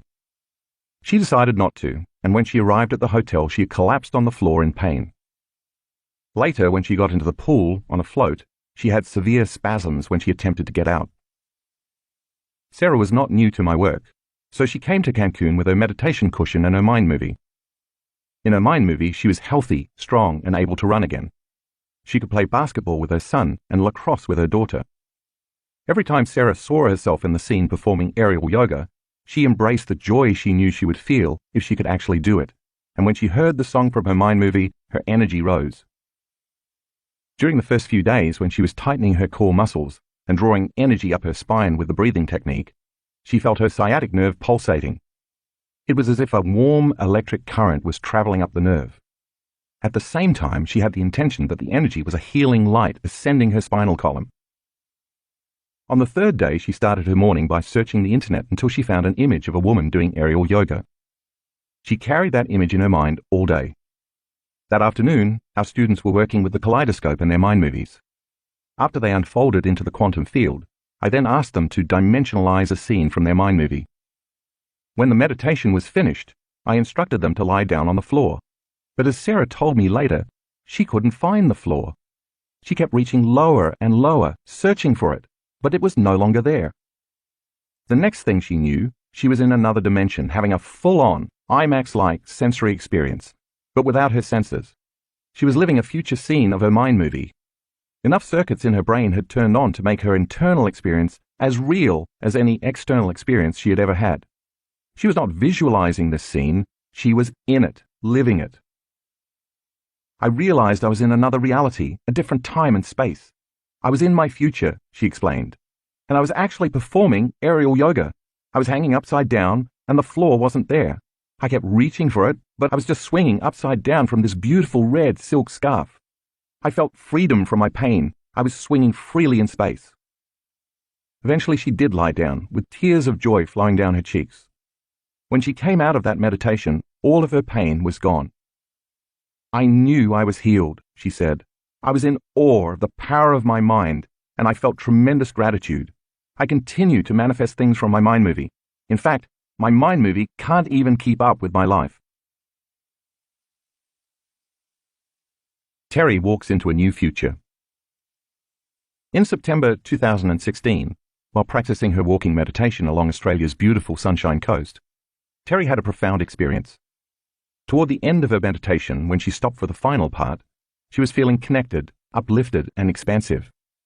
As she followed my instructions, she opened herself up to the field with the intention of being worthy of her future life.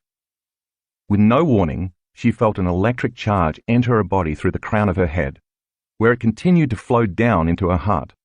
As the energy coursed through the rest of her body, surging through her thighs and down into her feet, her legs began shaking uncontrollably.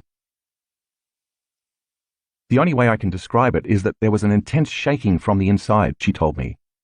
But it was a voltage of energy that my body had never experienced. I thought I was going to fall over. It was at that point I lost all conscious control over my lower body. She burst into uncontrollable tears, and with that release, her mind and body also began to let go. Time appeared to stand still.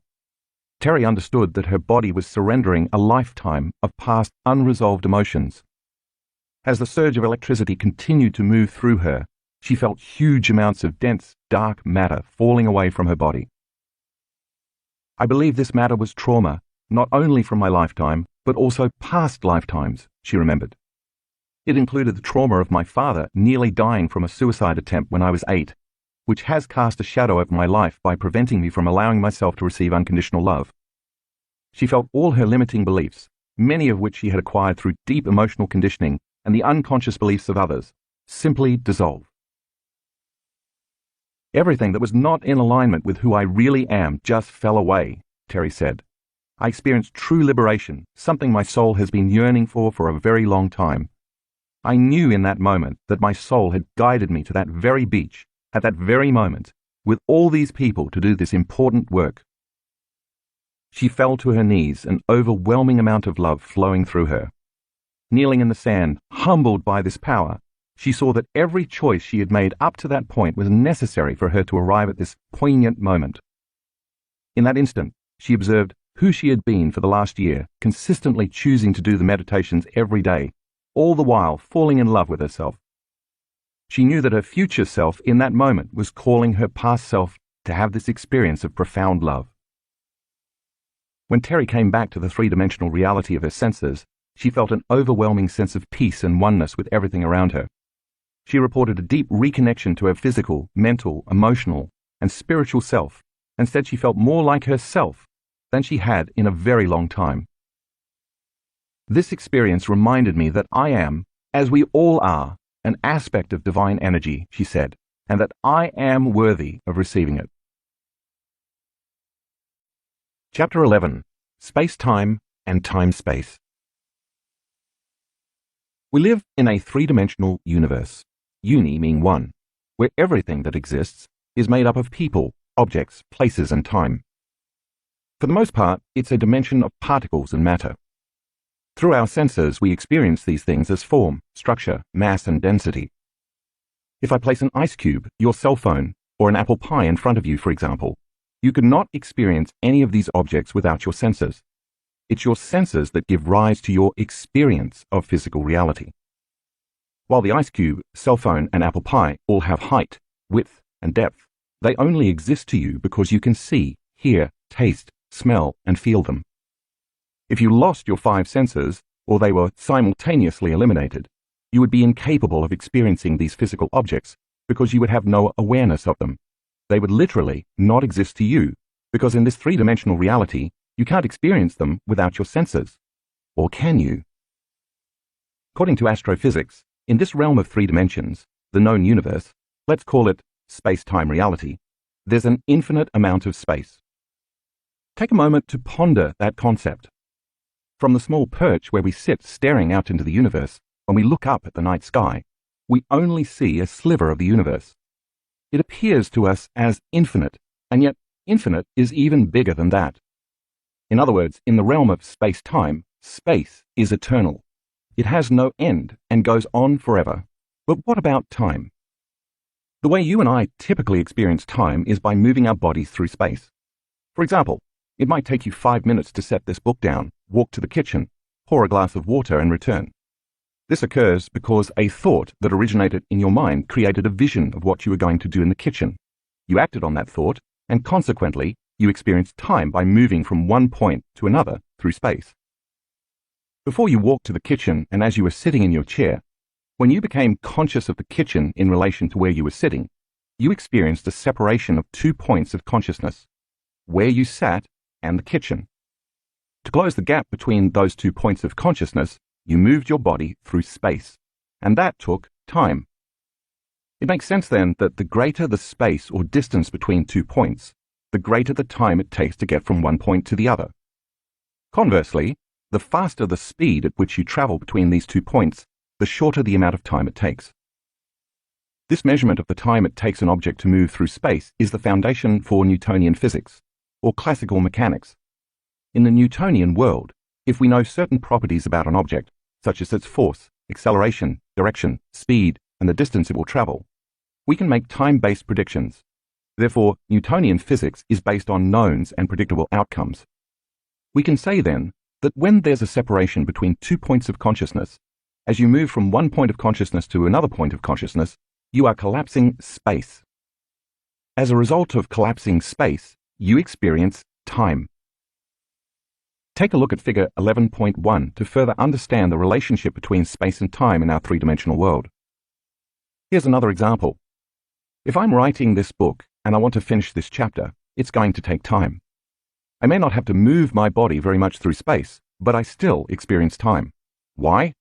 Because where I presently am in the process of writing this chapter represents one point in consciousness, and finishing the chapter represents another.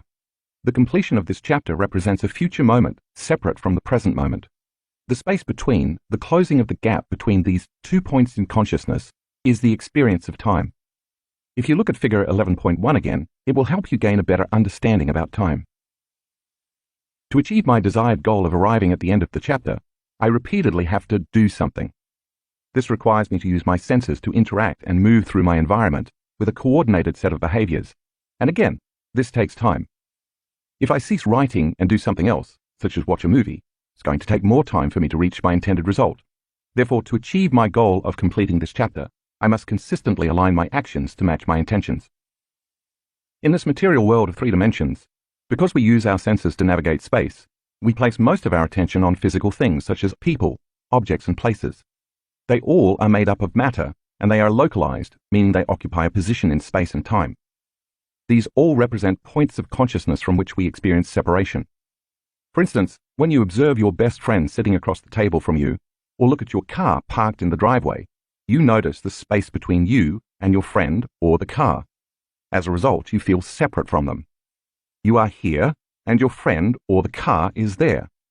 In addition, if you have dreams and goals, then where you are in the present moment and where your dreams exist as a reality in your future also creates the experience of separation. It's safe to say then that 1. In order for us to navigate this 3-dimensional reality, we need our senses. 2. The more we use our senses to define reality, the more we experience separation. 3.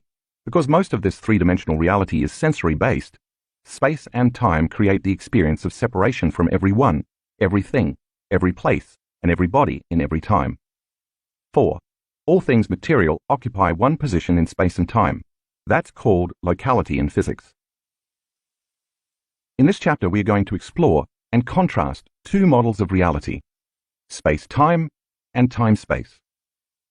Space-time is the physical Newtonian world based on knowns, predictable outcomes, matter, and the three-dimensional universe in which we live, which is made up of infinite space.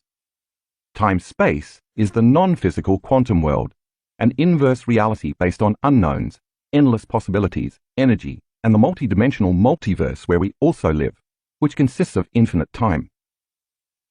I'm going to challenge your understanding and perception of the nature of reality, because if you're going to experience the mystery of self as a dimensional being, you're going to need a roadmap to get there.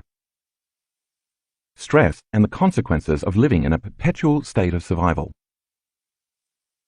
Because we use our senses to observe and determine physical reality, we identify as a body living in space and time, yet separate from everything in our environment.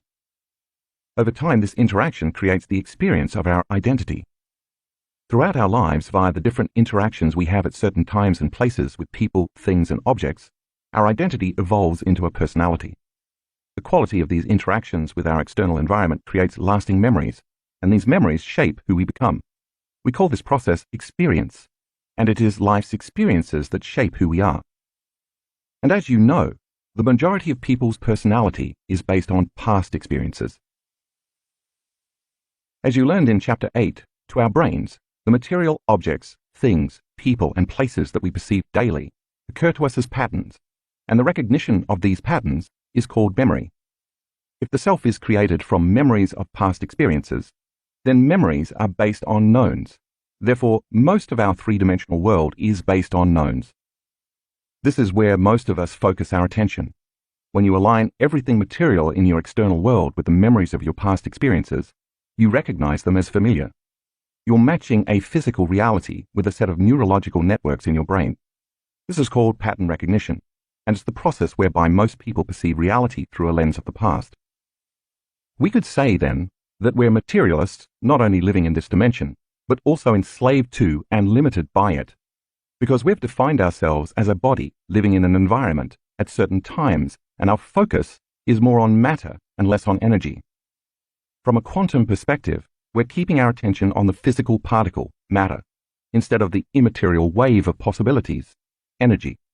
This is how we become immersed in this three-dimensional reality.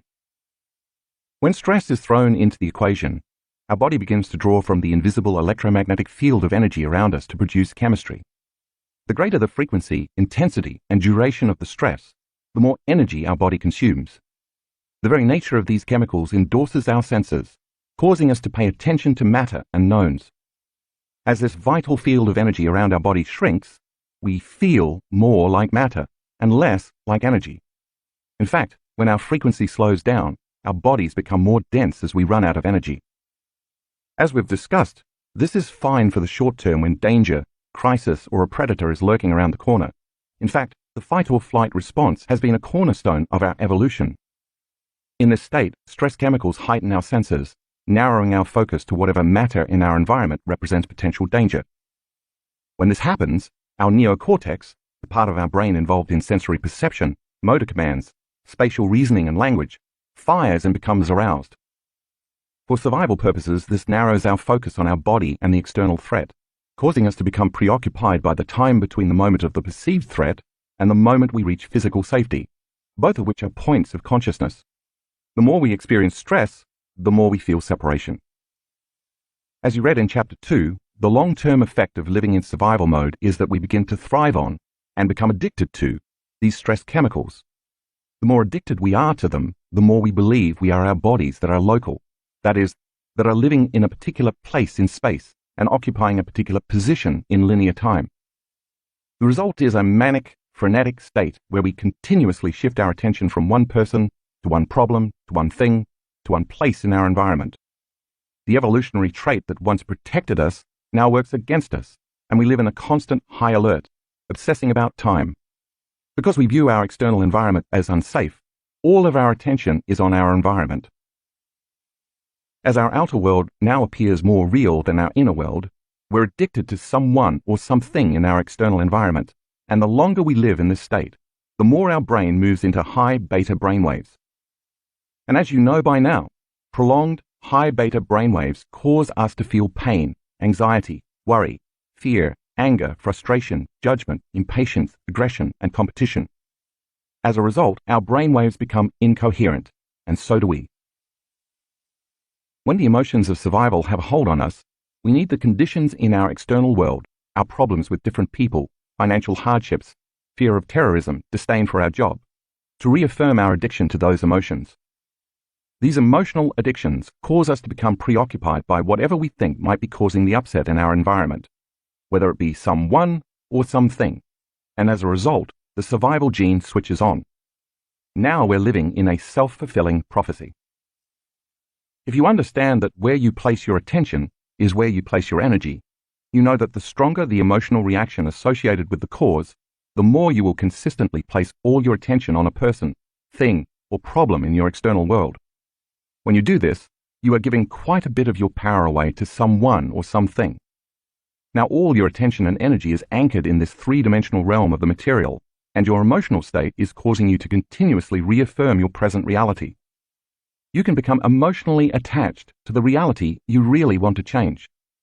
This mismanagement of your energy keeps you enslaved to the world of the knowns, trying to predict the future based on the past. What's more, when you're in the survival state, the unknown or the unpredictable is a scary place. So for you to truly make changes in your life, you would have to step into the unknown, and if you don't, nothing ever really changes. The Newtonian 3D space-time reality, living as a somebody with something, somewhere in some time.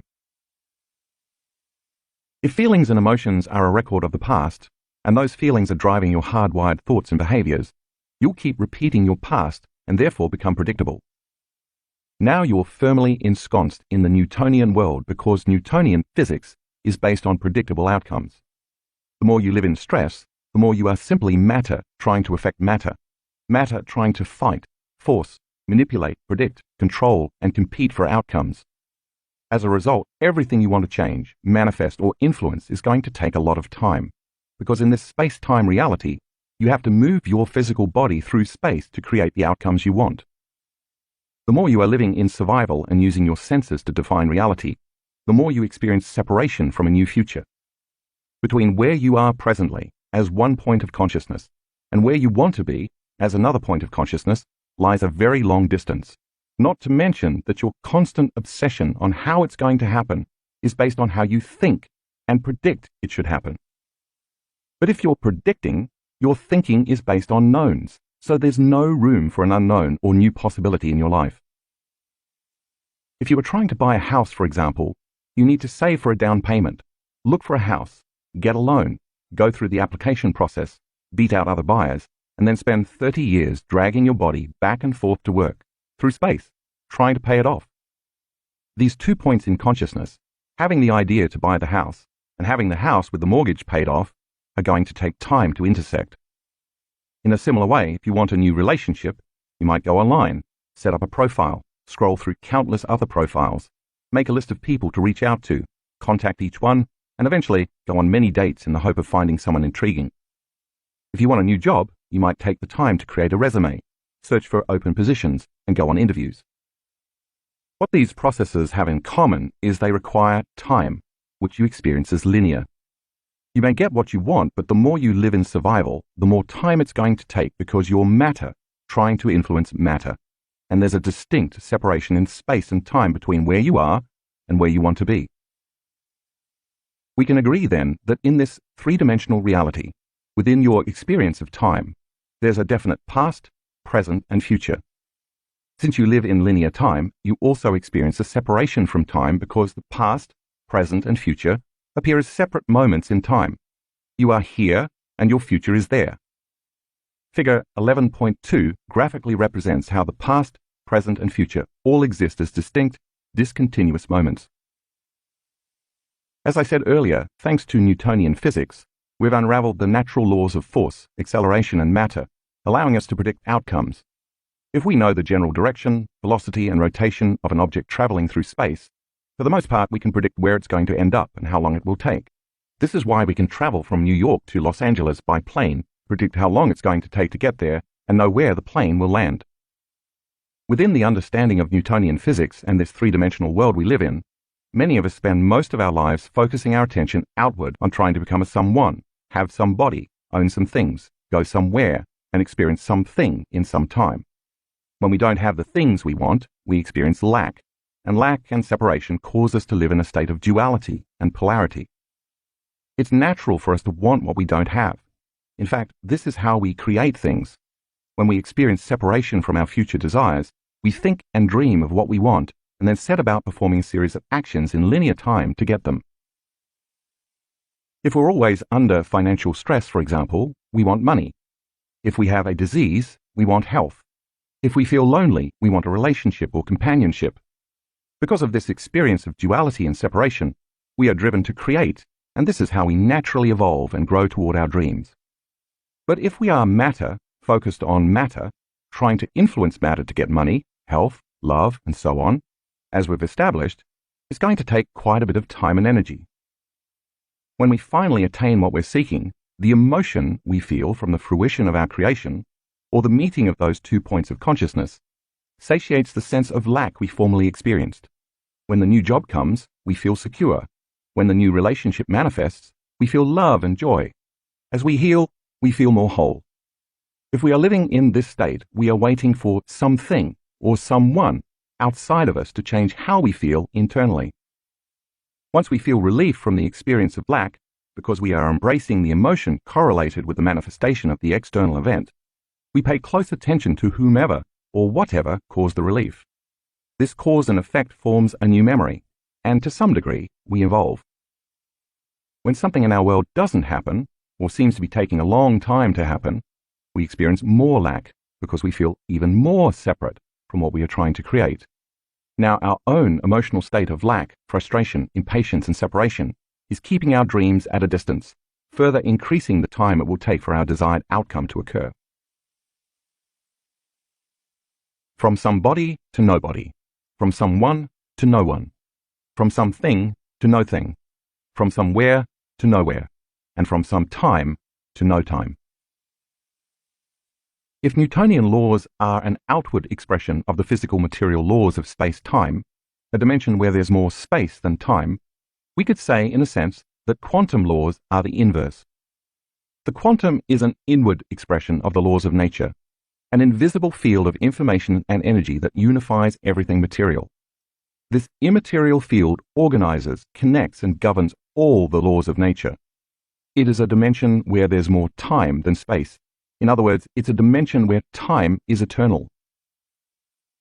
As you learned in chapters 2 and 3, when we take our attention off people and things at certain places in our external world, no longer placing our attention on our body and ceasing to think about time and schedules, we become no body, no one, no thing, nowhere, and in no time. We do this through a process of disconnecting from our body, our identity, our gender, our disease, our name, our problems, our personal relationships, our pain, our past, and so on. This is what it means to get beyond the self, to go from the consciousness of somebody to nobody, from the consciousness of someone to no one, from the consciousness of something to no thing, from the consciousness of somewhere to nowhere, and from the consciousness of being in some time to being in no time. See figure 11.3. And take a glance at figure 11.4. As we move from a narrow focus to an open focus and begin to surrender all aspects of self, we move away from the external world of people, things, places, schedules, to-do lists, and so on, and turn our attention to the inner world of energy, vibration, frequency, and consciousness. Our research shows that when we take our attention off objects and matter, and instead open our focus to energy and information, different parts of the brain work together in harmony. The result of this unification of the brain is that we feel more whole. When we do this properly, our heart begins to open, beat more rhythmically, and thus become more coherent. As the heart moves into coherence, so too does our brain. And because our identity is out of the way, meaning we've gotten beyond our body a particular place in our known environment and time, the act of eliminating those things causes us to move to alpha and theta brainwave patterns, and we connect with the autonomic nervous system. As the ANS becomes activated, its job is to restore order and balance, causing coherence and wholeness in our heart, brain, body, and energy field. This coherence is then reflected in all aspects of our biology. It is in this state where we begin to connect to the quantum, or unified field. From the illusion of separation to the reality of oneness. If Newtonian physics explains the physical laws of nature and the universe on a grand scale, the gravitational force of the sun upon planets, the speed with which the apple falls from the tree, and so on, the quantum world deals with the fundamental nature of things at their smallest scale, such as atomic and subatomic particles. Newtonian laws are physical constants of nature, so the Newtonian world is an objective world of measurability and predictable outcomes. Quantum laws, however, deal with the unpredictable and the unseen, the world of energy, waves, frequency, information, consciousness, and all spectrums of light. Governing this world is an unseen constant, a single field of information called the unified field. We can think of the Newtonian world as dealing with the objective, where mind and matter are separate, and of the quantum world as dealing with the subjective, where mind and matter are unified by energy, or better yet, where mind and matter are so connected that it's impossible to separate the two. In the quantum or unified field, there's no separation between 2 points of consciousness. It is the domain of oneness or unity consciousness. Whereas in our three-dimensional reality, space is infinite, in the quantum world, time is infinite. If time is infinite and eternal, it's no longer linear, meaning there is no separation of past or future. With no past or future, everything is happening right now, in this eternal present moment. Because time is infinite in this time-space reality, as we move through time, we experience space or spaces. In the material world of things, when we move through space, we experience time. Yet in the immaterial quantum world of energy and frequency, the opposite is true. In the world of space-time, as we increase or decrease the speed with which we go from point A to point B, the time it takes to get there changes. In the world of time-space, as we become aware of an increase or decrease in the speed of the frequency or vibration of energy, we can go from one space to another space or from one dimension to another dimension. When we collapse space, we experience time in the material reality. When we collapse time, we experience spaces or dimensions in the immaterial reality. Each of those individual frequencies is carrying information or a level of consciousness that we experience as different realities as we become aware of them. In figure 11.5, you can see that as you move through time, you experience different dimensions in the eternal present moment.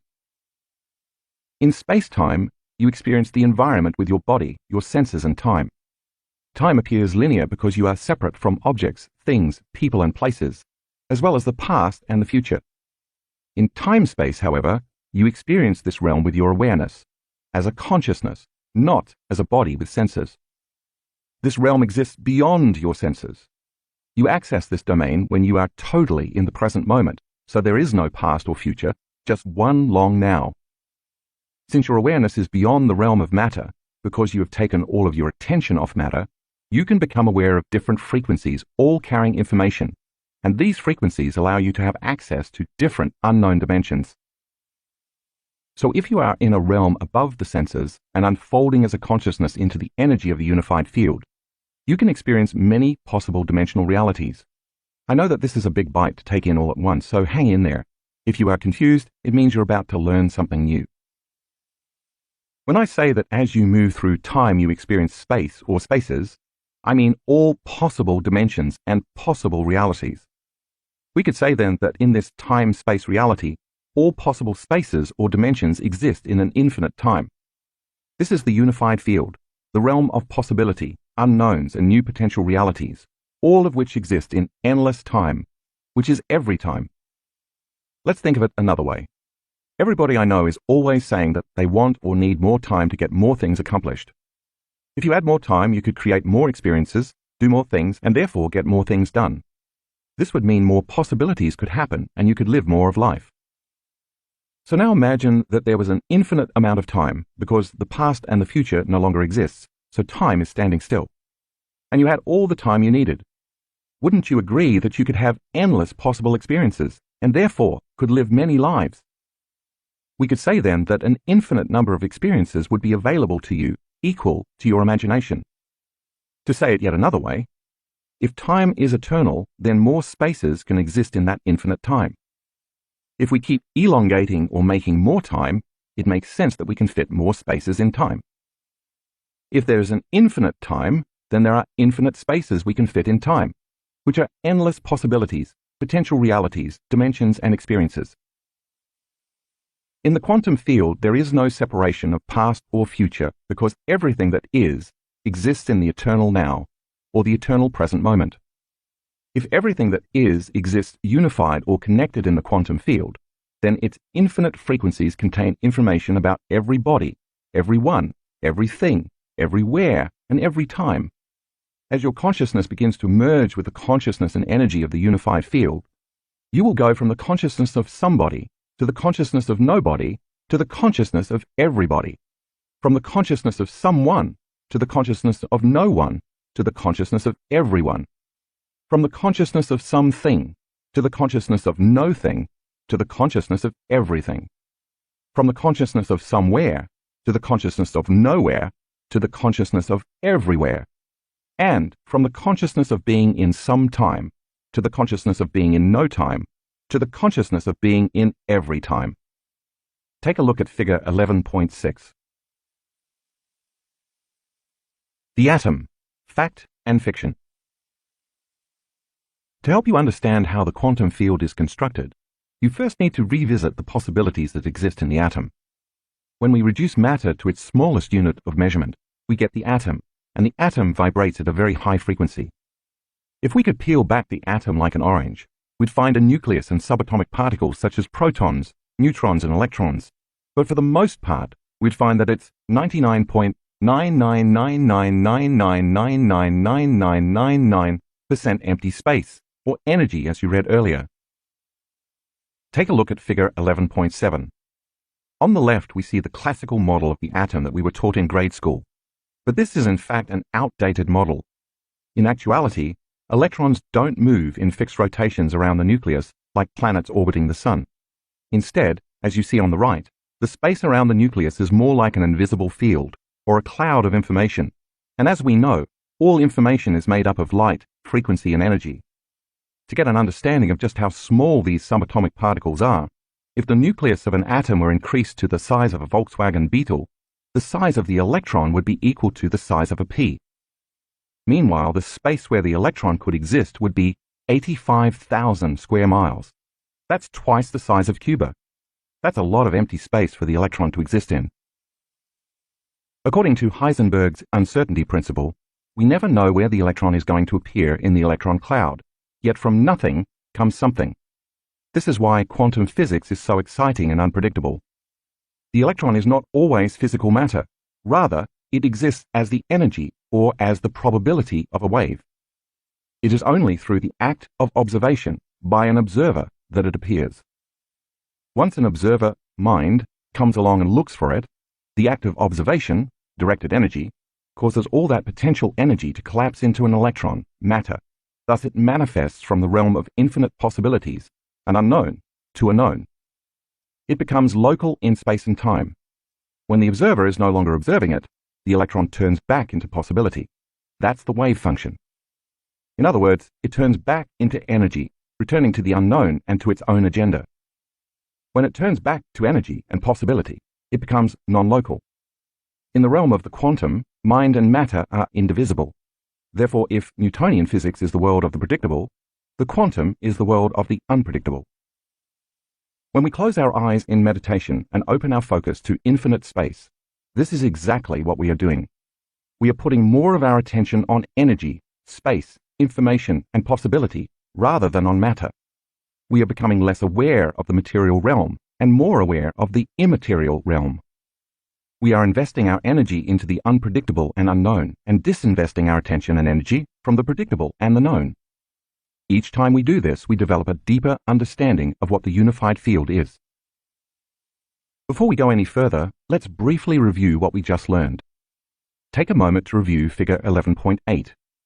The three-dimensional Newtonian world is made up of objects, people, places, matter, particles, and time, basically most of the nouns, or everything we know in our external world. And in this world, there's more space than time. As a body, we use our senses to define this infinite space we live in, a universe of form, structure, dimension, and density. This is the realm of the known and predictable. Because we experience the material universe with our senses provide us with information that occurs as patterns in our brain, which we recognize as structures, and it is through this process that things in our external environment become knowns. It is also through this process that we become a somebody, a someone with some things in some place and in some time. Finally, because we experience the universe with our senses, we experience separation. Therefore, this is the realm of duality and polarity. Now review Figure 11.9. If the Newtonian world is a material world defined by the senses, in the quantum world the opposite is true. This is an immaterial world defined by non-sense. In other words, there's nothing sensory-based here, and there's no matter. Whereas the Newtonian world is based on predictable knowns such as matter, particles, people, places, things, objects, and time. This is an unpredictable dimension made up of light, frequency, information, vibration, energy, and consciousness. If our three-dimensional world is a dimension of matter, where there's more space than time, the quantum world is a dimension of antimatter, a place where there's more time than space. Because there is more time than space, all possibilities exist in the eternal present moment.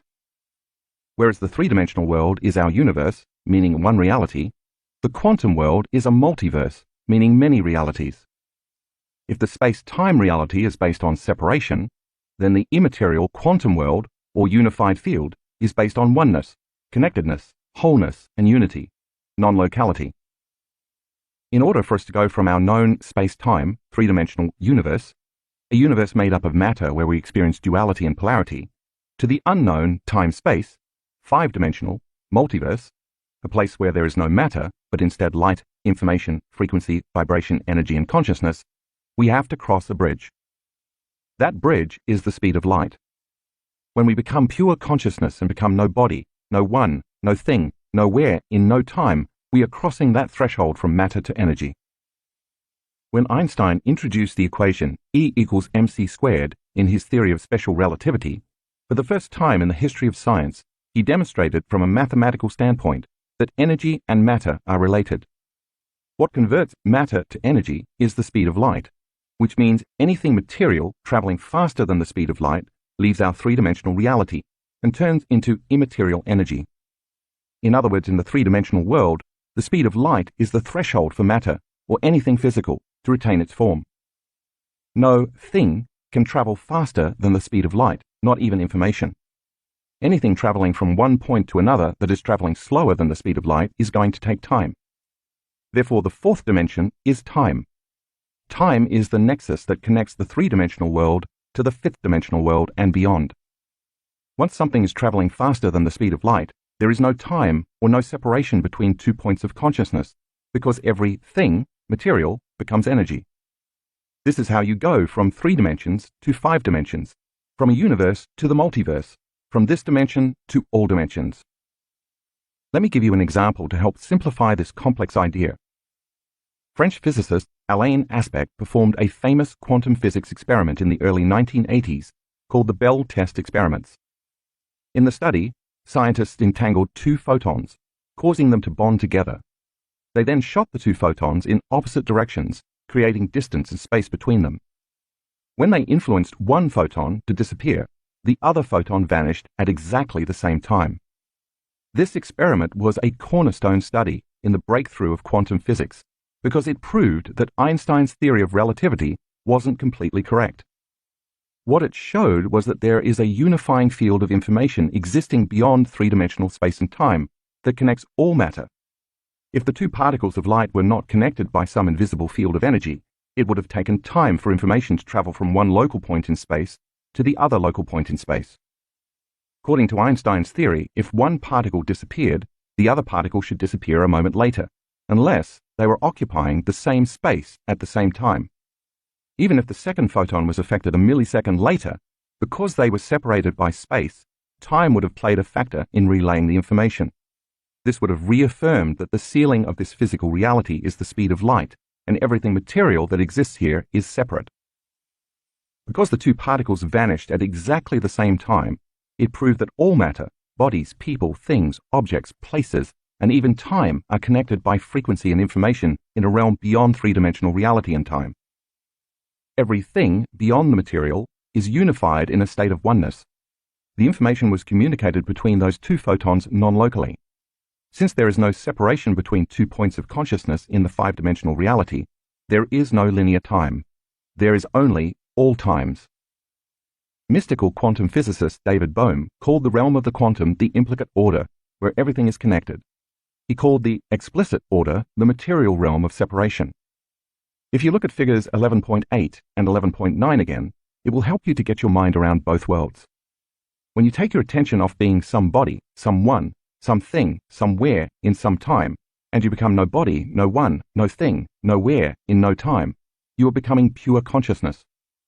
Your consciousness merges with the unified field, which is made only of consciousness and energy, where you connect to the self-organizing consciousness of everybody, everyone, everything, everywhere, in every time. Thus, as you surrender as an awareness, without your senses, into this field of oneness where there is no separation, and you keep going deeper into the void or blackness, because nothing physical exists there, you, as a consciousness, become less separate from the consciousness of the unified field. If you can keep becoming more conscious and aware of it, and keep paying attention to it, you are investing your energy in it, and your attention directly at it. Thus, as you keep moving toward it, you will feel less separation and more wholeness. Finally, since only the eternal present moment exists in the unified field, because there is no linear time, only all time, the consciousness and energy of the unified field that is observing all matter into form is always in the present eternal moment. Therefore, in order for you to connect and unify with it, you will have to be completely in the present moment as well. If you review figure 11.10, it shows how you can collapse your own separation and individual consciousness to experience the oneness and wholeness of the unified field. One last point about the speed of light. In this realm of the material world, visible light is a frequency based on polarity, electrons, positrons, photons, and so on.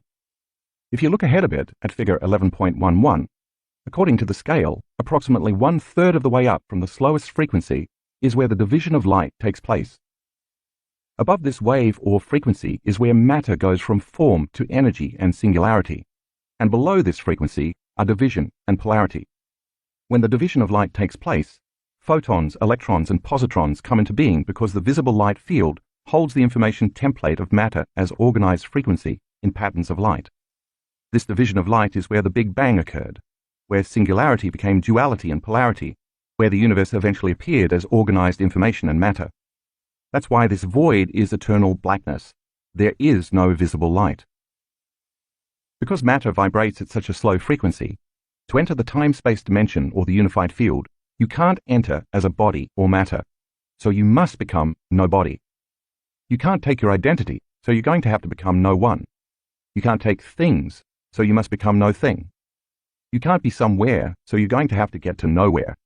Finally, if you're living by a familiar past or predictable future where time appears linear, to get to the place of time-space, you're going to have to experience no time. How do you do this? You keep placing your attention on the unified field, not with your senses, but with your awareness. As you change your consciousness, you raise your energy. The more you become aware of this invisible field, the more you're moving further away from the separation of matter and closer to oneness. Now you're in the quantum, or the unified field. This is the realm of information that connects every body, everyone, everything, everywhere, and every time. The unified field, becoming everybody, everyone, everything, everywhere, in every time. Matter is very dense, and because of its density, it vibrates at the slowest frequency in the universe. In figure 11.11, you see that as you raise matter's frequency by speeding it up faster and faster, matter, as we know it, dematerializes into energy. At some point just beyond the visible light spectrum, above the realm of duality and polarity, any information about matter converts to more unified energy.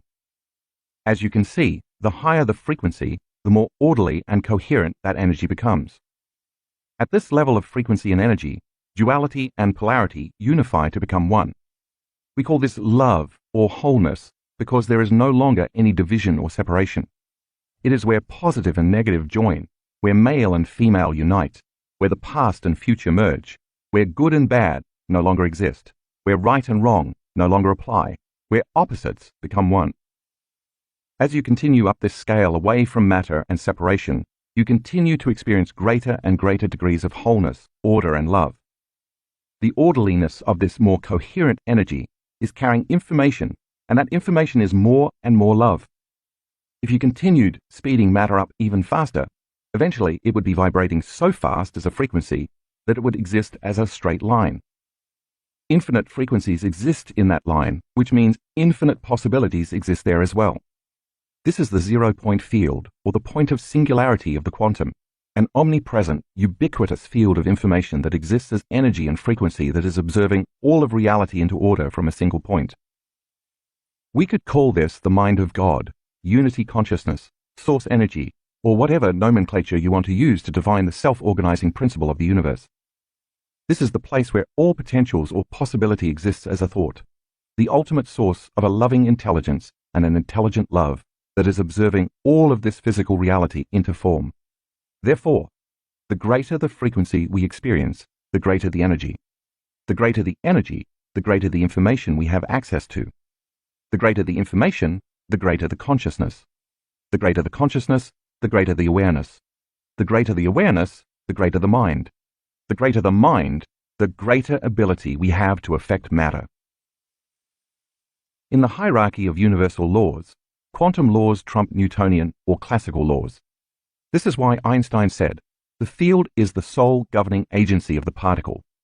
For the quantum field governs, organizes, and unifies all the laws of nature and is always directing energy into order by patterning light into form.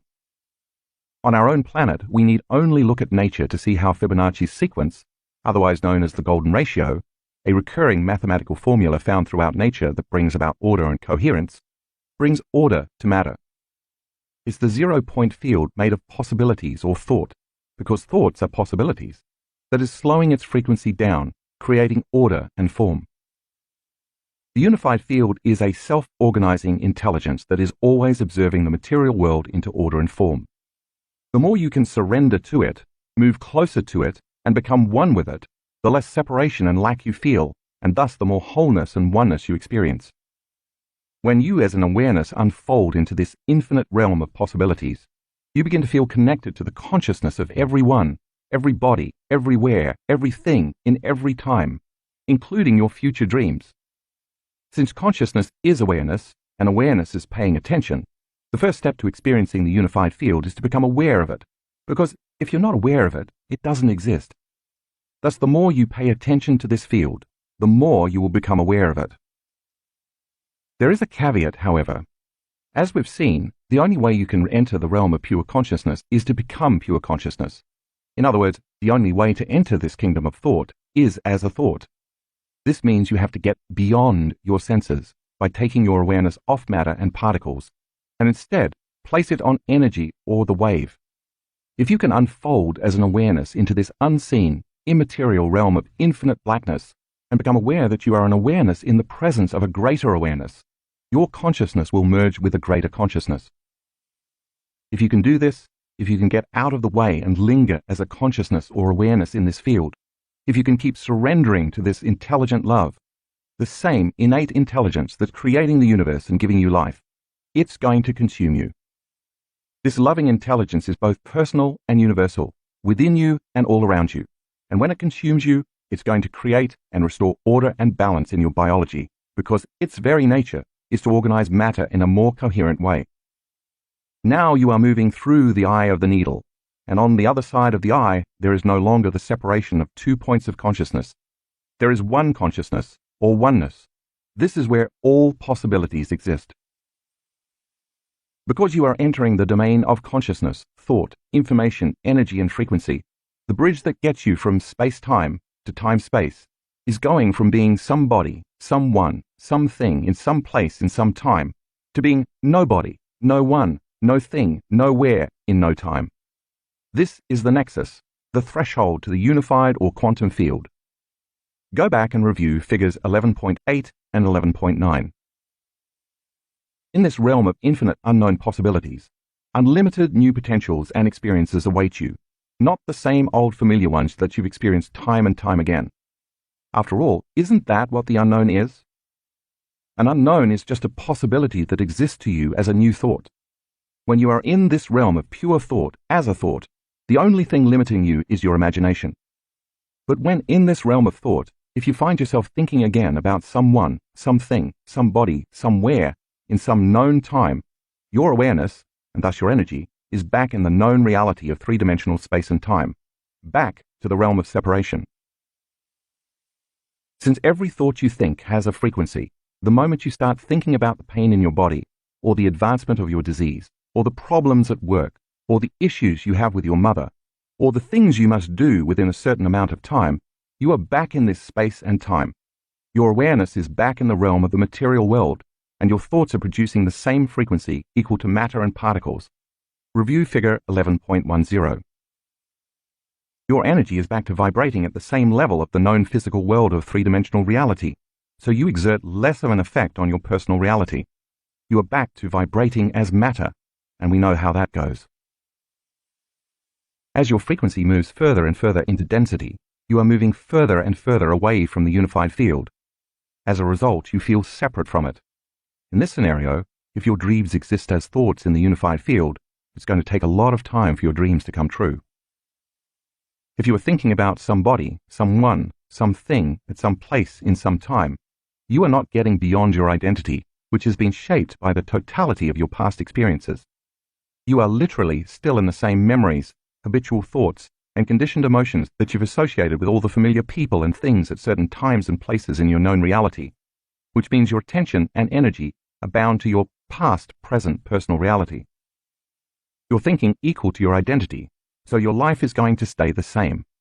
You're the same personality, trying to create a new personal reality.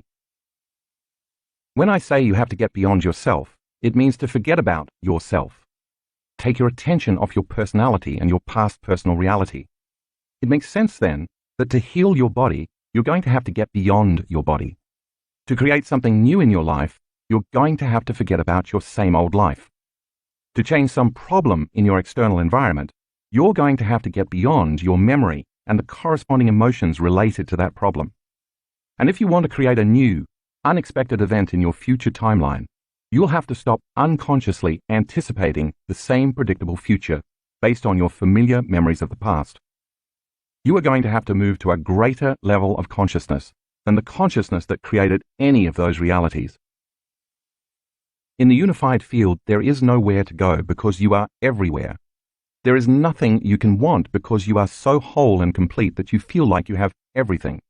You can't judge anyone because you are everyone, and it's no longer necessary to become anybody because you are everybody. And why would you be worried that there is never enough time if you exist in a domain where there's infinite time? The more whole you feel, the less lack you experience, and therefore the less you want. How can you want or live in lack when you feel whole? If there is less lack, there is less of the need to create from duality, polarity, and separation. How can you want when you're whole? When you create from wholeness, you feel like you already have it. There is no longer wanting, trying, wishing, forcing, predicting, fighting, or hoping. After all, hope is a beggar. When you create from a state of wholeness, there are only knowing and observing. This is the key to manifesting reality, being connected, not separate. If time in your three-dimensional world is created by the illusion of space between two objects, or 2 points of consciousness, then the more one you are with the unified field, the less separation there is between you and everything material. When your consciousness merges or becomes more connected to the unified field, to the realm of wholeness and unity, there is no longer separation between 2 points of consciousness. This wholeness is then reflected in your biology, chemistry, circuitry, hormones, genes, heart, and brain, thus restoring balance to your entire system. A greater frequency or energy is now moving through your autonomic nervous system, a system that continuously gives you life, whose agenda it is to create balance and order. This energy is carrying a message of wholeness, and as a result you become more holy. The greater the frequency you experience, the shorter amount of time it takes to unfold in this three-dimensional space-time reality. As we learned earlier in this chapter, when you diminish the space between 2 points of consciousness, you collapse time. When this illusion of separation no longer exists, you perceive less space between you, an identity living in a body in a physical environment in linear time, and people, objects, things, places, matter, and even your dreams. Therefore, the closer you move to the unified field, the more connected you feel you are to everyone and everything. You, as a consciousness, are in the realm of oneness, and because there is no separation, time is eternal. And remember, when there is infinite time, there are infinite spaces, possible dimensions, and realities to be experienced. Wherever you think you are, or whoever you think you are, you are. In fact, there is nothing to try to create because it already exists as a thought in the realm of all thoughts. All you have to do is to become aware of it and observe it into being by experiencing it. Take a peek at figure 11.12 to follow along. As you do this and move your attention from being somebody to being nobody to becoming everybody, you can create anybody. As you move from living as someone to becoming no one to being everyone, you can become anyone. As you can take your attention off something, move into the realm of no thing, you merge with everything. Thus you can have anything. As you move your awareness from somewhere to nowhere, you will be everywhere, and you can live anywhere. And finally, when you shift your consciousness from some time to no time to become every time, you can be in any time. Now that's becoming supernatural. In the work I do around the world, I have labored for many years teaching our students how to get beyond themselves. I now know the first step in this process is for them to master their body, get beyond the conditions in their external environment, and transcend time. When they accomplish that, they find themselves on the precipice of experiencing the unified field. Once they arrive at this nexus, however, they must be taught that there is even more to experience. If learning means making new synaptic connections, the more you learn about something, the more you can appreciate it, become aware of it, and experience it because now you can engage it with a new set of neural networks. It is in the act of learning that you further change or enrich your experience. After all, if you haven't learned anything new, your experience will probably stay the same, since you're perceiving reality with the same neural circuitry as before. Knowledge is the harbinger that evolves your experience. For example, I love red wine, and I lead several wine tours a year in different parts of the world. Many people who come to these week-long events initially tell me that they know nothing about wine. How I translate this statement is that they probably never learned anything about, or have had limited exposure to, the fermented grape.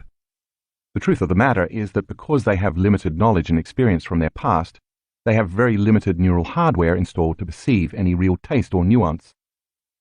We could say then that they just don't know what to look for to truly enjoy the experience. But what if they learn how winemakers produce wine and understand its history, the type of grapes they use and why they are used? Then they learn about how the wine is stored in oak barrels, for how long and why. This would familiarize them with the whole process and reasoning as to what makes a particular wine so enjoyable. That's the process, but now think of that great wine in the bottle. If they are not aware of the plum flavor, the notes of black cherry and currants, its hints of vanilla and leather, the smell of its floral perfumes, its percentage of tannins, and whether it was aged in oak barrels or stainless steel drums, and for how long, then they don't know what to look for, and they are not going to be able to fully experience it. Only in the moment when they know what to look for and what to become aware of, does it exist. We could say then that their awareness changes their experience. I know this to be true because in just 1 week, those same people who initially said they didn't like red wine or knew nothing about it, walk away with a whole new experience of interacting with it. After many full days of learning and discovering what to look for, repeatedly staying present and focusing all their awareness on specific flavors and aromas, day after day experiencing all types of wines and deciding what they like and don't like, continuously paying attention and therefore firing, wiring, and assembling new neural connections, those folks get very specific about what type of wine they like. In 1 week, they gain a whole new level of appreciation, awareness, and understanding. Again, the experience changed them. The same is true when it comes to the unified field. If you are not aware of it, then it doesn't exist for you. Yet the more you know about it, and the more aware you are of what to look for, the more you can pay attention to it with your awareness and experience it more deeply. And it should change you. Starting at birth, you're trained to keep your attention on matter and not on energy. You are conditioned into believing you need your senses to experience reality. In other words, if you don't see, hear, feel, smell, touch, or taste something, it doesn't exist. Because of this, the majority of people place most of their attention on matter, objects, and the particle, while taking very little time to put their attention on energy, information, and the wave. For instance, you are not aware of your big toe on your left foot until you put your attention on it. It has always existed for you, but you were unaware of it. The moment you put your awareness on it, however, it comes into being. The same is true for the unified field. The more you become aware of it, the more it will exist in your reality. By focusing solely on matter, people exclude possibility from their life. That's what the wave is, an energy of possibility. The more you pay attention to it, the more possibilities should show up in your life. Because wherever you place your attention is where you place your energy, the moment you become aware of the unified field, your attention upon it causes it to expand. For example, when you place your attention and awareness on your pain, it expands, because you experience more of it. If you keep attending to your pain and experiencing more and more of it, it becomes a part of your life. The same thing also happens with the unified field. When you place your attention on it and become more aware of it, it expands. And just as I said about pain, when you experience more of it, it exists as part of your life. Simply by placing your attention on the unified field, as you become aware of it, notice it, experience it, feel it, interact with it, and stay present with it moment after moment, it shows up and unfolds in your reality on a daily basis. How does it show up and unfold? As unknowns, serendipities, synchronicities, opportunities, coincidences, luck, being in the right place at the right time, and moments filled with awe. In my best description from experience, this unified field is a divine, loving intelligence and an intelligent love that is within and around you. So each time you focus your attention on it, you are becoming aware of the presence of the divine within and all around you.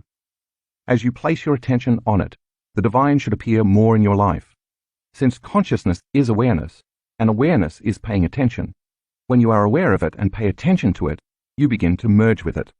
Your experience of it will literally cause you to become it. And as you unfold deeper and deeper into this unified field, there's more and more for you to explore and experience.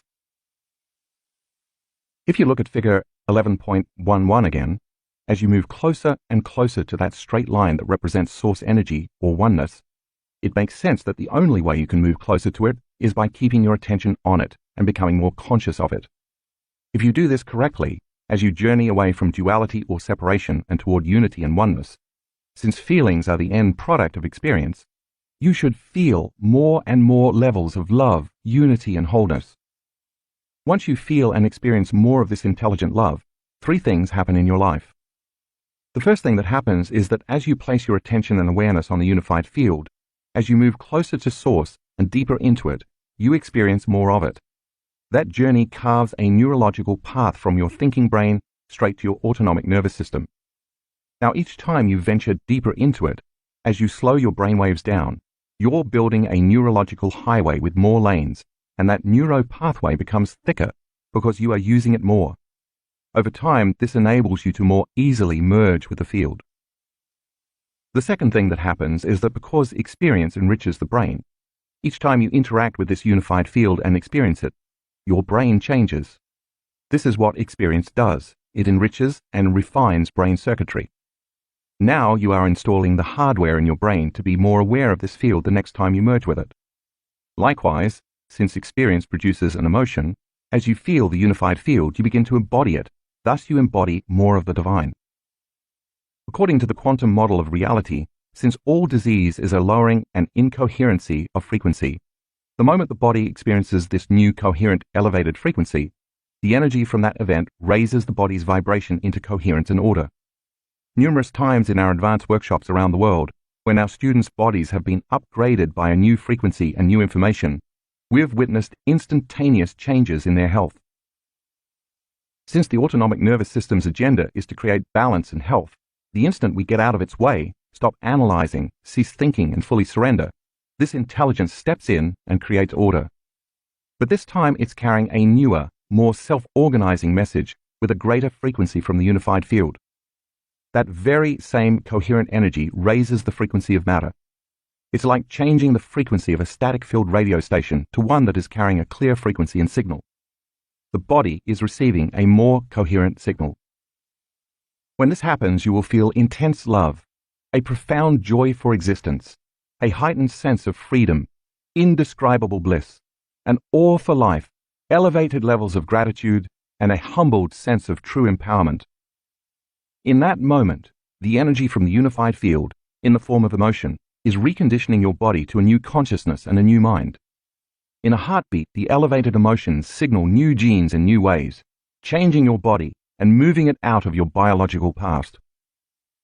The third thing that happens as you move closer toward the unified field is that you begin to hear or experience knowledge and information differently. That's because you've changed your brain circuits and are no longer the same person. You will meet truth on a whole new level, and things that you thought you knew will seem like a brand new encounter. Your inner experience has changed your perception of what is happening in your outer world. In other words, you've awakened. Once you have an experience, a feeling, or better understanding of the unified field, once it changes your brain circuitry, it allows you to experience and perceive reality in new ways. In fact, you will see a spectrum of life that your brain did not have the circuitry to perceive before. The next time your brain fires those networks, you already have the hardware to experience even more of the reality. You are now perceiving more of a reality that has always existed. You merely lacked the circuits to perceive it previously. If on a consistent basis you can make this journey all the way to source, see figure 11.11 again, and connect with it, the moment you truly interact with it, you will begin to behave more like it. Its nature becomes your nature, and now more intelligent love is being expressed through you. What are its innate qualities? You will become more patient, forgiving, present, conscious, aware, willful, giving, selfless, loving, and mindful, to name but a few of them. You realize that which you have been seeking is seeking you. You become it, and it becomes you. The discipline, then, is to allow your consciousness to merge with a greater consciousness. Surrender deeper into intelligent love. Trust in the unknown. Continuously surrender some aspect of the limited self to join the greater self. Lose yourself in nothing to become everything. Relax into an infinite deep sea of coherent energy. Keep unfolding deeper and deeper into oneness. Continuously let go of control. Feel greater and greater degrees of wholeness. And finally, as a consciousness, moment by moment, become aware, pay attention to, experience, be present with, and feel more and more of this unified field all around you, without returning your awareness back to three-dimensional reality. If you do this properly, you won't be using any of your senses because you're beyond your senses. You'll simply be awareness. Space-time, time-space meditation. Begin by resting your awareness on your heart, and once you are locked in on the space your heart occupies in space, become aware of your breathing. Allow it to flow in and out of your heart, all the while deepening and relaxing your breath. Keeping your attention on your heart, call up an elevated emotion and sustain this feeling for a period of time while paying attention to your breathing. Radiate that energy beyond your body in space. Next, using any song that inspires you, like the one you used for the meditation in Chapter 5, do that meditation to pull the mind out of the body. Take all the energy stored in your body as survival emotions and liberate it into elevated emotions, using a level of intensity that is greater than the body as the mind. For the next 10 to 15 minutes, listen to 1 or 2 songs without lyrics that will induce trance. Now become pure consciousness, becoming no one, no body, no thing, nowhere, in no time, unfolding as an awareness into the unified field. Now it's time to become connected to the consciousness of everyone, everybody, everything, everywhere, in every time, unifying with a greater consciousness in the unified field. All you have to do is become aware of this field. Pay attention to it, stay present with it, and feel it moment by moment. You will begin to feel more wholeness and oneness, which will be reflected in your biology, because your body is experiencing more coherent energy moving through it, and you are building your energy field. Maintain this state for about 10 to 20 minutes, surrendering deeper and deeper into it. When you're done, bring your awareness back to a new body, to a new environment, and to a whole new time. Chapter 12. The Pineal Gland. As you now know, when we as a consciousness move beyond the world of the senses in this three-dimensional reality, we can tap into frequencies that carry specific information beyond the vibration of matter and the speed of light. When this happens, the brain processes extremely high amplitudes of energy. Time and time again, we've measured and observed this phenomenon in our advanced students' brain scans. You've also learned that when there is an increase in energy in the brain, there will always be an increase in consciousness and awareness, and vice versa.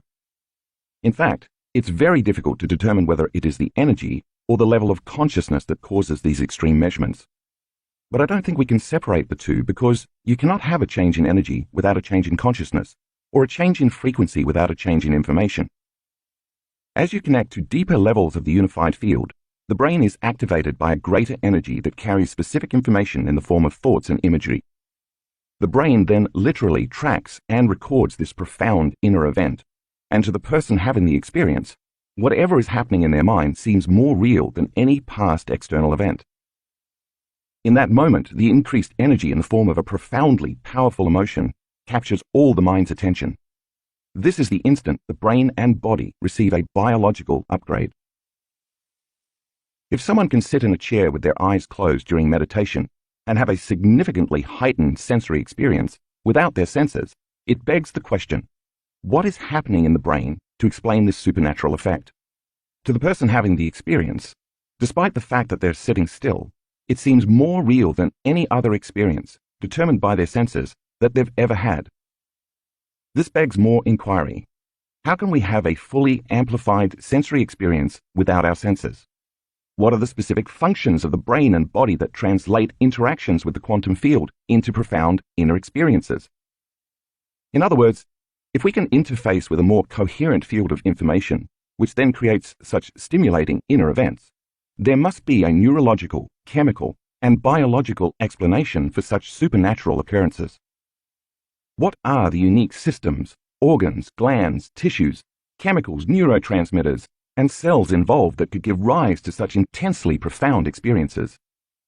Could there be physiological components that are just sitting dormant, waiting to be activated? 4 states of consciousness will help provide a framework for the information in this chapter. The first is wakefulness, which of course is when we are aware and conscious. Next is sleep, where we are unconscious and the body is restoring and repairing. Then comes dreaming, which is an altered state of consciousness when the body is catatonic, but our minds are engaged in inner visual imagery and symbolism. And finally, there are transcendental moments of consciousness that are beyond our understanding of reality. These transcendent events seem to change us and the way we look at the world forever. I want to give you my best understanding about the biology, chemistry, and neuroscience of those transcendental experiences. Let's start with the molecule melatonin, which is responsible for all of this. Melatonin, the dreaming neurotransmitter. When you wake up in the morning and return to the world of the senses, the moment your eye perceives light through your iris, receptors in the optic nerve send a signal to a part of your brain called the suprachiasmatic nucleus. It then sends a signal to the pineal gland, which responds by making serotonin, the daytime neurotransmitter. As you will recall, neurotransmitters are chemical messengers that transmit and communicate information between nerve cells. The neurotransmitter serotonin tells your body it's time to wake up and start your day. As you integrate information between all your senses in order to create meaning between your inner and outer world, serotonin stimulates your brainwaves from delta to theta to alpha to beta, causing you once again to realize you're in a physical body in space and time. Thus, when your brain is firing in beta brainwaves, you put much of your attention on your outer environment, your body and time. That's normal. As night falls and it gets dark, a similar but inverse process occurs. The inhibition of light sends a signal along the same route back to the pineal gland, but now the pineal gland transmutes serotonin into melatonin, the nighttime neurotransmitter. This production and release of melatonin slows down your brainwaves from beta to alpha, making you sleepy, tired, and less likely to want to think or analyze. As your brainwaves slow down to alpha, you become more interested in returning your attention to your inner world rather than your outer world. Eventually, as your body falls asleep and goes into a catatonic state, your brainwaves move from alpha to theta to delta, thus inducing periods of dreaming as well as deep, restorative sleep. By living within the rhythm of our external environment, within this diurnal pattern of wakefulness and sleep, based on where we live in the world, our brain becomes automatically entrained to the daily production of these chemicals at very specific times in the morning and evening. This is called the circadian rhythm. Most of us know that when we move out of this natural rhythm, we become out of sorts, such as when we travel to another part of the world where the sun rises and sets several hours ahead of our normal time zone. This is jet lag, and we need some time to recalibrate. When the body gets out of its natural circadian rhythm, it will usually take a few days to readjust to the new environment's rhythm of sunrise and sunset. This is all chemistry produced from our interaction with our external, three-dimensional world, from our eyes' reaction to the sun and the frequency of visible light. Melatonin induces rapid eye movement, REM sleep, a phase of the circadian rhythm that causes dreaming. As the thoughts and chatter in our head diminish, giving way to sleep and eventually the dreaming state, the brain begins to internally see and perceive in images, pictures and symbols. But before we get into why melatonin is so important, let's take a closer look at the molecular structure of this dreaming neurotransmitter. The process of creating melatonin starts with the essential amino acid, L-tryptophan, the raw material responsible for making serotonin and melatonin. To be converted into melatonin, it must pass through a series of chemical changes known as methylation. Methylation is the process of taking a single carbon and 3 hydrogens, known as a methyl group, and applying it to countless critical functions throughout our body, such as thinking, repairing DNA, turning genes on and off, fighting infections, and so on. In this case, it's part of the production of melatonin. In figure 12.1, we see methylation in action.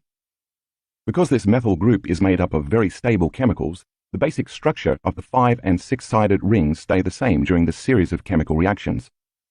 However, as different groups of molecules attach to those rings, they change the properties and characteristics of the molecule.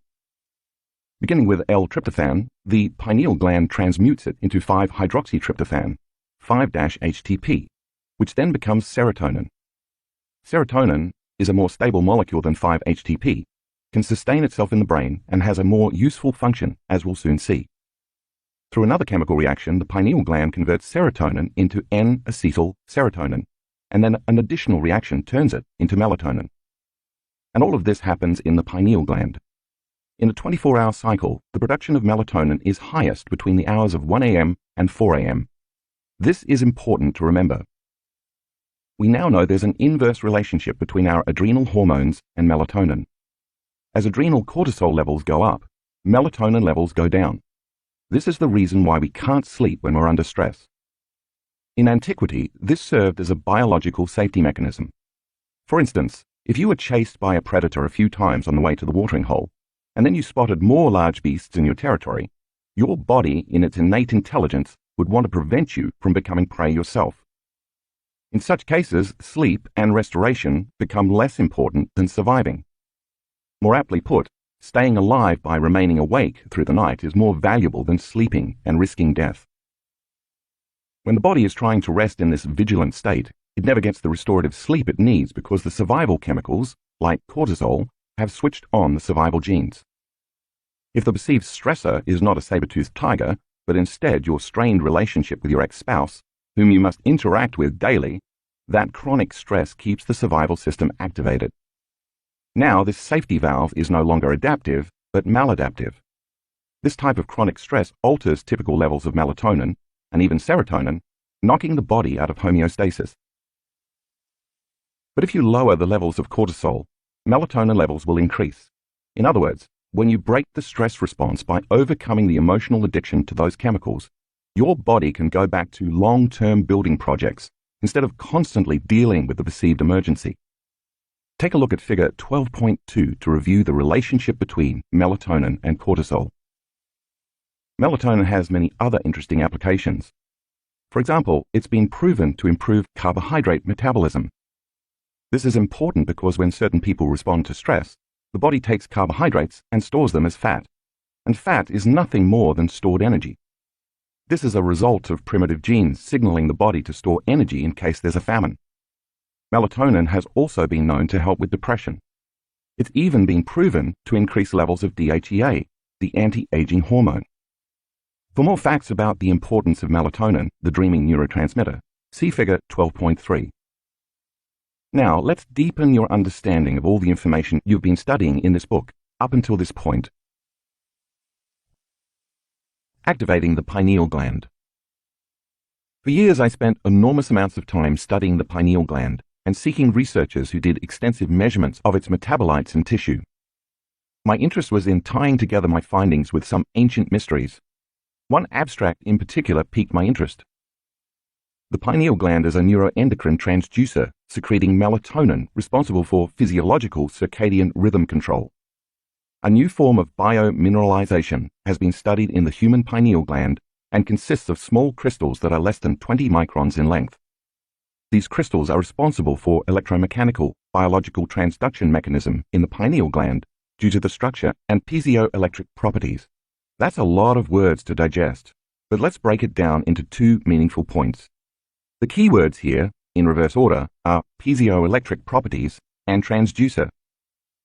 The piezoelectric effect occurs when you apply pressure to certain materials, and the mechanical stress is changed into an electrical charge. To put it in simple terms, the pineal gland contains calcite crystals made of calcium, carbon, and oxygen, and because of their structure, they express this effect. Like an antenna, the pineal gland has the capacity to become electrically activated and generate electromagnetic fields that can tune into information. That's point number one. In addition, in the same way an antenna pulsates a rhythm or frequency to match the frequency of an incoming signal, the pineal gland receives information carried on invisible electromagnetic fields. Since all frequency carries information, once the antenna connects to the exact signal of the electromagnetic field, there must be a way to convert and descramble that signal into a meaningful message. That's exactly what a transducer does. And that's the second point. A transducer is anything that receives a signal in the form of one type of energy and converts it into a signal in another form. Take a moment to look around you. The space you are sitting in is filled with TV, radio, and Wi-Fi waves that are all different frequency ranges of invisible electromagnetic energy. You can't see any of them with your eyes, but they're still there. For example, the antenna that picks up a range of frequencies carrying a signal to your TV is transduced into a picture on your TV screen. When you tune in to an FM station, you are tuning your antenna to a specific electromagnetic frequency.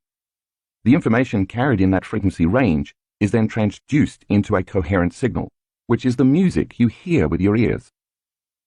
The study I quoted says the pineal gland is a neuroendocrine transducer capable of receiving and converting signals within the brain. When the pineal gland acts as a transducer, it can pick up frequencies above our three-dimensional space-time sensory-based reality. Once the pineal gland is activated, it can tune into higher dimensions of this space and time, which we learned in the previous chapter is the realm of time-space. And like a TV, it can then turn the information carried on those frequencies into vivid imagery and surreal, lucid, transcendental experiences in our mind, including profoundly heightened multi-sensory visions beyond our vocabulary. This is a bit like experiencing a multi-dimensional IMAX movie. At this point, you may be wondering, since this little gland exists inside my skull, how am I going to exert mechanical stress on the crystals in it, create a piezoelectric effect, and activate the pineal gland so it becomes like an antenna? And how will that antenna pick up frequencies and information beyond matter and light so that it can transduce those electromagnetic signatures into a meaningful imagery, like a transcendental experience beyond this three-dimensional reality? For the pineal gland to become activated, 4 important things must happen. I will address 3 of them now, and then I will give you the fourth step and it's time to learn the meditation. 1. The piezoelectric effect. Critical to creating the piezoelectric effect in the pineal gland are the calcite crystals mentioned above and shown in figure 12.4. Remember, these are very tiny crystals, approximately 1 to 20 microns in length. To put this in context, their size can range anywhere from 1/100th to 1/4 the width of a human hair. For the most part, they are octahedron, hexahedron, and rhombohedron in shape. As we already learned in Chapter 5, the purpose of the breathing technique we do before many meditations is to pull the mind out of the body by liberating potential energy, stored as emotions, in the lower 3 energy centers. As we inhale and contract those intrinsic muscles, follow our breath from the perineum all the way up our spine to the top of our head, and then hold our breath and squeeze those muscles more, we're increasing intrathecal pressure. As I mentioned earlier in the book, this is the internal pressure created when you push up against your insides. For example, when you hold your breath and lift something heavy. The word piezoelectric is derived from the Greek words piezein, which means to squeeze or press, and piezo, which means to push. So it's no coincidence that I ask you to hold your breath and squeeze those intrinsic muscles. When you do this, you are pushing cerebrospinal fluid up against the pineal gland, exerting mechanical stress on it. This mechanical stress translates into an electrical charge, and it's this exact action that compresses the stacked crystals in the pineal gland and creates a piezoelectric effect. The crystals of the pineal gland generate an electric charge in response to the stress you're applying. One of the unique characteristics of the piezoelectric effect is that it's reversible, meaning that the materials exhibiting the direct piezoelectric effect, the crystals, also exhibit a converse piezoelectric effect. Once the crystals in the gland are compressed and are creating an electrical charge, the electromagnetic field that is emanating from the pineal gland causes the crystals in it to stretch as the field increases. When the crystals generating the electromagnetic field reach their limit and can stretch no further, they contract, and the electromagnetic field reverses direction and moves inward toward the pineal gland. When the electromagnetic field reaches the pineal gland crystals, it compresses them again, producing yet another electromagnetic field. This cycle of expanding and reversing the field perpetuates a pulsating electromagnetic field. It's no wonder then that I ask you to hold your breath, squeeze and contract those muscles. And it's no surprise that I insist you repeat this process over and over. As you keep doing the breath and holding and squeezing again and again, with every cycle of breathing, you are activating the piezoelectric properties of the pineal gland. The more you do this, the more you speed up the cycles per second of the expansion and contraction of this electromagnetic field, making the pulses get faster and faster. Now the pineal gland becomes a pulsating antenna, capable of picking up subtler and subtler, faster electromagnetic frequencies. Take a close look at figure 12.5. We talked about the movement of cerebrospinal fluid during the breath in Chapter 5, but let's build on the teaching. As the fluid enters the brain, it moves up through the central canal, through the space between the spinal column and the spinal cord. From this juncture, it flows in 2 directions. First, the fluid moves into the 4th ventricle, followed by the 3rd ventricle. As the fluid travels from the 4th to the 3rd ventricle, it passes through a narrow path or channel, and nestled right at the back of the 3rd ventricle rests what looks like a tiny pine cone. That's what pineal means. This is the pineal gland, and it's about the size of a large grain of rice. Second, the cerebrospinal fluid also flows around the back of the cerebellum to the other side of the pineal gland, surrounding the entire gland with pressurized fluid.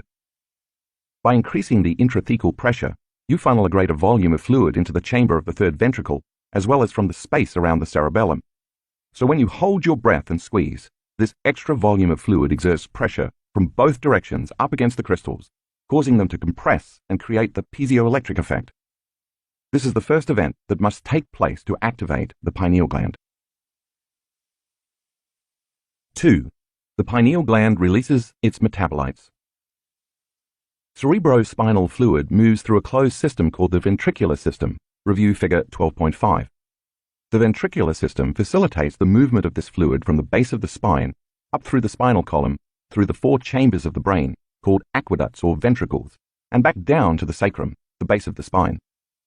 When you inhale and follow your breath to the top of your head, and then hold your breath and squeeze up and in, you are accelerating the cerebrospinal fluid. On the surface of the pineal gland are tiny hairs called cilia, Latin for eyelashes. See figure 12.6. The action of the accelerated fluid moving faster than normal through the chambers of the ventricular system tickles the tiny hairs, which overstimulates the pineal gland.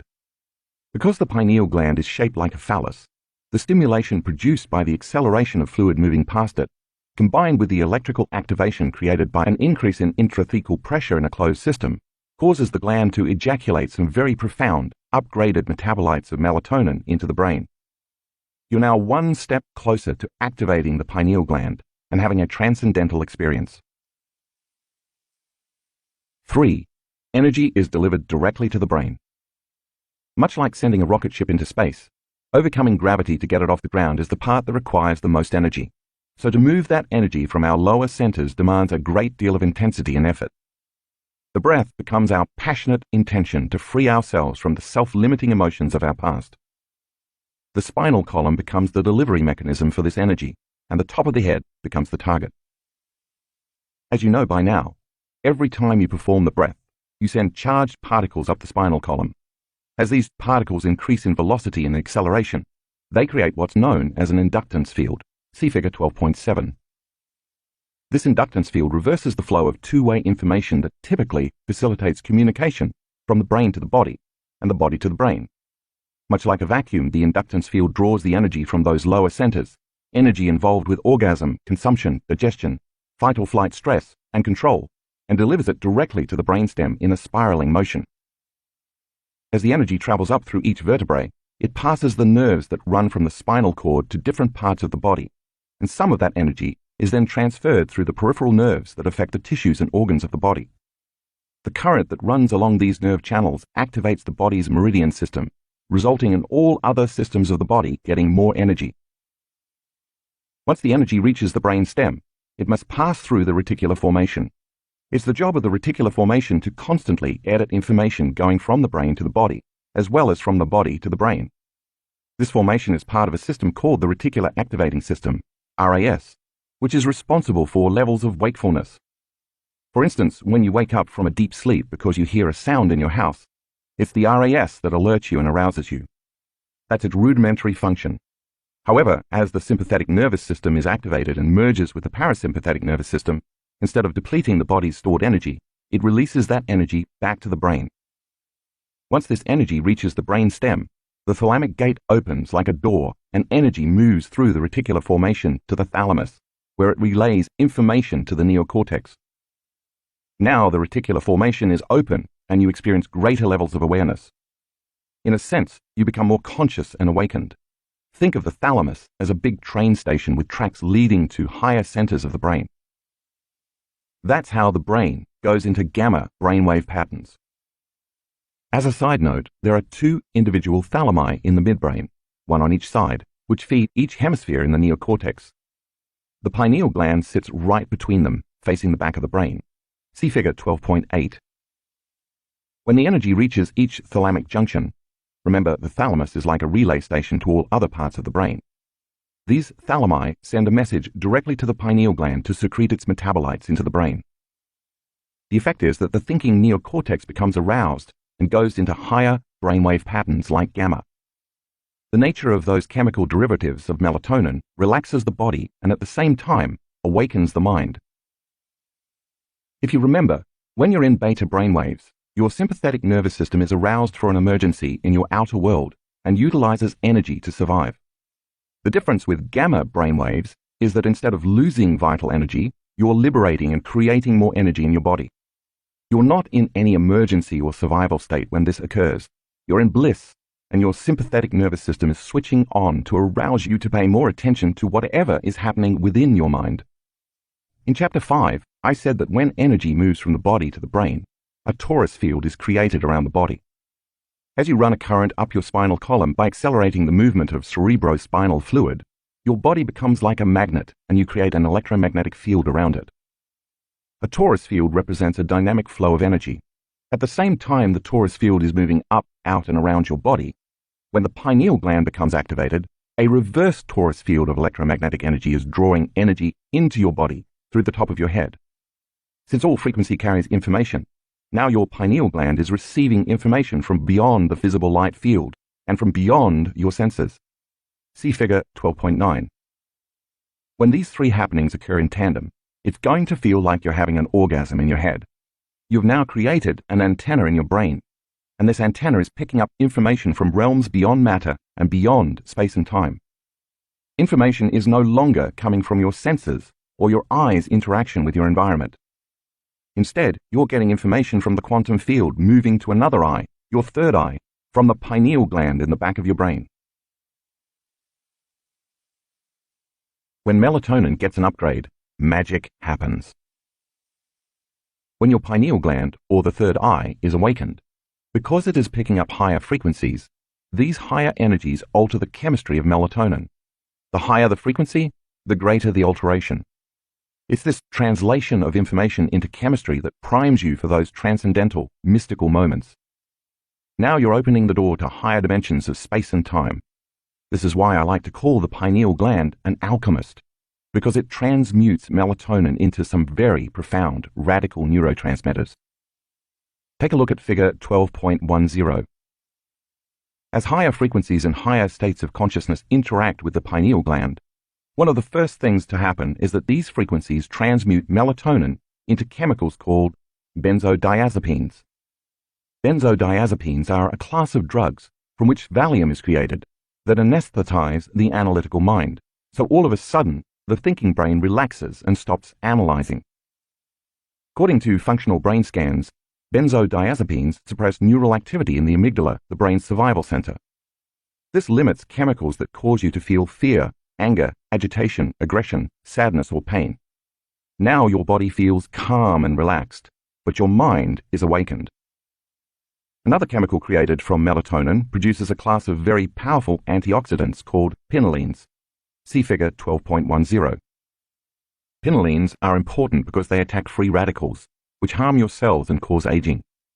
These antioxidants are anti-cancer, anti-aging, anti-heart disease, anti-stroke, anti-neurodegenerative, anti-inflammatory, and antimicrobial. That's a perfect formula to upgrade melatonin's normal role as an antioxidant to the role of a supercharged antioxidant that further restores and heals the body to a greater degree than the melatonin molecule normally does. See the powerful antioxidants listed in figure 12.10 that are all produced from metabolites of melatonin. If you take that molecule and tweak it again into a cousin of melatonin, you find the same chemical that makes animals hibernate. When melatonin, which makes us sleepy and dreamy, alters just slightly into this more powerful molecule, it carries a message to extend rest and repair even further. This message also causes the body's metabolism to slow, in some cases for months. It makes sense, then, that when mammals hibernate, they break the typical habits of their habitat. For example, they lose their sex drive, their appetite, their interest in or need to move about in their environment, and their connection to social networks. They hide to protect themselves and to feel safe, and during this time of going within, their body goes into stasis. The same might be true for us as these values elevate. Because the body is no longer the mind, we temporarily lose our interest in the outer world.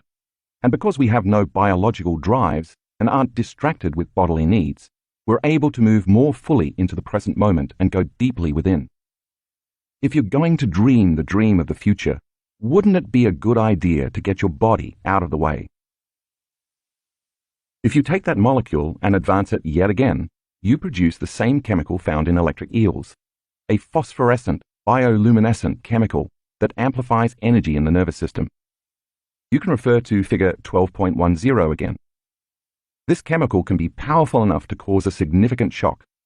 I have a strong hunch this is the rare chemical that influences the brain to process those increased amplitudes of energy that we've repeatedly measured in our students. Just imagine an electric eel that literally lights up with energy when it gets stimulated. That's what happens in the brain when it gets activated. But the energy and information that are created do not come from an experience in our environment that we perceive through our senses, but instead from within the brain, caused by an upgrade in frequency. When we see those high energy levels in the brain, we know that the person is having a profound, subjective experience that can be measured objectively. Think about that for a moment. Via sensory input from our environment through our eyes, the pineal gland makes serotonin and melatonin. This visible light coming from the sun causes us to move into harmony with our environment, which we call the circadian rhythm. As a result of this process, serotonin and melatonin carry information equal to the frequency coming from the physical world. Because we perceive visible light through our senses, those molecules are inherent to humans, thus they are equivalent to the realm of our three-dimensional reality. Remember, as Einstein said, that the ceiling of this material world is the speed of light. But what happens as the brain processes an increase in frequency and information from a realm beyond the senses and beyond the speed of light? Is it possible that information and energy coming from the unified field change the chemistry of melatonin to become another chemical counterpart in the brain? And could our brain translate those frequencies into a message? If energy is the epiphenomenon of matter, it makes sense that the information coming from a frequency faster than visible light would be able to alter the molecular structure of melatonin into profound elixirs within our brain. The pineal gland is responsible for translating that information into a chemical variation of melatonin. Therefore, that molecule carries a different message equal to that frequency. That new frequency is now influencing an enhanced superchemical. That's no longer natural, that's supernatural. Melatonin gets an upgrade. Not only does this phosphorescent, bioluminescent chemical increase the energy in the brain, but it enhances the imagery the mind internally perceives so that everything looks as though it's made of vivid, surreal, luminescent light. As a result, people have reported experiencing colors they've never seen before because they exist outside their known experience of the visible light spectrum.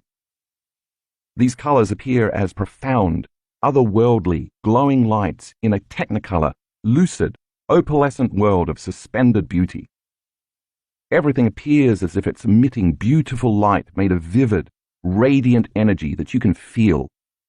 This world of golden, shimmering, bright halos within and around everything appears more illuminated than your sensory-based reality. And of course, it will be difficult to take your attention off all its beauty. Because all your attention is on this experience, it will seem as though you are actually there, totally present in this other world or dimension. Take a look at figure 12.10 again. Alter melatonin one more time and you produce the chemical dimethyltryptamine, DMT, one of the most powerful hallucinogenic substances known to man. This is the same chemical found in ayahuasca, a traditional spiritual plant medicine used in ceremonies by the indigenous people of the Amazon. DMT's primary active ingredient is said to create spiritual visions and profound insights into the mystery of the self. When ayahuasca or other plant chemicals containing this molecule are ingested, the body receives only DMT. But when the pineal gland is activated, it receives the whole blend of aforementioned chemicals, and this causes some very profound inner experiences. Some of these experiences have been reported to create profound time dilation. Time appears infinite, time travel, journeys to paranormal realms, visions of complex geometric patterns, encounters with spiritual beings, and other mystical, interdimensional realities. Many of our students during the pineal gland meditation report amazing encounters beyond their known physical world. When these chemicals are released in the brain, the mind has experiences that appear more real than anything that person has ever encountered in their sensory-based reality. This new dimension is difficult to articulate with language. The novel experience that results will occur as a complete unknown, and if you surrender to it, it's always worth it. Tuning in to higher dimensions, the pineal gland as a transducer. Depending on the translation you're using, in Matthew chapter 6, verse 22, Jesus said, "If thine eye be single, thy whole body shall be full of light." I believe he was talking about activating the pineal gland, because this allows us to experience a broader spectrum of reality. Many of our students can attest to the fact that when their pineal gland becomes activated, when they fully connect with the unified field, their whole body becomes filled with energy and light. Beginning from the cosmic field, energy from beyond their senses enters through the top of their head and travels down throughout their whole body. When this occurs, they experience downloadable information beyond their memory base or the predictable knowns of their daily lives. and it all begins with the chemical alteration of melatonin in the pineal gland. In all of my research about the pineal gland, I've evolved my own understanding of it into the following definition. The pineal gland is a crystalline superconductor that sends, as well as receives, information through the transduction of energetic vibrational signals, frequency beyond the senses, also known as the quantum field, and translates it into biological tissue, the brain and the mind, in the form of meaningful imagery, the same way as an antenna translates different channels onto a TV screen.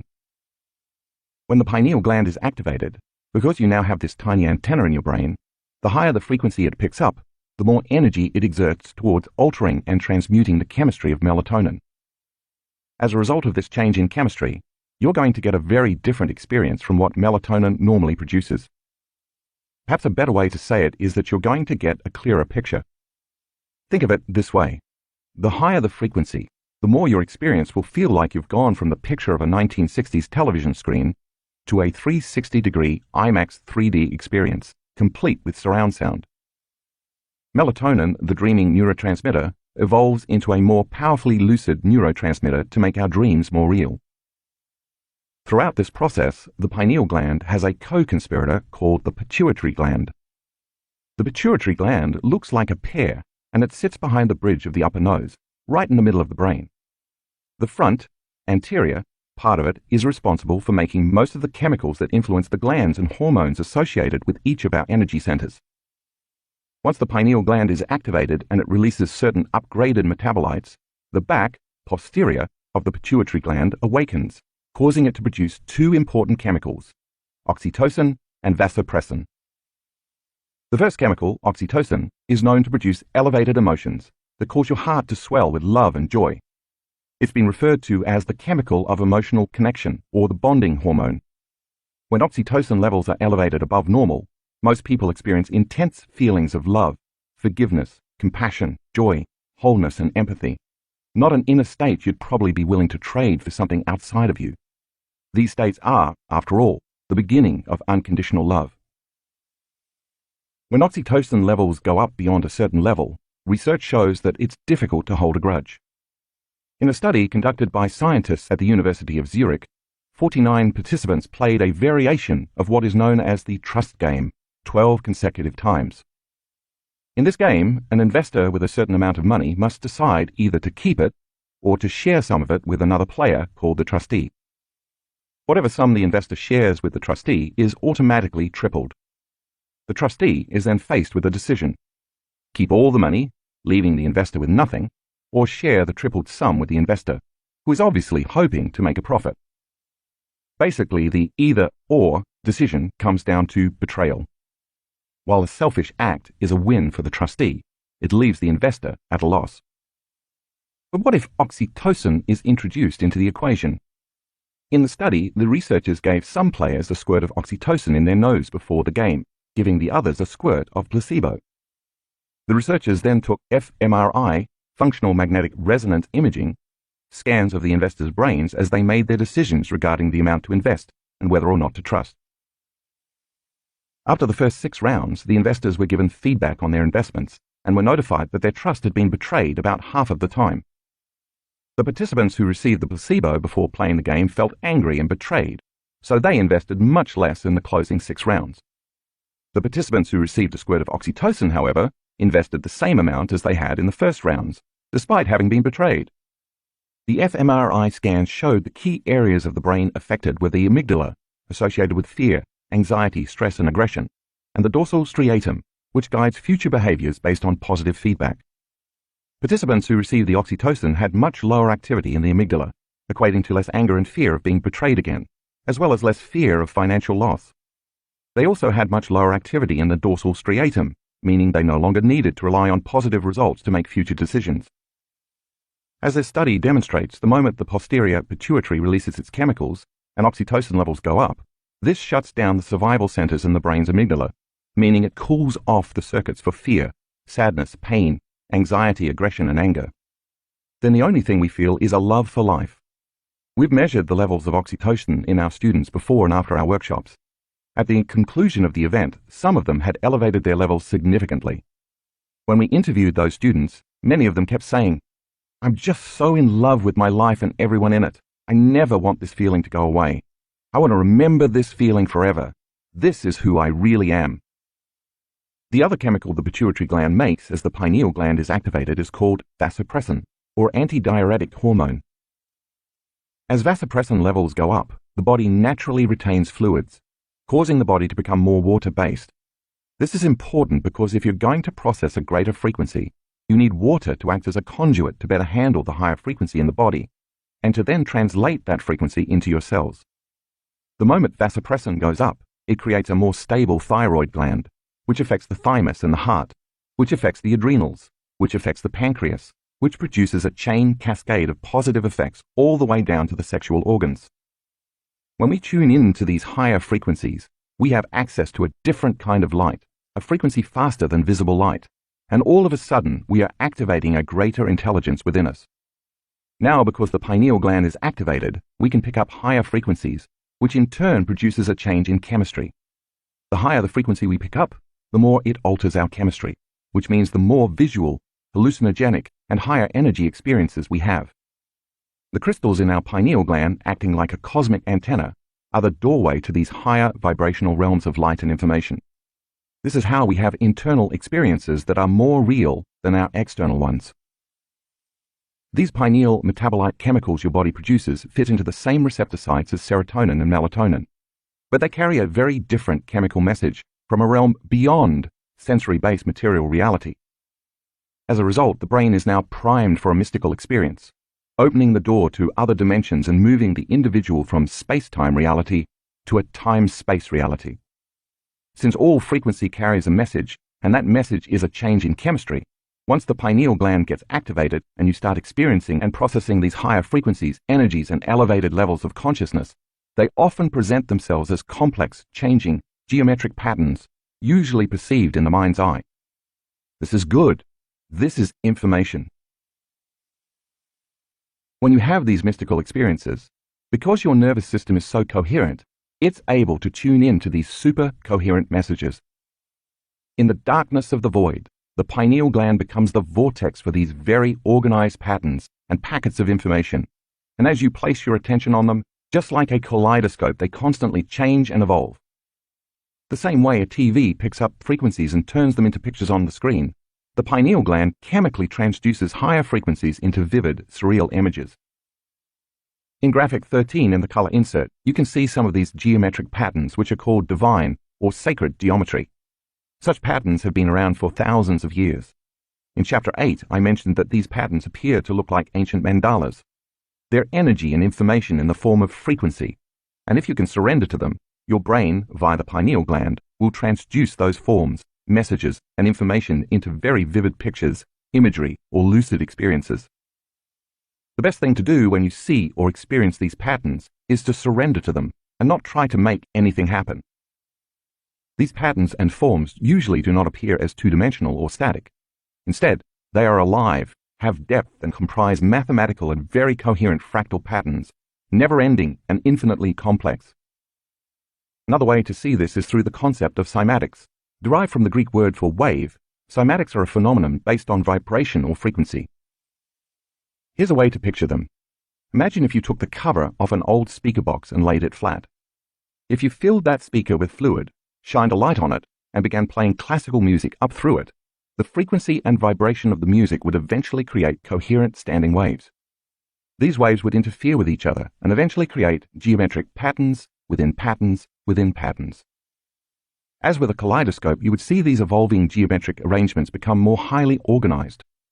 The difference between the images in the kaleidoscope and cymatics is that the images in the kaleidoscope appear two-dimensional.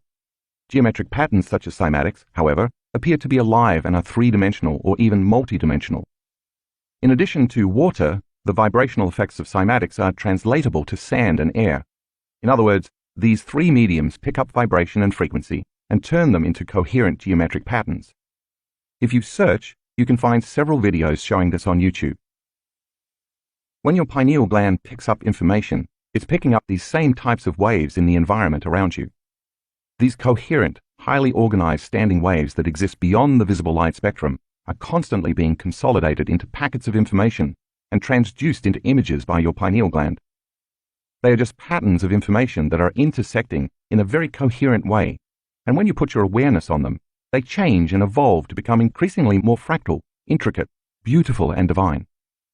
It's all information, and just like a transducer, your pineal gland takes that information and descrambles it into imagery.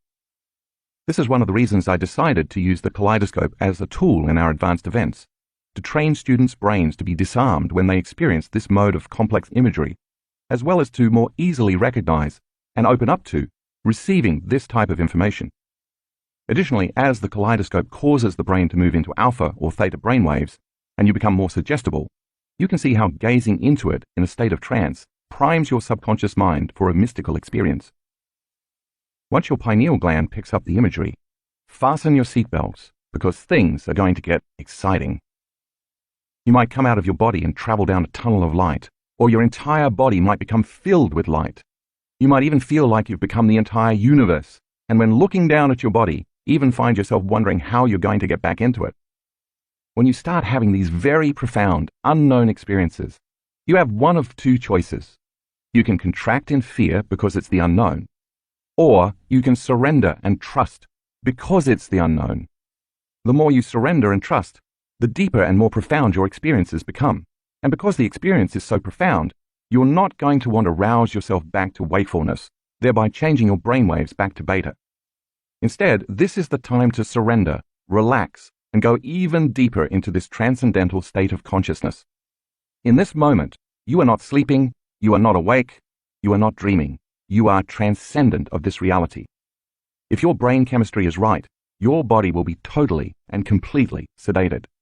This is what we are training for, to experience greater levels of wholeness, oneness, love, and higher consciousness. But there's more. Alteration in chemistry creates a new reality. Imagine if in this moment all your senses were increased by 25%. If that were the case, everything you were seeing, hearing, tasting, smelling, and feeling would cause you to become more aware of everything around you. If awareness and consciousness are the same, then as your consciousness is heightened, the energy your brain is receiving would also be increased. Because you can't have a change in consciousness without a change in energy, or vice versa. As your brain connects to a different frequency that is processing a new stream of consciousness, it is literally turning on. And because your senses feel amplified, you've produced an elevated level of awareness. The higher the energy or frequency, the greater the alteration in your chemistry. And the greater the alteration in your chemistry, the more lucid your experience will be. So when you're in this transcendental state, you feel more awake and more aware than you are in your day-to-day reality. As your awareness amplifies, you would feel as if you were truly in that transcendental reality. If you're picking up information from beyond your senses, information that is not originating from visible light or the sun, then it makes sense that it's called the third eye. Because you had such a profound internal experience, and since new experiences assemble new neural networks, that experience enriches the circuitry in your brain. As your body processes these higher energies, that energy alters your chemistry, and if the end result of an experience is an emotion, then this experience creates elevated feelings and emotions.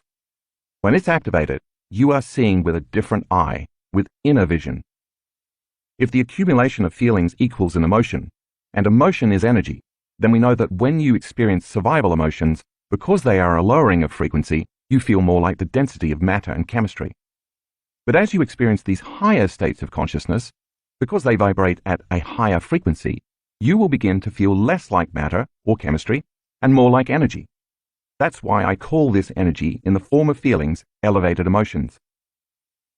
If the environment signals the genes in a cell, and experiences from the environment creates emotions, and emotions are the chemical feedback from the experience in the environment, then if nothing ever changes in the external environment, nothing changes in the internal environment of the body, which is still the outer environment of the cell. For example, when you live by the same self-limiting emotions for years, your body never biologically changes because it doesn't know the difference between the emotion coming from the outer environment and the emotion coming from your inner environment. Instead, the body believes it is living in the same environmental conditions because the same emotions are producing the same chemical signals. Just as the body lives in an external environment in which nothing is changing, the cell too lives in a chemical environment in which nothing is changing. But when you start having these internal experiences of heightened awareness and expanded consciousness, experiences that are more real and sensory than any in the past, the moment you feel that new heightened emotion or ecstatic energy, you've altered your internal state, and as a result, you're going to pay more attention to the images of the reality created within you. And if you have a new experience that is so real it captures all the brain's attention, that new experience, or awakening, embosses the event neurologically in your brain. That new emotion now creates a long-term memory, and those new emotions signal new genes.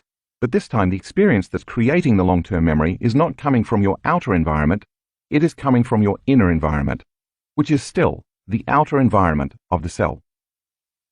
Because the event is so powerful that you cannot not be aware, therefore, the higher the energy, the higher the consciousness. The higher the consciousness, the greater the awareness. The greater the awareness, the broader experience of reality you have. As we know, all perception is based on how the brain is wired from our experiences in the past. We don't perceive things in our reality the way they are. We perceive reality the way we are. If you just had an internal experience in which you saw profound, mystical beings, witnessed a glow, a halo, or light around everything, felt the wholeness, oneness, and interconnectedness of everything and everyone, or experienced a completely different time and space, when you open your eyes after the experience, your spectrum of reality in your waking state will be broadened. That's because the inner experience changed your brain, and now you're neurologically wired to perceive a greater expression of reality. This is how you begin to change who you are, from the inside out. This is how you alter your experience of the three-dimensional world of matter. Evolution on both an individual and a species level is a slow process. You have experiences, you get hurt, you learn your lesson, you grow a little bit. Then you have some more pain, you get the next lesson, you move on to the next challenge, you succeed and achieve goals, you set more goals, you grow again, and the cycle continues. It's a slow process because you're not receiving much new information from your outer environment. But once you have these unknown internal experiences that are more real than anything in your external world, you can never again see reality in the same manner because the experience changes you so profoundly. Another way to say it is that you receive an upgrade or a software update. If all of the reality you perceived is based on your experiences, and you've just had an interdimensional experience, your brain is now going to be able to perceive what has always existed, but you have never before had the brain circuitry to perceive. If you continuously have these expansive experiences, you will continuously experience a broader and broader spectrum of reality. This lifts the veil of illusion, and when that veil is lifted, you can see reality as it truly is, vibrating, shining, connected, and shimmering in luminescent light. And energy is driving the whole process. You're now tuning in to a greater spectrum of information where all of a sudden everything looks and feels different than it did when you saw it simply as matter, and your relationship changes. This is how the mystics and masters made their way, by tuning into their inner world and thus broadening their perception of the nature of reality in their outer world. Imagine who you could become if you stopped living by the hallmarks of the lower three energy centers, including survival, fear, pain, separation, anger, and competition, and instead live from the heart and operated out of love, oneness, and connection to all things, both seen and unseen. By having enough interdimensional experiences from information beyond the senses, the mystics and the masters no longer saw equal to the genes they were born with. They no longer processed things the way the brain they'd been given at birth had been wired, the way the human brain has been imprinted for thousands of years.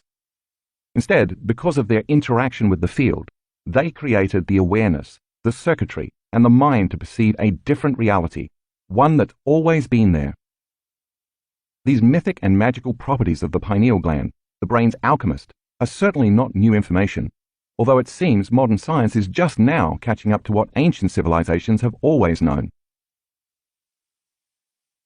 Melatonin, mathematics, ancient symbols, and the pineal gland. On July 23, 2011, a crop circle that looks very much like the chemical structure of melatonin appeared in the English countryside in Roundway near Devizes, Wiltshire. See figure 12.11. Is the crop circle an elaborate hoax? Or is somebody somewhere in another dimension trying to tell us something. As you read this section, you can decide for yourself whether such things happen by coincidence or intelligent design. The brain has two hemispheres, and if you divided them in half by slicing the brain down the middle, you would perform what is known as a sagittal cut. When looking at a sagittal cut in figure 12.12, pay particular attention to the location and collective formation of the pineal gland, thalamus, hypothalamus, pituitary gland, and corpus callosum. Does that formation remind you of anything? Meant to signify protection, power, and good health, it's the ancient Egyptian symbol called the Eye of Horus.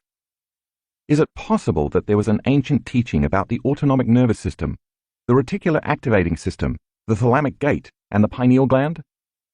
The Egyptians must have known the significance of the autonomic nervous system and realized that activating the pineal gland meant they could enter the other world or other dimensions. In the Egyptian system of measurement, the Eye of Horus also represented a fractional quantification system to measure parts of the whole. In modern mathematics, we call this the Fibonacci constant, or Fibonacci sequence. As I mentioned earlier in the book, this is a mathematical formula that shows up everywhere in nature, displayed in patterns you can see in sunflowers, seashells, pineapples, pine cones, eggs, and even the structure of our Milky Way galaxy. Also known as the golden spiral, the golden mean, or the golden ratio, the Fibonacci constant is characterized by the fact that every number after the first two is the sum of the preceding two.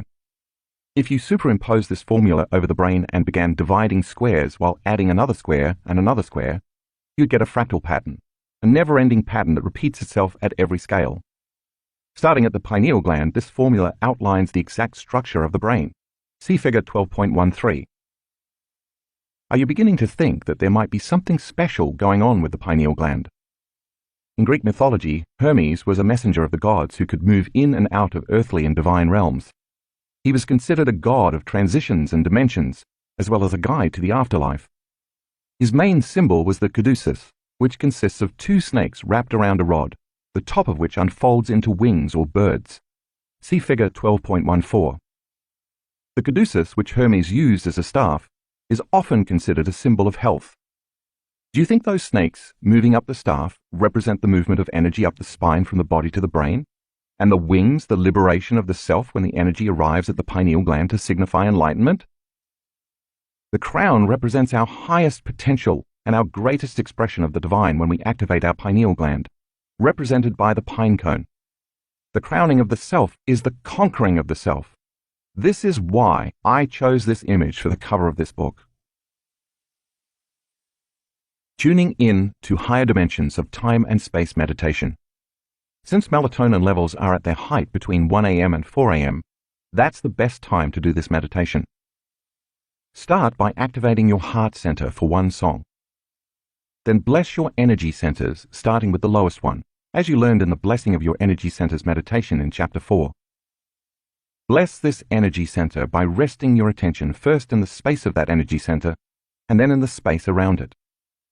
Do this for the first and then for the second energy center, and then focus your attention on the first and second center at the same time.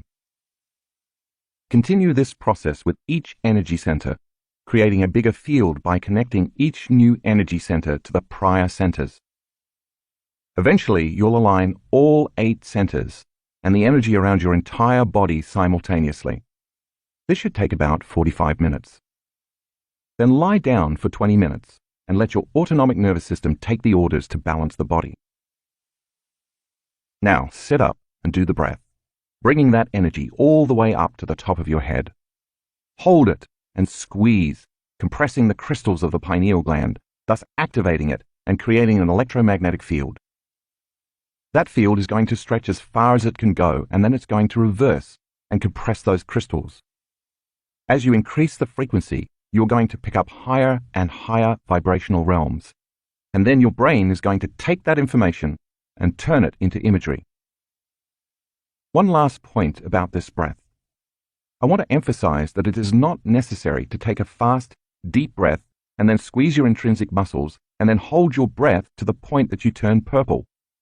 Instead, I want you to take a very slow, long, steady breath, coordinating the breath with the contraction of your intrinsic muscles equally as you inhale and slowly follow that breath all the way to the top of your head. This is the fourth way you can activate the pineal gland. When you're done with the breath, rest your attention between the back of your throat and the back of your head in space. You are locating that gland, and by placing your attention there, you are placing your energy there. Keep your attention there for about 5 to 10 minutes.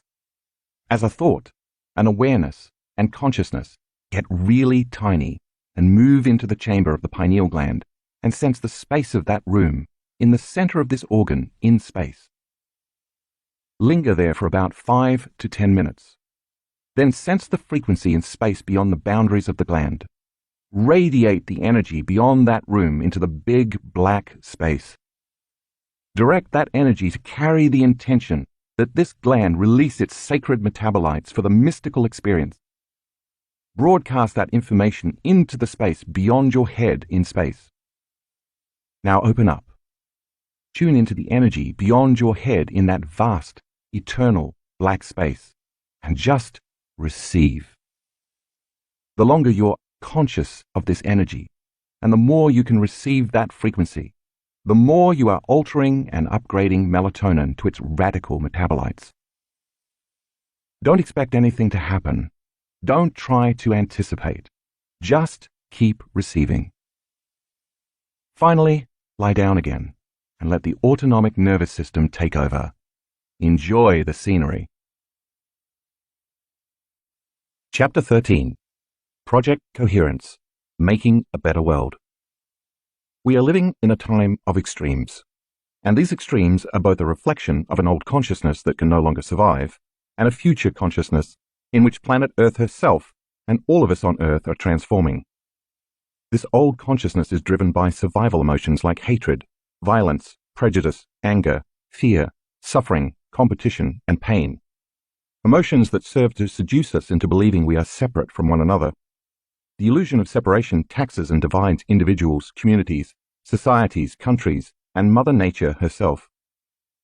The mindless, careless greed and disrespect of human activity is threatening life as we know it. By pure logic and reason, this type of consciousness cannot sustain itself for much longer.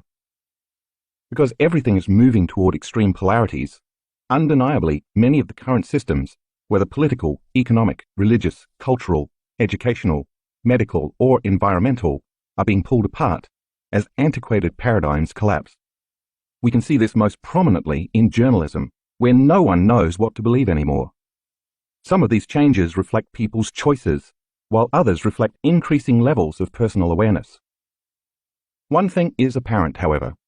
In this age of information, everything that is not in alignment with the evolution of this new consciousness is coming to the surface.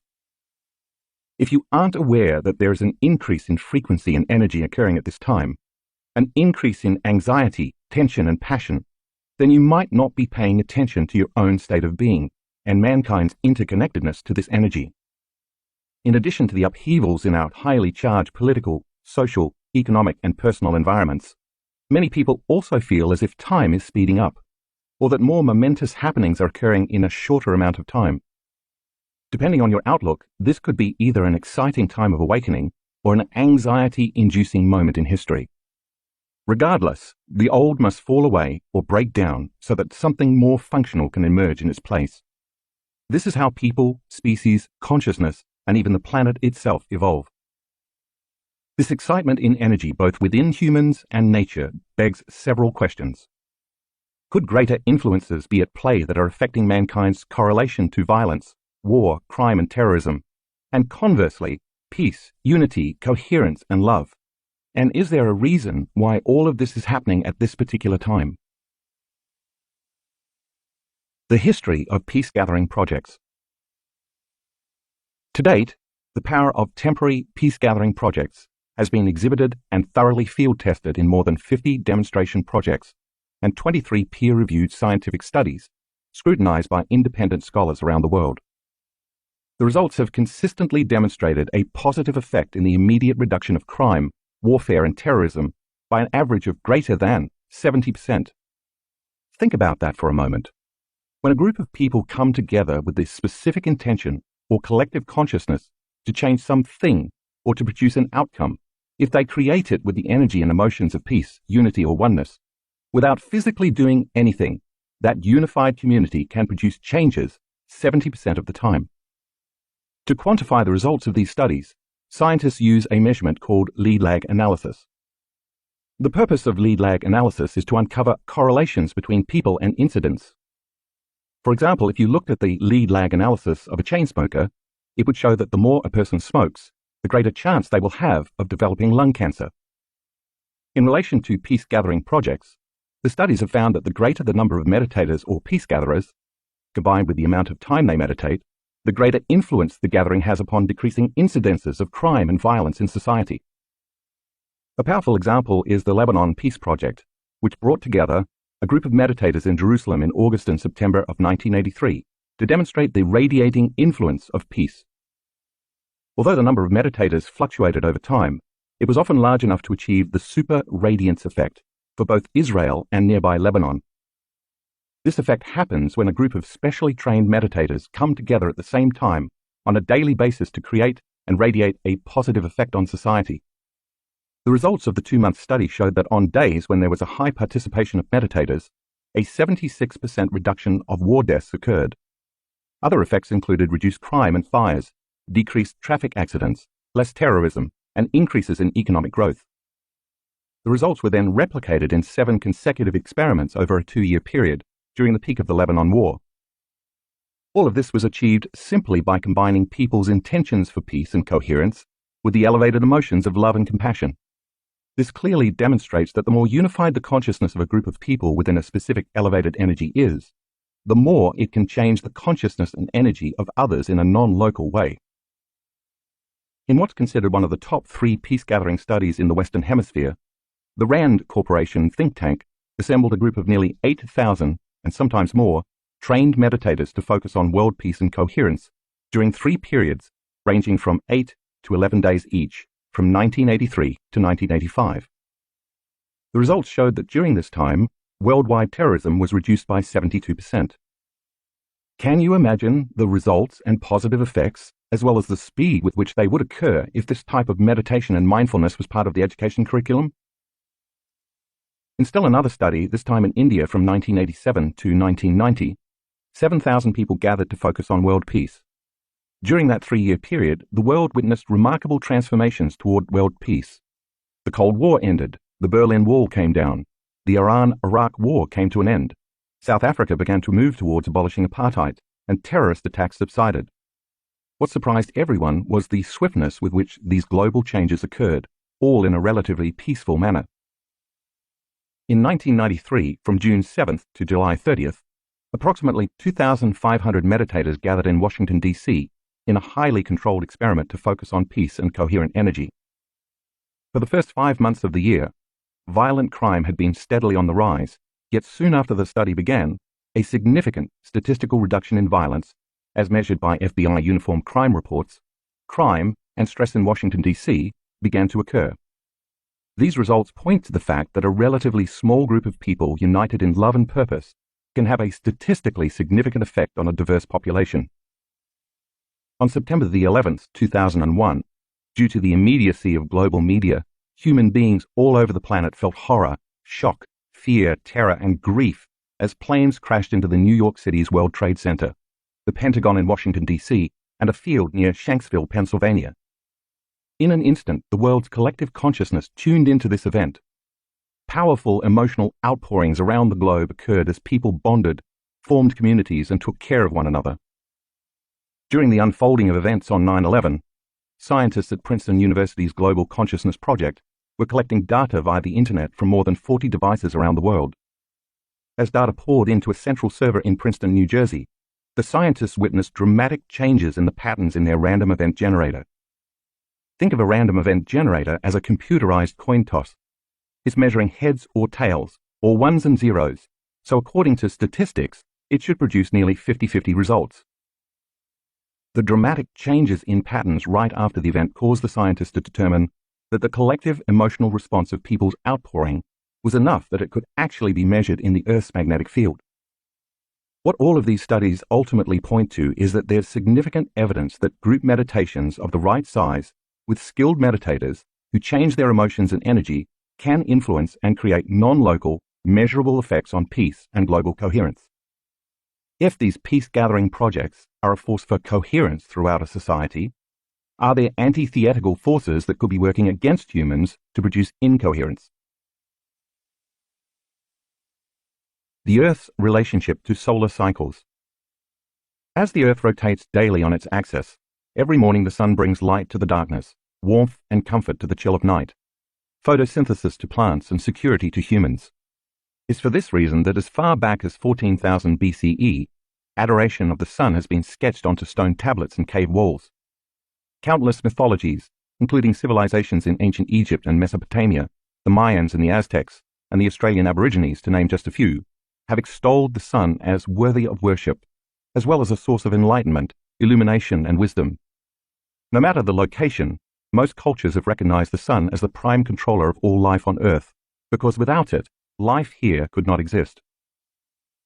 For the most part, humans are electromagnetic beings, entities that constantly send and receive messages via vibrational energies, whose bodies are made up of gravitationally organized light and information. In fact, everything material in this three-dimensional world is gravitationally organized light and information. Just as we are individual electromagnetic beings, we are but a small link in the chain of an electromagnetic world, the individual parts of which cannot be separated from the whole. On a grand scale, it is impossible to deny the interconnectivity between the sun's energy, the Earth's energy, and the energy of all living species. On a micro level, all you have to do is look at the life cycle of a fruit or vegetable to understand this interdependence. The vegetable or fruit begins as a seed when environmental conditions such as water, temperature, nutrient-rich soil, and photosynthesis conspire. These conditions enable the seed to germinate. Eventually, the blossom of the seed becomes an integral part of an ecosystem, as well as the source of sustenance and nourishment for various forms of life. This complex chain and delicate balance of events all begins with the Earth's uniquely situated location in our solar system. Known as the circumstellar habitable zone, this is a range of orbital distance around a star, our Sun, in which a planet can support liquid water. While the Sun may be almost 93 million miles away, when it becomes active, it has significant consequences to life on Earth, because the Earth and the Sun are related by electromagnetic fields. The purpose of the Earth's electromagnetic field, see Figure 13.1, is to protect it from the harmful effects of solar radiation and sunspots, cosmic rays, and other forms of space weather. Although not totally understood, sunspots are relatively dark, cool areas of the Sun, caused by interactions within the Sun's magnetic field. They can be up to 32,000 miles in diameter. You can think of sunspots as a cap on a seltzer bottle. If you shake the bottle and then remove the cap, it's going to produce a large release of photons, light, and other forms of high-frequency radiation. If it were not for the protection and insulation of Earth's electromagnetic fields, life as we know it could not exist, for we would be constantly bombarded by a steady stream of deadly particles. For example, when there are solar flares, the Earth's electromagnetic field protects the planet by deflecting trillions of tons of photonic emissions called mass coronal ejections. Mass coronal ejections are huge explosions of plasma and magnetic fields from the Sun's corona that can extend millions of miles into space. Their effects tend to reach the Earth an average of 24 to 36 hours after they occur. These ejections compress the Earth's field, heating the Earth's iron core. As this core becomes altered, it changes the planet's electromagnetic field. These ejections are part of solar cycles that occur approximately every 11 years, and they have the potential to disturb all living organisms on Earth. The recording of solar cycles began in 1755. But in 1915, an 18-year-old Russian boy named Alexander Chizhevsky took mankind's understanding of the Sun and its relation to the Earth to the next level when he spent his summer observing our Sun. During that summer, he began hypothesizing that periods of solar activity might have effects on the organic world. A year later, he entered World War I, and when not fighting for Russia, he again cast his observations towards the Sun. He noticed in particular that battles tended to wax or wane depending on the strength of solar flares. See graphic 14 in the color insert. Chizhevsky later compiled the histories of 72 countries from 1749 to 1926, comparing the annual number of important political and social events, such as the start of wars, revolutions, outbreaks of diseases and violence, with increased solar activity, demonstrating a correlation between the Sun's activity and human excitability. Equally interesting, solar activity has also been associated with great human flourishing, including innovations in architecture, science, the arts, and social change. Every place where you see the red line spiking in the graphic represents an active solar flare or sunspot that occurred between the years 1750 and 1922. The blue lines represent historically important events that took place within the same period. Chizhevsky eventually determined that 80% of these countries' most significant events occurred during solar events and geomagnetic activity. The solar release of energy, which is always carrying information, seems to be in almost perfect coherence with the activities, the energy, and the consciousness of our planet. It just so happens that at the time of this writing, in 2017, we are in the midst of a very active solar cycle. In the past decade, much has been said about how this solar energy is affecting the planet and all of life that inhabits it. In 2012, doomsayers thought the end of the Mayan calendar, which correlates to the December solstice, meant the end of the world was at hand. Today, astrologers talk about the age of Aquarius. An astrological age is a period consisting of approximately 2,150 years that corresponds to the average time it takes for the vernal equinox to move from one constellation of the zodiac into the next, and how it will usher in a new awareness for humanity. Astronomers and cosmologists talk about galactic alignment, a rare astronomical event occurring every 12,960 years that brings the Sun into alignment with the center of the Milky Way galaxy. Regardless of what you believe, all of these occurrences point to solar cycles that increase the energy coming toward the Earth from the Sun. Since we are electromagnetic beings connected to the Earth through electromagnetic fields and shielded from the Sun by electromagnetic fields, this increase in energy from the Sun is going to change both the energy of the Earth and our personal energy. This means that this new energy has the potential to influence human beings in either positive or negative ways, depending on our individual energy. For example, if you are feeling separation, living by survival emotions, and enslaved to the hormones and chemicals of stress, your brain and heart are going to fire incoherently. This will cause your energy and awareness to become divided and out of balance, and the increase in energy from the Sun is going to enhance that state of being.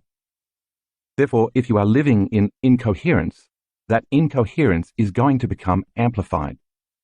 By the same means, if you are living in the coherent alignment of head and heart, working daily in your meditations to connect to the unified field, and to overcome your limited beliefs and attitudes, you are going to be propelled even further into the truth and understanding of who you are and what your purpose is.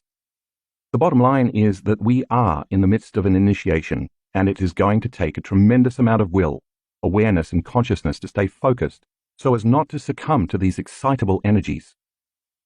If we can maintain our focus, then instead of being victims of the uncertainty, we can transmute this energy into greater degrees of orderliness, coherence, and even peace, both personally and globally.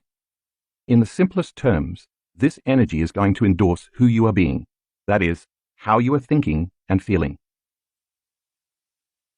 The Schumann resonance. In 1952, German physicist and professor W.O. Schumann hypothesized that there were measurable electromagnetic waves in the atmosphere in the cavity or space between the Earth's surface and the ionosphere. According to NASA, the ionosphere is an abundant layer of electrons, ionized atoms and molecules that stretches from approximately 30 miles above the surface of the Earth to the edge of space, about 600 miles up.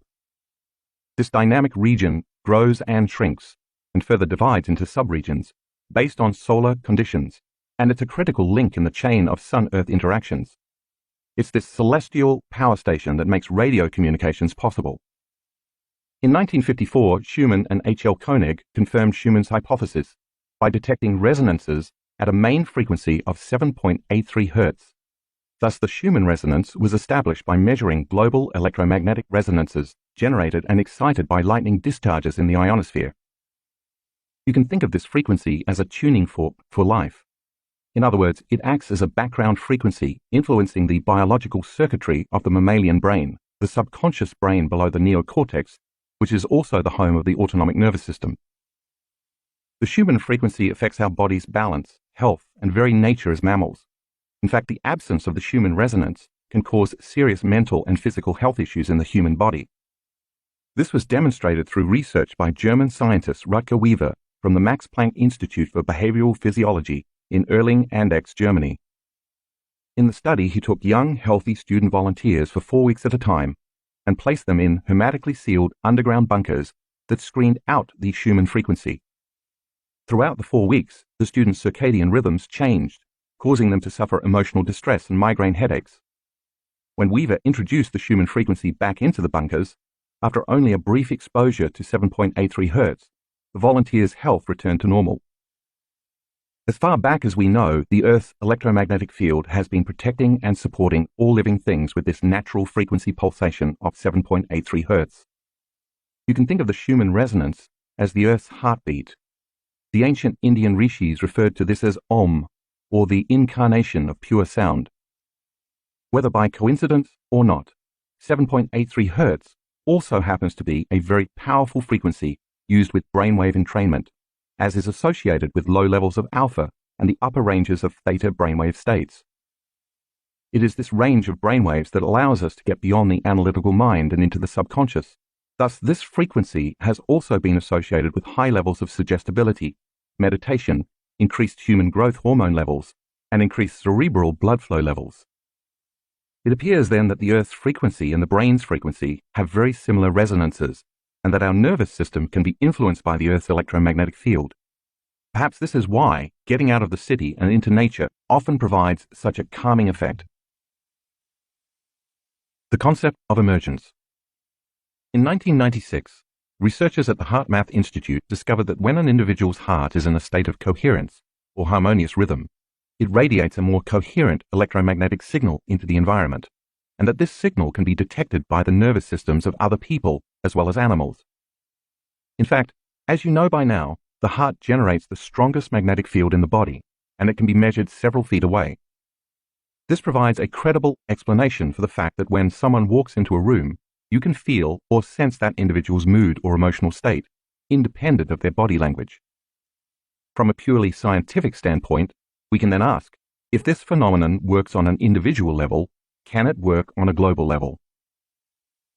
In 2008, more than a decade later, the HeartMath Institute launched the Global Coherence Initiative, GCI, a science-based, international effort that seeks to help activate the heart of humanity to promote peace, harmony, and a shift in global consciousness.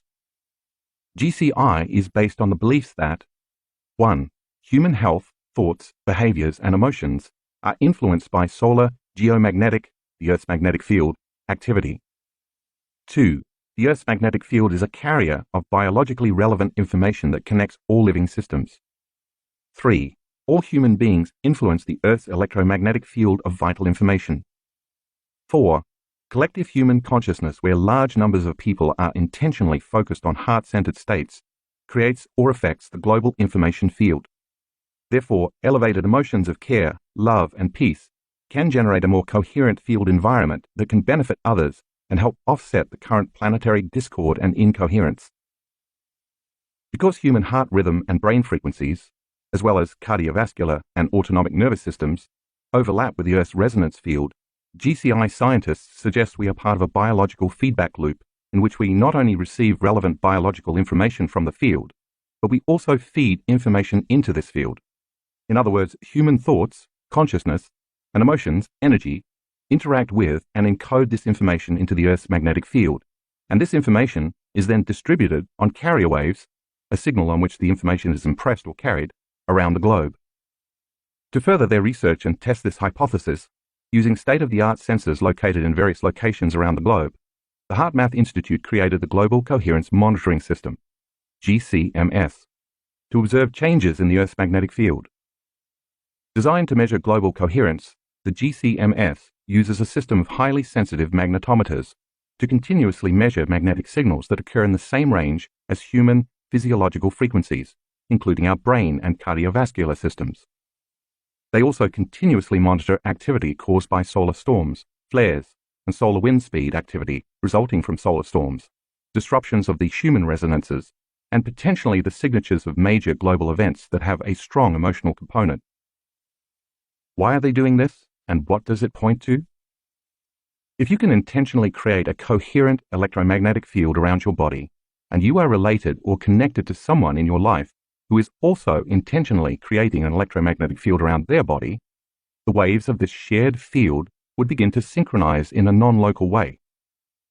As the waves from both individuals synchronize, they generate bigger waves and stronger magnetic fields around you, connecting you to the Earth's electromagnetic field with an increased field of influence.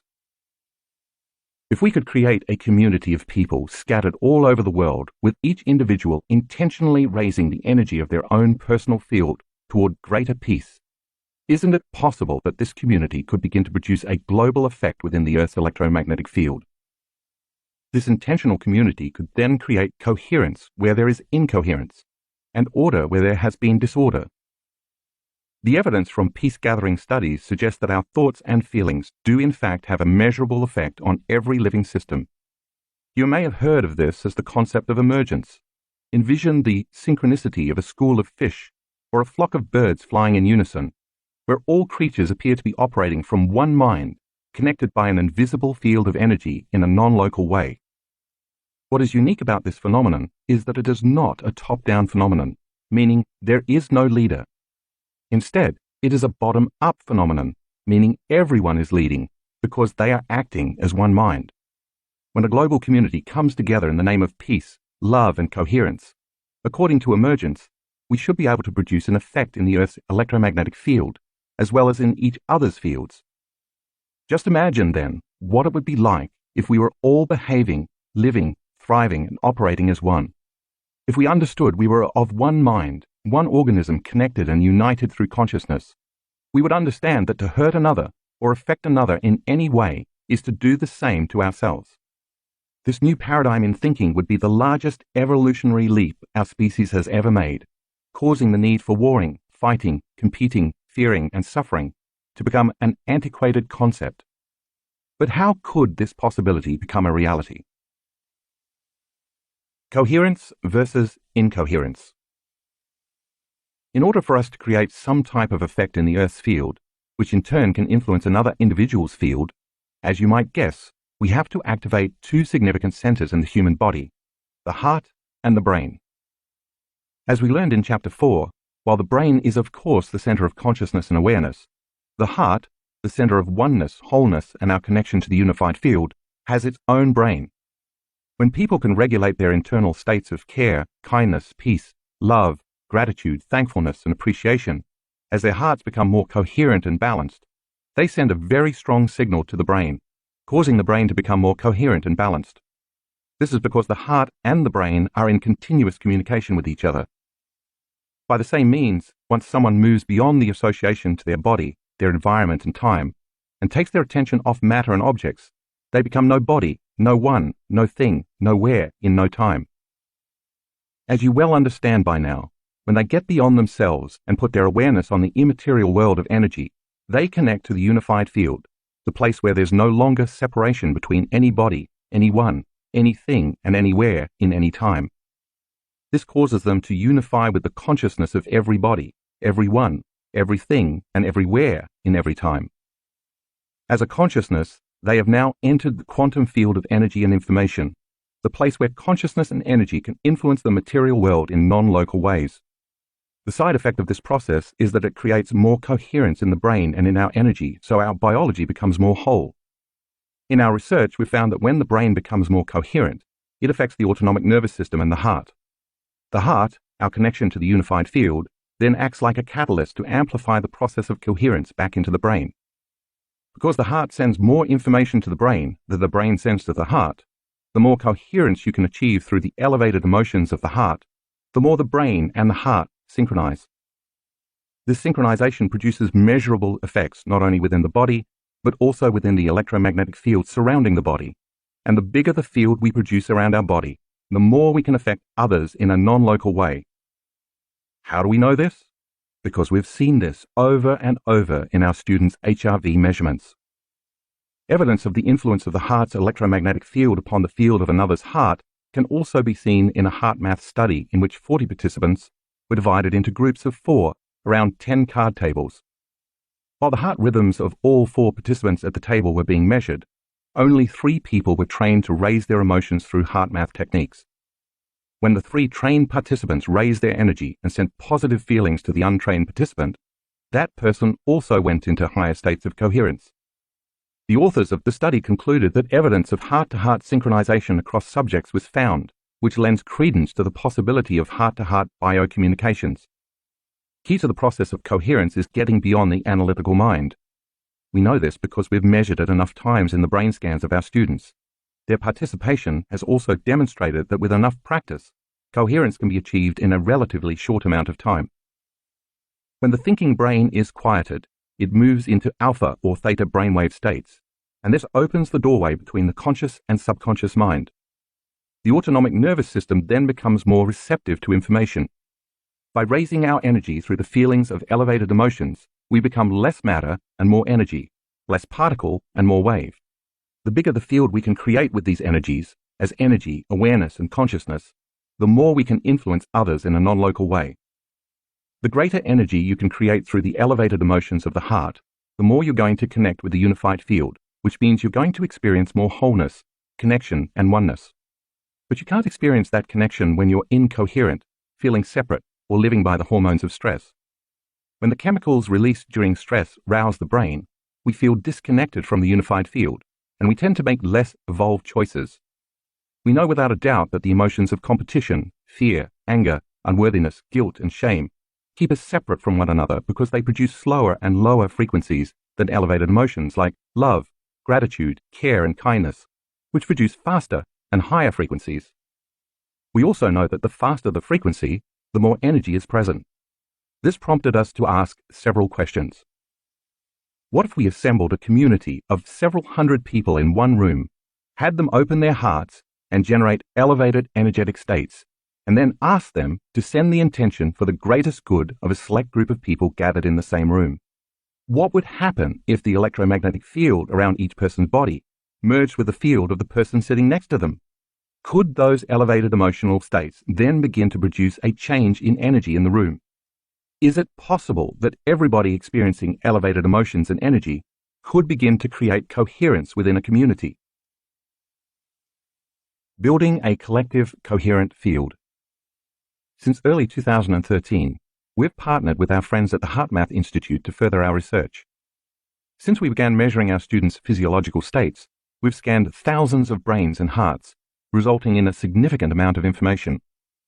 We have been overwhelmed and mystified by some of the data we've collected when common people start doing the uncommon. Over the course of this journey, in collaboration with HeartMath, we've witnessed amazing measurements in our students. We've taken equally amazing measurements of the collective energy in the rooms where our students have gathered, measurements that show consistent daily increases in energy, using a sophisticated sensor from Russia called Sputnik, mentioned briefly in Chapter 2. Since elevated emotions related to the activity of the autonomic nervous system produce electromagnetic fields, increasing those emotions results in changes in blood microcirculation, perspiration, and other functions of the body. Because Sputnik is so sensitive, it can quantify environmental fluctuations by measuring barometric shifts, relative humidity, air temperature, electromagnetic fields, and more. Take a look at graphics 15A and 15B in the color insert. In these measurements from our workshops, you can see a trend that demonstrates an increase in the collective energy of the room. The first line in red is our baseline measurement and shows the room's energy before the start of the event. As you look at the red, blue, green, and finally the brown lines, each color representing a different day, you can see that each day the energy steadily increases. In graphics 15C and 15D, the same color scale applies. However, these measurements reflect specific time intervals during each day's morning meditations. This means our students are getting better at raising the energy of the room by creating more unified coherence. The Sputnik readings demonstrate that the collective energy created by our students from the first day of the workshop to the final day consistently makes incremental increases. Within that trend, we've found that most groups are extremely focused and the energy rises every day. About 1/4 of the time, the energy stays relatively the same for the first day or two, but in the following days, the energy increases significantly. We believe this is because during the first day or two, the group is working on overcoming themselves by breaking the energetic emotional bonds that keep them connected to their past-present reality. So during this time, they are drawing from the unified field to build their own personal electromagnetic fields. This siphoning from the field tends to cause the collective energy in the room to drop. But once those individual fields become greater, more enhanced, and coherent, they entrain to one another, which is when we tend to see dramatic increases in the energy of the room. Figure 13.2 shows that when two coherent waves come together, they create a bigger wave. This is called constructive interference. The bigger the wave, the higher the amplitude of energy. As a result of our students' more coherent waves coming together during our workshops, the energy of the group field increases, and then there's more energy to heal and to create or access greater levels of mind, which can sometimes lead to mystical experiences. My team and I have been consistently humbled by our students' profound healings, their ability to increase and regulate elevated states, and their reports of mystical experiences or acute insights into their lives as a result of learning how to regulate their brainwaves, open their hearts, and go into coherence. Some of these occurrences could be labeled as miracles, but we believe it's just a part of the process of becoming supernatural. This led us to wonder if our students could affect the nervous systems of others, and if so, what the implications of that would be. These questions would spark the birth of Project Coherence. Project Coherence. In collaboration with the HeartMath Institute, we performed numerous experiments whereby we took a small, random sampling of about 50 to 75 people at our advanced workshops, attached HRV monitors to their chests, and placed them in the front row of the room for 3 meditations over the course of 24 hours. Since HRV not only provides insight into the coherence of the heart, but also gives us information about the brain and emotions, we wanted to measure subjects' HRV for a full 24 hours. To start the meditation, everyone in the room placed their attention on their heart center and began breathing through this center slowly and deeply, as you learned to do in Chapter 7.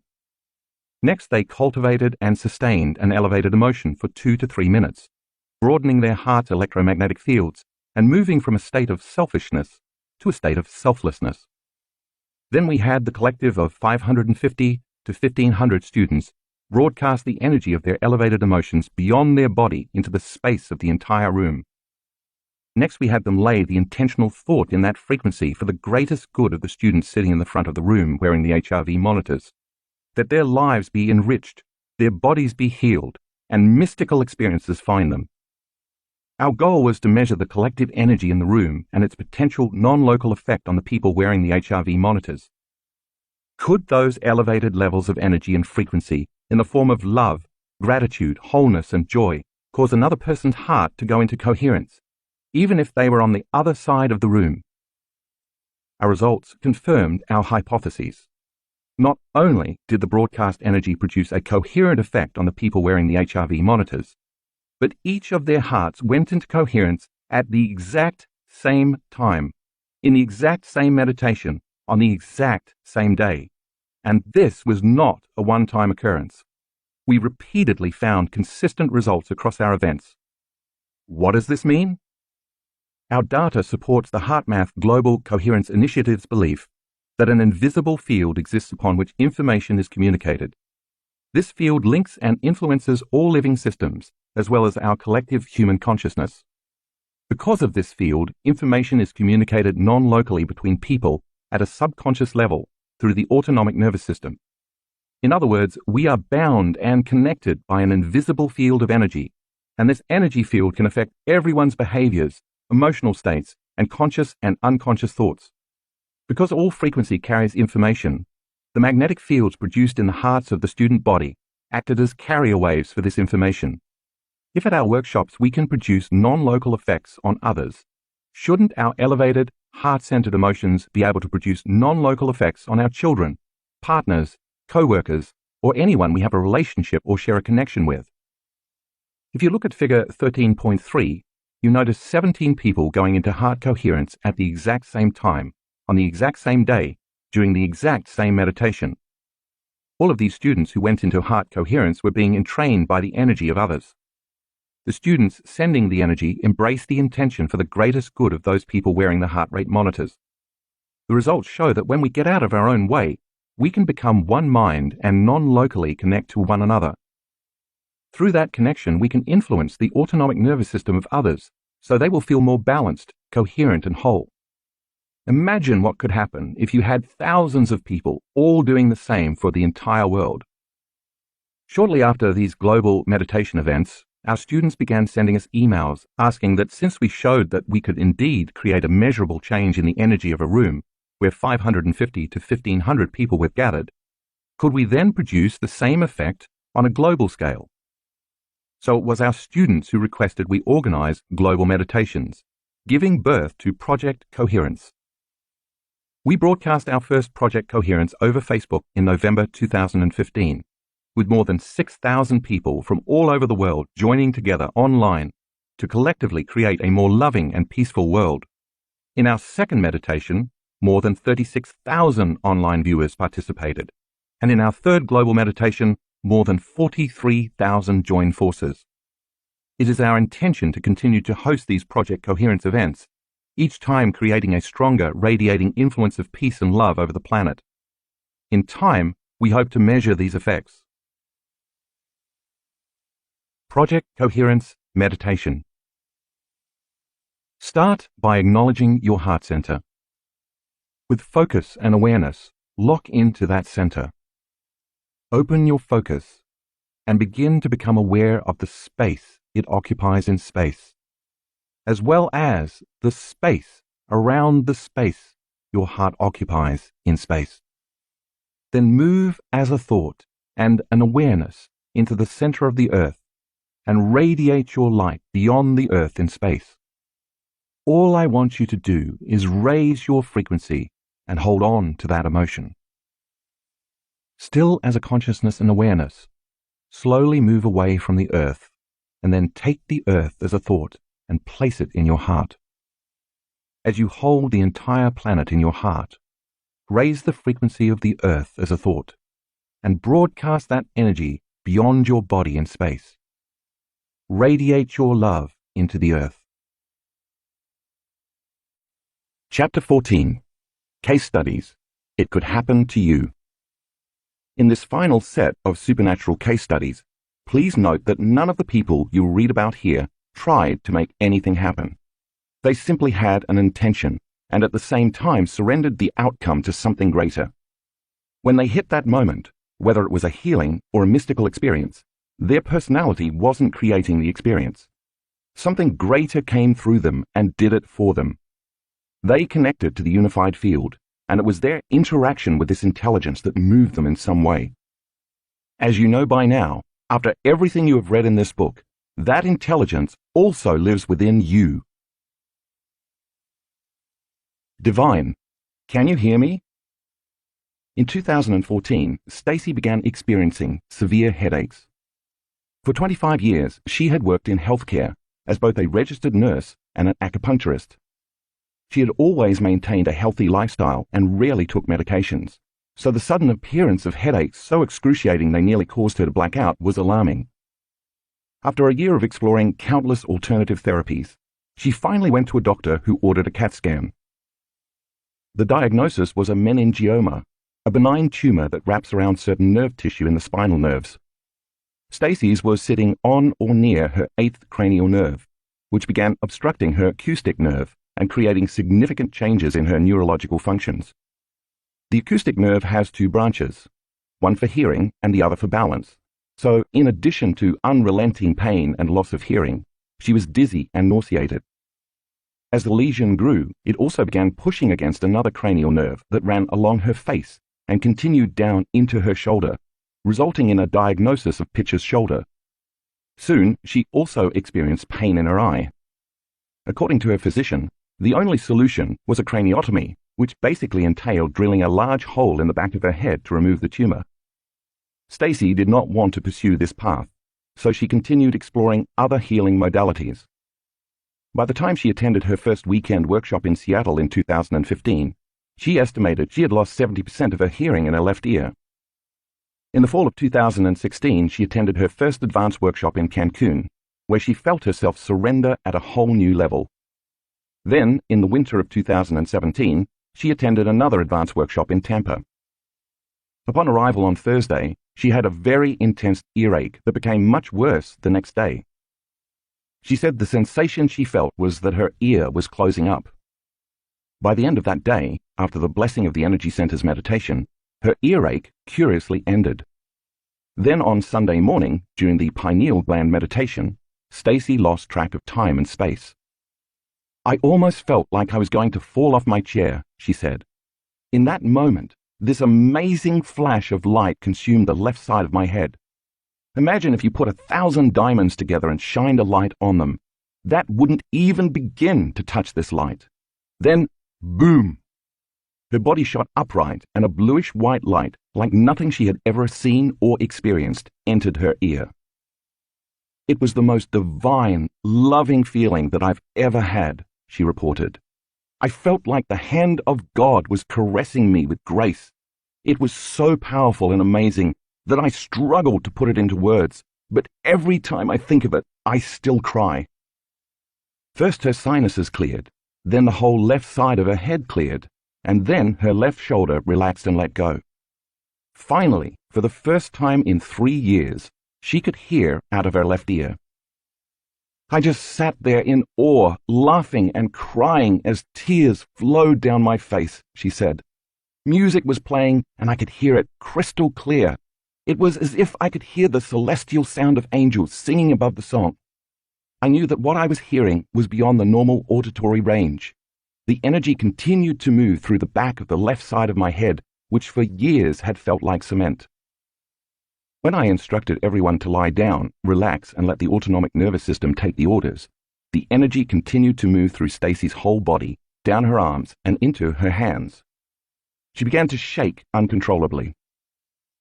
It was as if I could feel every synapse and muscle in my body firing, in my toes, my legs, my head, and my neck and chest. My heart center felt wide open. I just remember thinking, whatever this is, I'm taking the ride. She completely surrendered to the unknown, and once again she lost track of time and space. When that portion of the meditation ended, she found herself sitting in her chair with the energy slowing and quieting down. Her thinking brain began to kick in. Even though she could hear, she began to doubt what had just occurred. Perhaps her ear was not totally healed. Perhaps the tumor was still present. Or perhaps she wasn't even worthy of healing. No sooner did she have that thought than the energy and light appeared in front of her. But this energy was different. It was red like the heart and blue like energy, and it was three-dimensional, she remembered. It was about 2 feet in front of me and was almost slithering like a snake. All this was happening with my eyes closed. It was multi-dimensional, beautiful, crazy, gorgeous, fractal, and it came right up to my face. It was almost as if this energy wanted to say, "You have doubts? We'll show you." Then it shot into my heart. My chest opened up. I sat back on the chair, and my arms fell wide open. I knew it was the energy of everything, the energy of chi, of spirit, of the divine, of the universe. "Life is different now," she told me. "For one, my hearing is at 100%. But it's more than that. It's hard to put into words, but I know that no matter what, I'm going to be okay. Life will never be the same because I know underneath everything, it's spirit who is looking to be heard and healed." Janet hears, "You are mine." While Janet occasionally meditated, it was never a regular habit. Yet one afternoon, 25 years ago, during a meditation, she had what she calls a spontaneous experience. With her eyes closed, she was suddenly in the presence of an incredibly bright light, yet the light had a softness that didn't hurt her eyes. She described it as the purest, most intense, perfect love she had ever experienced. For the next 25 years, she prayed, meditated, and did everything else she could to try to recreate that transcendental experience. In the spring of 2015, Janet attended an advanced workshop in Carefree, Arizona. She was in a state of deep depression and exhaustion, unable to see any solutions to the problems in her life, yet she was determined to have a healing or breakthrough. Above all else, she was excited to be with more than 500 people, united in the belief that they were greater than their physical bodies. For the duration of the workshop, Janet went after the mystical with a level of intensity that was greater than her depression. During the pineal gland meditation, she was sitting in the lotus position and resting her loving intention in the space of her pineal gland. All of a sudden, the gland activated, and a brilliant white light coming from inside her head illuminated her pineal gland. It was the same light she had experienced 25 years earlier. The light came into the space of my pineal gland and illuminated all of the crystals in that little cave of that tiny gland. She later explained. The light continued to illuminate my entire being down to the cellular level. My spine then straightened, my head went back, and I just embraced it. I just let it all happen. I was simultaneously in ecstasy, bliss, gratitude, and love. Next, an inverted triangle of light came down from above her, through the top of her head. She knew this triangle was the presence of a loving intelligence. The point of the inverted triangle joined the peak of her pineal gland, forming a double geometric shape.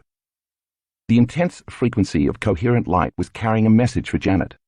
The light kept saying to Janet over and over, "You are mine, you are mine," which she took to mean, "I love you more than anything else in the world."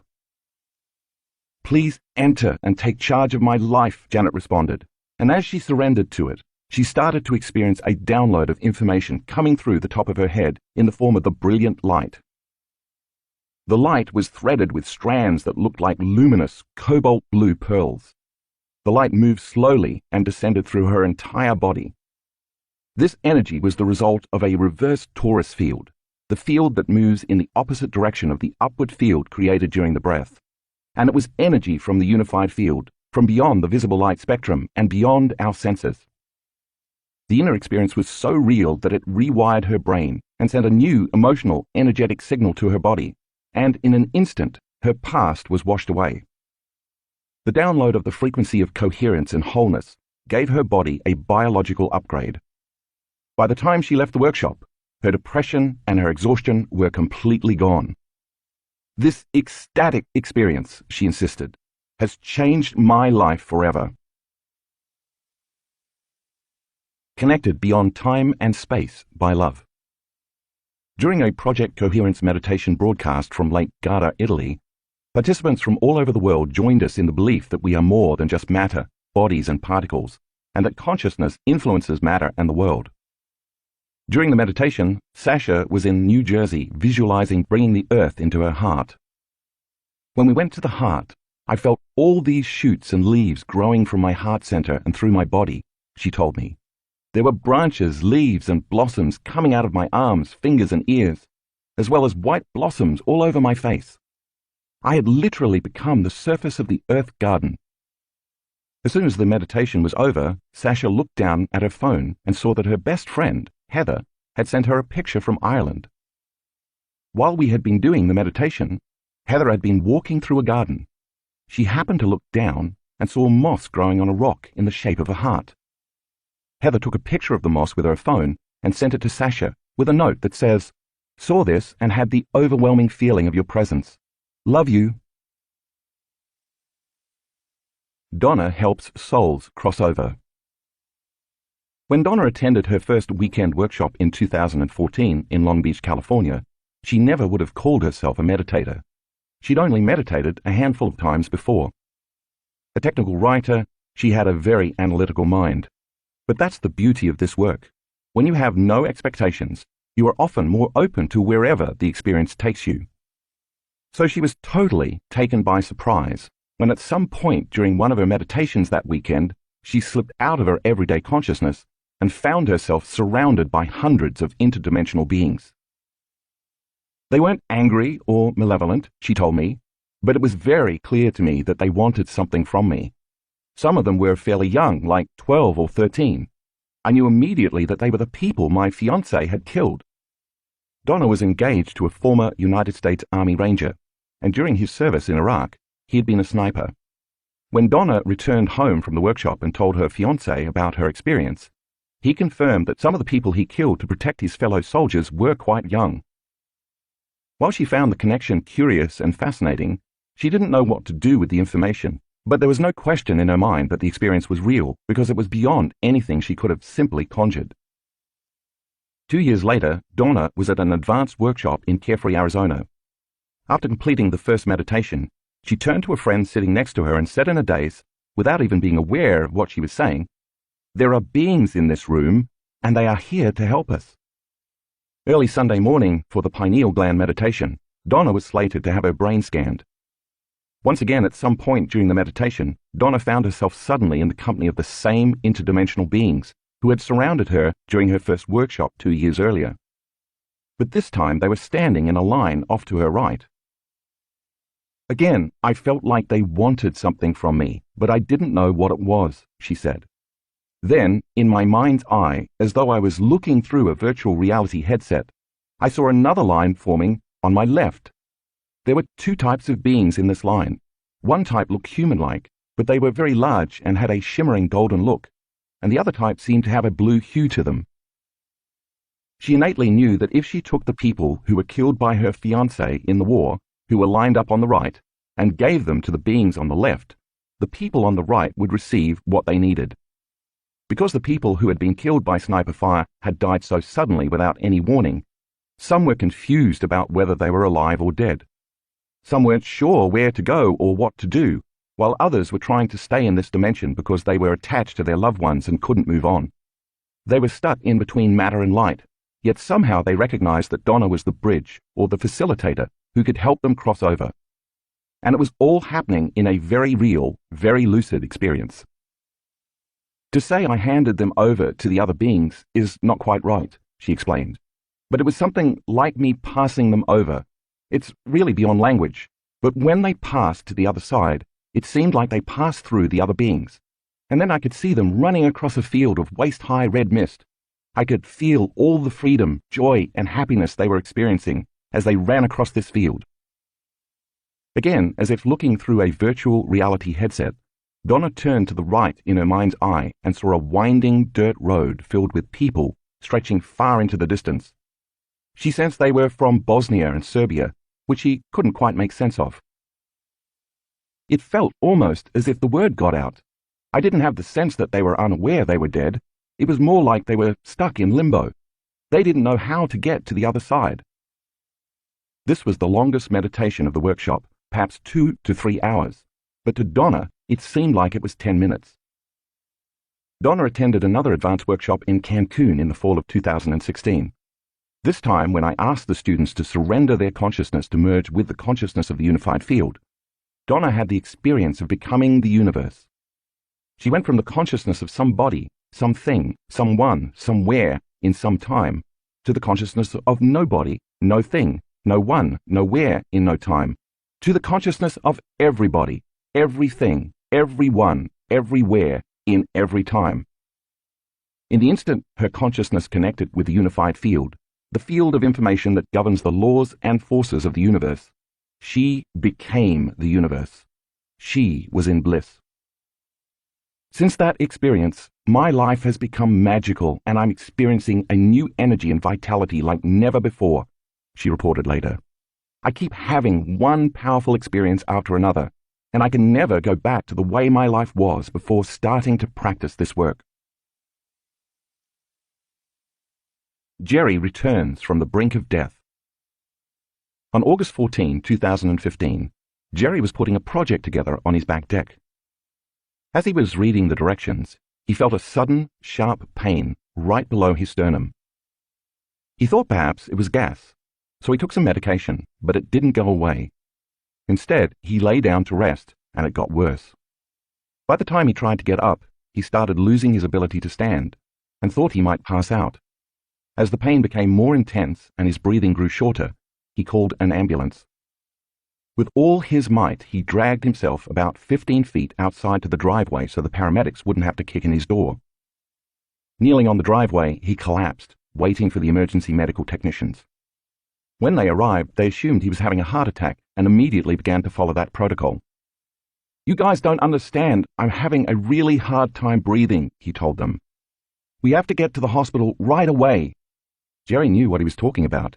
He'd worked for 34 years as a medical technician in the very emergency room where they were about to take him. Jerry knew everyone in the ER, and once he arrived, doctors, nurses, technicians, and specialists began frantically running lab work on him. When a doctor who was also Jerry's friend told Jerry that red flags had come up in every test administered, Jerry knew things were not looking good.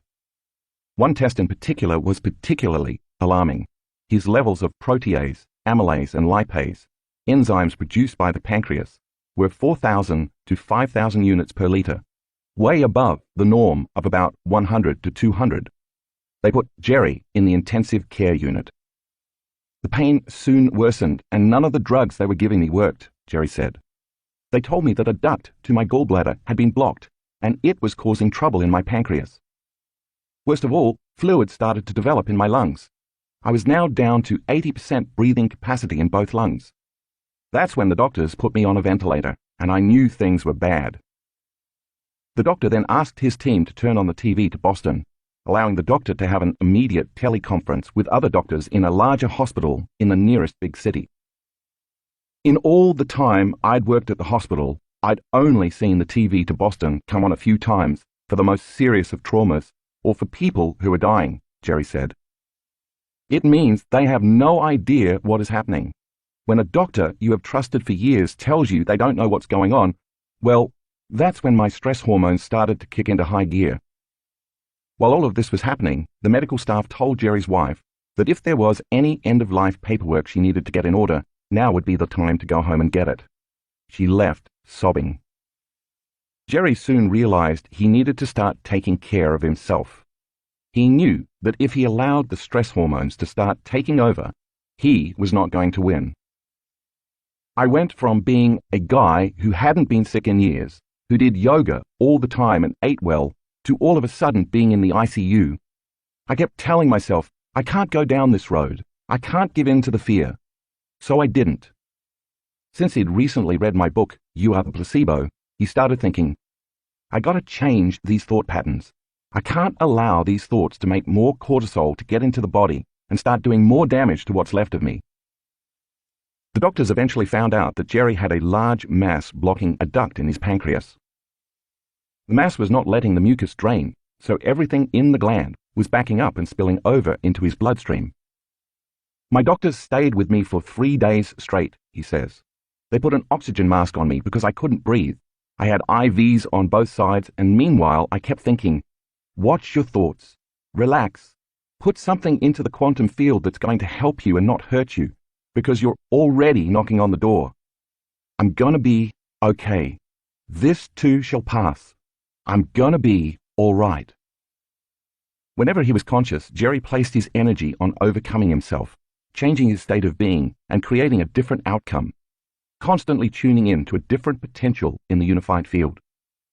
Fortunately, he had a private room, giving him plenty of opportunity to do his meditations whenever he wanted to.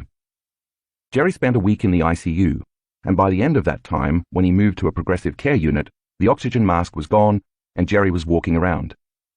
Even so, he could not eat or drink anything for 9 weeks. If he ate anything or even had water, his pancreas would release acid into his body, eventually killing him. The only nourishment he received was through an IV. When Jerry was admitted to the hospital, he weighed 145 pounds. When he was discharged, he weighed 119. When he finally went home, still with an IV pole, he continued to do the work. As October drew near, the mass was still present. His doctors suggested he see a specialist in Boston to undergo surgery. Because Jerry was a medical professional, 2 days before the surgery, he suggested his medical team take some more tests and scans, so the doctors would have the most up-to-date information. I know all the X-ray technicians, and yet when they told me I no longer had a mass, I didn't believe them. I called in the radiologists and the doctors. They just kept saying, Jerry, we're looking at your film right now. We're telling you there's nothing there. I'm calling the guys in Boston to tell them there will be no surgery. Jerry later realized that by constantly raising his energy, moving into a feeling of health, and changing the thoughts and beliefs that he was sick to the thoughts and beliefs he was going to be fine, the higher frequency caused him to heal. I wasn't going to allow myself to think, woe is me, this is going to be bad. I kept working on this every day, for as much of the day as I could. I put the right message, intention, and energy out into the quantum field to heal myself, and eventually, I did.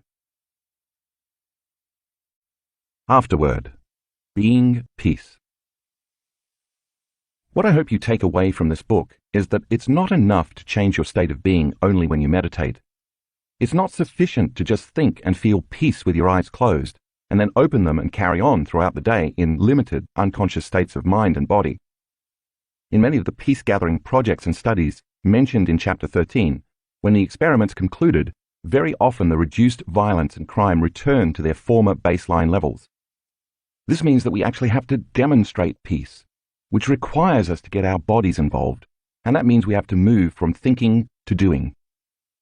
Every time we change our state of being and begin our day by opening our hearts to the elevated states that connect us to a love for life, a joy for existence, the inspiration to be alive, a state of gratitude that our future has already happened, and a level of kindness toward others, we must carry, maintain, and demonstrate that energy and state of being throughout the day, whether we are sitting, standing, walking, or lying down. Then when upsetting events occur in our lives or in the world, if we demonstrate peace rather than unconsciously act in predictable, so-called natural reactionary ways, expressing anger, frustration, violence, fear, suffering, or aggression, we are no longer contributing to the world's old consciousness. By breaking that cycle and demonstrating peace by example, we give others permission to do the same.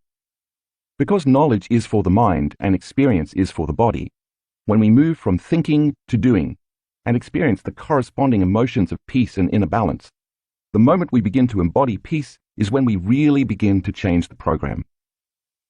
By tempering those reactive behaviors, and thus no longer creating the same redundant experiences and emotions, we no longer fire and wire the same circuits in the brain. This is how we cease conditioning the body to live in the self-limiting emotions of the mind, and this is how we change ourselves and our relationship to the world around us. Every time we do this, we are literally teaching our body to chemically understand what our mind has intellectually understood. This is how we select and instruct the latent genes that cause us to thrive, not just survive. Now peace is within us, and we are knocking on the genetic door to biologically become exactly that. Isn't that what every great charismatic leader, saint, mystic, and master throughout history has continually preached? Of course, it's going to feel unnatural in the beginning to go against years of automatic conditioning, unconscious habits, reflexive emotional reactions, hardwired attitudes, and generations of genetic programming. But that is exactly how we become supernatural. To do what feels unnatural means going against how we have all been genetically programmed or socially conditioned to live when we are threatened in some way.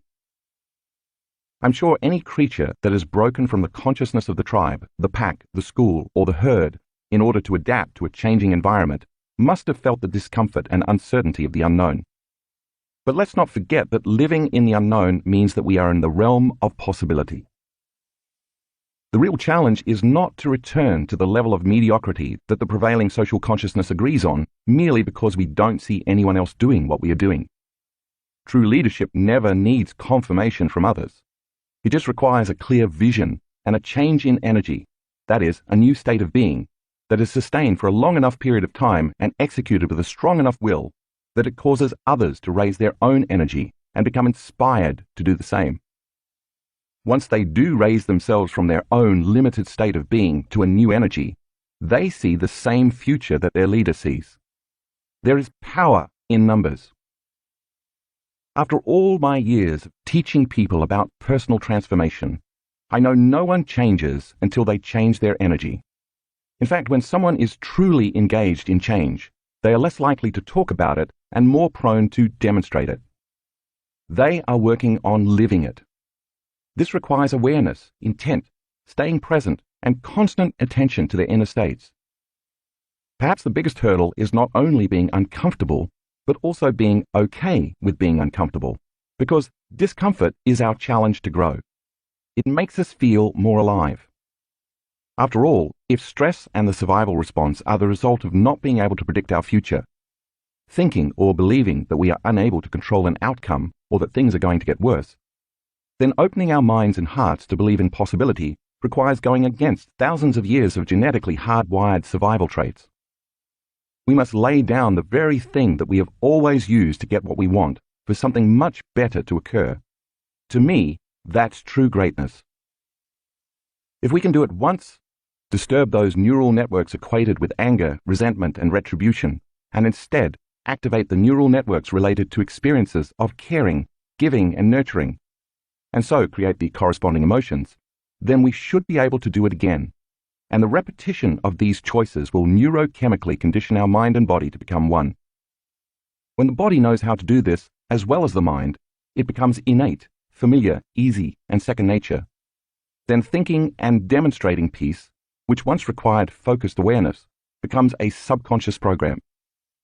Now we've created a new, automatic peaceful state of being, and again, that means that now peace is within us. This is how we memorize a new internal neurochemical order that's greater than any conditions in our external environment. Now we're not just being peace, but mastering it, as well as mastering ourselves and our environment. Once enough of us can achieve this state of being, once everybody is locked into the same energy, frequency, and elevated consciousness, just like schools of fish or flocks of birds moving as one in a unified order, we'll begin to act as one mind and emerge as a new species. But if we continue to act as a cancerous organism at war with itself, our species will not survive, and evolution will continue its grand experiment. Take time out of your busy life to invest in yourself, because when you do, you are investing in your future.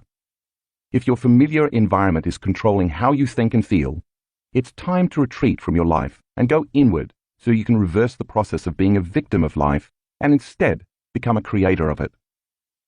After reading this book, by now you know that it's possible to change yourself from within, and that when you do, it will be reflected in your outer world. This is a time in history when it's not enough to simply know. This is a time to know how. According to the philosophical understanding and scientific principles of quantum physics, neuroscience, and epigenetics, we now understand that our subjective mind influences the objective world. Because mind influences matter, we are compelled to study the nature of mind. Our understanding then allows us to assign meaning to what we're doing. If knowledge is the precursor to experience, then the more knowledge we have about how powerful we are, as well as understanding the science behind how things work, the more we can understand the limitlessness of our potential, both as individuals and as a collective. Because we are constantly deepening and broadening our understanding of the interconnectedness of all living systems, and because each of us is a contributor to the Earth's field, I believe we can collectively create and guide a new, peaceful, and prosperous future upon this planet.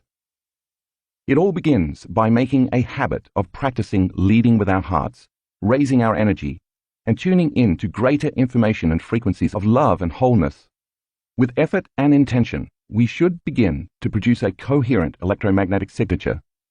Just like dropping pebbles in a still lake over and over, as we continue to raise our energy and open our hearts, we're producing bigger and bigger electromagnetic fields.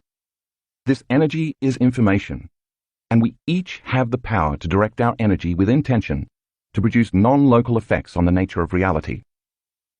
When we direct our energy as an observer, a consciousness, or a thought, we can begin to affect a downward causation of matter. In other words, we can literally make our minds matter.